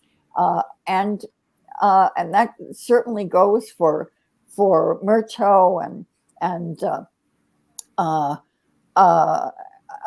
Chanel and Vivian and Marcella, just to I want to say everybody's name, and I've missed somebody, and Gretchen certainly, and Gretchen and Marcia and myself, to have all of this conversation and the back and forth. It weaves a kind of tapestry, and it's beautiful. Well, thank you for sharing that. Yeah. So I'm going to reword the question that I was going to ask next. I've been just inadvertently rewording everything anyway, because that's what happens when you moderate for 2 days straight. But can each of you speak to where you are, where you are currently in your child-free journey? Can you speak to what helps you in support? The original question was going to ask what significant differences are there as you age, but I think it would be cleaning up the question a bit if you could just speak to what helps you continue. Whether, we're all decidedly child-free, but where you are at current age, and Molly touched on this already, and Gretchen, having younger people and hearing different insights, but just share what helps you right now in your child-free journey. So Marcella, we'll start with you. Yeah, I just want to say, Molly, that was beautiful. And I could not just, I want to give you a hug, all of you, because like you said, the fact that you are just a living, breathing, older generation child-free person automatically makes you a role model because there's not many vocal people out there. So I say continue the work, keep being vocal, keep posting, keep just being you. Seriously, it really inspires me. And that leads me to my answer of the question. I think what helps me most, what keeps me going, what I guess fuels the fire, are people like Molly and Gretchen and Chanel and Vivian and Marsha, like all of that older generation. That really is something I'm super passionate about. I would say maybe 2 years ago when I first started this, it was probably a different answer, because I was so new and fresh and kind of spicy, like I said. But now that I've kind of been in it for a little bit and kind of vented everything that I wanted to and kind of aired out everything, all of my grievances and all the whatever, I have a different perspective on the child-free lifestyle. It's more of, we are given this amazing opportunity, this choice, this privilege. I've heard that word over and over this conference, the privilege to have the choice to be child free. And what are we going to do with that? Like, are we going to just lay waste and keep hating on parents and keep, poking fun at them and making, just the dumb reels and whatever? I don't want to do that. I want to live my life so fully. I don't remember who it was that said this, but being able, I think it might have been Molly, but you've already created a life, not a physical life, not a human, but creating your own life. That's something that a lot of parents don't get to do because they opted into creating a physical person, and that was their creation of life. But now we have to go through this unpaved road of creating our own life. What does it look like to be an adult, an individual that doesn't have these responsibilities, that doesn't have this, oh, you're a mom, oh, that's what you're doing, okay, you're a mom, good, next person, like what are you doing to accomplish your greatest accomplishment? We have to create a life. And so just seeing the older generation be happy and healthy and alive and well and just so enthusiastic about how passionate they are about their choice and how they have had a fulfilled life. And even though, I mean, Marsha was talking about those instances where she felt like there may have been like a tug of, oh wait, do I need to have a kid because I'm literally dealing with cancer? No, that is so inspiring, seeing that she was able to work through that problem and that like internal crisis. I mean, if Marsha can do it, anyone can do it, Marsha's a great role model. And so I just want to say thank you to all of you that are just so vocal and so passionate about being child free and who are on online spaces, because without you, I don't think that I would continue this, because it's not something that is for the weak by any means, because of all the hateful comments and everything that, the internet kind of throws our way. So I just want to say thank you to all of you. Thank you. I was just to say thank you, Marsha. See, oh my goodness, thank you, Marcella. But thank you, Marsha. So just we'll continue on with the question, but just to let you know, this will be the final question. So please share if there's anything else that you want to express to the audience, please use this time to do so. And then but not plugging, because we'll have one more round for that. All right, Vivian, go ahead, please. Yeah, I think what I notice with where I am, and because now being a life coach and being a life coach who helps people with different life stages, choosing or not choosing to have a child is a life stage. So I think I feel like a wise owl, or that I have the wisdom with clients especially, but also outside of work, in kind of showing rather than telling, that you can be an individual, you can lead your life as you want, and still have an incredibly fulfilling life. It's not, oh, if I had children, my life would be amazing and it would be better. No, it's just that it would be different. And so when, in thinking about the younger generations, I say, you should ask yourself, do I want to have children, or should I even have children? There is a difference. You know, think about how adult do I feel? How grown up do I feel? And just because everyone else around you is doing the standard way of living, it doesn't mean that you have to follow that. Think about yourself and the lifestyle you want. And, you know, we are all, you know, us elders here, we're here, you know, showing you that there is an amazing life, and it's not like one is better than the other. It is just different. And, you know, it was mentioned earlier about regret. There isn't, if you answer these questions correctly, you know you're not going to regret. And if you answer them wrong, you are going to regret. You just 100% have to be sure in yourself. But to be sure in yourself, go and ask others, elders that are child-free, what that is. You know, yeah, that's what I'm going to share. Thank you, Vivian. Chanel, go ahead. Well, I would just impart with the beautiful quote that Dr. Maya Angelou told Oprah. She said, "You have no idea what your legacy will be, because your legacy is every life that you touch." And what I can say, all the beautiful ladies and just the moderators, we are touching lives, and we are actually showing the world that there are choices, and we can do that with every conversation, every book we recommend, or every time we say, hey, you know, this is a choice. So I just think it's beautiful that we're all here.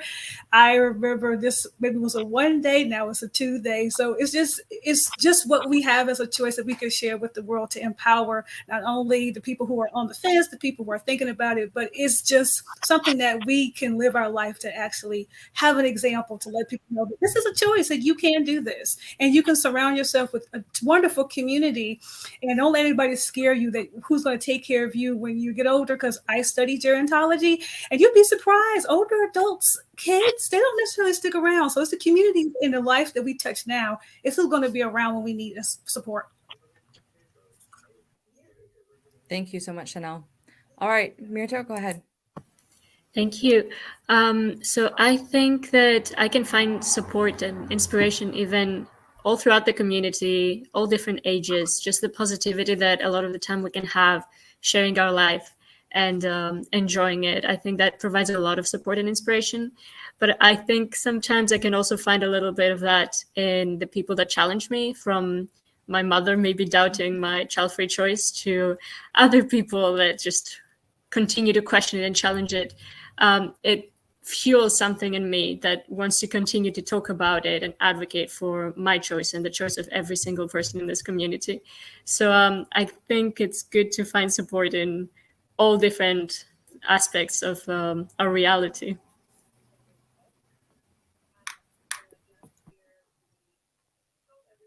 I've got a thing. All right. Well, Now that, okay. sorry. Well, okay. We'll go to Marcia. Go ahead, Marcia, and then we'll go to Gretchen. Well, I have spent easily 2 to 4 hours a day on my Instagram, my Facebook, answering people who write to me, because it just makes me feel connected to hearts and to minds and to lives. And I noticed at 81 that I decided, I think it's time to kind of go back a little bit, still spend time. I will never stop trying to reach people's hearts. But I just came back from a trip to Portugal and Spain, and I went first class for the first time in my life, because at 81, why not? I decided it's time for me to do, a few fun things. But Marcella, it's because of you. It's because of you, meaning the younger people, that I will never stop singing praises for this lifestyle. You young people mean everything to me. And in saying that, I also want everybody to understand, if you envelop younger people into your lives, you can't grow old. They are the most amazing people. Many of them have not had parents who are good to them. Many of them have had parents who died. 4 of them are my students who have remained so close to me in my life. One of them has a little boy who calls me Marcia Grandma. And there are so many ways to nurture in ways that don't have to be with your own flesh and blood. And if you don't want to nurture, that's okay too. Travel. I'm still a part-time travel agent and I do it with joy. Have I stopped as much? Yes. Will I continue? I hope so. I'm hoping to do seminars now that COVID is over. And the most important thing is at 81, looking back, I made the right choice for me, and hopefully now for you. Thank you, Marcia. All right, Gretchen, you're up. I want to address something that is not really a topic for the panel, except it has to do with being child free. I want us to make sure that we don't develop a rigid kind of meritocracy among us that says, oh, if you don't have children, that means you have to be a world traveler, or you have to have started a big business, or you have to have done a whole bunch of charity work, or you have to have written a book, or you have to have, it's perfectly okay, isn't it, to have a small, private life that you're just enjoying, without having to do all this heroic stuff that, like we justify ourselves that way, I think. Like we say, well, I haven't had children, but I've done all these other things, and that makes me still important and interesting. Yeah. How about that? Totally agree. There is, I know that that part of that dialogue is there is pressure for people to feel like they need to step up and do something big and to travel and to be wealthy and all these things that, like there's stereotypes. And so thank you very much for bringing that up, because it is very, very relevant and a good reminder that, we are going to live our life and we're not to compare one child-free life to the next. So thank you very much for bringing that up. Molly, go ahead. So yes, thank you, Gretchen. That was a wonderful thing to say. And what each person has said about what helps them, I think has been really valuable. I just wanted to say that what helps me, what supports my choice, is some of the projects that younger women do. For instance, this convention, and all of LeNora's work to produce these 2 days, and Cody helped with help, of course, and also want to mention Therese Schechter's film, my so-called Selfish Life, that a number of people here have been involved with. Certainly Marcia is a great star of that film, that investigates the child-free life of many, many different diverse people, and it's been a great resource for both them and for all of the audiences that have seen that film. And another young woman who's written a book, Nicole Louie, who went around the world interviewing women as she was making her choice to be child-free. And it's portraits of 35 different women from around the world. And when I see the ways in which people have reached out about how other women have constructed their lives and making this choice, it's thrilling. It's amazing.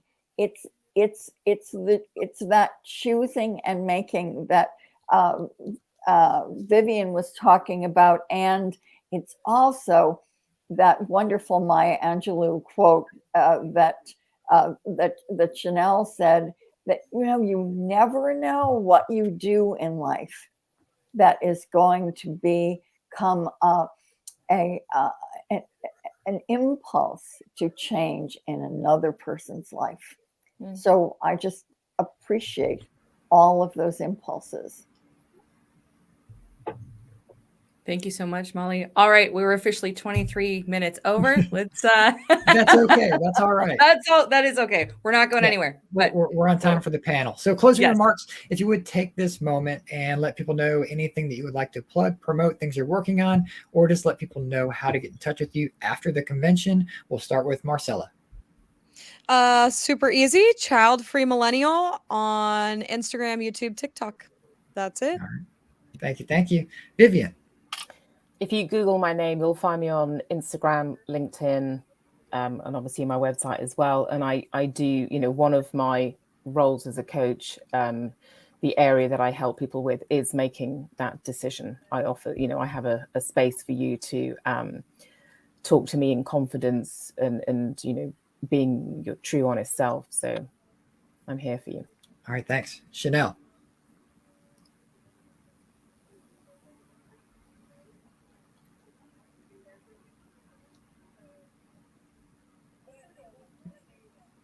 Got you muted still. Or maybe frozen. I'm not sure. All right. I can't. I don't know. We'll go to Mirto. We'll come back when Chanel comes back with us. Oh, she did move. Okay. That's okay. Go ahead, Mirto. Okay, it's me. Okay, I'm not. Yes. Sure. All right. So you can just follow me on TikTok if you want. You can keep up with me there. It's Merten, ITSMYRTEN. All right. Thank you, Marcia. So on Instagram is childfree_guru. On Facebook, I'll just give you one of the 7. It's Confessions of Child-Free People. And I have 2 books out. This one was Before Cancer, Confessions of a Child-Free Woman. And you hear a lot about the 60 minutes in this one. And this one I researched all over the world, what rejection is like amongst people all over the world. And I am in my so-called selfish life. If you can still get it, get it. It will change your life. All right. Thank you. Gretchen. I'm Sonoma Tarot, TAROT, sonomatarot.com. That's my website. And I'm Gretchen Santa Rosa on Facebook. I had a stalker, so I had to change my name. So stupid. Nah. All right. And I was doing Instagram for a while under Sonoma Tarot. And I sort of let that drop a while ago. But some old readings that I did online are still there. All right. Well, thank you. Molly. Molly Peacock at Molly Peacock Poet on Insta. And I have a wonderful website, and Paradise Piece by Piece is the memoir that I wrote about my choice that's still available as an ebook. And just wanted to say thanks to everyone. It's really been a joy listening to you and absorbing this whole conversation. Thank you. And Chanel, if you're back with us, go ahead. Okay, Chanel, if you can hear me, it's just all Yes. lowercase case Chanel Reads at 2022 on Instagram. Thank you for having me. Okay. Thank you, everyone. Thank you to the audience. And we'll be back with the next panel shortly. Thank you, everyone. Bye. Bye. Bye.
All right, welcome to Child Free Happily Solo and Happily Married panel. I'm Cody Hetzel.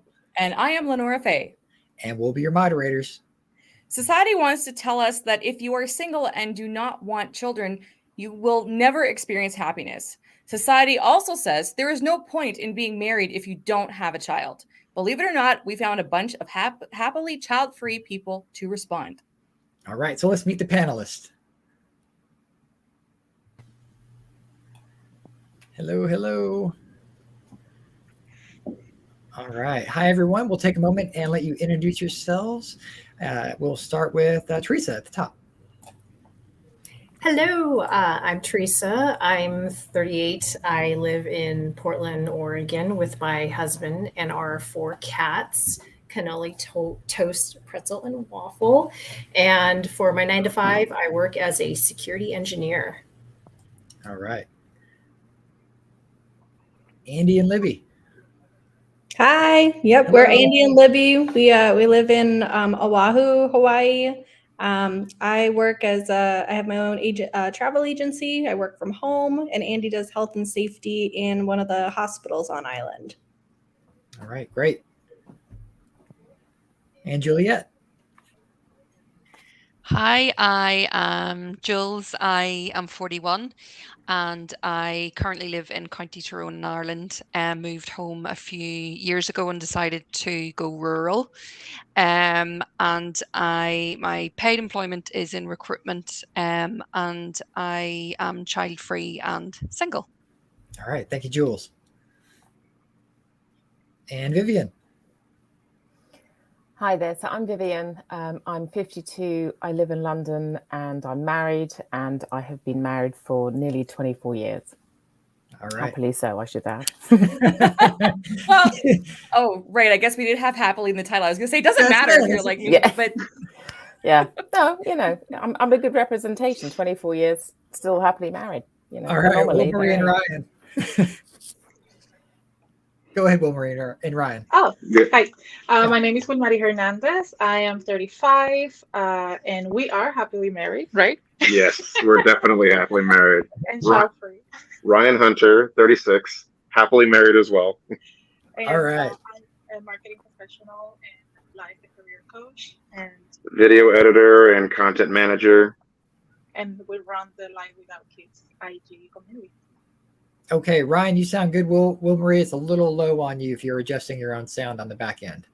Okay. Oh, I yeah. don't know if you have 2 different mics or not. Gotcha. Yeah. No, we don't. Yeah. We'll figure it out. Sorry. Okay, no worries.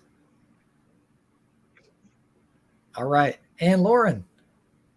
Hi, I'm Lauren, and I am 30 years old. I live in Orange County, California currently, and I am happily solo and child-free. I work in aviation as a flight attendant, travel around the world for fun and for work, and am loving my very independent life.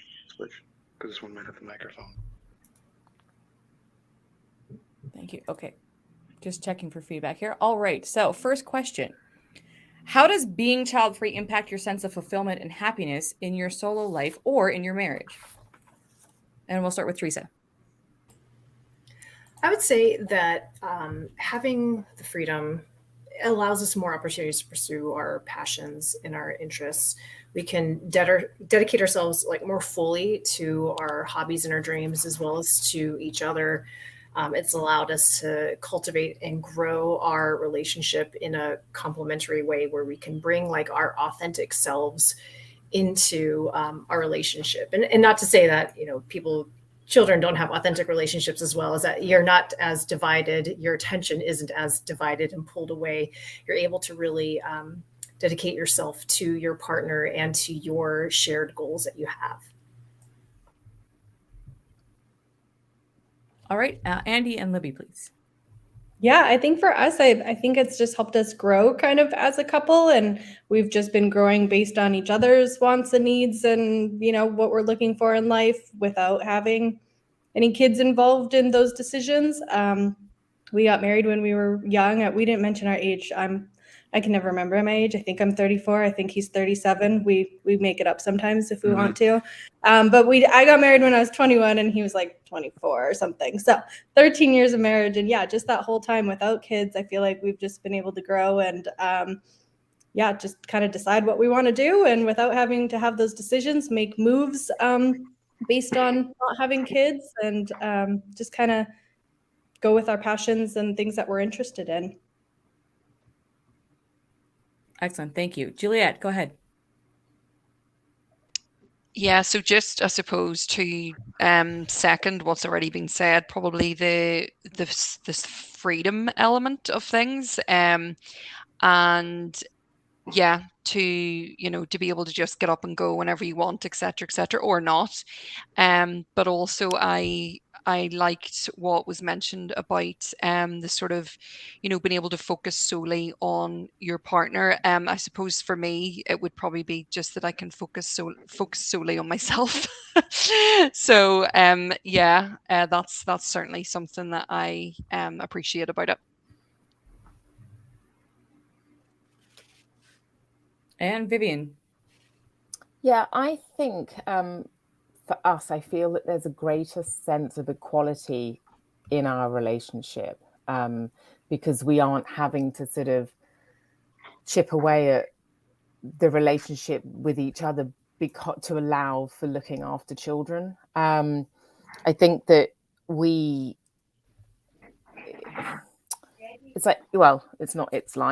do have a very independent life of each other. So we will holiday separately, separate mates. We have separate friendship groups, but obviously we do have friendship groups that mix, and we do go on holiday together. But I feel that there is a good equality between us, that we are there to support one another fully when the other one needs it, because we don't have other people in our, many people in our lives who need our attention as well. All right, Will Marie and Ryan, go ahead. Do you mind repeating the question? We had a little bit of issue with the sound at the beginning. Yeah, no problem. So how does being child-free impact your sense of fulfillment and happiness in your marriage? I mean, being child-free is one of many choices that you have to make when being married. I think one thing that really goes to it is just saying, I'm trying to find the words for it. It's something that it's one of many decisions that we made when we first started being together, and it's one of many. So it's not something I think that has defined our entire relationship. It's something that is a big life path for us, but it wasn't something I think that defined us as a whole. Yeah, and I think that's important because I think society wants to define you, whether you have children or not, or whatever boxes society wants to put you in. And knowing that we're not just that's one of the things I feel like allow us to find, common ground as a couple and, experience our marriage in all the multiple areas that is not just that. So I think that's one good reason to, besides what everybody else has said. Thank you. Okay, and Lauren, go ahead.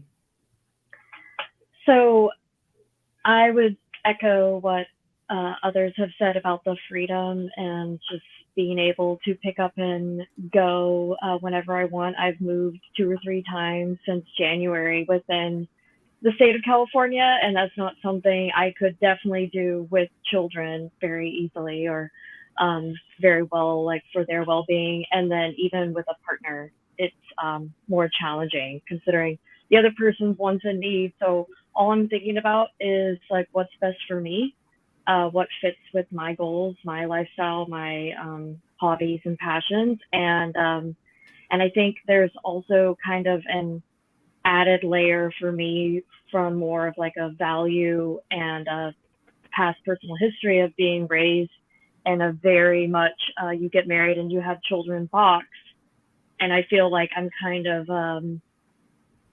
going against the model of the wife or the woman with the ring on her finger and the woman with a baby on her hip. And I'm kind of like, my life is a statement in itself. I don't know if that resonates, but that's how I feel about it. All right. Thank you, everyone. What are some common misconceptions or stereotypes about being solo individuals or marriages by living the child-free lifestyle? So, Teresa, we'll start with you.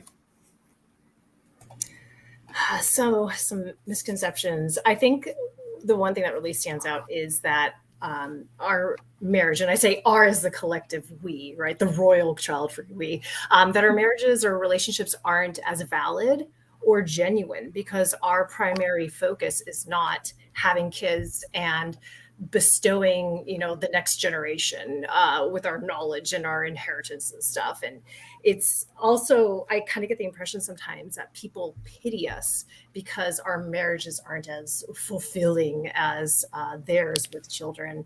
And for myself, I was raised in a really religious family, and I am not religious, and so I didn't get married in their church, and we don't have children, which is clearly a touchstone foundation for many faiths. And I still think to this day, we've been married for now almost 8 years. I wonder if my mother still hopes that, we'll turn around, which is going to be impossible because I've been sterilized. But, there's always, everyone has to have an opinion of your marriage, right? I think for the most part, we've been lucky that most of our family and friends are supportive of us, of just who we are. But there's always that kind of undercurrent, these snide remarks of like, oh, it must be nice to have X, Y, and Z, time, money, freedom, all these other things. And I try to not take it too personally because it clearly represents a deep-seated issue that they're having in their life that they're trying to project upon us. But no one wins by being nasty to each other. And so I just, I wish people would stop making it their business to have opinions on child-free marriages because deep down, are they jealous? All right, Andy and Libby. Yeah, I mean, I think just from us getting married at a younger age, a question that we were asked all the time. One thing with when you get married is people are always wondering, when are you going to have kids? And I think that's such an annoying question and probably a little bit inappropriate too, because nobody knows everyone's different scenarios. Like our scenario, I will say that we are child-free by choice. Like I always knew I didn't want that. But we've met other couples that are child-free, not really by choice. I mean, they are obviously by now, but they've tried to have kids and it didn't work out for them. And then they decided to embrace that life.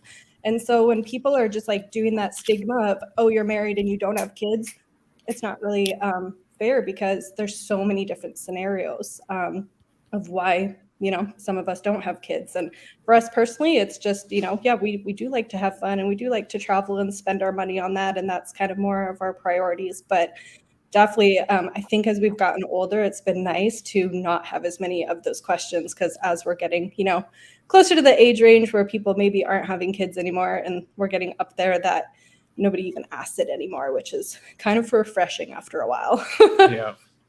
Yeah. All right. Thank you. All right, Jules.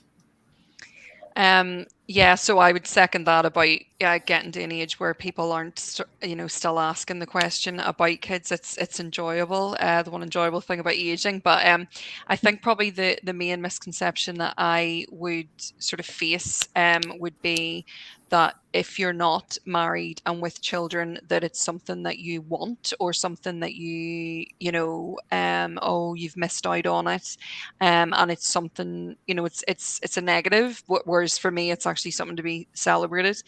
And then I also think that there is, as well as with the married couples have mentioned, there is a misconception that you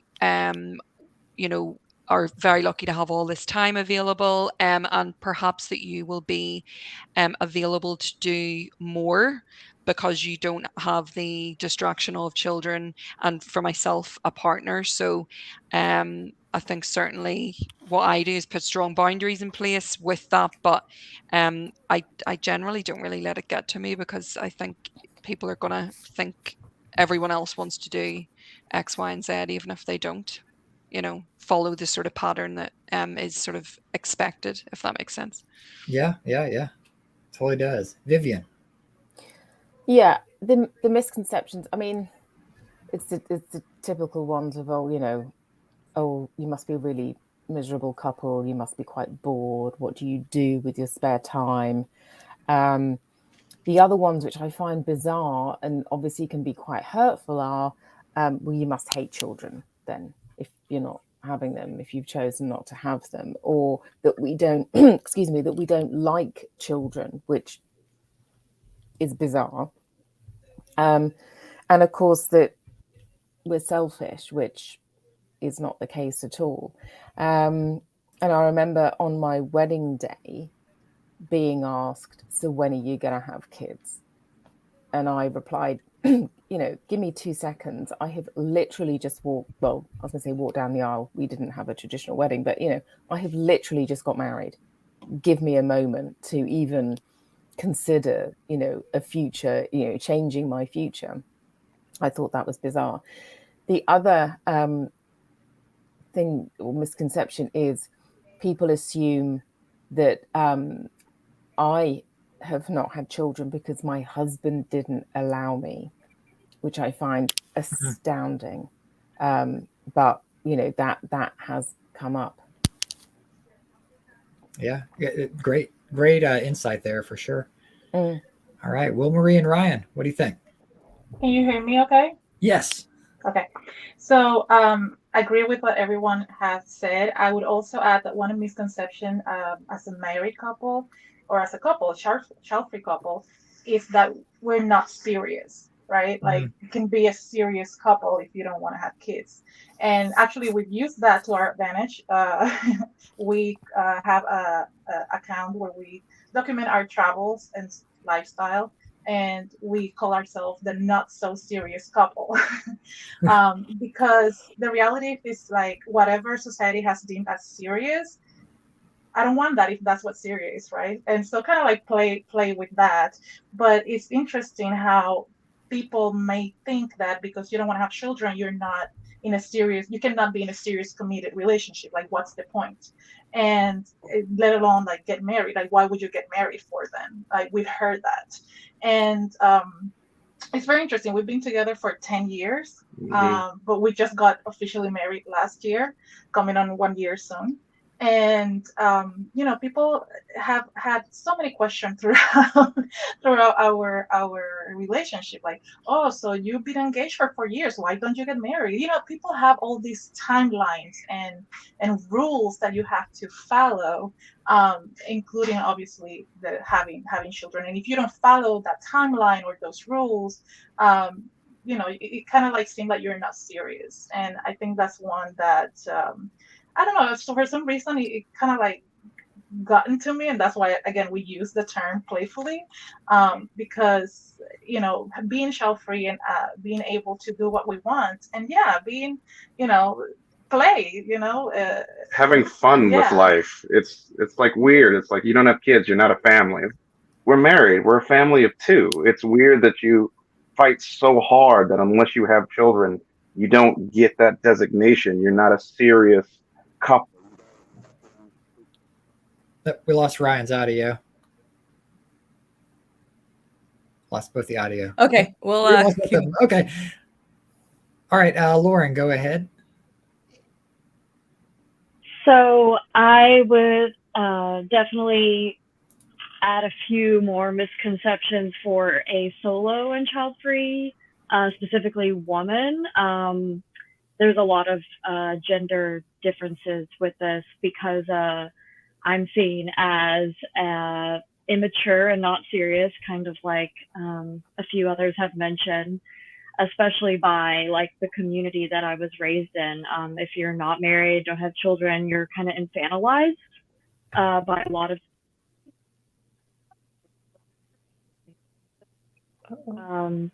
and then I think the other thing is that I am lonely or sad or have just a sad, boring life.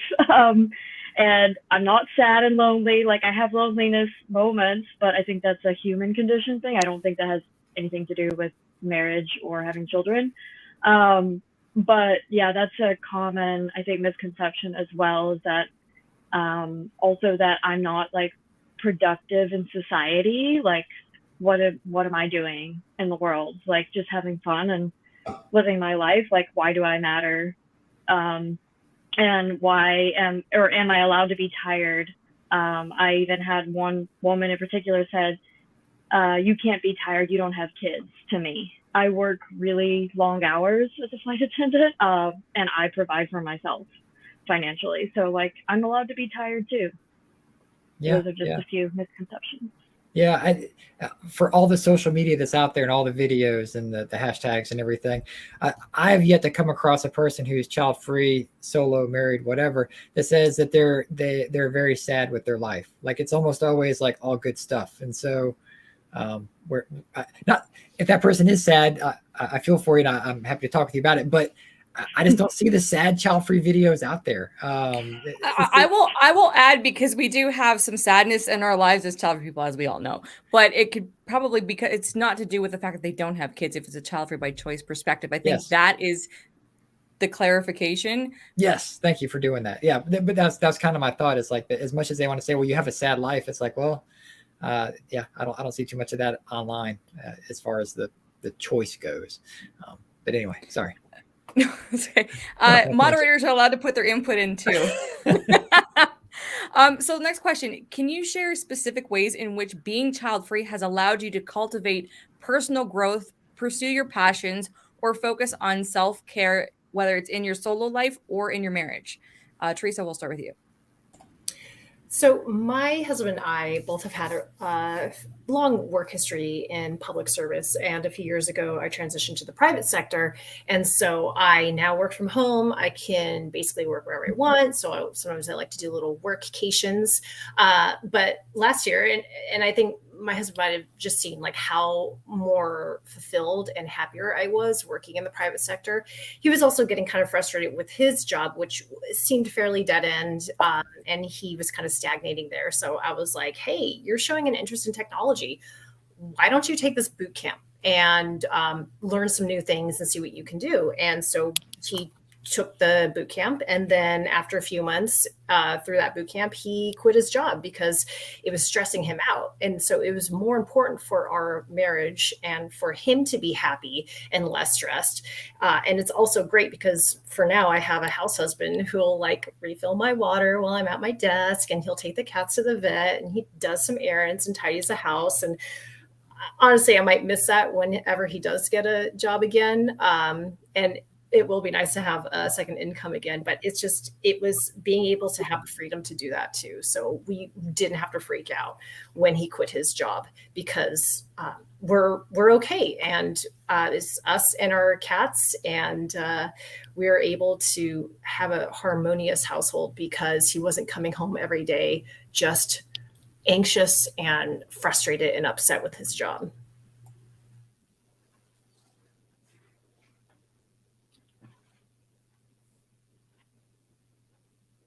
Oh, I couldn't hear LeNora, but I think it's our LeNora, turn. no sound. Yeah, go ahead. Oh, sorry, I muted my mic. I'm sorry. Okay.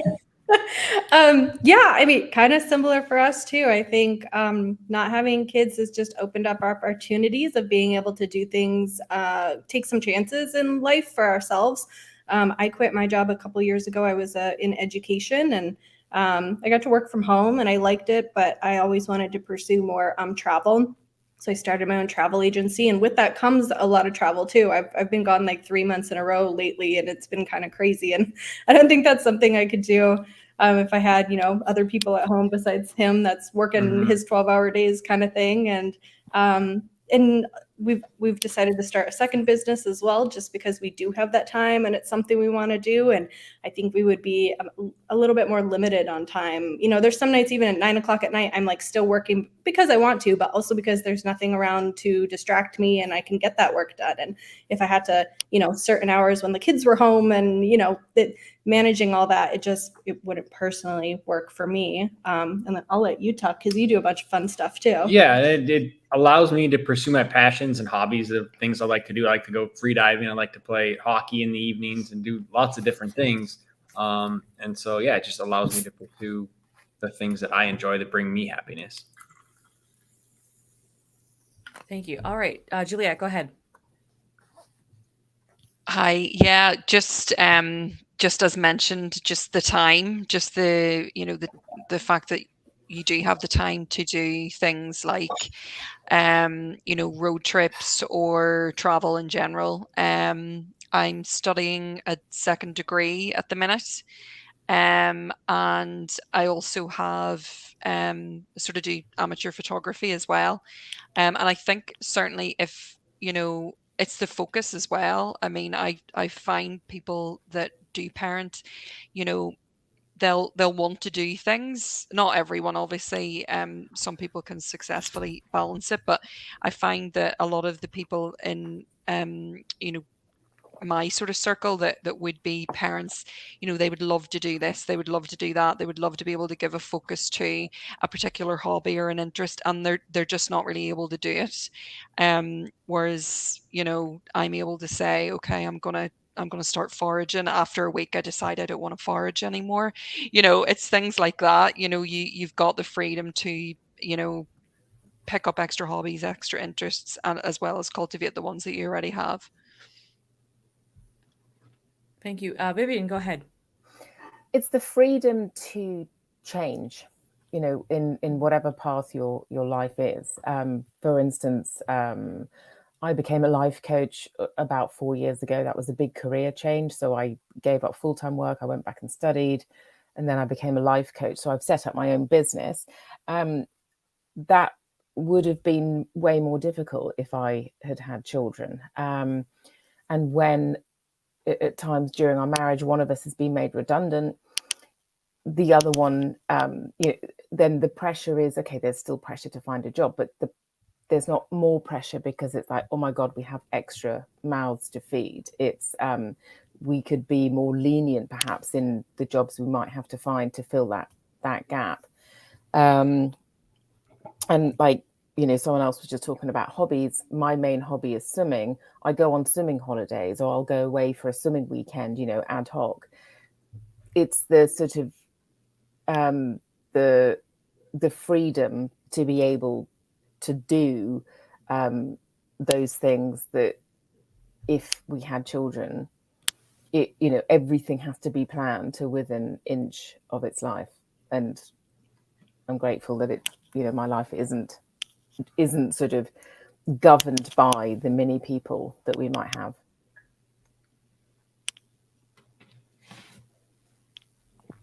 Very true. I cannot imagine preparing for a Childfree convention while having like children that I have to raise at the same time. Also, I probably wouldn't be allowed to do so. Will Marie and Ryan, go ahead. Oh, we can't hear you. Okay. We'll go to Lauren and then just talk after if you can hear us. Lauren, go ahead.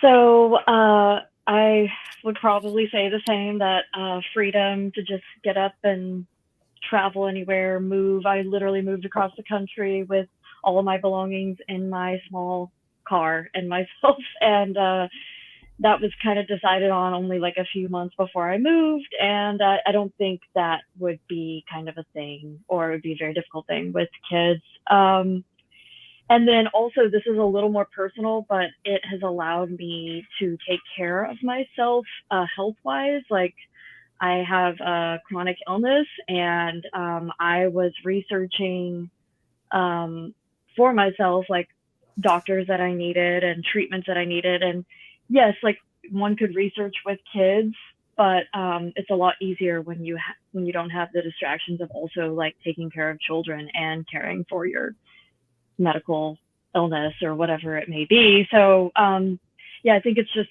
I get to have all this peace and quiet all the time, and like I get to decide, okay, today I want to go to the beach and relax, or today I want to read this book or watch this show, and literally just can focus on what I need in the moment. It's really nice. Yeah. Well, Marie and Ryan, did we get you back for audio? Can you hear us now? Yes, there we go. All right. So sorry about that. That's okay. It's hard. Just piggybacking off of everyone else. I mean, we can't talk enough about the freedom that not having kids allows. Not only do you not have to have a tailor-built life around children, you can change life. Like, we found ourselves in very similar situations, pretty much climbing the corporate ladder. I was in a good position. She was in a great position as well, but we weren't happy. And not having kids gave us the ability to, for lack of a better term, torch our old life. We sold all of our possessions, our car, we quit our jobs, we emptied out our bank accounts so we can go and do something that we felt really passionate about, which was travel the world. And that's what we're doing now. So after we got married in September, we decided, hey, let's just go on a year-long honeymoon and document our travels. And that's what we do on Not So Serious Couple. And it's been amazing. We've seen places that we would have never had the time to explore, met people that we would have never seen before. And we can all do it because we don't need to have such a built down, nailed in life. We were able to really rediscover and redefine ourselves. And when we do find a place to physically settle down, we'll be able to get jobs that we're more passionate about, that make probably less money than we were before, because our priority now is our happiness. Yeah, great points. Yeah. So how do you navigate societal expectations or pressures regarding relationships and family formation, given your child-free status in either being solo or married? Teresa, we'll go with you. Ooh, this is one question. I was getting really excited. Oh, I thought I muted myself. Okay, there we go. This is one question I was pretty excited about. And this has been an exercise I've been going through in my life to try to develop better in all aspects of my life. And it's to stop being a people pleaser. I've stopped filtering my answers when people are like challenging me on our child-free status. Like, I'm tired of trying to make people feel better by softening this objectively terrible news that we don't have kids. I don't want to make other people feel better, that I've like redirected my maternal instincts into caring for our cats, or for, having some other child presence in our life, like through our nieces, because my purpose in life is not to make them feel better, that I can only contribute to society if I fit into some like maternal box, right? I'm working to normalize being child-free as an acceptable thing in all my interactions with people. Like, I'm very nice and pleasant about it. When someone asks me, oh, how many kids do you and your husband have? I'm like, oh, we don't have any, but we have cats and we love them very much. This has been a very successful tactic when people are trying to negotiate with me, like that they're not okay with this. And I am just happy because they think for some reason I should be sad. And it's very important for me as a woman because, and no offense to any, child-free men who deal with this in their own lives, but for women or folks who present themselves as a woman, we all have to be doubly assertive about our child-free stance because of what society expects from a traditional feminine role. Like, we have to defend it harder. We have to justify it harder in a way that is more satisfactory. It's been an ongoing challenge, and I'm doing better about it. And I have to say, one of the kind of epiphany moments I had was about 7 years ago. I was meeting with a surgeon for a hysterectomy, and I had to have one for a medical necessity. And they presented me with other options that didn't involve having that surgery, but that surgery was going to be the best thing for my situation. And at one point, the surgeon looked at me and she's like, "What does your husband think about this?" And I just kind of had this like whoosh moment as like my heart rate went up, thinking, oh, I am a woman. I don't have agency over my own body. And I looked her in the eyes and I said, if my husband wanted children, I would have never married him. And she's like, oh, okay. And then the conversation continued. No big deal. I got my surgery. But after that, I felt especially empowered, and it reminded me I have to continue to, fight against these expectations, these gender expectations, and be a voice of reason where people will stop and think, oh, maybe that's not an appropriate question to ask someone. Yeah, thank you, Teresa. Thank you. All right, Andy and Libby. Yeah, I mean, I think maybe just as we've moved, we've found people we've connected with a little bit more, and so we really I feel like we really haven't had many situations where we have to, even really talk about our situation too much. Like, so obviously when you're meeting new people, it comes up of like, oh, do you have kids? And we say no, and that's kind of where it ends. And I'm fine with that.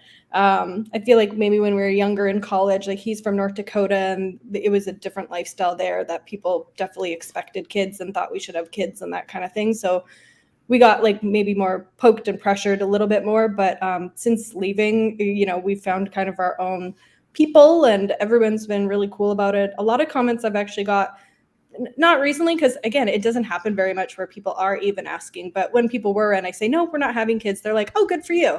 And I was like, that's cool. That it took many years to kind of get to that where people said that. So yeah, we haven't had, it's just been good for us, I guess, of not having to really push the buttons and explain ourselves, because I don't want to. I don't think I should have to either. I'm just like, but we don't need to be friends if I have to explain myself every day. You can also cut this part out of the panel and send it to them for a clip so they can watch if that helps. That's always available. All right, Jules, how about you?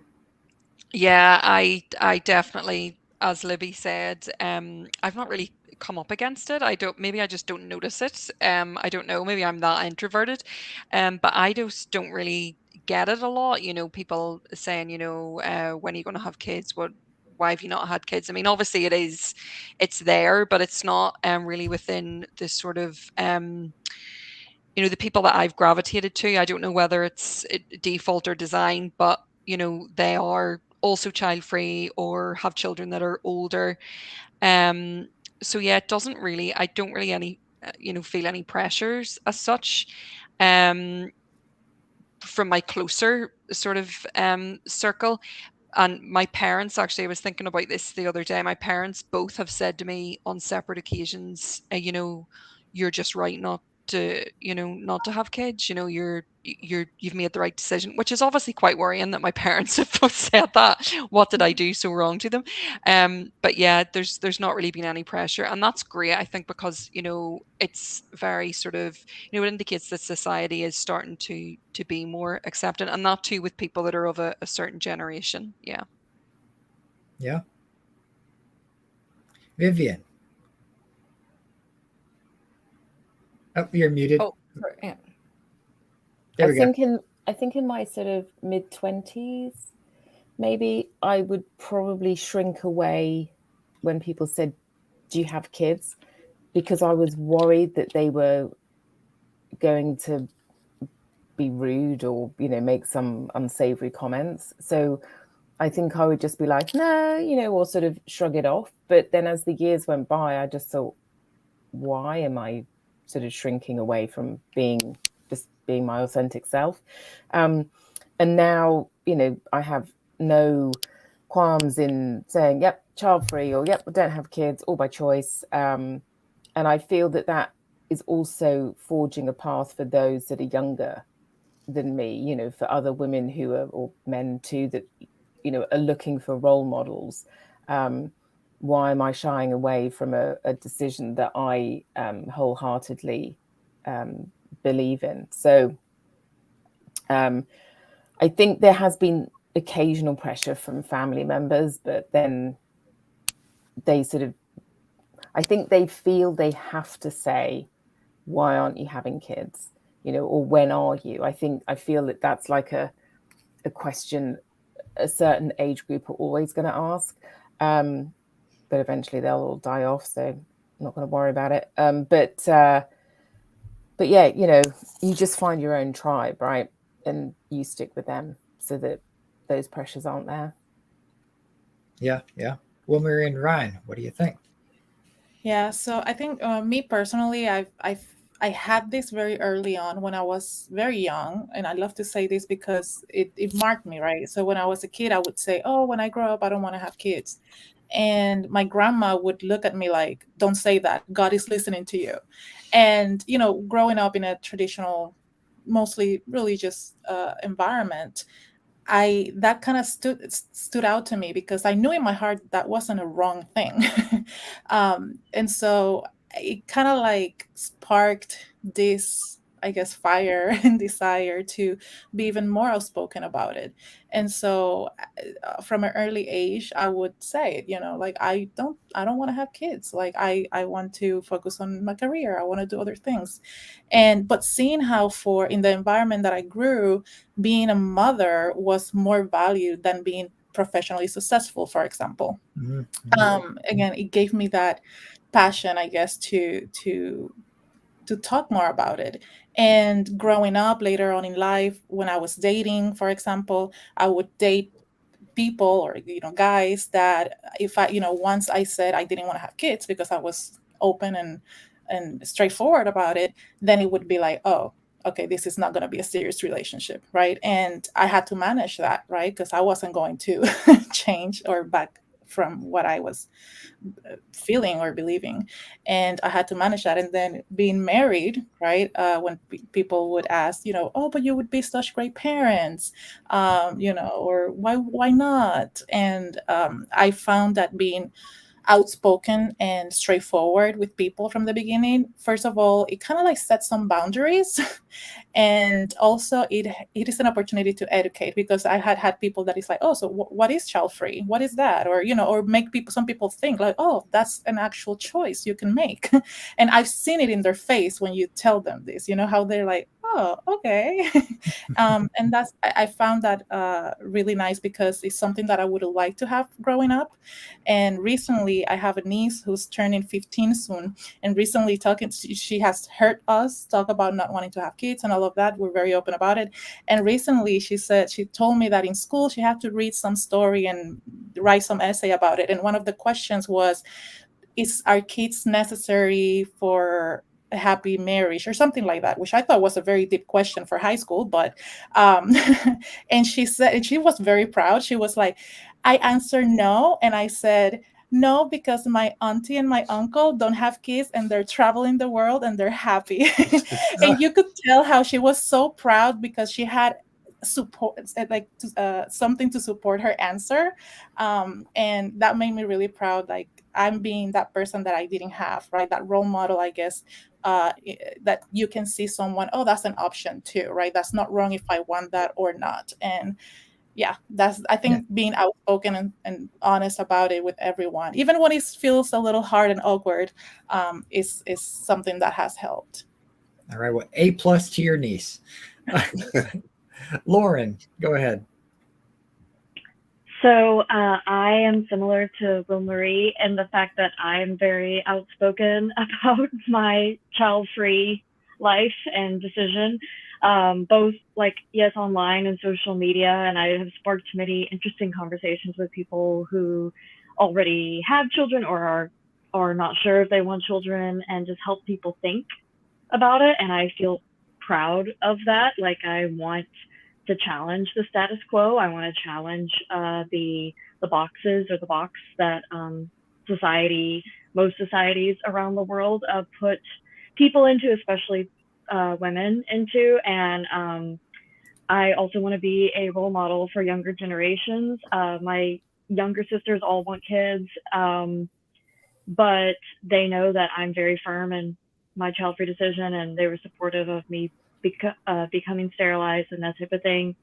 But I have had a few people like say to me, like, wow, you made me think about, do I want kids? Do I really need kids? And just, even though I've gotten some pushback from some people that are like, you'll probably change your mind, or you may change your mind. That's what I hear the most. I have overall, most people have been like, wow, like, good for you. Or like, if I could go back, I would not have kids. Usually women. I've never met a man who has said that.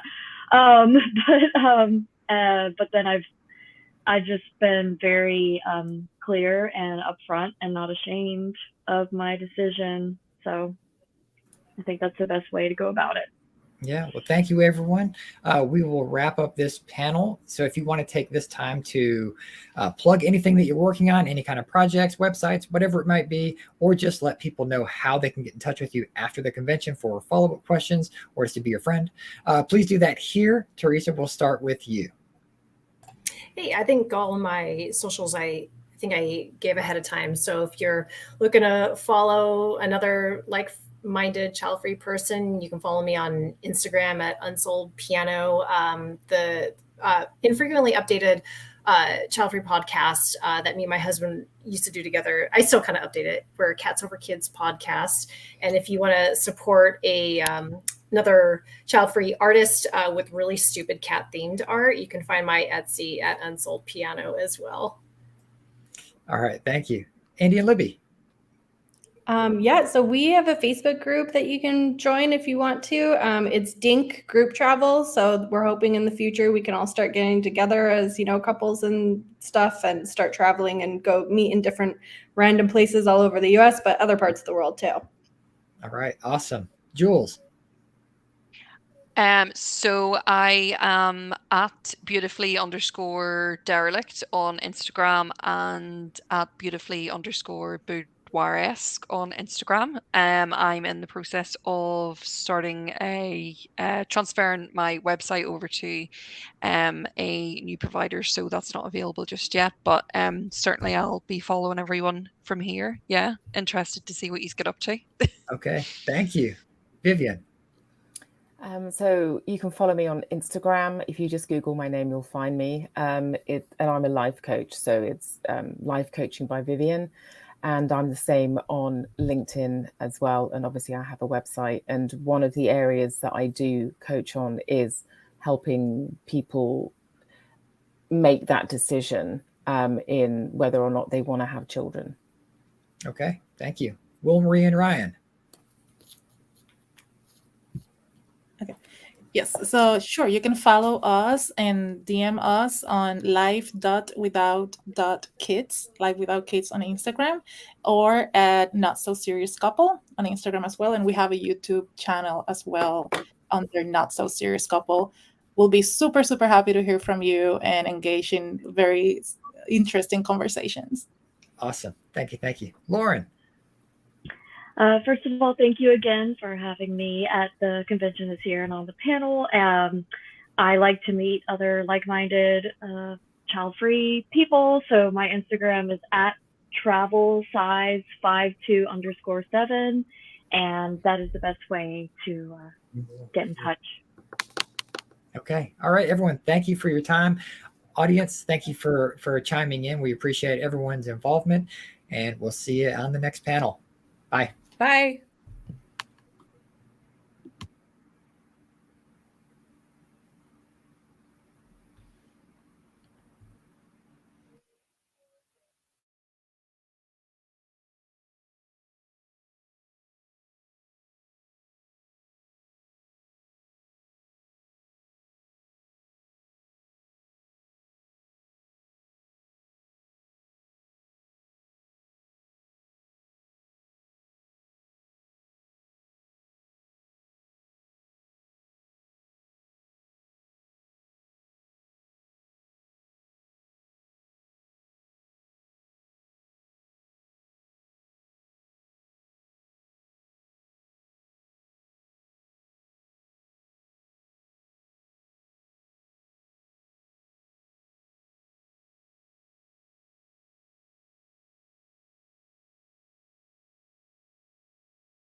Welcome to the Building Up a Child-Free Icon panel. I am LeNora Faye. And I'm Cody Hetzel. And we'll be your moderators. We all want a hero, and the child-free community is no exception. Do we, as a community, crown celebrities and people throughout history without a child too readily as child-free? What goes into getting that title? So with that, let's bring up our speakers, please. Hello, hello. Hi. All right, so introduce yourself, please, to the audience. We'll start with Katie. Hi, so I'm Katie Seppi, and I am 41. I live in Savannah, Georgia, and I am actually childless, not by choice. I'm childless after infertility, and I do work within the childless community. And Laura, go ahead. Hi, my name is Laura. I live in Boston, Massachusetts. I am an MFA, and I shared a little bit about myself in the last panel, but I kind of wanted to share a little bit about my latest kind of academic research. I've actually been exploring pronatalism within feminist texts and kind of uncovering that pronatalist bias within them. Thank you, Laura. All right. So do we have the right to claim someone as child-free without knowing their true intentions for not having a child? Some might say that we're borrowing a lot of figures from the past, from maybe the childless community. For example, Da Vinci. He didn't have kids. Was he child-free? Was he childless? I'm not a Da Vinci scholar, so I can't answer that. But a lot of people might say, well, he's child-free. I don't know. So what do you think? Katie, we'll start with you. Not necessarily on Da Vinci, but on the question. I don't know anything about Da Vinci, but I think generally it is really tricky because it's not just historical figures. It's also people who are contemporaries, right? Like people who are in the public eye may not want to share all of their experience. A lot of them are not asking to be an icon or a representative for communities of people without kids. And I think it's hard too because people can have a variety of reasons of why they don't have kids. And so I'm thinking about someone like Dolly Parton, who, if you see her quotes that are more recent, she'll talk about how she has no regrets about not having kids. And she could easily be someone that you would peg as, oh, she's obviously child-free. But if you look at her history, she also talks about having endometriosis and how that led to infertility. And so I would say she has probably defined herself as both across the years from her public statements.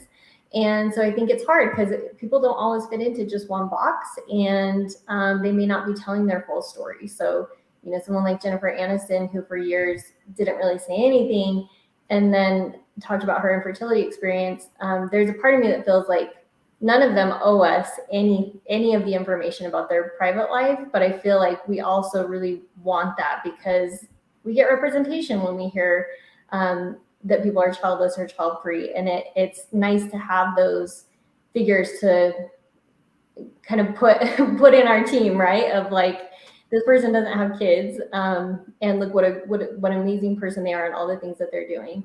So I can understand why people want to claim like historical figures or even people who are alive now. But I think where it isn't explicitly stated why they didn't have kids, it may be best to maybe use broader definitions, like just saying that they didn't have kids instead of trying to label them as child-free or childless specifically. All right. Thank you. Laura, what do you think? I'm going to agree with Katie on this one. I think that, you know, Dolly Parton later in her life has definitely seemed to sway more towards the child-free side, but she did, in fact, in the beginning of her career, have a miscarriage. We look at Stevie Nicks, who has been open about having 4 abortions throughout her career. And I think Stevie Nicks is, quite frankly, more of a good representation of someone who has always chosen not to have children. But, like, this is so layered. Going back to Da Vinci, Cody, Da Vinci is widely accepted as having been a gay man. Back in the day, there were no options for LGBT people to have children. So we also run into like that dilemma when we're looking at historical figures. We also have a big problem with like presentism, which is just looking at a historical figure through the lens of today. I would say, you know, Jane Austen chose never to get married or have kids. But at the end of the day, if you went to Jane Austen and said you're a single child-free woman, she would have no idea what that meant. So I think we have to be really careful. There are hints, there are clues in which people have chosen things for themselves or made the best like out of their circumstance. But I'm also a child-free woman who has had infertility issues in the past. So at that point, I think it's best to, if people are still alive, to let them define themselves as how they are. And in the past, you know, we can't look at past historical figures through the same lens that we would necessarily look at life today. So I think that's really important to kind of acknowledge as well. Yeah, great points. So that's a good segue into, do we crown a child-free icon too soon? Good example, George Clooney. I still like the guy, but he was very vocal in saying he was never going to have children, and now he has twins. So, and Oprah is another example in the sense that she actually did give birth to a child. But another thing, of course, Seth Rogen was making the rounds, of course, that going viral, talking about his experiences. He was happy he didn't have children. And Cody had always brought up that, well, he's never said he's child-free. And I argue, well, maybe he doesn't know the term exists. That's true. But something like a George Clooney, who has been vocal for years and years and years, and then suddenly goes, okay, I have children now. So do we jump the gun a bit? Katie, go ahead. I think that's a hard one because people's circumstances change sometimes, right? And so I think, this one is hard because, again, like there's people who are very vocal about identifying as like, I am child-free or I am childless, and there's a label on it, and there is like a conversation around it that they're engaging in and kind of setting themselves up as an icon for that. Like I do feel like Seth Rogen kind of does that because he's very vocal. He talks about it very openly. But yeah, I feel like you just never really know people's circumstances. Like with the example of Jennifer Aniston, people went for years trying to dive into her personal life and try to guess what was going on with her. And I know with infertility, like there are a lot of women who have babies really late in life. And so you may think someone maybe assume that they're child-free. Maybe they have been going through infertility and you don't know about that because they don't talk about it publicly. And then, you know, they do end up having that miracle baby at 48 or 50 or whatever. You know, you see those cases sometimes. So yeah, I think it's a really tough one. Thanks, Katie. Laura, go ahead. Yeah, I'm gonna say that something that I saw the other day, I'm going to bring into the George Clooney situation is that, you know, for men are much more likely to say, I don't want kids when they mean right now than women are. And I think that I've noticed that being kind of true across the board. However, like in the case of Oprah, who had a child as a child herself, I'm much more apt to kind of listen to Oprah as an adult because as that child, Oprah didn't really have a choice. And within her adult life, she has definitely owned that choice. Even recently with Michelle Obama, she made it very clear that that was not something that she saw for herself. And we can argue about, is that about the trauma of her childhood or not? But the important part is that that's like a choice. Seth Rogen has actually recently used the term child-free. So that's kind of interesting. But I like to look at like Chelsea Handler. Like we have a very famous person who is outward about being child-free. She's actually very close friends with Jennifer Aniston as well. And she's been much more vocal lately. I do think that we do tend to crown currently living public figures as child-free too soon. But I do think that when we're looking back throughout history, and there's a lot of people who have made statements that this is a choice and they kind of get ignored. So I'm going to throw it back to Child Free Chat when we were watching the Joy Luck Club, and I let everybody know in her masterclass documentary, Amy Tan talked about being child free. I think that there are plenty of people who are culturally relevant and cultural icons who have expressed their child free choice, and yet that's ignored. But we as a culture tend to just want to like insert ourselves into the reproductive lives of people. It's almost like I see more hullabaloo about people who are not forthcoming with it than the actual people who are out here saying like, yes, I made that decision. Yep. So what qualities or characteristics do you think make like a historical figure or a celebrity a strong child-free icon candidate? We'll go with that. Katie. Well, I would say that, you know, this is kind of related to what we've been talking about, that them having talked about the reason for not having kids.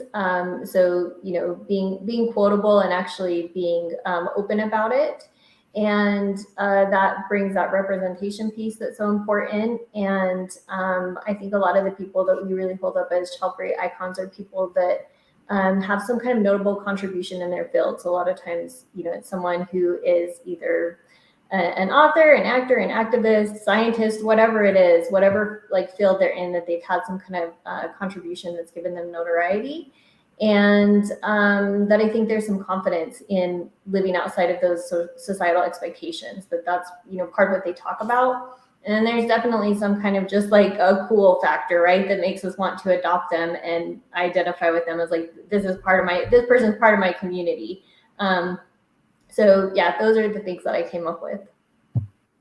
Okay, thank you. Laura, what do you think?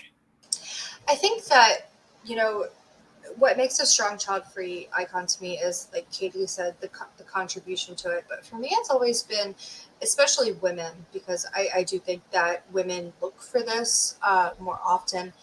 I think that it's just, again, like I said earlier, just being unapologetically child-free. My initial, just like the contributions to the world. I mean, there's so many child-free women that I could bring off the top of my head that just changed the literary landscape, that changed the historical landscape. Simone de Beauvoir was life partners with Jean-Paul Sartre, and they were famous existentialists. But she actually wrote The Second Sex, which is the, you know, text that sparked the second wave movement in Europe, which 20 years later gave a lot of American women their rights. And so I think just taking those contributions and women who have explicitly stated that this is their choice and just go, wow, because in 1939, Simone de Beauvoir was saying what we're saying today. That had to take courage. And so I think it's just that unapologetic, courageous, just intellect that a lot of child-free people over the years have had to have. It just makes them such a strong icon. All right, thank you.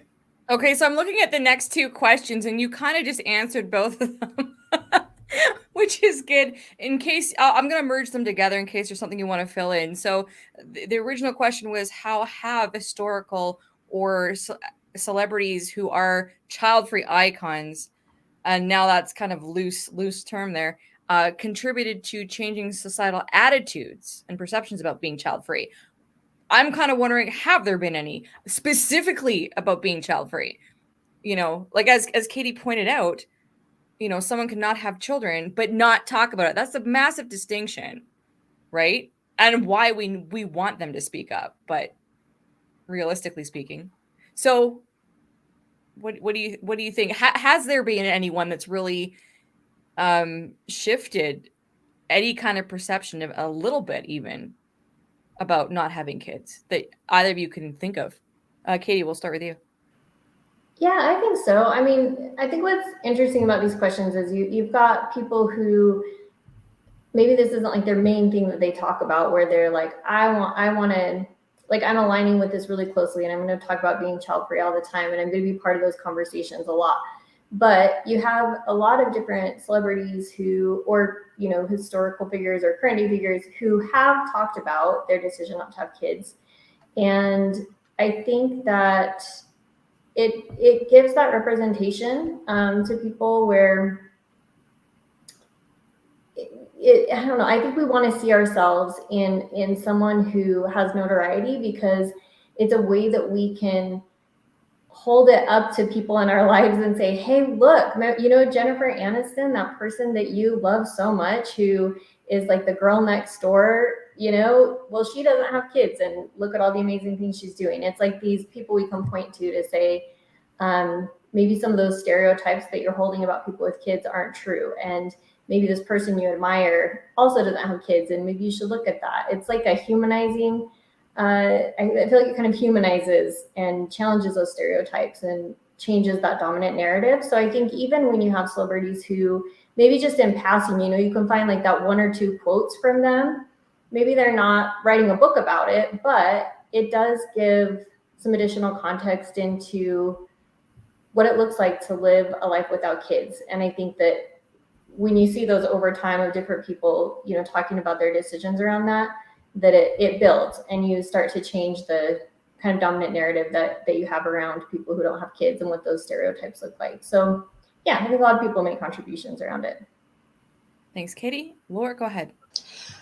I agree. I also think that like most modern celebrities, it's not in their best interest to come out and say like, hey, I'm child free, because we all know like how much like the media likes to have like a heyday around that. So I'm pretty sure there's probably a PR rep somewhere if they are child free saying like maybe don't. But like just as far as like historical figures, I can remember being a little girl and just like being obsessed with Tudor history, and like the first thing that I realized was that Elizabeth I, who was probably the greatest monarch in all of European history, chose not to marry and have children. And I think that like when we look at historical figures, it's more of these women who chose to be single and child free, because it really wasn't an option to be child free if you were married.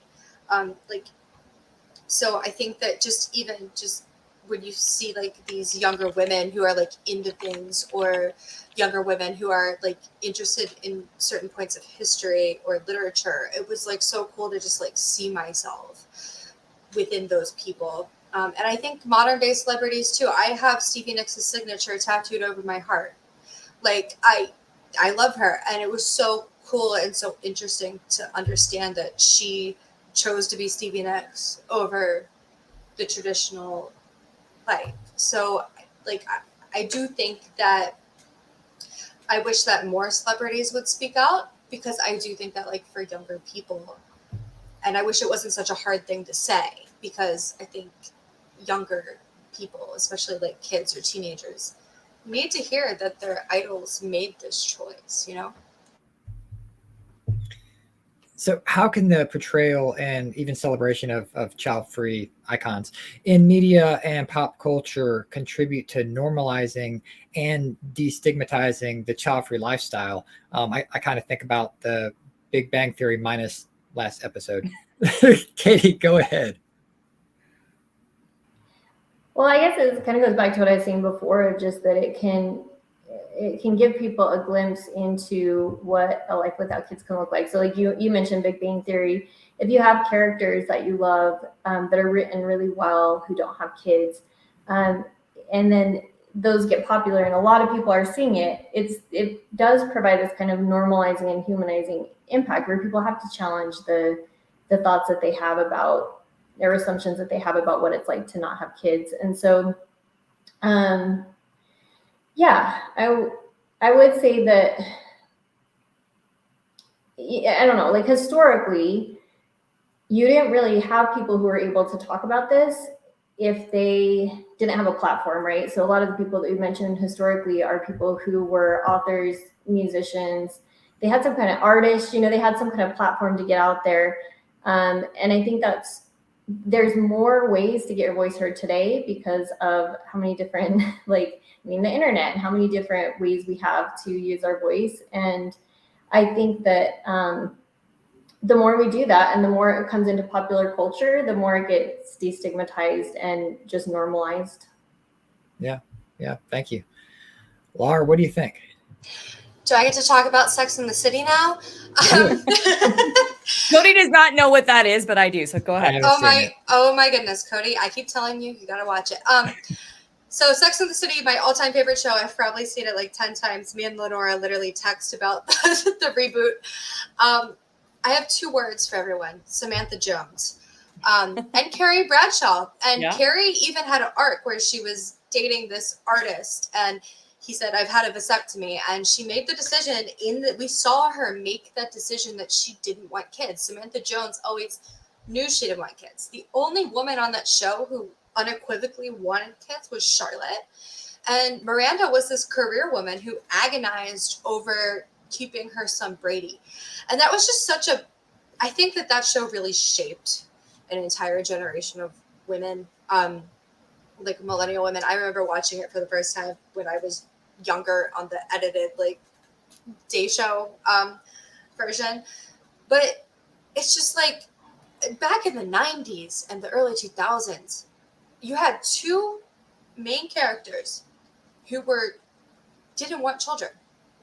And that just kind of like blew my mind when I was younger. And even to this day, when I have problems with stuff, you can always find a Sex and the City episode that like matches. I mean, even on the reboot, they've had a character who went from childless to embracing a child-free lifestyle and even leaving her husband because she was relieved when the second round of IVF didn't work. And I think for a lot of women, just seeing something that powerful and these women who are so powerful, I think that show is just an example of, you know, how this representation can just shift mindsets across a culture. Because, you know, you still have girls walking around today saying, I'm a Carrie or I'm a Samantha. And now we're seeing all these millennial women knowing that they have a choice, knowing that they can be strong. So I really, you know, I wish more celebrities would speak out, but I think that representation like that show that was so transgressive is just so important. And if you want a cautionary tale, Miranda Hobbs. I'll leave it at that. Oh yeah, and just like that, I don't want to talk about it. Cody's like, I don't get it. All right. With that, we can wrap. All right. So some closing remarks. If you would let us know what kind of projects and things that you're working on, and also ways that the viewers might be able to reach you at a later point in time, if you so wish. Katie, we'll start with you. Sure. So I run an online community for women and non-binary people who are childless not by choice. And you can learn more about that at childlesscollective.com. And I also have my own Childless Summit that I do every year, which will be happening later this fall. So, all right. Thank you. Laura. You can always find me on TikTok at Bad Fitches. My Instagram is LaraWrites1. If you want to hear more news about my novel, which actually, speaking of child-free representation, does feature a child-free female protagonist, although I don't explicitly state she is child-free, so that really relates to this conversation. Then you can follow me on Instagram. And like I said on an earlier panel, I'm involved with a lot of activism in trying to get pro-sterilization bills passed. And so my email is there if you want to email my business email and kind of get involved with that fight. We always would love more people. So. Okay. Well, thank you both for joining us. Audience, thank you for being with us and comments and questions. We appreciate that. And so after this, we'll wrap things up for the 2023 Childfree Convention. Thank you. Thank you. Bye. All right. And we're not going anywhere, right? We're just we're here. still All right. and we're still live. Okay. This is it. We've got a few valuable minutes left. well, we can actually go longer. It's just the recording we need ends in 5 minutes, but the live stream continues, so it's all right. I was trying to convey that backstage. But thank you guys. This has been the 2023 Virtual Childfree Convention. It has been 20 hours. We went 10 hours yesterday. We went 10 hours yesterday and 10 hours today. So well, thank you to the speakers. Thank you to the audience.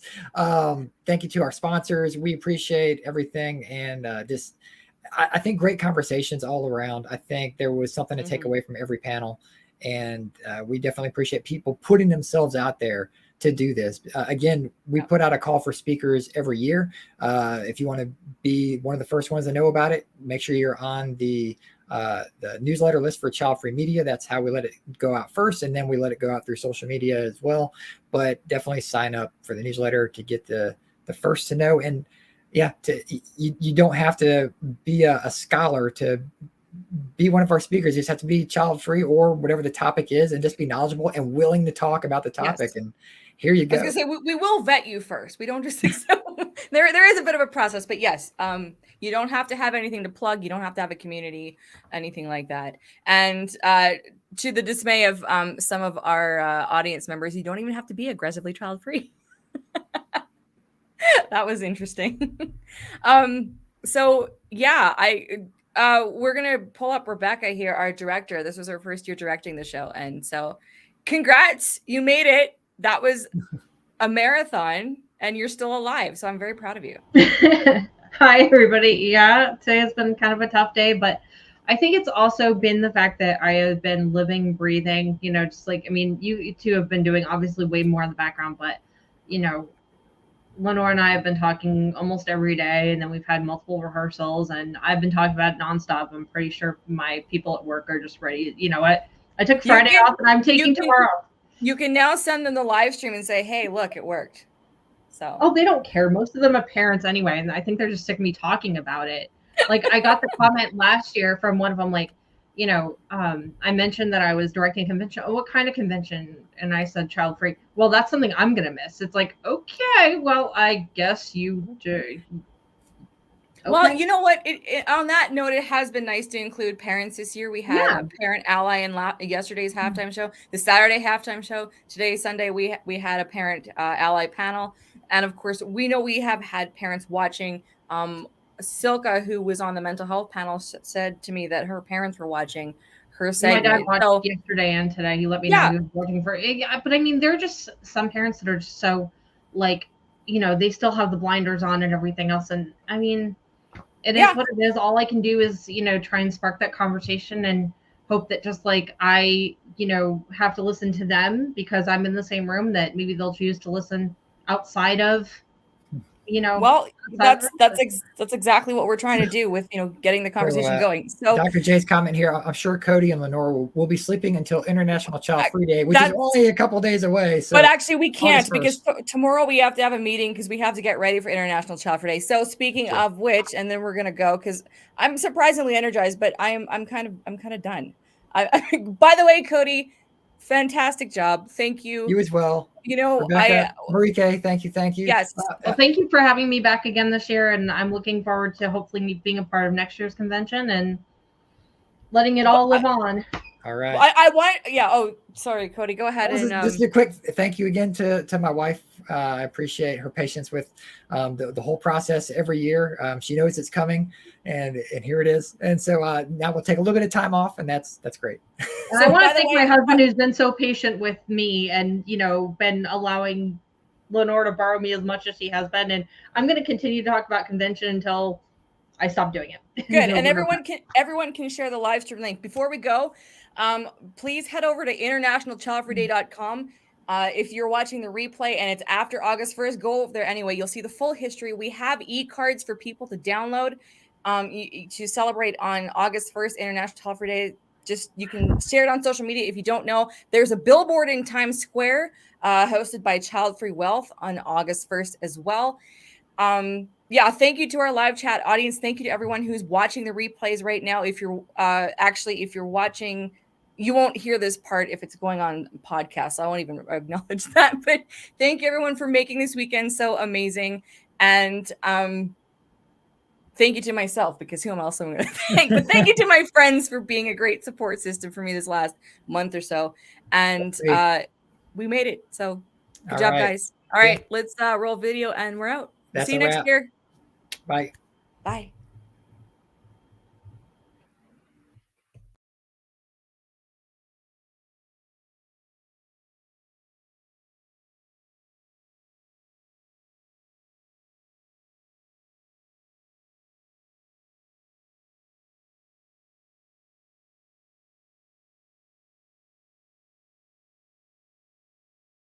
This year's Virtual Childfree Convention is presented by Childfree Media, a network leading the conversation for those interested in the child-free lifestyle through a weekly newsletter that promotes a variety of child-free content and events, a podcast platform for those who want to reach the child-free demographic, the team behind internationalchildfreeday.com, and of course, the Virtual Childfree Convention.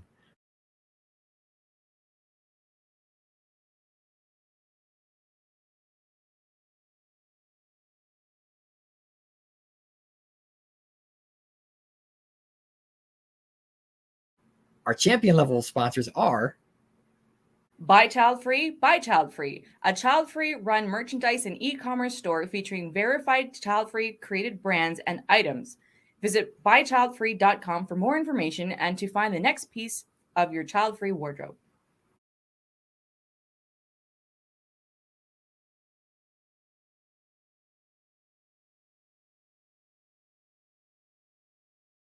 Childfree Family, a Childfree micro-social network connecting its members around the world. Visit childfreefamily.com to claim your free profile and get on the Childfree map. There is a map. You get to see where everybody is and make friends.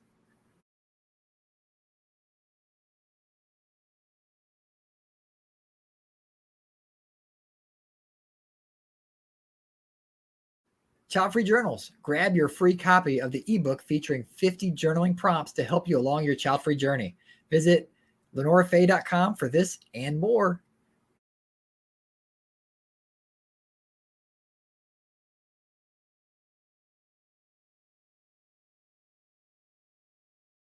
Childfree Wealth, financial planning that supports your life without kids. Visit childfreewealth.com to schedule a free meeting and take the first step in creating a financial plan that supports your vision you have for you and your child-free or permanently childless life.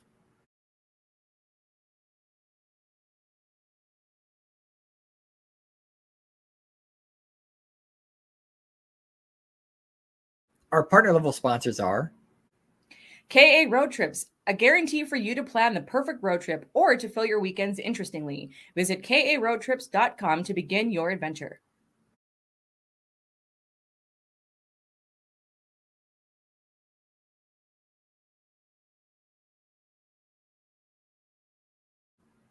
No Bibs, Burps, Bottles, with the mission to empower, highlight, and celebrate child-free Black women to embrace and live their best child-free life.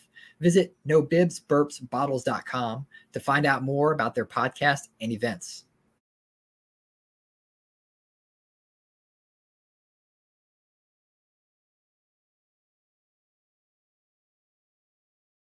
StreamYard, a professional live streaming and recording studio in your browser. You are watching it right now. If you are interested in creating your own live stream events, visit StreamYard.com. Unapologetically Child-Free, an online social club of like-minded women who want to find friends that are balanced and get the child-free lifestyle. Visit unapologeticallychildfree.com to learn more.